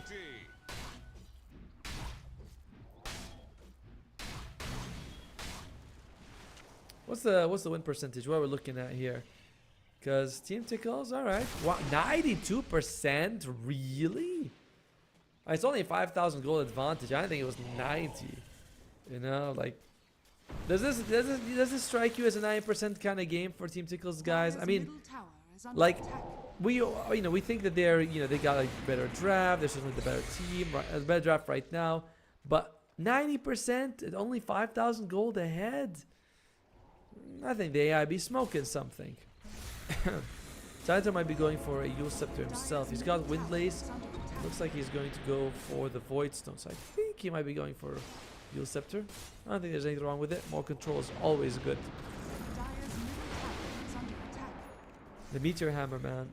Yeah, I love that build when it came up for Tide Hunter. It gave him something that he really needed, like more presence around the map. Sometimes we see that like people throw stuns, you just throw Meteor Hammer. Like too often before times it was just thought of as a big Ravage with some auras on top, and the Meteor Hammer really changed the way the hero is sort of perceived. Sven's got the Silver Edge. Love to get that first hit on the Tide Hunter. Although, first hit or not, Forrest has still got, what, 2,000 something health? Not the easiest kill. DMA finds Narmin, but looks like he's not going to be able to actually get that kill. TP is back to safety. He does use his Rolling Thunder, but who cares as long as you're sort of making it out alive. Age is going to be expiring in 40 seconds, so Navi, I'd say they weathered the storm okay. You know, they lost a little bit of towers. Oh, top lane. Timbersaw! That's the bond combination. The Blood's Right as well as the Rupture. Sorry, the Rupture as well as the Tidal Wave. It's very powerful. Oh dear. By the way, that spell's only got 12-second cooldown. Really? Meanwhile, Radiz loses his life. It has not been the Grimstrokes game so far. But maybe a Hand of Midas on a Pugna could change things around. Got the Juice, continuing to be #1 net worth, by the way. Like, you can say whatever you want about Navi, but you can't say that their carry isn't farming well. Because he's farming well despite being on the losing team. Jeez, 330 CS in 26 minutes? Oh, well, 27. That's like a million average CS a minute, right? Bang. See? Observer knows what's up. Alright, what are we looking at here? Oh, he's actually putting more points in Chilling Touch for Ducalis. Sometimes you can go for more stats, but both options are fine. Meanwhile, Navi, they smoke up. The trees are... I've seen some players actually figure out smokes just from the way their summons get body blocked. They're like, something's going on here. Team Tickles may not be one of those teams, unless you have your eyes, of course, on the actual summon. Alright, got the Juice. He's invis. He smells something. Oh, we're gonna go for Juice. They get the break off, but he Yule Scepters in time, so he should be okay. Oh, not okay at all. Meanwhile, it looks like they are going to be bringing down Reddies, but got the Juice, gets hit by the Ice Blast, and looks like Lorinoffy's got the BKB, but gets shredded in the end by the Chakram. Neiku makes it out just in time. Navi, they bring down 2 cores, but they also lose 3 for their effort. And overall, I believe that the net worth will show us a relatively even fight here, just because Navi is far behind. But however, got the Juice. That was kind of your key to victory here. And as usual, is that those AA blasts are causing massive headaches here. PMA rolls in. Look at the AA blast that comes out. It's just so good. Here's the multiple. Well, 2 of the cores. Nico as well as got the Juice. They immediately just die. Oh wait, actually PMA was also hit by it. Very rough situation to be in. Nico makes it out, which is nice, but it's not enough. And I saw the gym getting dropped. I'm not sure whose gym it was. Meanwhile, Daze, he's gonna be losing his life. Throws out the life drain, but guess what? You can just Meteor Hammer, and that Hand of Midas, it's paying off-ish. Nullifier gonna be the item for the Nature's Prophet. Oh yeah, he's level 15. I mean, cool. I don't know. I mean, if you buy Hand of Midas on support and you're the same level as the enemy supports, then I don't think that is really paying off for you in that situation.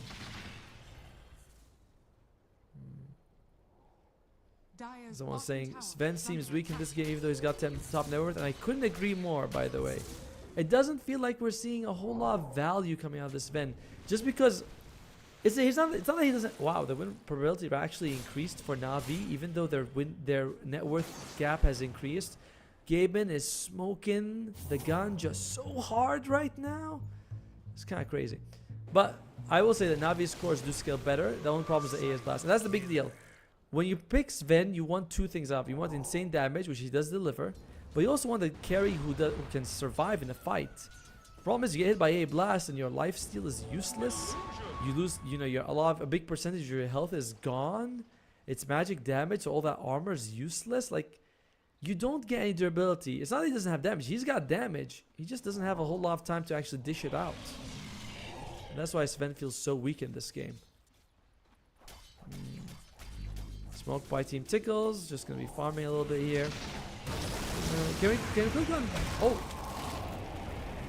Wow! Alright, they bring PMA. Ravage is used for that. Pretty big cooldown for it.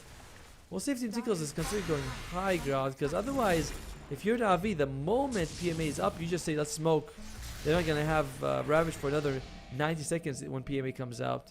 And it's going to be a fairly fast Roshan. Well, actually it's a medium Roshan. Sorry, 1 minute left. Good Ravage, good Ravage. It's going to be a Radiant Rosh, by the way. Thank you, Observer. I appreciate it. Bloodthorn was finished, I believe, on the Sven. Yeah, there you go. That'll be very useful. If you can jump on the AA, you know, get there with a Silver Edge, hit Bloodthorn, kill him, would solve a whole host of their problems.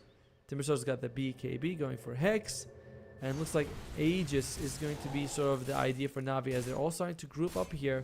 Thinking, we'd love to get the Aegis. Basher's on the Bloodseeker, by the way. Huge attack speed, gets on the Sven, you slow him down. Could be a big problem for them. Oh, the Blood Mist. This used to be such a garbage ability, but now it's so much better. Blood Mist is pretty good now. It used to deal pure damage to Bloodseeker and magic damage to the enemy, 5% each, which is so bad. It was the only ability in the game that dealt more damage to the user than the enemy, by design, you know. Like, that was the intent. They're like, this is what we want. All right, Nico, he's brave. PMA jumping in. Can they get a kill on the unit? No, BKB's in time. Soulbind comes out, and look at that. This is a very weird cluster of an area to be in here. But they might be able to bring force. Remember that he's got no Ravage because he used it earlier. Ray's loses life, but they do bring down force. You know, I got the juice. The BKB is timed out, and I think his life is timing up. Wow, the damage comes out. It's pretty good. And they do bring down the Bloodseeker as well. This could be clean up here for Na'Vi if they can get the good Yule Scepter here on Lorinov. Meanwhile, Lorinov throws out the Blade Mail. They'd love to get more out of this here. They do. They bring down Narman here. They might just be bringing down Ducalis, and it's a triple kill for Na'Vi. A good start for them. That cliff, it was kind of good for both teams, but because Ravage was not available by Team Tickles, Na'Vi get a bit bigger benefit. You know, Pangolier rolls in. Timbersaw gets all of these whirling deaths that he wants to, and Na'Vi with a huge victory here. And look at that, we're enjoying the sights. There we go. So yeah, jump in by PMA, who was just being able to get out. The Soulbind comes on 2, forces them to stick together. So it's pretty damn solid here. They just go for straight away for force. I don't know if they thought he had the Ravage or not, but it didn't really matter. He just loses his life. Ridis dies, but he already used everything he had. And unfortunately, of course, God the Juice loses his life, but it's not the biggest deal because your team does clean up in the end. Ridis' career was killed and had a gem. Very interesting. That Yule Scepter is so valuable from Nico. He actually has to go away just to make sure he removes the cold feet, comes back, and they are able to get a couple of kills here. Lorinov makes it away, but you still walk away so damn happy. Na'Vi looks like Roshan was not taken. It's going to move to the dire side in a minute. So Na'Vi's thinking, hey, let's start setting it up on our side. Maybe we can get it there. Radiant are scanning.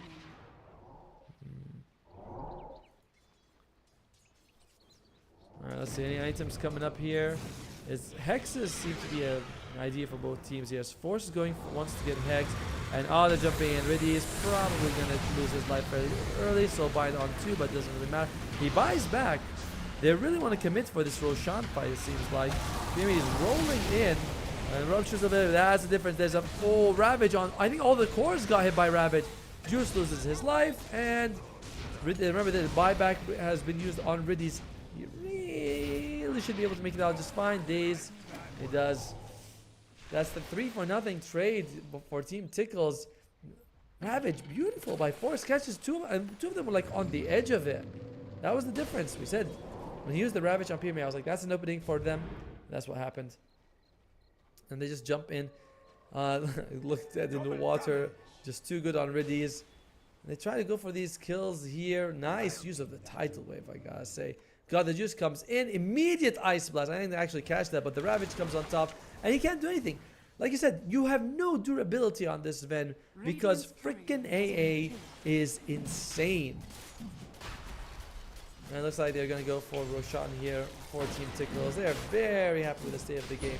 I imagine because their net worth keeps increasing, their win rate keeps decreasing because, you know, that's the way the world works in Dota somehow. Okay, so it's back to 19. Alright, so it did increase a tiny bit. Right. 1 second decryptify duration on the Pugna. That's actually not going to be too useful because Nullifier is available on Nature's Prophet. Basher, as well as Link is on the Pangolier, so you don't really want to do anything to him. But then again, the life drain heal is kind of useless. It's like, he feels so countered, this Pugna. It's kind of acceptable though. He was the first pick support Pugna, so that's going to happen. Alright, let me see here. Cheese on the Kunkka. Good luck. And he wants to go for the Refresher Orb. He's saying, look guys, I don't have enough spells. I want more. 2 Rupture Charges available on the Bloodseeker. So you can like use both on the Pango, break the Linkers if you want. You can put one on the Sven. Oh, that's nice. That's a lot of gold. That's actually a huge amount of gold. It's like 1,500 gold almost. Slightly less just because there's a visual bug there, but still huge amount of gold. But yeah, you can put like one on this Ven, one on the Timber Saw, and you're still sitting pretty. I wonder if Pugna's gonna make a Lotus Orb or a Linkens himself. There's nothing wrong with having double Linkens on your team and Lotus Orbs as well. Pugna, what's he going? Wait, can Pugna again? I didn't think. Oh, wow, he's got BKB on Pugna. Interesting. That's an item we see very often. It's got some value to be sure, but I think an Echo Saber would have been. Sorry, not Echo Saber. A Lotus Orb would have been easier to use. It's called Echo Shell. That's why I keep calling it. Thinking about Echo Saber. He's going for Hex. They definitely need a Hex. Soulbind Hex is incredible. So it would be amazing if they can get a Hex on someone. I'm just not sure who should get it. Like, would be Timbersaw probably pretty good at it, but I really would like to see that Lotus Orb. BKB finished up on Nature's Prophet. And he was like, hey, no worry guys, let's get a Tormentor. Who doesn't have a shard? They all have shards. Oh, baby. They all have shards. Any interesting neutral items? Let's see. Defiant Shell on Ducalis, so much harder for the Sven to bring him down. Really sticking to that Philosopher's Stone, which is useful. And Daze has a Telescope. Really good item. It's Telescope and Ceremonial Robe are items that one guy on your team should always get it. You know, it's like, hey, do we have a Ceremonial Robe? Everyone should get it. Like, one guy should get it. Telescope, every time someone should get it. It's too good. 125 attack range and cast range is insane.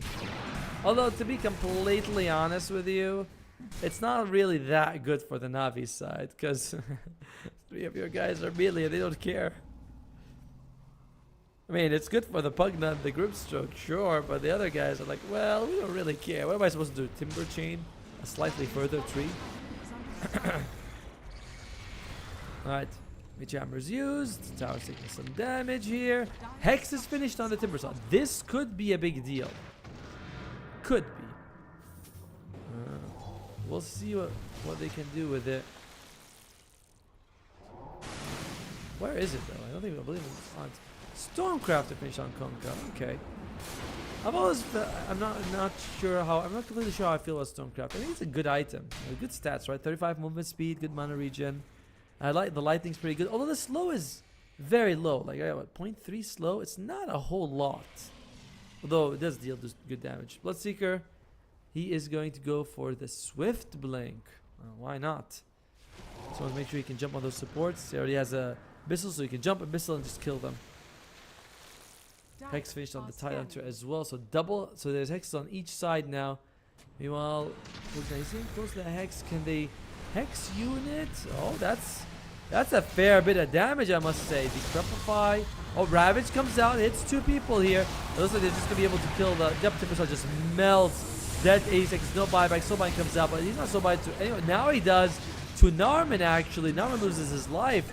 Looks like Ridiz couldn't make it. Nope, he does not. The Blood Haze Days, whatever it's called, gets him in the end. And looks like they're gonna got the juice as well. He's got buyback. Does he want to use it? Bugna used his, but it's gonna be a 3 versus 4 fight. Even if this man buys back, Days loses his life. That's a dieback from him. PMA. Man, the tidal wave has been such a problem. GG's is called Rampage on unit. As Navi Jr. recognizing they are outgunned, being outmaneuvered. Just the draft from the start favoring Team Tickles by quite a fair margin here. Like, I mean, the AA being left in the pool was really the thing that just nailed Navi Jr. Like, there was nothing they could do about the AA. You picked, but they could have adjusted by picking less melee cores, you know? Like, the Sven and the Timbersaw came out, you're like, that's okay, but you put on a Pango at the end. Maybe you could have taken a Zeus, would have given you vision of the AA. That could have been an option for you. Anything else. But in the end, Navi Jr., it was an outdraft. They did play pretty well. I did think that overall, despite the outdraft, they were able to hold on for 40 minutes. It looked kind of close. There were a couple of decent skirmishes, but Team Tickles took it. And was game 1. We'll see if they can take game 2. For now, we're going to go for a little bit of a break. I'm going to get some water in, go for a little bit of a walk, and we'll see you guys when game 2 begins.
sport. You and I have come a long way. It was such humble beginnings. As we gathered in small groups, we were professionals right from the start. Passionate, organized, and ready to rumble. We dreamed big, and surely enough, our parents supported us at every step of the way. Didn't they? Fired up by all this love, it wasn't long until we caught the scent of competition. To be honest with you, it wasn't always that easy. Joe here, he had to take on 2 side jobs to afford playing professionally. It's gonna get better, Joe. Fist bump. And some of you dared to not even call this a sport. And look where we are today. An endless stream of esports events every year. Bet you didn't see that coming, Mom and Dad. And you know what? We have been with you every single step of the way.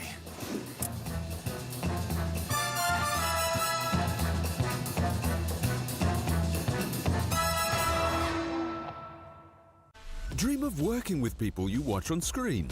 Exclusive esports opportunities handpicked just for you. Candidate profile to raise above competition. Let 10GG handle routines. Make a step towards your dream today.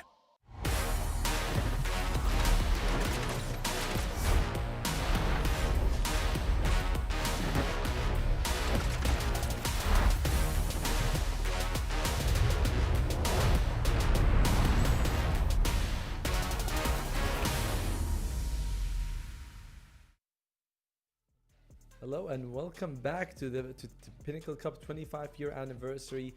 And one amazing way to celebrate the company being here for a quarter of a century, then with a Dota 2 tournament, and a big one at that. We have $100,000 prize pool. We've got Team Falcons, we have Versus Pro, we have Alliance in this tournament. We have a group stage, playoffs, double eliminations, all you could ask for. And this current match is Team Tickles versus Navi Jr. Team Tickles, this match, relatively unimportant for them. They've already secured themselves a spot in the upper bracket. They can do whatever they want. Navi Jr. on the other hand, they'd really like a victory. They're currently 1-1. So another win kind of gets them into the playoffs. If they go 1-3 by the end of this, they're not going to be advancing. So they're in a precarious situation. It's kind of unlikely, though, that they're going to be beating Team Tickles. First match, they got heavily outdrafted. But they could still, you could still come back. There's nothing is impossible in Dota. It's just that the odds are, let's not say in their favor. Alright, that's just not looking like it's as likely.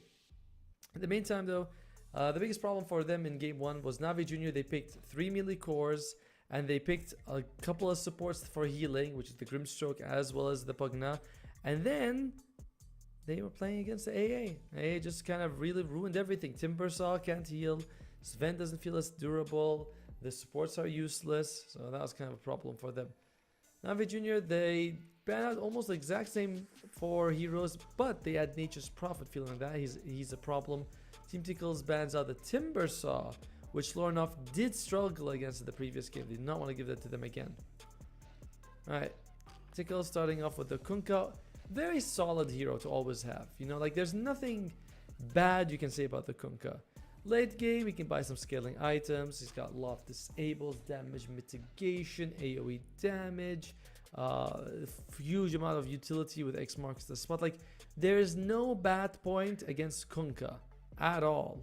The guy, he is what I would say the perfect hero. And then there's Centaur.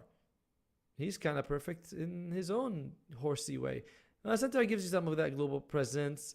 Solid damage, fairly durable. He's actually pretty good to have against the Kunkka, because Kunkka does a lot of things well, but concentrated single hero damage is not Kunkka's forte.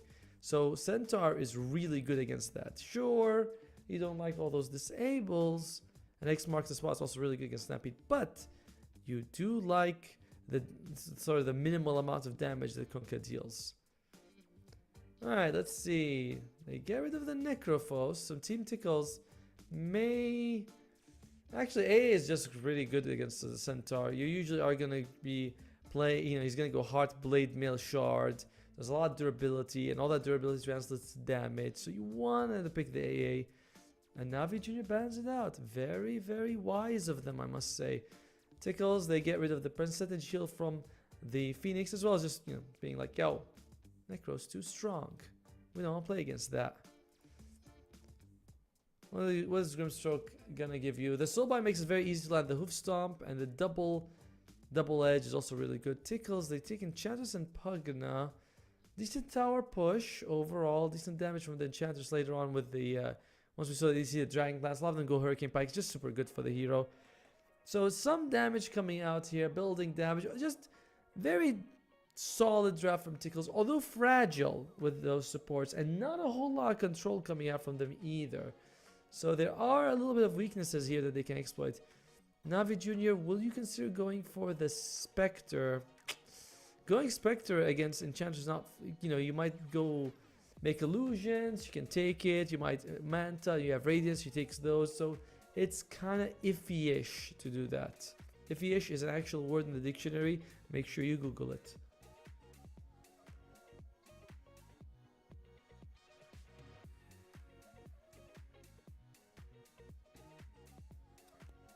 Sorry, gotta drink in between making horrendous jokes. Alright, Navi Jr., what are you working with here? They probably want, I mean, what did she show? Another support? And a carry maybe? I mean, Centaur is very obviously going to be the offlaner. It's not like you can flex it like a Pango or Timbersaw, which they did in the previous game. So Navi Jr., it's like, yeah, you know, is it going to be the Grimstroke Centaur or are they going to put something else? I'd like something with a stun would be good. I feel like you can really bring down the Enchantress that way. Grimstroke is decent-ish. They go for the Mars, and then I believe this is not the first time Navi Jr. goes for that. Actually, I think they have a really good win rate on the Morphling for their player in like pub matches. I think this is most played hero. I'll be checking that in just a second because I feel fairly confident in this, and this is rather relevant here. Marcy coming out, decent lifesteal, could go really well with the Centaur, I gotta say. All right, I want to see. So I'm pretty sure that's Navi Jr.'s most played hero. The Morphling for their carry. Who, by the way, he's ranked 15. Oh, wait. Alright. Never mind. Never mind.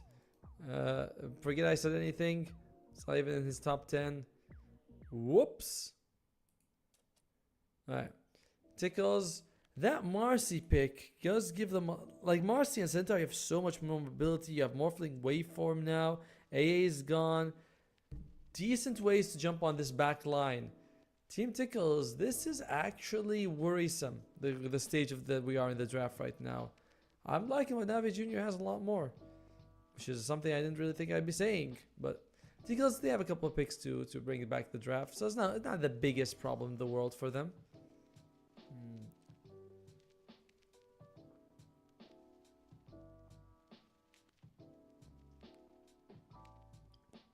They are taking their time with this pick, though. They don't want to... Quite a bit of time with this reserve pick. Is this and one more? They go for the Naga Siren. Okay. I don't know if Naga Siren solves the problems that you have. It gives you a little disable that you need. And I like the ability of pushing out other lanes, but... I don't know. Naga Siren in the can push out lanes. It's okay. It's an okay pick, but it's not. Doesn't feel very brilliant to me. You know, sometimes a pick comes out and you're like, "Oh my god, they nailed it! It's so good." Naga Siren comes out in this situation, you're like, "Huh, that's a hero." All right, let's see. They Navi Jr. I think needs a mid. Tickles needs an off laner here. I feel like Wraith King might be something Navi Jr. wants to consider banning out right now. Just because... Yeah, I don't know. Do you want Wraith King to be in the pool? He might build a Radiance. Gets that Refresher Orb. I actually think offlane Wraith King doesn't really build Radiance very often. But could be a problem for them with that double life. You have double life on the Wraith King. Naga Siren has sleep. There's save from the Pugnads. Could be pretty annoying. Tidehunter is also in the pool. That's another option for you. Seems like every time we see Kunkka, we see Tidehunter right with them. And they do ban the Wraith King. You know, it's Navi Jr. They may not be the best drafters if they're thinking along the same lines as I am. Alright, and they do get rid of Storm Spirit. So maybe they think the Kunkka could go off lane. An awkward situation if that does happen. Not a big fan of the Kunkka offlane. I do think the hero needs to go mid and get that solo EXP and move around the map. You know, your damage does fall off fairly early on, and you want to get that level 6 to get those kills before that happens. So I'm kind of not sure about that ban on the Storm Spirit. I like the Wraith King ban though. Whoever did that is genius. Whoever thought of that first. And Tickles, they get rid of the Pangolier. They are worried about these mobile supports. They pick the Lina. Oh, so it's going to be Kunkka offlane. Wow. Navi Jr. I figured it out. Alright, so Lena comes out here. I like the burst damage. It's gonna be magic Lena, but gotta say, Team Tickles overall, their ability to bring down people is kind of limited. Like, you have Enchantress, Impetus Shots, and Lena's Laguna Blade. And then they're all, the rest of your damage kind of splits, right? It's like AoE damage. Everything from the Kunkka, everything from Pugna. And Nagasai, when she does her, I'm gonna say Riptide ability. I think that's what it's called. That one as well is kind of AoE. I don't know. I can't say I like the Tickles draft like I did in the previous game. Still think they're a better team, but Navi Junior feels a little better right now. We'll see what they're gonna show us right now. Navi, it's your pick. It's your mid. Something to go up against the Lena here. What's it gonna be? They take the draw. Oh, and they were doing so well, weren't they? They take a mid Dragon Knight. I mean, that does give you durability. You gotta give that for Navi Junior's side. They got durability to spare. Morphling, Centaur, and Dragon Knight. You put a pipe on that, and you can smoke it. And you also get a lot of magic resistance, which is pretty good. But yeah, pipe on Navi does goes a long way to ensuring all that magic damage. The Pugna does nothing. Lena does so much less. So I'd be really happy to see like a Centaur pipe come out, or even DK, but that seems unlikely. However, Dragon Knight's also, it feels kind of weak-ish. Not in this particular game. This particular game, he's looking pretty good actually, but here it hasn't had a whole lot of success. Oh, however, if I gotta be fair with you guys, I think Navi I won the draft. You know, I think I look at the draft from the two teams. I think like Navi's kind of got what they want. You know, it's just solid overall, decent global presence, good tower push, very durable against a team that doesn't seem to have too much damage to deal with it. Team Tickles, on the other hand, is the far better team. So it really comes down to, do you think the draft or the team matters? That's the one. I'm having a really hard time on this one. I almost want to say Navi Junior, but all right, you know what? I'm gonna go Navi Junior. I feel like the draft is just better. I will see how it goes. You know, if they get snowballed in the laning phase, of course, Team Tickles is gonna take it. But if Navi goes well early on, I think they can take it. Let's go into the game. Actually, you guys have had enough of this face. Let's go and look at some other faces here. And there's Force without a face. He's got no camera. Thanks a lot, Force. But I'd love to know what you guys think. We should have polls asking you guys, which team do you think has the better draft? Team Tickles, they went for the 5-man smoke. They'd love to find someone. They're early. I mean, they got okay-ish spells. I think Navi would love a 1 versus 1. What are you? Naga split is nothing. Enchantress is mostly nothing. It's kind of like Lena, Pugna, and Kunkka. That's not a whole lot either. You know, do you want to take Torrent level 1 on Kunkka? Oh. Well, he is offlane Kunkka. It's a bit different. Alright, so Dragon Knight mid against the Lena. I should be able to withstand a lot of her harass. Double Bracer and 2 Power Treads. Classic items for the Dragon Knight. Again, Pipe feels so good. Like Pipe Crimson and Tickles. Tickles is going to have damage issues, and you can put Pipe on top of that. You're going to have so much fun. Daze. Nice. Slow from the Stroke of Fate. Daze, he hasn't taken any skill points. Does not want to use one just yet. He does have a Fairy Fire, so he should be alright in the end. Can we press enter? See how the bounty ones were split? I was looking at the fight. Observer. Oh, it's going to be 2 for 2. Cool. Thank you. He's got me, bro. This guy's got me. Alright. So yeah, mid Dragon Knight. You know, just breathe. I breathe fire. You breathe fire. We all watch Dragon Blood. Found it kind of brutal how they killed Lena and Dragon Blood and Dragon Blood. And if you guys haven't seen the show and you're worried about spoilers, it's like 3 years old, so at this point it's kind of your fault. Low enough? Yeah, man, God, he took a few hits from there. But again, the Dragon Knight, he is happy for all these trades. Especially when you use the Breathe Fire, reduces the damage by quite a lot. Top lane, I feel like they should be able to get some kills here for Navi, you know? Particularly when we're like level 2, level 3. We have that the jump as well as the. I'm trying to rebound. All right, so rebound is the jump. So dispose. Thank the Lord, it came to me before our observer hovered over it. So yeah, once you have that, you should be able to like jump on the enchantress. You have enough burst damage to bring her down. Mid lane, we're looking CS 4-2, 4-2. So very even so far. Bottom lane, now this one is interesting. I don't really expect a whole lot of kills. Although you could Inkswell Morphling, waveform in, get a kill on like Narmin, or if someone's like half health, you can get it. So if I had to pick, I think I favor Navi in all 3 lanes actually. I think they can get kills and they can get kills or just win the trade war in all the lanes. And meanwhile, Ducalis, he is taking it. He's got the dispose, but it takes a level 1 heal, and he should be fine. But again, you can see the damage coming out on the enchantress. It is painful. Yeah, Nature's Attended and Nature's Attended, Tango, the tower, about 400 health was healed in that situation. I think they had Blood Grenade on Mars, so we didn't want to use it.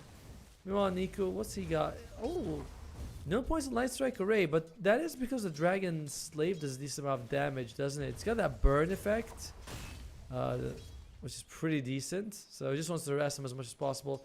Although, with bracers and 2 points of Dragon Blood, it's going to be very hard to do anything with that, this Dragon Knight. Wow, God, the juice takes a few hits. Takes a lot of hits. Goes to, I don't think he has a bottle here on the Dragon Knight, so it just goes for that bit of regen here. Lornoff does have a ball, so he benefits a lot more from these sips. Alright. Turns the CS, looking fairly even-ish across the board. Slight advantage for Navi here, but not a big deal. No kills yet, 3 minutes in. Naga's got the Healing Lotus. Good for her.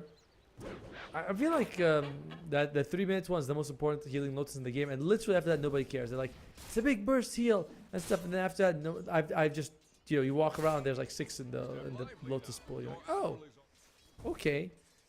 In fact, as a support, the hardest point in the game is the 3 minute mark where you have to pick, do I go for the Healing Lotus or do I go for the Bounty Ruin? And the correct play is usually to go for the Lotus, but that's a tough one. You know, I thought Nico would have a slightly easier time, but he's taking a lot of harass so far. He doesn't have 6 magic stick charges as well as the 2 bracers. So he's healing. He's got 14 health coming in a second, but he's still taking hits from Lornoff. Hits that hurt, in fact.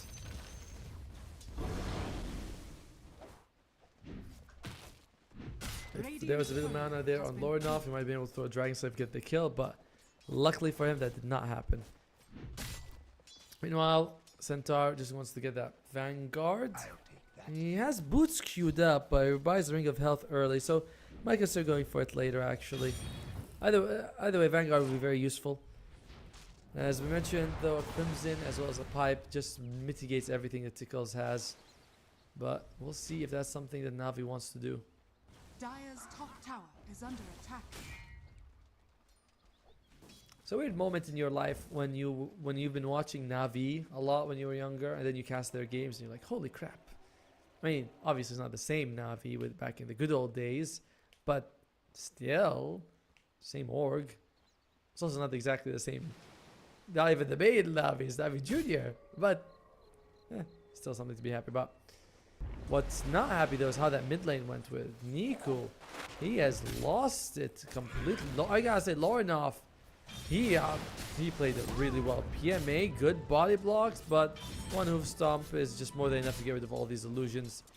So a decent amount of damage coming up. But against Centaur, he's got the Vanguard. So these kills are just very hard. Nice dispose, but I don't really have the damage for it. And Lornoff, he gets a little bit of body blocks here from Daze, but he just walks away just fine. Loses about 60% of his health, and that's it. You look at this Marcy without level 6 doesn't do a whole lot of damage, and Dragon Knight, he's never been a big damage dealer. He's, you know, he has some damage on him, but it's not a whole lot. Wow!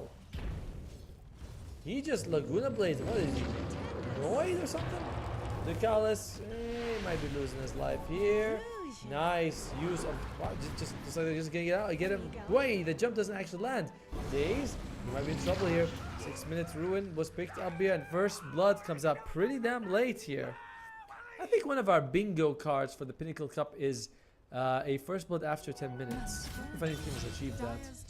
And looks like they are going to be getting a couple bounties here for Lornoff. In the meantime, though, the Costless loses life in the top lane. And bottom lane, by the way, we haven't talked about it, but Force on this Kunkka, he's very happy. Highest CS in the game, no problem. Nothing Morphling can do about it. He's going to go for possibly an early Vessel here. You are up against Centaur, Dragon Knight, and Morphling, so Spirit Vessel. I'll be honest with you, I'm trying to think of a combination of heroes where Spirit Vessel is like better against. Because high strength, high regen heroes, Morphling, maybe Alchemist Necro, like, you know, that's pretty damn good. Alright, Force. Oh, the jump doesn't land, but they do get the dispose off. It looks like the stun is going to be enough from the Inkswell, or is it? Or is it the Stampede comes off, but they can actually get the damage off in the end, but they do finally here. But Riddy's gonna lose his life. Narmin, is he going to as well? Looks like it's not gonna be 1-for-1 trade. You're still pretty happy for that. You're now very happy of that in Team Tickles. Sure, you lost your core Kunkka, but but forced 2 supports in and you still got a kill. Meanwhile, mid lane they do lose that Dragon Knight, who, holy moly, look at his farm. He's like 800 gold behind Lornoff. Niku, what happened, buddy? Dire's top tower is under What's attack. going on here? Radiant's middle tower is under That attack. is very unfortunate to see. That's not all what they were hoping there for Na'Vi, and 2,000 gold advantage. Well, okay, back 1,000 for Team Tickles. If you're Na'Vi, I think you gotta consider playing around the Centaur. Your Centaur is like your best hero right now. He's got a whole lot of health, a whole lot of damage, highest level on the team. You want to give your, maybe make space for your Dragon Knight. Not exactly a phrase we make very often, but you probably want to play with the Centaur. Alright, bottom lane Force is queued up that Vessel. He knows where his cookie gets buttered. I believe that's the phrase. And he knows that Spirit Vessel is the path to victory here.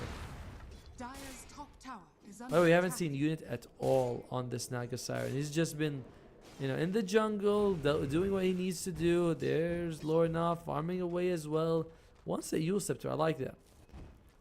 The return of the Magic Lina it brings mixed emotions for me for sure. It's like, yeah, it worked. Oh, now that's the best kill you could get in the game in the best situation possible. Your carry kills the enemy carry. Does not get any better than that.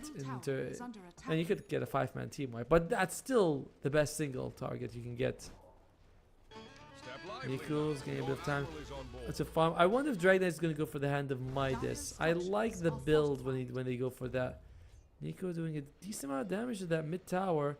Meanwhile, top tower is also taking damage here by Na'Vi Jr.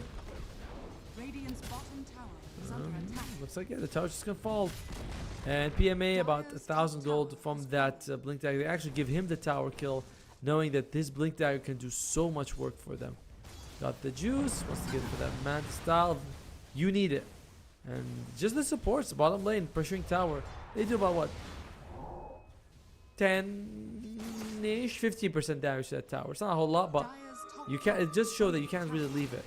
Got the juice, showing himself, but they know they can't kill him. This is at level 3, never let them blast so much damage to towers. Jeez. Got and Force, he's very close to that Spirit Vessel. Boat comes out. Why? That's, oh man, got the juice. He tips it up. Alright, let's tip him when we win the game. How's that sound? But that's confidence right there. It was a very bold move from Force, to be honest. These are one of those things that's like kind of unlikely you're gonna get it. Daze is here, and looks like this could be a big punish here by Na'Vi Jr. One down, they bring down Narmin. Oh wait, no, I spoke too soon.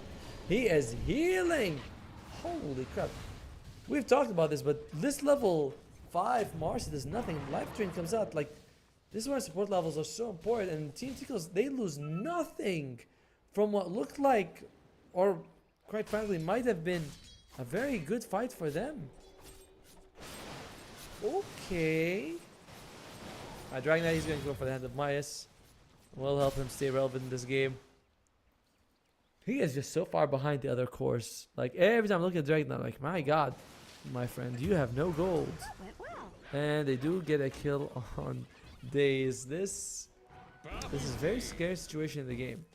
I stand by what I said earlier, that Team Tickles will struggle to kill the Navi's course later in the game, but if you have a net worth advantage, just a couple extra hits, not the biggest deal in the world. Dire's structures are fortified. So Dire's middle tower is under I am attack. kinda worried right now. X marks the spot. I'm sorry. I have my settings on. I couldn't see that if it was maxed out or not. Any stacks for either side? That could be a big equalizer that Navi's looking for. They've taken one tower here from Navi Jr. You'd love to take a little bit more though. Roche is not much of an option for either team. So it's not like one team can sort of go for the other team can contest. Alright, Team Tickles. Looks like good timing on that waveform by got the Radiant's juice. top tower is We'll under just attack. remove it. Look at that ward by Team Tickles the bottom lane. They really want to camp here and take this tier 2. If they do, well, it doesn't really change too much of the map, just because Roche access is due to the outpost anyway. DK getting very close to that Hand of Midas. This feels like a much later phase of the game, even though we're only 13 minutes in, 7 kills in. Somehow it feels like it's later. It's like 35 minutes, and Team Tickles has got to make the right decision. Low enough, highest farmed hero in the game. He had an astounding laning phase after what we were surprised to see. How is Day still level 5? Jeez. I don't think it would have helped in any way in that situation, but he's still level 5. Navi's bringing everyone big jump in. Beautiful Inkswell, Soulbind, everything. Looking good for Navi here. They get 2 down. A good punish. It does force them to bring the entire team here, but you'll still take it for Navi. They might go for more actually. There is vision here, but looks like the Enchanter sends her Centaur forward and stuns both of them. Oh yeah, look at like the Centaur blink with the Inkswell. Immaculate. Radiant's top tower is under Just gorgeous stuff, I gotta say. Gorgeous stuff. Oh, well played. Looks like Wisdomers are going to come out, 1 for 1 each, and Midas on the Dragon Knight. Alright, ladies and gentlemen, you know what time it is. It's farming time. Radiant's top tower is under attack. Although in pubs for supports, it's always farming time. Grimstroke getting 100 gold away from the Inkswell. Once he has that, it should help remove Light Strike Array. Actually, you have to worry that Jammers can remove it as well. He doesn't need to do anything to cause us to lose his life. Low enough walks away. Tank looks like low enough is like, I don't think I can survive that, but the rest of the team actually wants to go in here. Taunt comes out, misses, and Team Tickles, they wisely back off. Yeah, he's cool. He's cool. Although he's kind of old, like we've seen it a million times, so yeah, the novelty is worn off on that one. Is Force still playing from C? I don't know. Probably. First time for you. Okay. Oh god. This Marcy, the anime cosplay thing, that's in spirit of the hero. Which, to be fair, did originate from the cartoon. So I guess that's fine. But it's kind of like we can't have the albino fuzzy wuzzy, but we can have pink hair on Marcy. Okay. Observer probably loves the pink hair thing. He's like, oh my god, it's so kawaii. I knew it. Alright. Ooh, oh god. Well, these, where are we at? Oh, he gets, yeah, he gets killed basically. There you go. Impetus comes out. There's your ooh right there, baby. Alright, Team Tickles, there's 6,000 gold. Equal in kills, but we haven't seen Unit do anything except farm.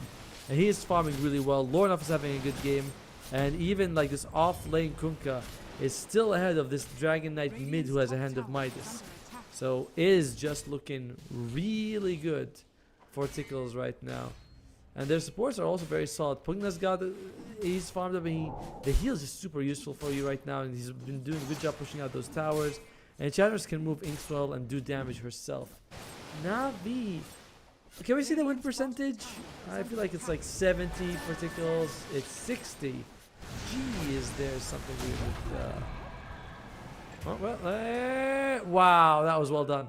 The tidal wave with the stampede. I thought maybe Days would be able to make it out, but well done with the tidal wave. Like, very impressive. And Namar's got 4 kills to his name. He's very, very happy with the way this game is going. What's Kunkka going for? Has a full healing Lotus. Sorry, the Great Healing Lotus. I don't like that they call it Greater when it becomes like the upgrade form. It's like, why can't it be called Super? You know, or it could be like Lesser Healing Lotus, Great Healing Lotus. Strange to me. Alright, they got the X mark, they got it. Will they throw a Spirit Vessel? How heavy are they committed to this kill? Seems pretty heavy here. Inkswell comes out immediately, moves a nice Soulbind on 2, but they got no follow-up and drag.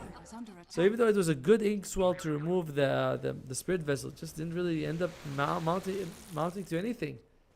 Kunkka still loses his life. Meanwhile, Days might be caught in no man's land, or no woman land, or no anime girl land, no cosplay land, and well, certainly no life land, that's for sure. Yep, Days is gonna be losing his life. Her life. Also has that weird feeling where the character is a woman and you know the player is a guy. It's like, what's the correct use here? By the way, this has been a very quiet game for Navi. I feel like they've taken their foot completely off the aggression button, and they're just like, will sort of fight Team Tickles when it comes out. This could be something. Alright, do they have enough damage? I think so. Much needed. Dukas losing his life.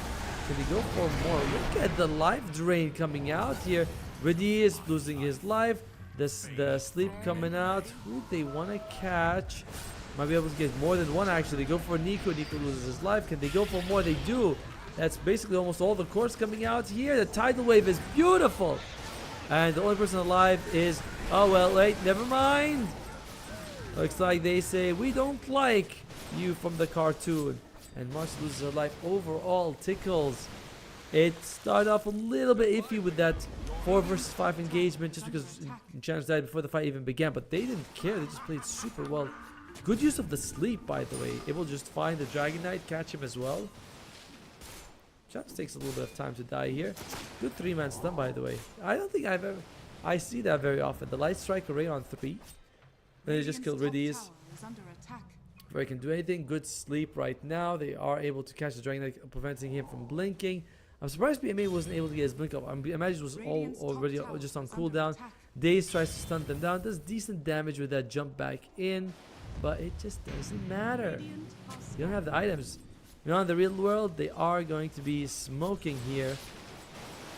On Navi's side, who can they find? Somebody can find someone. 78%. I gotta say, I feel like this game is currently in a worse state than the previous one. It was 90% for Tickles in that one.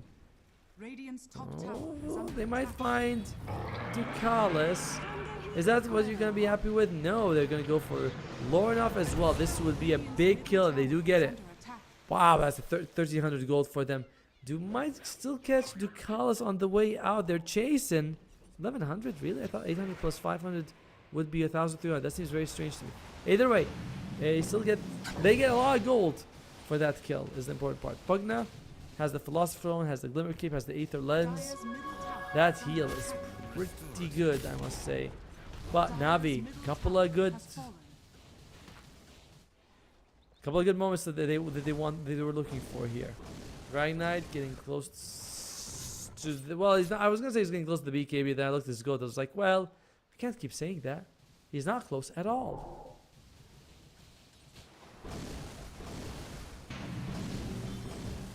Meanwhile, Dragon Knight He's got agility treads on, just for faster farm. Is under attack. 21 minutes are up. Wisdom Ruins looks like they're gonna take their time on Tickles to get it, but for Navi they immediately pick up their smoke on Tickles. Got the juice. He's got the Manta. He's got Grimstroke behind him, so not an easy kill at all for them. Meanwhile, PMA, BKB is gonna come up. Although BKB is nice, but you're kind of hoping to take a heart and actually absorb the hits. Like taking BKB just means that you move the spell damage you were taking from the biggest, toughest guy to someone else.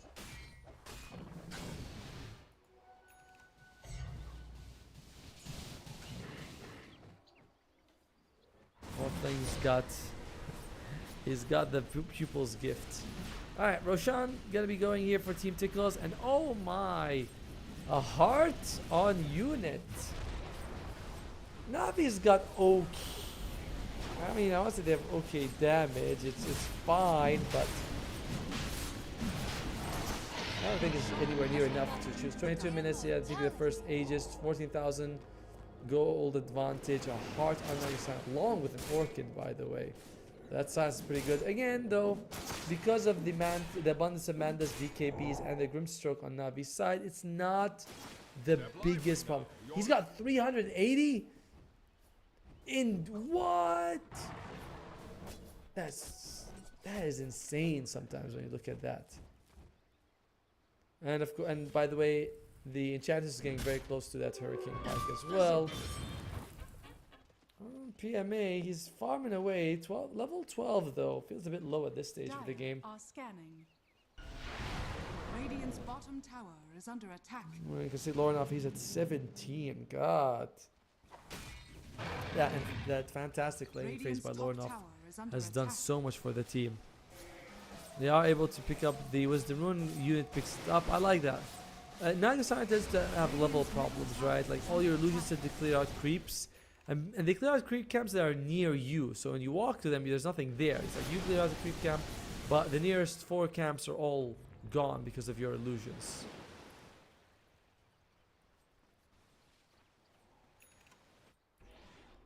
Well, that's Hurricane Pike. She's got Spoik as well. Like a child. I guess the best thing would be for Navis, if someone gets decrypified, maybe you can't do as much damage with them. That's kind of nice.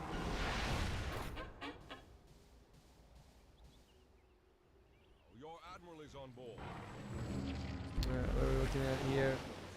Very passive situation right now from Navi. Obviously, you don't really want to fight into this Aegis, but you're also losing map control. You can look at Team Tickle's side, like they're nearly all of them are past the river, farming, you know, they're eating off the enemy's land basically, taking their creeps and their jungle, whereas Navi, they're forced to try and split push a little bit here. Marcy's doing it, so Daze is trying to push the map a little bit.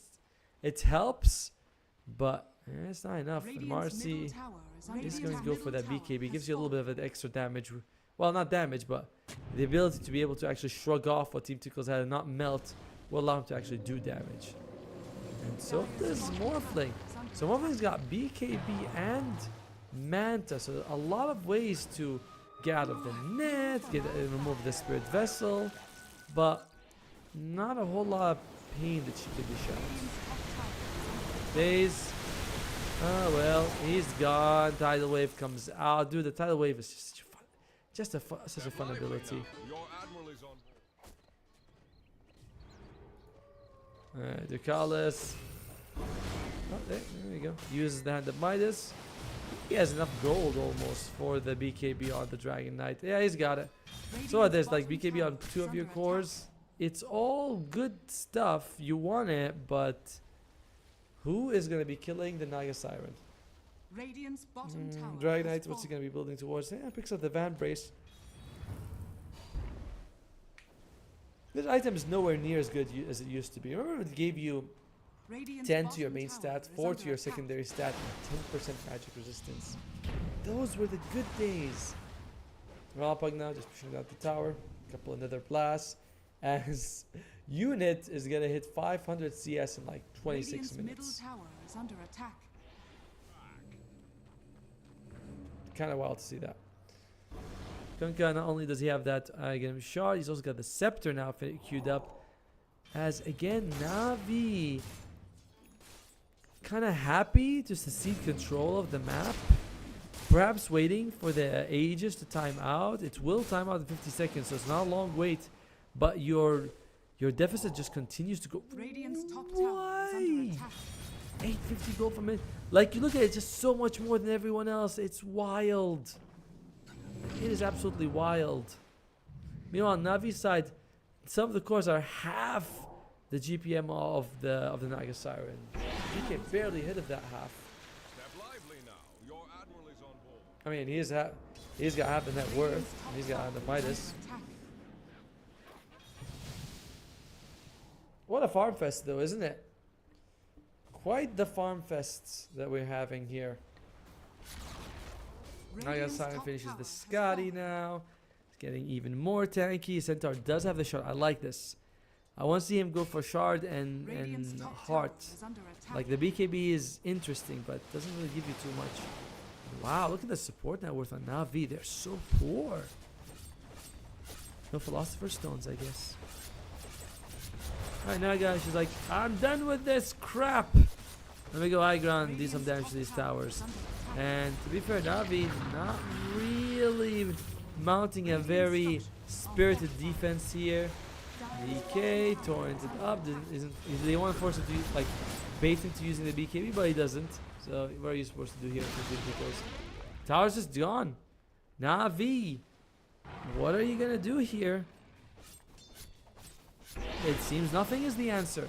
Morphling is pushing bottom, so he's trying to get them some space around the map, but it is just not much here.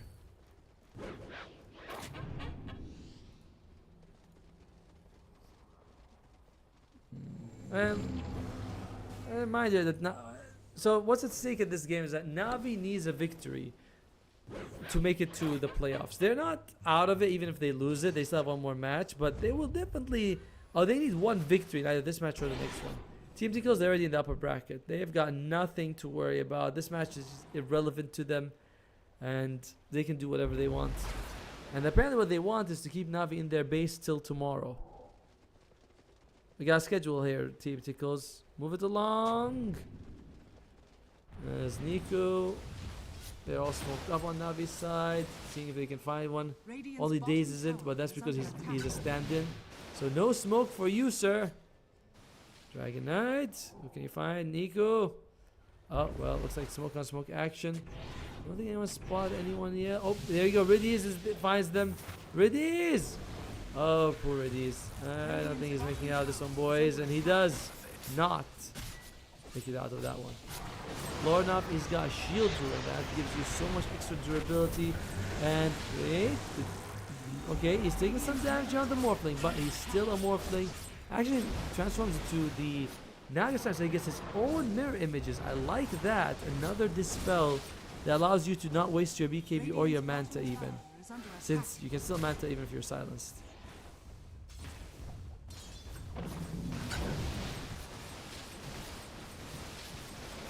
Alright, lots of durability talents coming out for the Radiant. A lot of damage talents coming out from Team Tickles here. As they just continue to blow away. That's the range rack's just gone. Just a bunch of nether blasts until it's over, and it's over. Look at that, look at that. There's just Nami's like, yeah, let me just go. I don't care. And again, each one of these I think is something like 200 damage to buildings. Doesn't take too long to chew through all of them. And meanwhile, they're just going to go for the DK, bring it back with the Tidal Wave. Soulbite on two. They do get those Phantom Braces off, but will be enough. Big jump in on the by the Centaur, as well as Daze, but there's just no damage, or at least nowhere near enough. As it looks like they do bring down Daze. He buys back. They use the sleep here on Unit. They want to see if they can get more. And Reddy, oh, well, Reddy seems like he's dead for now. One more hit. They do bring him down. Unit barely survives, but I mean, it's just Tickles forcing a buyback, getting the kill on the other support. Now Navi, are you guys thinking about defending here? There's no Stampede, there's no Dragon form, and there's no even Morphling. He's in the bottom lane pushing. Okay, well, a big jump in here by the Centaur, but I think he just jumped to his death. Like, Morphling, where is he right now? Alright, he's kind of here, he's showing up. Buyback used on a Centaur. It's still a 4 versus 5 fight here for Na'Vi. So Team Tickles, they have no real intention of letting this one go. Feeling, you know, they smell blood in the water. And they like it. They say it's tasty. While unit, okay. That's all of the cores just on him. And it doesn't seem like he even gives a damn. Are they just going to make it one go here for Team Tickles? Na'Vi feeling like they just cannot mount this defense at all. Those Nether Blast doing so much work. Daze jumps in. The Soul Bind is there. Inkswell, I believe it flashed, but it's not going to be enough. And they just killed God the Juice with the Laguna play. It's over. They call it. Na'Vi, their laning stage did not go anywhere near what they wanted to. Nico losing bottom, mid was a tough pill to swallow. And side lanes, they were able to get the kills they needed. Team Tickles takes it very clean 2-0. Like, Na'Vi, I feel like they played with more spirit in game 1. Game 2, they were just kind of like, okay, guys, let's farm, which is, you know, and farm safe on our side, giving Team Tickles everything they want. Tickles, they were playing on the enemy side. They had the damage. Well, they had more damage just because they were way further ahead. Lornoff absolutely crushed that laning phase. Even bot lane, top lane went well for them. Like, they just left unit forever. You know, there was one time he died to God the Juice. You know, hooray. But the rest of the time, I'm like, where's unit? Oh, he's farming. He's getting 500 CS in 27 minutes, which is absolutely wild. And Na'Vi, I think they respect Team Tickles a little too much. You know, when you respect them, you're thinking they've always got someone who's like, no, just try to play a little bit aggressive. In the end, good-ish performance by Na'Vi in game 1. Game 2, they dropped the ball. Team Tickles unstoppable, top of their group, 4-0. Congratulations, we're gonna see them in the upper bracket. Na'Vi still has one more chance to make it. I forgot who they're up against, but that's gonna be for another day. You know, with that match, it's done dusted. Instead, we're gonna be looking at. Oh, well, thank you. Although this doesn't really tell me who they played against, but I imagine they haven't played against. Oh, you know what? I'll just go look at it for a second. Na'Vi Juniors' next game is going to be against B8 or Bait, and that will be a pretty important match for both of them. You know, Bait, they want to be second place. Second place gets you upper bracket. Third place gets you lower bracket. You don't want lower bracket. Lower bracket is smelly. So either B8 or Na'Vi Juniors is going to end this with 2 victories under their belt. In case the team level up will be competing for that 3rd spot. Alright, so this is going to be our next match coming out here. Atlas Burden, they're confirmed out. They have no chance of making it. They've had a very bad tournament for themselves. They're up against Yellow Submarine. Yellow Submarine, though, they'd really like that victory. It would put them in that 3rd spot ahead of Moneymaker. So that's going to be the next match between Atlas Burden and Yellow Submarine. Dude, I love Atlas Burden's their icon, or their logo, sorry. It's so good. It's so good. And Observer's like, yeah, he likes it too. So we'll see about that one. Atlas Burden, they've got some pretty impressive players. They got the rank 6 carry. Their carry is like rank 6 in the region, which is pretty impressive. But no, sorry, that's Yellow Submarine actually. Ooh, Atlas Burden didn't have that. But we'll see if they can take it. So far, Yellow Submarine, they're coming in looking a little bit hotter, a little bit better. Would love to see Atlas Burden take at least 1 victory in this tournament so they don't go on last place. But it'll be a tough one. It'll be a tough one. For now, we're going to go for a few minutes break, get the team set up, and we'll be back for you guys for the final match of the stream. So don't go anywhere. Oh, esport. You and I have come a long way. It was such humble beginnings. As we gathered in small groups, we were professionals right from the start. Passionate, organized, and ready to rumble. We dreamed big, and surely enough, our parents supported us at every step of the way. Didn't they? Fired up by all this love, it wasn't long until we caught the scent of competition. To be honest with you, it wasn't always that easy. Joe here, he had to take on 2 side jobs to afford playing professionally. It's gonna get better, Joe. Fist bump. Some of you dared to not even call this a sport. And look where we are today. An endless stream of esports events every year. Bet you didn't see that coming, Mom and Dad. And you know what? We have been with you every single step of the way.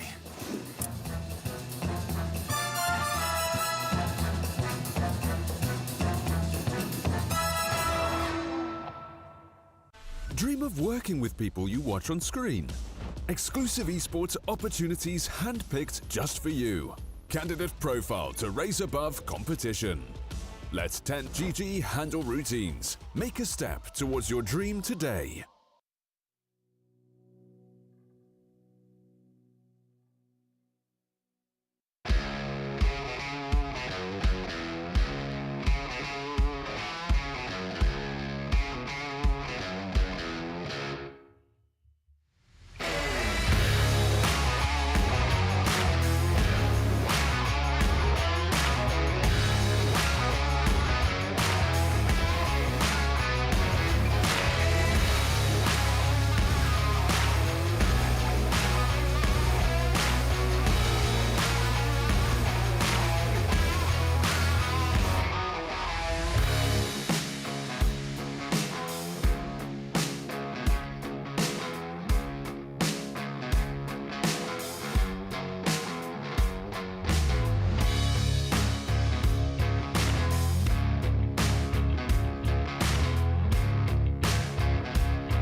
come a long way. It was such humble beginnings. As we gathered in small groups, we were professionals right from the start. Passionate, organized, and ready to rumble. We dreamed big, and surely enough, our parents supported us at every step of the way. Didn't they? Fired up by all this love, it wasn't long until we caught the scent of competition. To be honest with you, it wasn't always that easy. Joe here, he had to take on 2 side jobs to afford playing professionally. It's gonna get better, Joe. Fist bump. Some of you dared to not even call this a sport. And look where we are today. An endless stream of esports events every year. Bet you didn't see that coming, Mom and Dad. And you know what? We have been with you every single step of the way.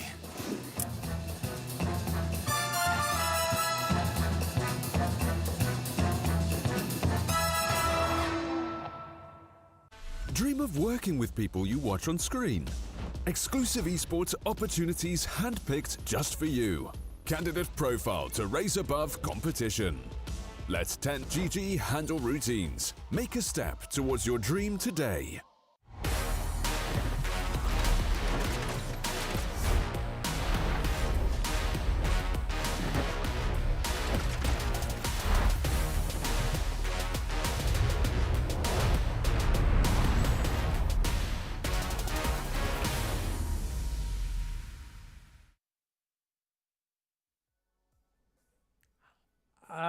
Okay, well, we can't finish the apple now, but we're back with Pinnacle Cup 25-year anniversary, and we're celebrating it with a Dota 2 tournament, 100,000 prize pool. It's one of the best teams in the world. We have, when I say it's the best teams in the world, I have to be more specific. But we have Team Tickles, we have Verspro, we have Alliance, and we have Team Falcons, which is probably the best team in the MENA region.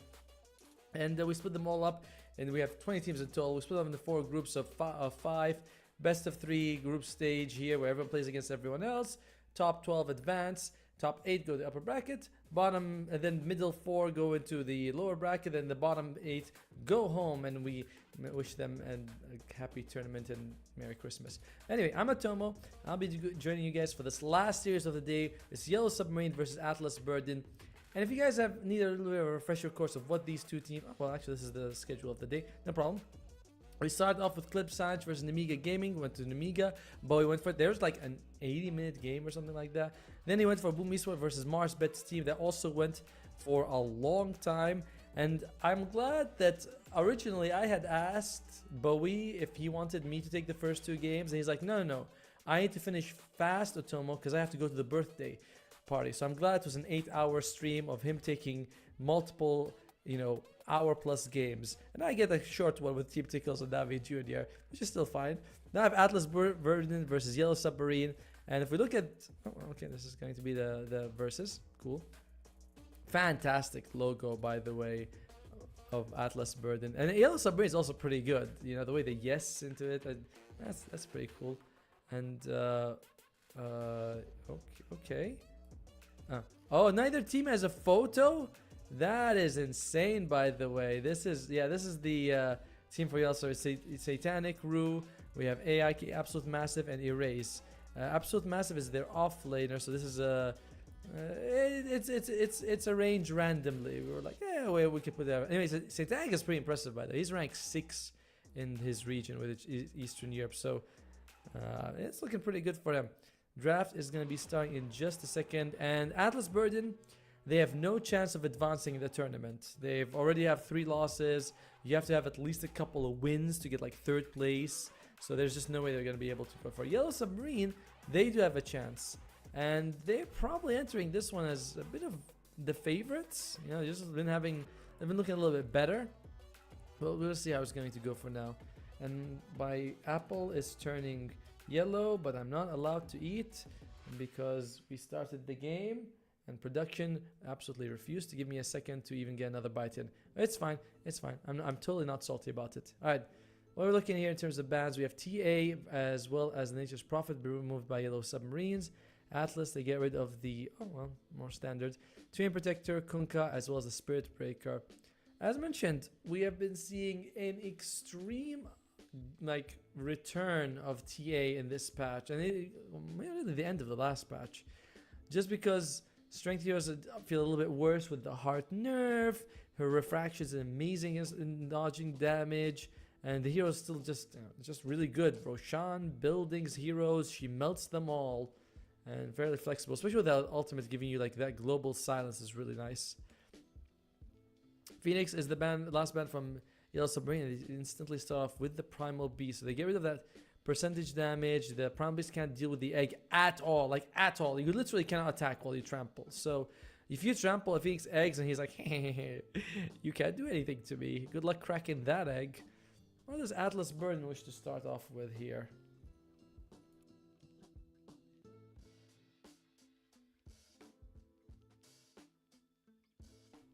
They go with the Bane. Maybe that's why they haven't won a game so far. That is a very out of meta pick coming out here. Strong laning phase to be sure, and the ultimate is very useful. But like Primal Beast can easily, if he doesn't get, like Fiend's Grip, he can just charge into it. It's not ideal. I don't know. Opening up with a Bane, if you're Yellow Submarine, you could pick a Silencer, which also to be fair is not in the meta, but you can just take him and you'll have a decent time against this Bane. Or in fact, most heroes in general will do a good job against Bane. He's just not... It's too easy to interrupt his ultimate most of the time. So, interesting opening pick by Atlas Burden. I know what to think about it right now.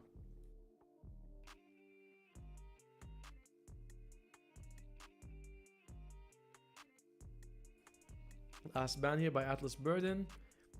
What do they want to remove? They removed a lot of supports, by the way. It's like Kunkka and 3 supports. It's a little interesting to see that. Like, they value them so much.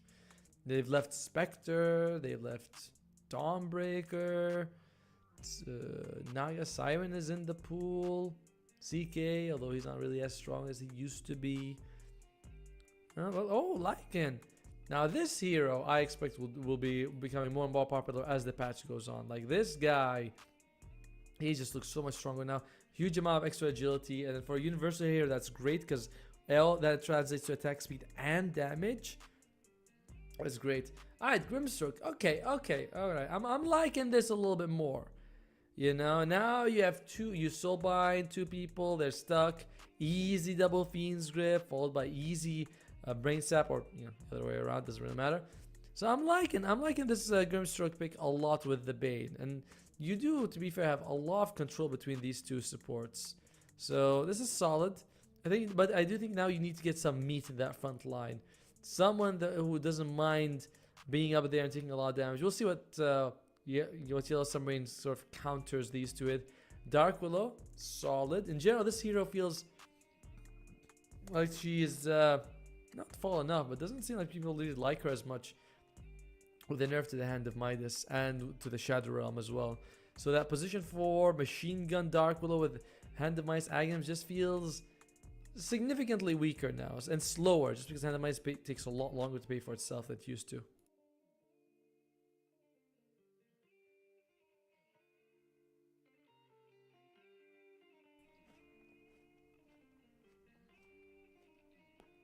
Oh, they're paired up with the Dark Willow with... you have decent team fight right now. You could just pick Faceless Void. Dark Willow's pretty good with the Faceless Void. I wouldn't mind the Faceless Void, honestly. I think Faceless Void could be pretty solid for Yellow Submarine. You of course have to worry about like Fiend's Grip stuff. You could, if you wanted to, you could take Wraith King. You can take Spectre. Anytime a Fiend's Grip comes out, you just Spectre Haunt on the Bane. That's pretty good. Wraith King doesn't care about Fiend's Grip. He's like, alright, I'll just use my first life. They go for the Lich. What? Lich? That's a hero? I haven't seen Lich in a long time. Alright, but the team fight continues, by the way. Dark Willow Lich. I mean, we talked about the combination between the Grimstroke and the Bane. That is a very powerful anti-BKB combination. Dark Willow and Lich, that's a lot of damage, slows, and control between those 2. So Maybe it's slightly weaker late game, but it's still fantastically strong. Alright, Atlas Burden, they add the Magnus, so giving them a little bit of that extra team fight, but it's not really front line. Most of the time when you pick Magnus, you want to go in second in the fight. You want to put something else in front of him, like a Timber Saw, then the Magnus follows up. It's very rare that you see the Magnus, you know, like be the first guy in the fight, unless you have vision and he jumps in RPs, but again, he's second in. That's how we usually see it.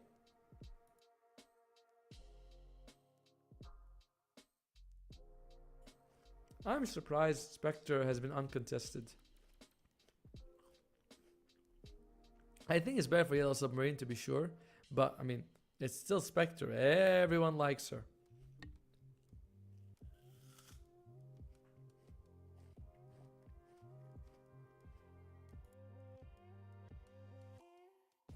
Alright. I finished my apple. I'm sorry. It's just, I mean, it's like 4 a.m. right now and I haven't eaten, so I need an apple. But what does Atlas Burn pair up with the Magnus? Spectre is generally not the best pairing. Gotta say. Like, she's okay, but she also has the same problem. You want someone else to have vision, and then she can jump in. So I don't really know if I want Spectre for Atlas Burden so much. Slark might not be... Oh, they go for the Luna. Okay. Double Lucent Beam is pretty good, but in general, just the hero, she can do what I want her to do, which is stand in the front with a few items, just hit buildings, and Yellow Submarine will be forced to do something to sort of like deal with her. You can't really ignore Luna. So I like Lunapic. I think this is a very inspired option for them for sure. Someone's saying, what is up with these with the team names, like hero names compared to before? Yeah, I think they're also rather odd that we have some of the names coming out now. In the meantime, Yellow Submarine, they do pick the Spectre, which we said would be a really good pickup for them. You know, I like the Spectre a lot, just because every time Feature comes out, Spectre can haunt to them. It's fantastic. And I wanted the Atlas Burn to take the Necrophos. I think Necrophos would have been fantastic for them, just because it gives you that front meat that you wanted.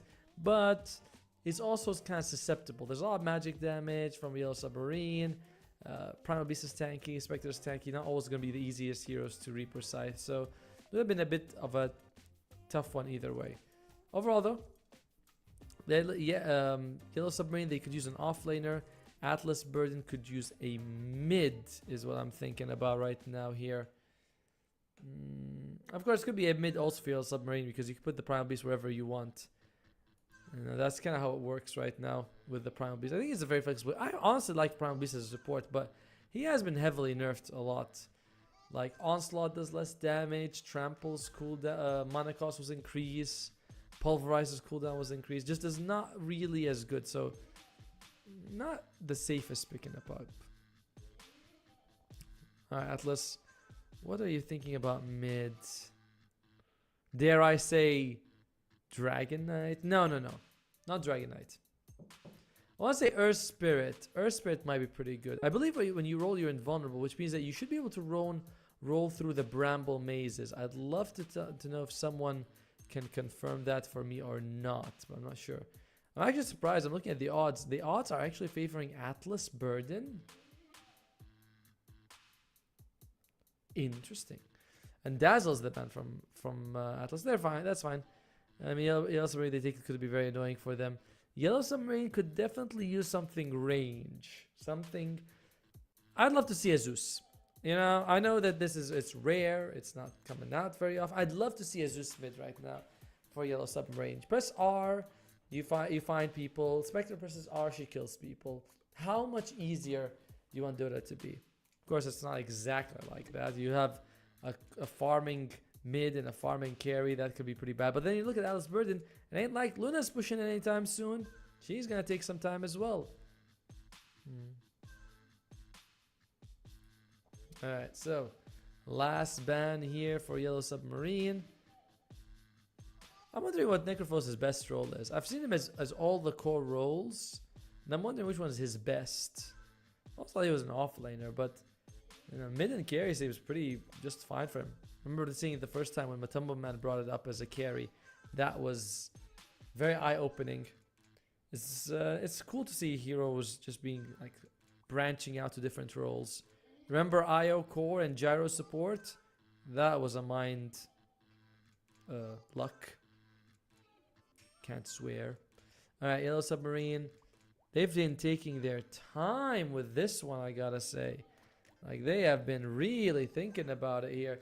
They gave it the time, so they are convinced that it is going to be this, what, mid-Magnus? I mean, why not? Mid-Magnus is fine as well. They do take the puck. I like it. I like it a lot. I wanted something range for Yellow Submarines. Something that could sort of get in like control, get on top of the Bane. I was thinking Zeus just for the vision, but the puck does a whole lot for you. And in general, this looks like a very nice, balanced draft on Yellow Submarine. Doesn't have a whole lot of heal and saves, but that's fine. And Tiny coming in. It is going to be Rebel on him, by the way, for him. So that's going to be their mid. Offlane Magnus. I see that people on the Luna. And it's going to be, who's going to be playing their position? I believe it's Hellscream on the Grimstroke, and Pantomime is going to be on the Bane. And nothing really crazy here on... Wait, he calls himself King on Yellow Submarine. Oh, okay. Oh, wait, they squished it out. So it's going to be the position 4 Bane, position 5 Grimstroke. Everything else on Yellow Submarine makes sense. All right, again, as that last pick is... it's fine, but overall, I just like Yellow Submarines pick so much more at the moment. Wait, Tiny, right? Like Tiny, he does have good targets. The Dark Willow and the Lich can be easily brought down. Even Spectre to a certain degree is not exactly the most tanky early on, but it's a very feast or famine kind of idea. You have to keep getting kills to do well, and if you don't get kills, that's, you know, Tiny really feels like he falls off. He's very durable though, which is kind of nice. But Yellow Submarines draft, global presence, which I like. I'm happy to see this mid puck. I do think that they're just going to be having a decent time. Great team fight coming out from your supports. And they give you damage early on, which in general, like if you want to snowball early, you want to get those supports to do damage. If you want to go like, that's kind of the way you want to play. If you're thinking more late game, you're like, oh, we can have our supports do, get some, you know, like if your cores can do damage, your supports can go more disabled, but you can't have both of them. So I like what they have. They have damage from their supports with the Dark Willow and Lich. Should be enough to propel them until Spectre's online. And they're just going to be killing people. So yeah, I'm a big fan. I'm trying to remember who their offlaner was just now. Damn it. Oh yeah, it's a Primal Beast. Primal Beast is also really good. So it's hard. Like, how are you going to choose? How are you going to catch puck? Actually, I have some disabled. Anyway, we'll go in the game in the minute to have the draft shine in front of us. Makes it a little bit easier to judge these things. Alright. So yeah, like... catching puck, they have a stun on pretty much everyone on Atlas. Well, so they should be able to kind of catch him, but at the same time, still feels like it's going to be hard. Still feels like it's going to be relatively difficult to bring down these scores. So I'm all in on Yellow Submarine. Grandma, pack your bags just in case I lose, but if I win a grandma. I think. Something like that, something along those lines. Alright, so they're all in the mid lane here for Yellow Submarine, trying to, I don't know, find someone. But because Atlas was able to plan that early war, they know everything is happening, so they're not going to fall for this. What's he holding in his hands? What are these? These are eyes? He's holding eyes in his hands. Wow, that is some Cthulhu crap. I'll scream. He takes a couple of frost blast to the face. He's probably going to be taking another one here as Rue. The maze comes out. No, I'll scream. It ain't happening for you, buddy. And he does lose his life in the end. It's going to be 2 bounty ruins for everyone else. But first blood going to the king himself. I wouldn't want to face up against a guy who calls himself king. That's just me, though. Meanwhile, so top lane. Magnus Bane. Actually, that's pretty solid. If you can get the sleep off of someone, you can screw them back to tower. I like it. You know, that's pretty solid there if you can get it. You're up against Lich is actually fairly fast move, like moves fairly decent. Oh wait, he's 290. I thought his movement speed were higher. Damn, he almost seems like he's moving faster. My bad. But yeah, Spectre could be an easy one just because she'll be in range for it. Although, if Lich is good, you can just remove the Nightmare by attacking him and prevent the Skewer every time.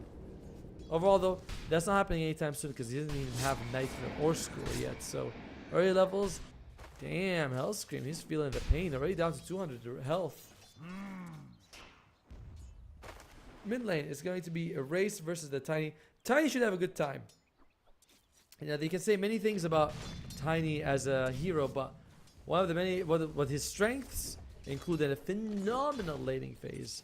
You get that tree grab, you have insane extra damage for her, both harassing, lasting, and denying. Erase is just gonna struggle.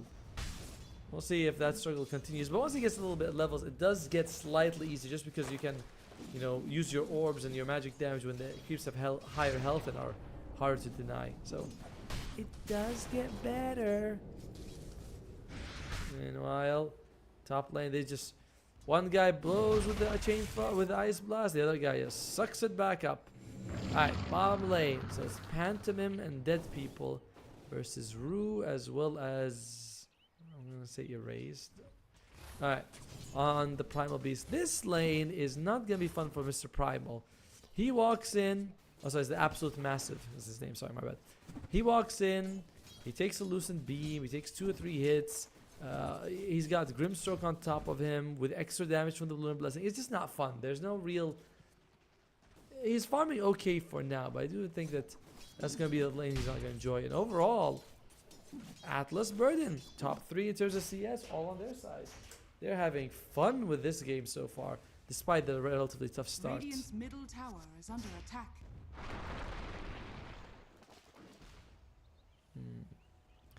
Of course, Yellow Submarine, they do need a little bit of time before their lineup feels like it's online.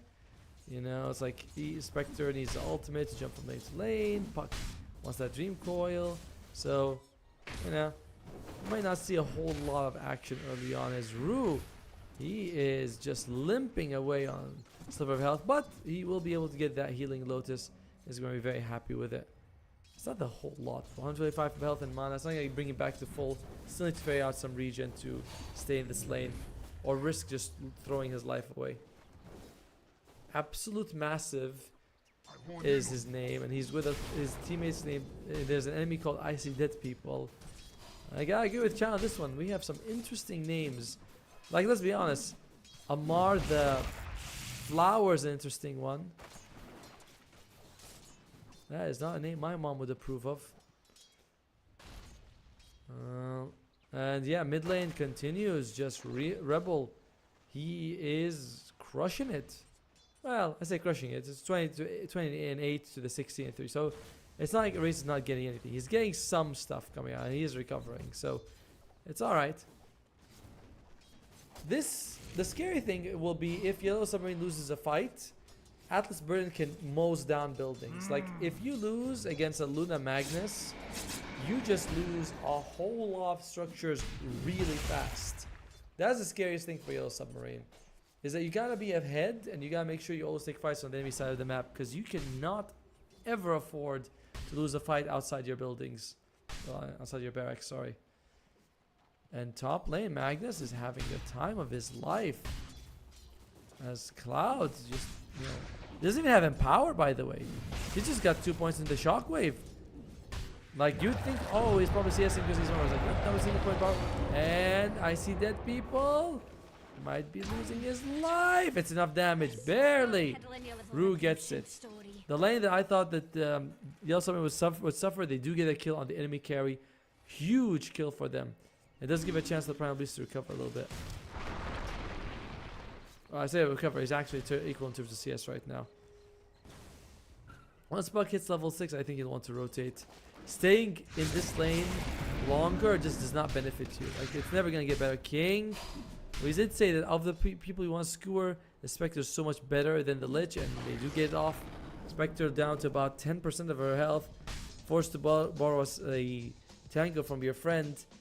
And overall, it's not feeling good. Does take an early point in Desolate. Interesting. We oftentimes see them going for max dispersion, but the Desolate does give you so much extra damage if you want to go for kills. So it does help you quite a bit. It is also a little bit unusual. But now bottom lane, they kill Pantomime. Oh, Rue, he just uses the healing lotus. I see that, people. I think you're going on a wild goose chase, maybe. Oh, damn. Does feel like it's not worth it, and that's a little bit unfortunate because he wastes time away from the creeps. He's still doing okay though. 32 and 5 to the 30 and 5. Meanwhile, tiny level 6 erase not there just yet, and that's what we're talking about. You have that high level illusory orb. It is easy for you to get. He gets all the creeps here on the puck, and he's just very close. Hits level 6 and around the same time as the tiny. So all those 13 denies, they're nice, but they don't actually end up making that big of a difference.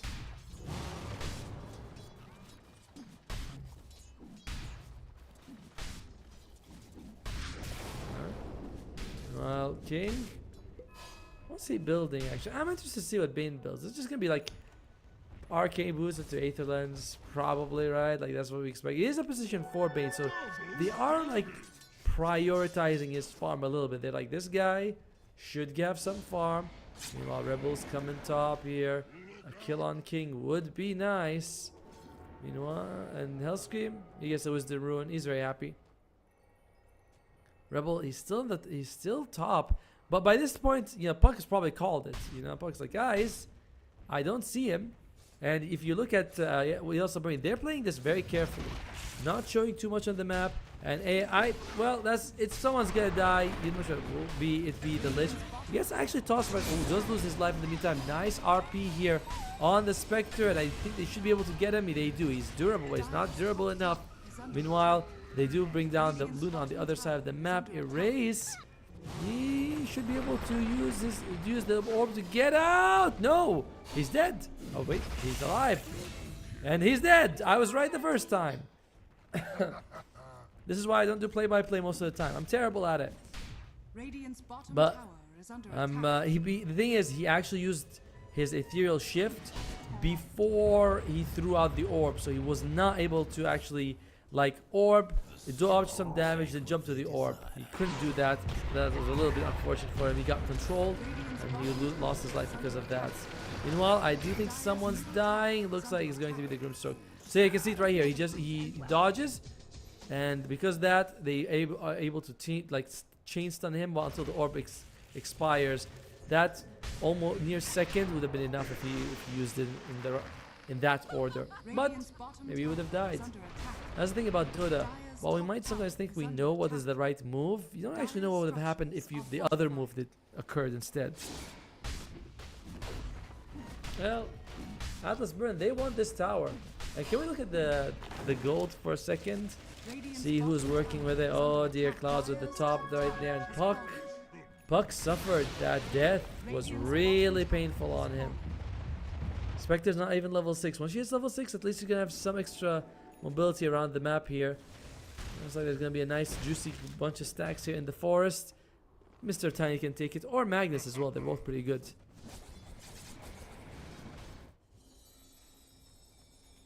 Meanwhile, that's a triple stack there, and Rue sees it. Rue, it's probably not going to make it out of this one. He does lose his life, and I gotta say, Atlas Bird, they are playing way better than I thought they would play. Like I was thinking, Submarine with this draft should be okay, but Atlas, they're just taking all these early fights so well. The Absolute Massive is definitely living up to his name on the Primal Beast, but Submarine don't seem too like interested in playing with him. They're kind of like, it's fine. Spectre though, because the tier 1 top is like gone, she might actually have a safer farm next to the tier 2. You don't want to dive too far there for your Atlas. Oh, ulti's used. Then they're going for the Luna. Can they get it? I'm pretty... No, sorry, that's the Tiny. Tiny is going to be losing his life. I saw the Luna low health. I thought Luna's the target.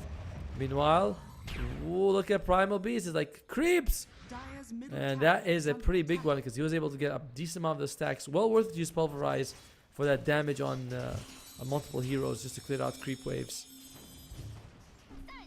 Erased. Nicely done. Gets the flag bearer. That's three creeps in one because he had a friend nearby. Meanwhile, Cloud, he is focusing on his own farm. Power Treads, a Wraithman, and the Echo Saber. So he just wants to farm for himself on the Magnus. I don't think that's wrong at all. And the net worth now seems not such a big deal, is it? The offlaners are crushing it, and then everyone else is kind of the same. Although Hellscream on this Bane is farming up a storm. I say farming up a storm. It is a Bane, and he's got gold. That's pretty unusual to see. Pantomime. They get the absolute massive. No chance to Fiend's Grip him. No chance to slow him. And in general, may not be the easiest thing to kill him either way. He's farming that big wave right next to them. Well, I say big wave, sorry. Big camp, I meant. Radiant are scanning. Luna, she's got the Mask of Madness. She will be accelerating her farm quite a bit. And the BKB is getting real close for the Primal Beast. It's not that great though against Soulbind RP. Oh, you want this? This is a tough one. And he just goes back to farming. I mean, a nice attempt, but there's really no way you're killing the Luna like that. You need her too close to the creeps and throw out a Chain Frost. Maybe that would have worked. Cloud takes it. I think that was just a double stack, but still, it's still gold. Puck wants the Witchblade. I like this build. I've seen a lot of this Maelstrom build on the Puck, and I don't really love it. You go play Maelstrom and Agnes at once. Okay. Can they get it? Puck just loses his life. And Rue might be losing his life as well. Let's throw out the Bramble, but no one decides to walk into it. This has not been erased this game. Holy crap, it's just Lich was kind of standing there. It's caught. It's fine, it's just a Lich. But the bigger problem is losing the Puck. Absolute massive. I don't think he's interested in getting engaged in anything until he has that BKB. He seems very content to just farm until the BKB is there, and that's it. If you guys have a problem with that, it's on you. Dire's structures are fortified. Dire's middle tower is under attack. What do they have for King? Has the Blade Mail. Long way to go till he gets that Radiance. Yellow Submarine, they have to weather this early game storm that's coming at them. And I'll say it's not too bad. I mean, 3,000 gold behind this stage of the game is acceptable. What's the win percentage? I bet you it's like 50-50. I don't think Gaben would be giving Yellow Submarine. Oh, yeah, it's like 52-48. It's basically 50-50. It's very close. Even though they're behind, Yellow Submarine has Spectre, and Dota Plus loves Spectre in such a way. Where are we at? The Witchblade, very close. We'll give them some damage. Lich is actually rushing an Aghanim's Shard. Really wants that Cold Spire. No Force Staff, no Glimmer. Just wants that Cold Spire. The slow is pretty good, especially when you combine it with like a Puck's Coil. Then they'll be really caught together. They can't do anything. So it's got some value. BKB all the way to Primal Beast. Alright, boys. Sorry, ladies and gentlemen, I meant. I'm sure there are plenty of ladies in the chat. Dozens. Oh, nicely done. Yellow Submarine. Pick both Wisdom Rune. Anyway, ladies and gentlemen, Primal Beast has the BKB. Feast your eyes on the absolute slaughter that's about to happen. Alright.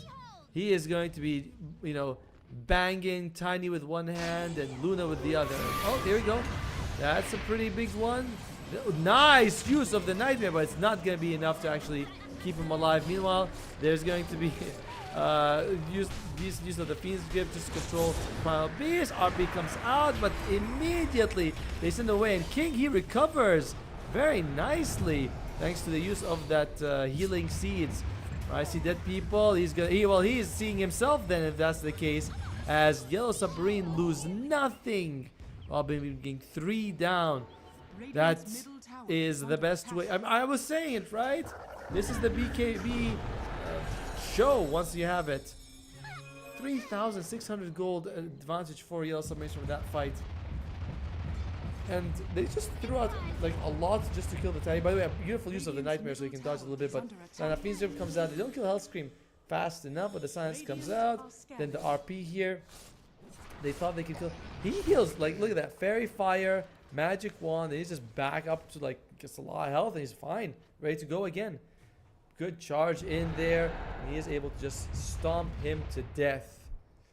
Hellscream makes it out alive, but you're very happy for your Yellow Submarine. Absolutely magnificent fight for them. So the net worth was in their advantage for just a millisecond. So I do imagine that it's fairly even right now. Dire's middle tower has fallen. Luna continues to farm very fast, but that's kind of the Luna thing, right? Like, she'll always farm fast. Spectre catching up is the bigger deal. And Spectre, I think she already has like enough money for the relic. Might have a few hundred gold as well towards that Talisman of Evasion.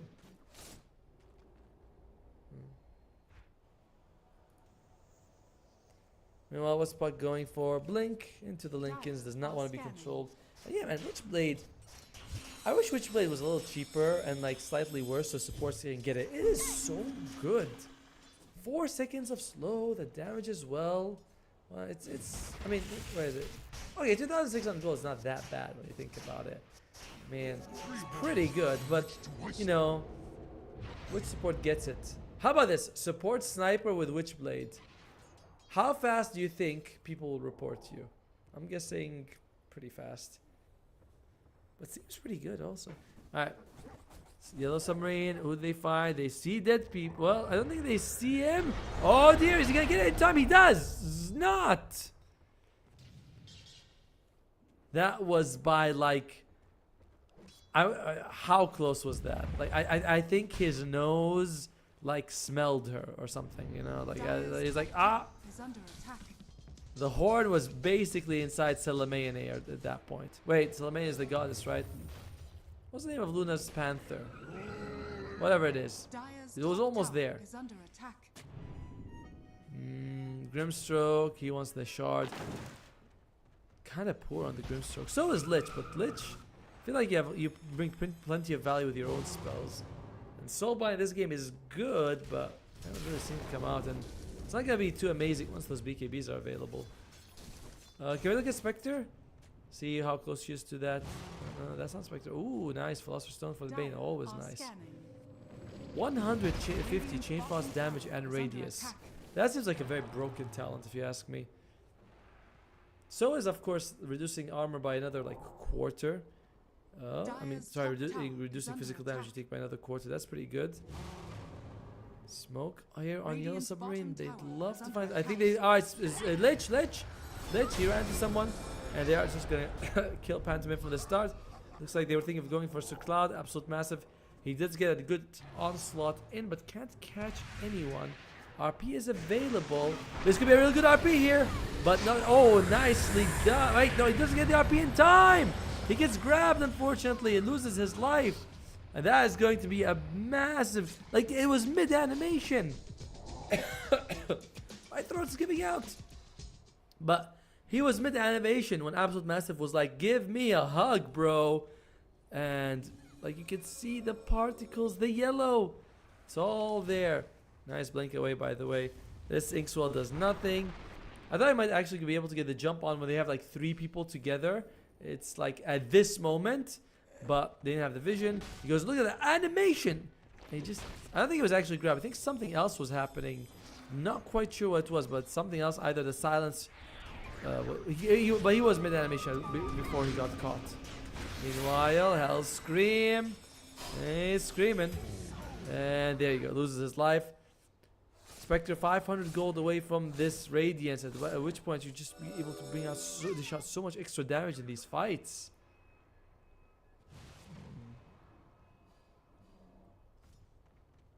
Well, in the meantime though, it's not like Atlas Burden is getting crushed, but the score was 6-6. They haven't gotten a kill in a long time. I haven't seen Luna fight, to be fair. Luna showing up could be a big equalizer. She's level 14, has Manta, has the Mask of Madness, going for the Lincolns. Lincolns, huh? Not BKB. Try to feel about that one. Tiny's got the Hand of Midas, so it's a bit of attack speed and a bit of scaling as well. If they can get RP, then the Aghanim Scepter could be really good. Oh well, Lich dies, who cares? If they can get a good RP, then Tiny might start considering getting those Aghanim Scepter, like the Aghanim Scepter upgrade. It's pretty damn good for him this game. Only if, of course, there's these good RPs can land. We'll see how much he trusts his teammate.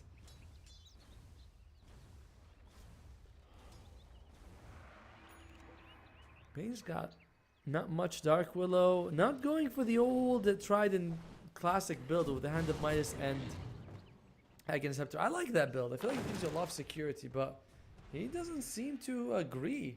Well, okay. Looks like Tiny.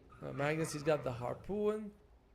I like this. I like it that Echo Saber has an upgrade. I don't like the harpoon can grab you even if you're like Zeus jumping away or force stabbing. It's like, nope, if I grab you, you're coming back. And that's annoying. Shadow Realm cooldown taken by... Sorry, taken by Dark Willow. Classic. And Luna getting closer and closer to that Lincoln Sphere. Lincolns, though. I mean, I guess it saves you from what like Spectre haunting you into you, but... And of course the Pulverize. Yeah, I just don't see why. I mean, you're gonna get caught by the coil. What's it gonna help you with then? Sinister Gaze? I mean, yeah, there's... But you can BKB and be immune to Sinister Gaze completely. So I just feel like there's a lot that they can work with here. So I'm very surprised by this. Are scanning. Radiant's top tower is under attack. Scan comes out. Yellow Submarine. Radiant use a couple of scans to make sure that they are safe-ish. Cloud. Might take a smoke. Oh wow, they're going straight up for it. And unfortunately, there's just no way he's going to be making out this one. They do get themselves a nice kill. They have a ward in that area. So Yellow Submarine, good work on that that pick off. Atlas Burden as their Magnus down. They have a smoke, but they may not be so eager to take a smoke fight without that Magnus. Absolute Massive, by the way, he's got Aghanim Scepter. To be fair, there's not the best spells to break, right? Like Luna, it's okay, but it's still a huge amount of extra damage either way. He's gonna go for Heart after. Once he has Heart, I shudder to think about how Atlas Burden can actually kill the Primal Beast. Oh, he's going in. He'd love to catch someone. And well, but Spectre's like, no way, bro. I got you. And is she actually going? Rebel does not get caught by the Bramble. And looks like the Spectre's not completely interested. Look at the use of the Cold Spire. This is the second time I've seen Ike do that. And these like solo kills that he's getting do matter a lot more than when he did, he forces 3 or 4 people to chase him and kill him. So really well played by Ike. And that's gonna be the Vitality booster finish. Magnus, he's getting tanky. He's getting really hard to bring down. But so is the Primal Beast. Of course, it's only when the heart's complete that you can say he's really that durable, but even now, feels hard to bring down. Luna, alright, she's got the Lincoln. She's just keeping getting more and more of these items. Net worth at the top, but it's like, to what end, Luna? To what end, I must ask? Top tower is under attack. Well, obviously to win the game, but I mean, she's got a lot of farm. I just don't know if that farm is translating to winning them the game. I don't know if you're gonna be winning the game on the back of just Luna having a really good farm. Ike picks up a Bounty Ruin. And okay, this could be nice. This could be really good for them if they can get Roshan. It's not the fastest Roshan in the world. It's really not, by the way. Alright, but with the Tiny here, that should speed up significantly here. Alright, now I think you have a way of taking these fights. You just send Luna forward, let her get caught, you come back and you can get those good RPs and a good combination with the Lion as well. I mean the Tiny, sorry.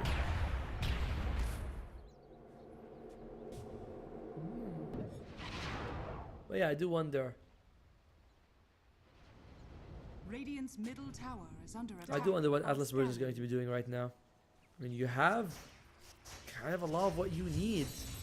I don't think late game favors them. Yeah, they got RP and Luna, like Luna Magnus. You're never out of the game, but that doesn't mean you also have a good chance of winning it. And Dark Will is actually going back for the end of Midas after finishing the Yule Scepter. A nice removal of the Nightmare. Really well done there by Dark Willow, and looks like good use of the Inkswell Ribble. He's like, I'll break the coil, and then the Grimstroke will just dispel me. So very nicely done there. But it's still a good kill for Yellow Submarines, and they are the ones who walk away getting something out of that exchange.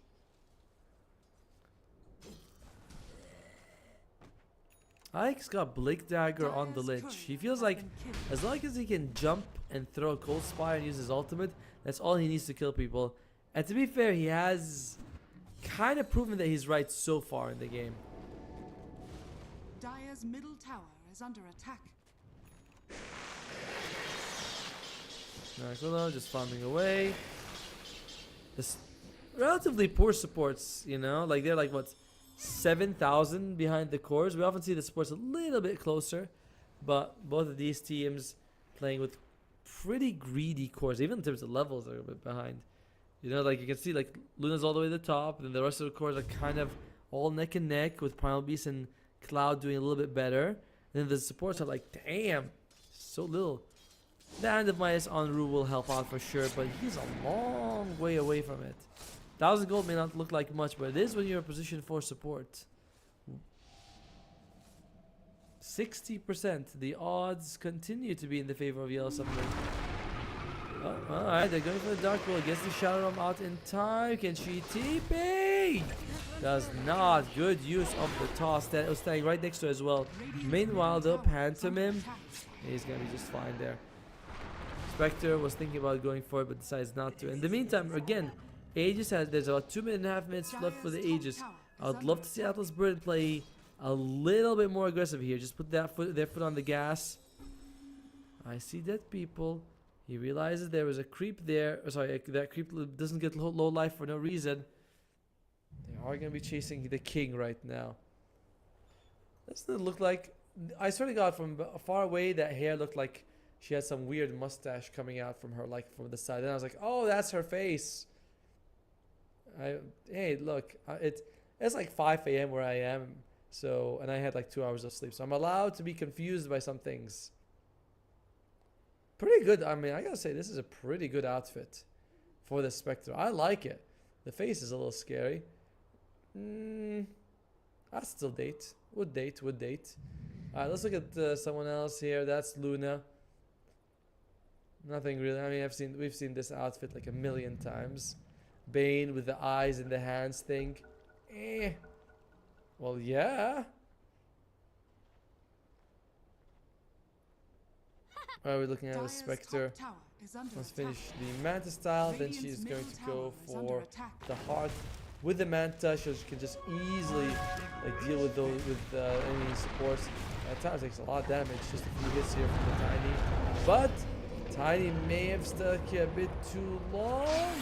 He'd like to throw out the Angel comes out, and it's good. He's not able to break the spell. Phantom just loses life instantly. Another just these solo attempts that does force Sir Cloud. He throws out just one RP, like the RP on one, which is going to be expected, but she's durable. She's happy with this. Meanwhile, this is looking really bad from Atlas Burden. I think they might be able to clean house here. They killed the Luna last, which is exactly what you want to do, because that means that she's not going to get too much value out of this. He's just going to come back, and will they have enough to kill her? Of course they do. What was I saying? Great move by the Lich, by the way, to make sure that he does some damage to the Magnus, prevents him from linking in, and that makes a big difference in that fight. Of course, the MVP, Spectre, most damage in the fight as well. And Pucky's going back for the Maelstrom. I'm okay with it as long as you have the Witchblade first.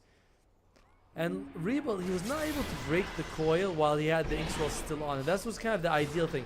You want to break the coil in that situation, but it doesn't work out.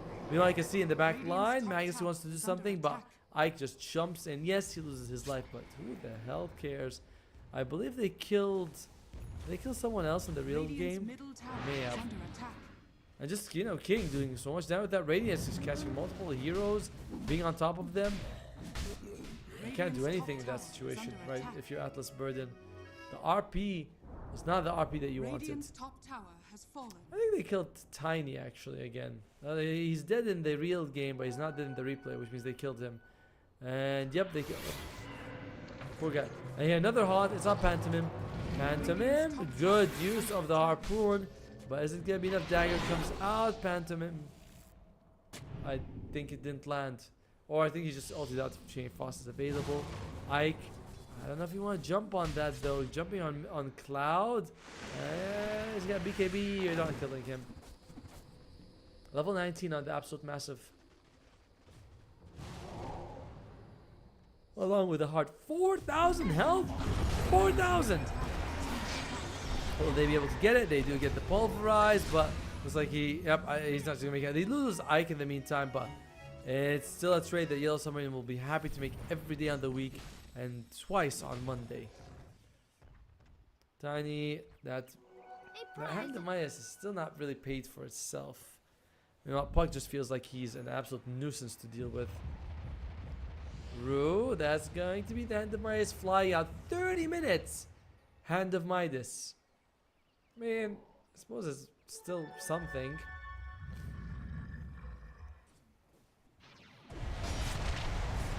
No, meanwhile, the top lane, I see dead people. It does not have. Oh, the good use of the Ink Sword just to make sure they remove the effects of the fear. But it does cost Phantom in his life, and this is why we really want to see that BKB on the Luna, because without it, like, you can't Manta dodge a lot of these things coming out from the Yellow Submarine. I don't like it.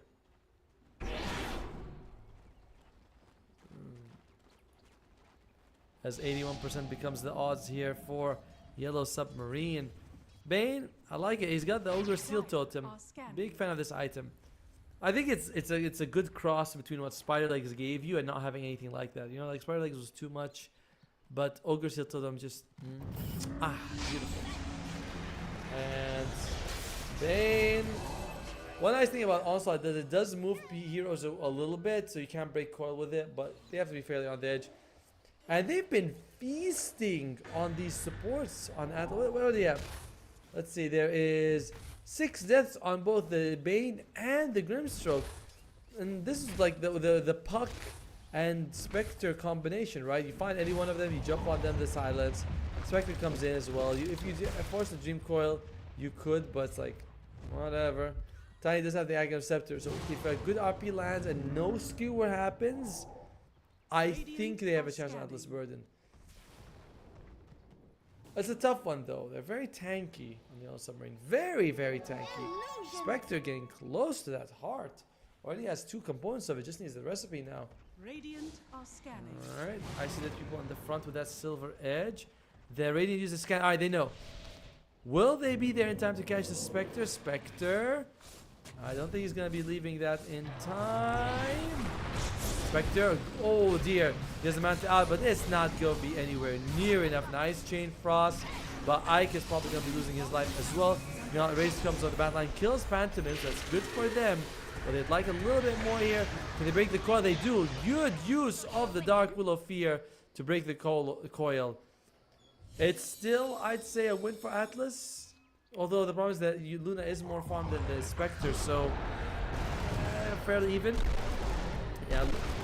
They wait. The Ink Sword doesn't land. Immediate RP, doesn't care. It's like whatever we catch. Ike, solid jump in here, gets the Luna down to about 1/3 of her health. Good coil, and then the fear. So clever, so very clever to kill the Luna with the fear.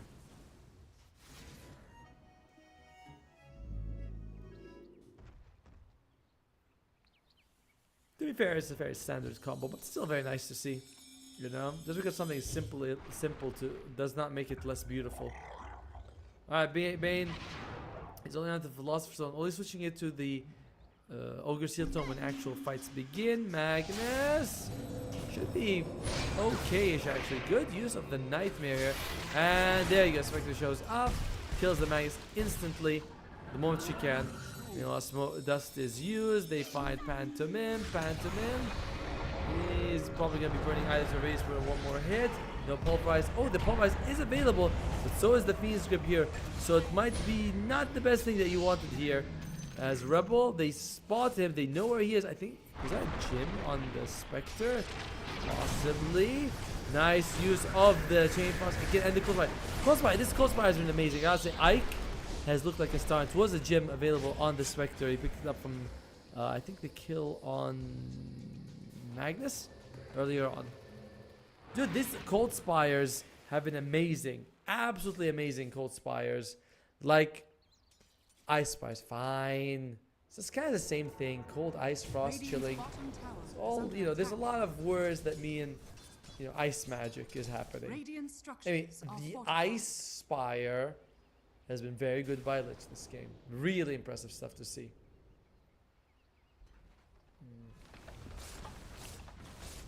Radiant's bottom tower is under attack. As the king now has a heart. There is a Silver Edge on the Luna, but I don't think I've seen it actually work. And yes, Silver Edge removes the dispersion, but you still have a heart.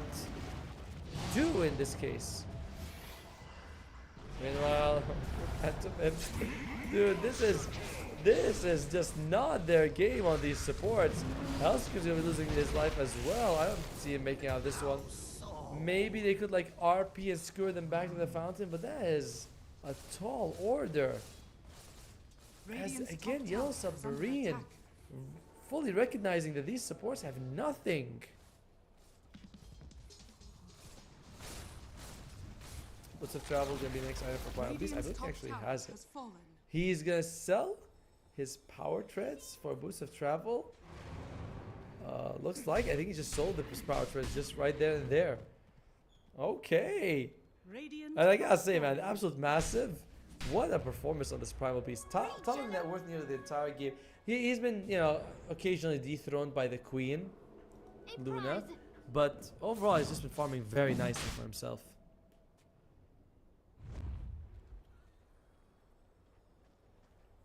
Alright, we'll see though.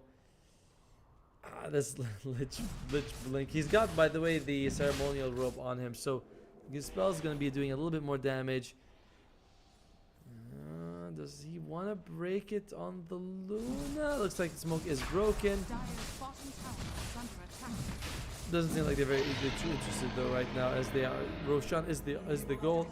Aegis on Spectre. Cheese as well.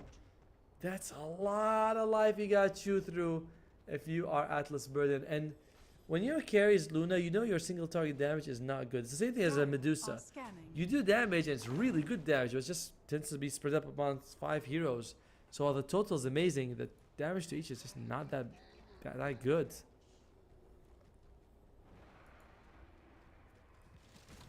What about Magnus? Wants Silver Edge 2, feeling like one source of break is not enough. Oh, thought for a second I might blink and bring him back. Kill the absolute massive, but no, he does not do that. That Dark Willow Hand of Midas is starting to slowly pay for itself. She's only got like, I don't know, 4 or 5 uses out of it, because it's only been 7 minutes since she bought, but it is having impact. Meanwhile, yeah. Eventually that happens. When you make a lot of these bold plays, you will be caught by one of them at some point. Oh, erase! He's still alive. Just gets that that ethereal, that phase shift. Thank God I remember his name. Phase shift at the last second has been rubbing my brain the whole day. I was like, what's his name? Meanwhile, absolute massive. He's got RP. You know, we talked about the lack of like single target damage, but this pretty good looking at them right now. Meanwhile, they are able to get a kill on Phantomim. Can they go for more? Once the BKB fell off on the Luna, they just couldn't. They ran out of steam, and it's a team-wide for Yellow Submarines. Yes, they lose their Primal Beast, but so much was expanded to bring him down. And King, he still has Aegis. Ooh, Disperser. Not an item I see a whole lot of. I believe there was a Soulbind into Fiend's Grip, by the way. Yeah, saw the RP. The damage coming out was very nice. And were they able to get it? They do get that Soulbind and the RP, and you know, Rouge just jumps on Phantom, brings him down. That coil doing so much work for them. In general, they've just struggled. Like, these BKBs are coming out early, and then you can just coil after, and you're like, yeah, I don't care. No Luna, no cores for 20 seconds, no Luna, no Magus for what, 40 here. Atlas Burden, they have a glyph, but I don't know if they want to use. Do they really want to use it? Looks like no. Recognizing that without creeps around, there's just no real point in glyphing. All it gives you exactly 5 seconds extra. Radiant's middle tower is under attack. Radiant structures are fortified. 35,000 advantage is the name of the game for Yellow Submarine. Spectre level 25. What talent did she take? Did she take the dispersion damage talent, which is pretty damn awesome? Radiant's middle tower Oh, yep, that extra 5% adds up. Radiant's middle tower has fallen. I decided to back off, not risking too much here. Yeah, I mean, again, still 2 minutes with the Aegis, so I don't know if they'll be playing safe or not. Doesn't feel like it's really worth it. you know, you have so much on for you to work with that you may not want to use it. But we'll see. Lich, he's got the timeless relic, really nice for with his slows and control. And of course, just the overall damage that he's been dealing out. Meanwhile, Luna continues to farm. Nice. I think she's playing a BKB, which she... Oh boy, does she need a BKB. Oh boy, does she need a BKB. Because this Lincoln, it's not it. I'm like, it's not it. Alright, Tiny's got the shot and the scepter. He's got the agonies. He's thinking about the Daedalus. And then he's thinking about a divine rapier, boys. And ladies, of course. Like this divine rapier could be the answer to their problems. I haven't seen the amazing RPs though, so like even a 2-man RP would be more than enough, like to just bring them down. But I don't know if you're even getting those. Smoke coming out here from Atlas Burden. You'd rather not kill Ike. Yes, he's revealing himself and pushing mid, but you want a juicier target. You know, like, you can get like Dark Willow. Missing her would be the biggest oversight. She'd definitely be the #1 target here. Luna, yeah, doesn't have TP. Does have that ninja gear coming out. Sir Cloud does not jump in time, but I think they suspect someone's there. They don't have vision in the area, at least not from what I can tell. And Gem picked up on the Pile Beast. Sees this, moves it. Wow, they are oh god, they're going for it. They just killed like 3 people out in the beginning of the fight here. Just a nice coil followed by the Spectre showing up. Rebel is gonna be fine. They do have pulverized, but he's nowhere in the area. And as like usual, the also wins the fight. Doctor on the shadows. Okay. What do you want me to do with you, bro? It's absolutely massive. He's chasing. He wants something here. He wants that Luna. The BKBs, the buyback is and the supports, including the Magnus. This Magnus does not have RP, by the way, so it doesn't exactly inspire confidence when he buys back. Icons is like, okay, but they are they get the Luna, they get the dieback on the Grimstroke, as well as the Bane. I think GG is called. I was gonna say, like, this game is not looking like it's going much longer here. The score was like 6-6 at one point, and then we also gets like 40 kills, and they only able to get 10 on Atlas Burden. This draft with the Grimstroke Bane, I mean, we said the combination is nice with the Soulbind, but it's extremely fragile. And against a Puck Spectre, they were just eating them alive. It was a good start by Atlas Burden. Like, the laning phase went very well for them. I think they were like 4k ahead at some point. But we said from the start that there's Yellow Submarine's draft. The late game's so much better. They look, you know, pretty good with that global lineup as well. So, and I gotta say, like that Lich, Blink, Ice Spire, Chain Frost. I think I saw get 2 kills, and it's like 3 or 4 times he was just able to throw it out and just to control someone. Like, super well done in that situation. I really enjoyed seeing that Lich being played, which is not something you often say, right? It's like Lich, really? Dark Willow went for that 30 minutes from Hand of Maisk, which worked out for them. And overall, I just wish we could have seen a little bit more aggression coming out from Atlas. Like, we talk about Luna and bringing back down buildings. She was never near one. So maybe next game will be a little bit better. But for now, we are going to be taking a little bit of a break as we come to you for our potentially final game between Yellow Submarine and Atlas Burden. We'll see you guys in just a bit.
sport.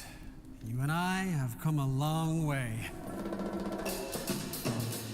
It was such humble beginnings.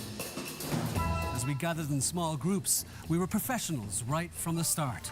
Passionate, organized, and ready to rumble. We dreamed big, and surely enough, our parents supported us at every step of the way. Didn't they? Fired up by all this love, it wasn't long until we caught the scent of competition.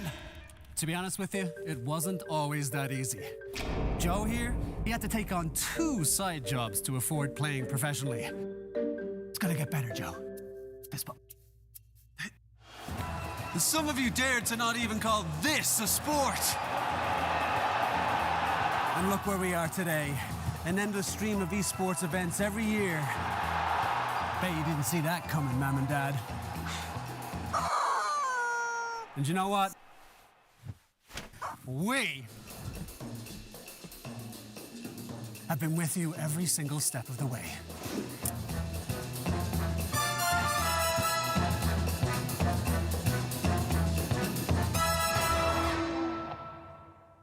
Dream of working with people you watch on screen. Exclusive esports opportunities handpicked just for you. Candidate profile to raise above competition. Let 10GG handle routines. Make a step towards your dream today.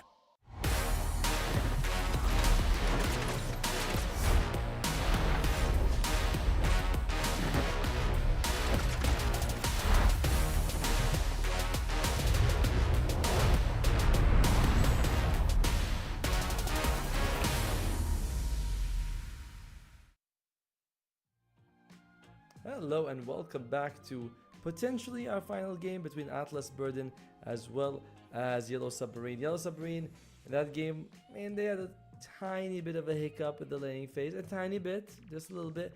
But then after that, they just crushed them. You know, I mean, there's nothing Atlas Burden can do about it. There were some kind of decent RPs, but there's no real follow-up coming in from the Luna.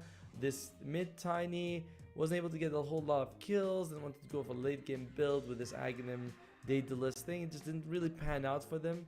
So, and of course, Hellscream and like unfortunately, Hellscream and Pantomime, they ended the game with like 110 each. They were just being hunted the entire game, the Grimstroke as well as the Bane. So, overall, Yellow Submarine with this very nicely done global lineup, relatively durable, amazing performance on the Lich. By the way, Lich went for this first item, Aghanim Shard and Blink Dagger. So he just blinks, drops it, Chain Frost, bing bong, bing bong, bing bong, and everyone dies. And it's just amazing. Overall, to be fair, he only does it to like 1 hero, but he just removes them, which is really impressive. So Yellow Submarine looked amazing in that game. I thought that it was fantastic, but it's only game 1. There's a chance that Atlas Burden will be able to come back in game 2 and 3. Not likely, but it is possible. And if they do, it won't actually matter because Atlas Bird has already been eliminated from this tournament. Their standing is just simply too far behind for them to come back now. It does affect Yellow Submarine though. If Yellow Submarine doesn't really win this match, then they could be also on the road to leaving. They do, then you know they're probably looking at a second or third place finish. So a lot riding on this for Yellow Submarine. For Atlas Burden, it is just pride, which some say falls before a man. Now, Atlas Burden, what did they get rid of? They do get rid of the Primal Beast. They were like, that Primal Beast that you guys got. No, anything but that. Yellow Submarine, they banned out.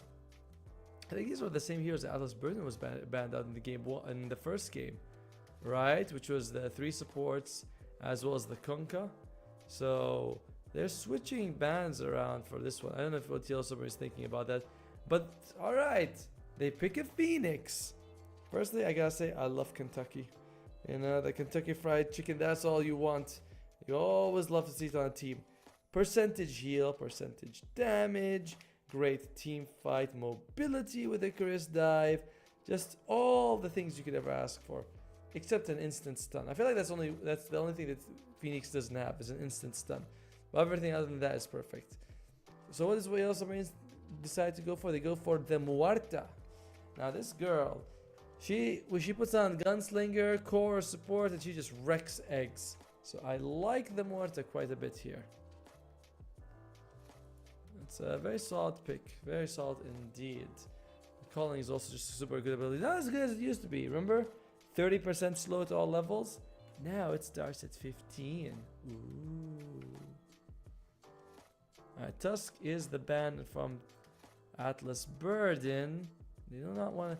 They might be thinking of something like Necrophos then. You know, you see Tusk being banned. You have Phoenix on your side that can heal you. If I'm Atlas Burden, I'm thinking, Necro. It's Necro. It's Necro. Grimstroke, Phantom Embrace is super good against the Necrophos. Even Soulbite. So, Necrophos. Alright, come on. Come on, you know you want to do it. Give me the Necro. Atlas. You've signaled it. You've hinted it. Although the AA is still available for Yellow Submarine. This Centaur pick is brilliant by Yellow Submarine. Because now if you're Atlas Burden, you know that there's still at least one support left, even more to support. You haven't banned out the AA. Very risky. What you could do is pick the Necro and the AA. That would solve a bit of your problems. But then you have two supports with no instant stuns. And even your Necro doesn't give you like a very good stun. Sure, it's instant, but it's on a 2-minute cooldown, and you don't want to use your ultimate every time. You just want to stun people. No, alright, Nature's Prophet. So, global presence. I like it. But definitely different than the path I was thinking they're going to go for. Is it Necro? Come on. I mean, it seemed like they really wanted Necro at the time. Though, me talking about Necro is not the best against Morta. You know, she doesn't really care about which form you're at. She just punches you in the face regardless. They take the Wraith King, a hero that doesn't mind being... I know I'm harping on about the AA Blast, but I do think that is going to be sort of the linchpin of this draft if Yellow Submarine takes it. AA doesn't... Sorry, Wraith King doesn't care about AA. Nature's Prophet is also fairly good against the hero because you can just TP next to him and throw out a sprout and bring him down. AA tends to be a very slow-moving hero that doesn't really get a whole lot of mobility items for a while because it doesn't farm the best. Oh, did I sound like Suns fan? Thank you! I mean, we're technically both from the Middle East. I don't know if that... Maybe that's the thing. Maybe we do sound alike. Alright, Yellow Submarine. Oh, really? The Bane again? What is up with them and the Bane? I just don't see it. I mean, and Wraith King, guess what? He doesn't care about being Fiend Script. He loves it. And this is a hero that doesn't deal well with the egg. Now, the question is... Oh, Lena. That's a good pick. That's a very good pick. Discourages the Necro, deals with the egg, and it doesn't reveal if Muerta is a core or a support yet. Because if you had picked a core, like a carry or a support, you'd tell what Muerta is. But by picking your mid, you keep it flexible. This Lena pick, I gotta say, is very brilliant. It's very good by Yellow Submarine. Like, I'm impressed by it. Atlas Burden, what do you want to work with now? They could take Necro and ban AA actually. Like that is an option for them if they want to. However, you're up against Lena, Bane, and Morta. So gotta say it's not looking like the best Necro game in the world. The Lycan comes out instead, and I think we can put that Necro idea to rest. I don't think it's happening. Lycan, very mobile, great against Bane. As if Bane Fiend Script Lycan, his creeps kill him. And it's like, you don't want to get Fiend Script grip the creeps. So he's just fantastic. Lycan is great in situations like this against this strong single target stun. He's also pretty good against AA. Invoker comes out. Atlas Burden needs a mid. Very likely. Lycan's probably going to go off lane. Wraith King going to go as the carry. Yellow Submarine still flexible due to that Muerta. They might consider picking... Is Weaver in the pool? We could take Weaver. Weaver's pretty solid.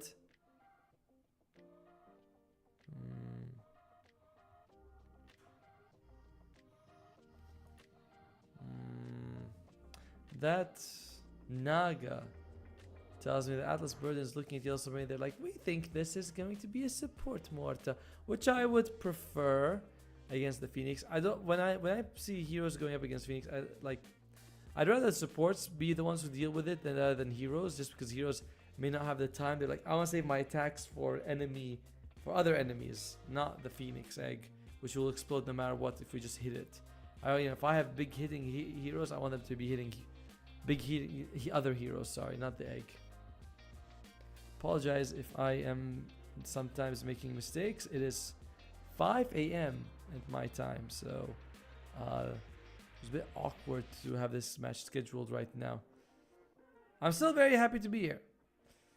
Alright, Yellow Submarine, they have taken a long time with this ban. They get rid of the Dragon Knight. Again, AA into Necro. Yeah, I know it's crazy against what the enemy has, but it's still possible. By the way, Yellow Submarine, they took the Bane, which Atlas Burden played in the last time. So maybe Yellow Submarine is, I know, not too taking this one too seriously. Are they like, we can beat you with your own hero? That sort of thing. Oh, they pick up the Slark. I like the Slark pickup. Lone Druid is in the pool. Now that could be something if they go for Lone Druid with Atlas Burden. Probably gonna get a lot of auras from the Lycan. You put that on the bear and the main guy. Yeah, I'm feeling like it's like, oh yeah, Lone Druid or Necro.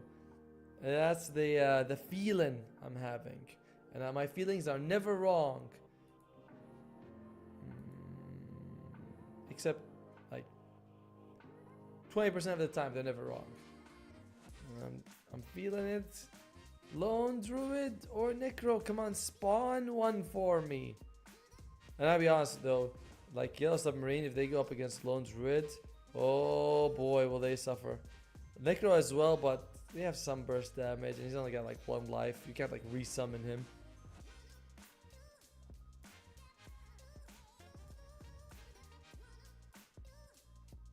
Although, you'd have to put him mid. Would they go with OD? That's very far. But from what I was thinking, but it is pretty solid. It is very solid. Someone gets Fiend's Grip, you just save them. You discourage Yellow Submarine from taking something like a Faceless Void if they wanted to. They go for the Terror Blade. So it's going to be the support Morta coming out here on Yellow Submarine. I'd love to see what I can do with this Bane. It did not look very convincing to me in the previous game, but it might look okay in this one. Rebel is on the OD. I like the draft from Atlas Burden. I think this is a really good draft. Global presence with an Nature's Prophet. Pantomime on the Phoenix. So this is going to give you a great amount of team fight. You can Astral then Egg, and when they come back, you usually will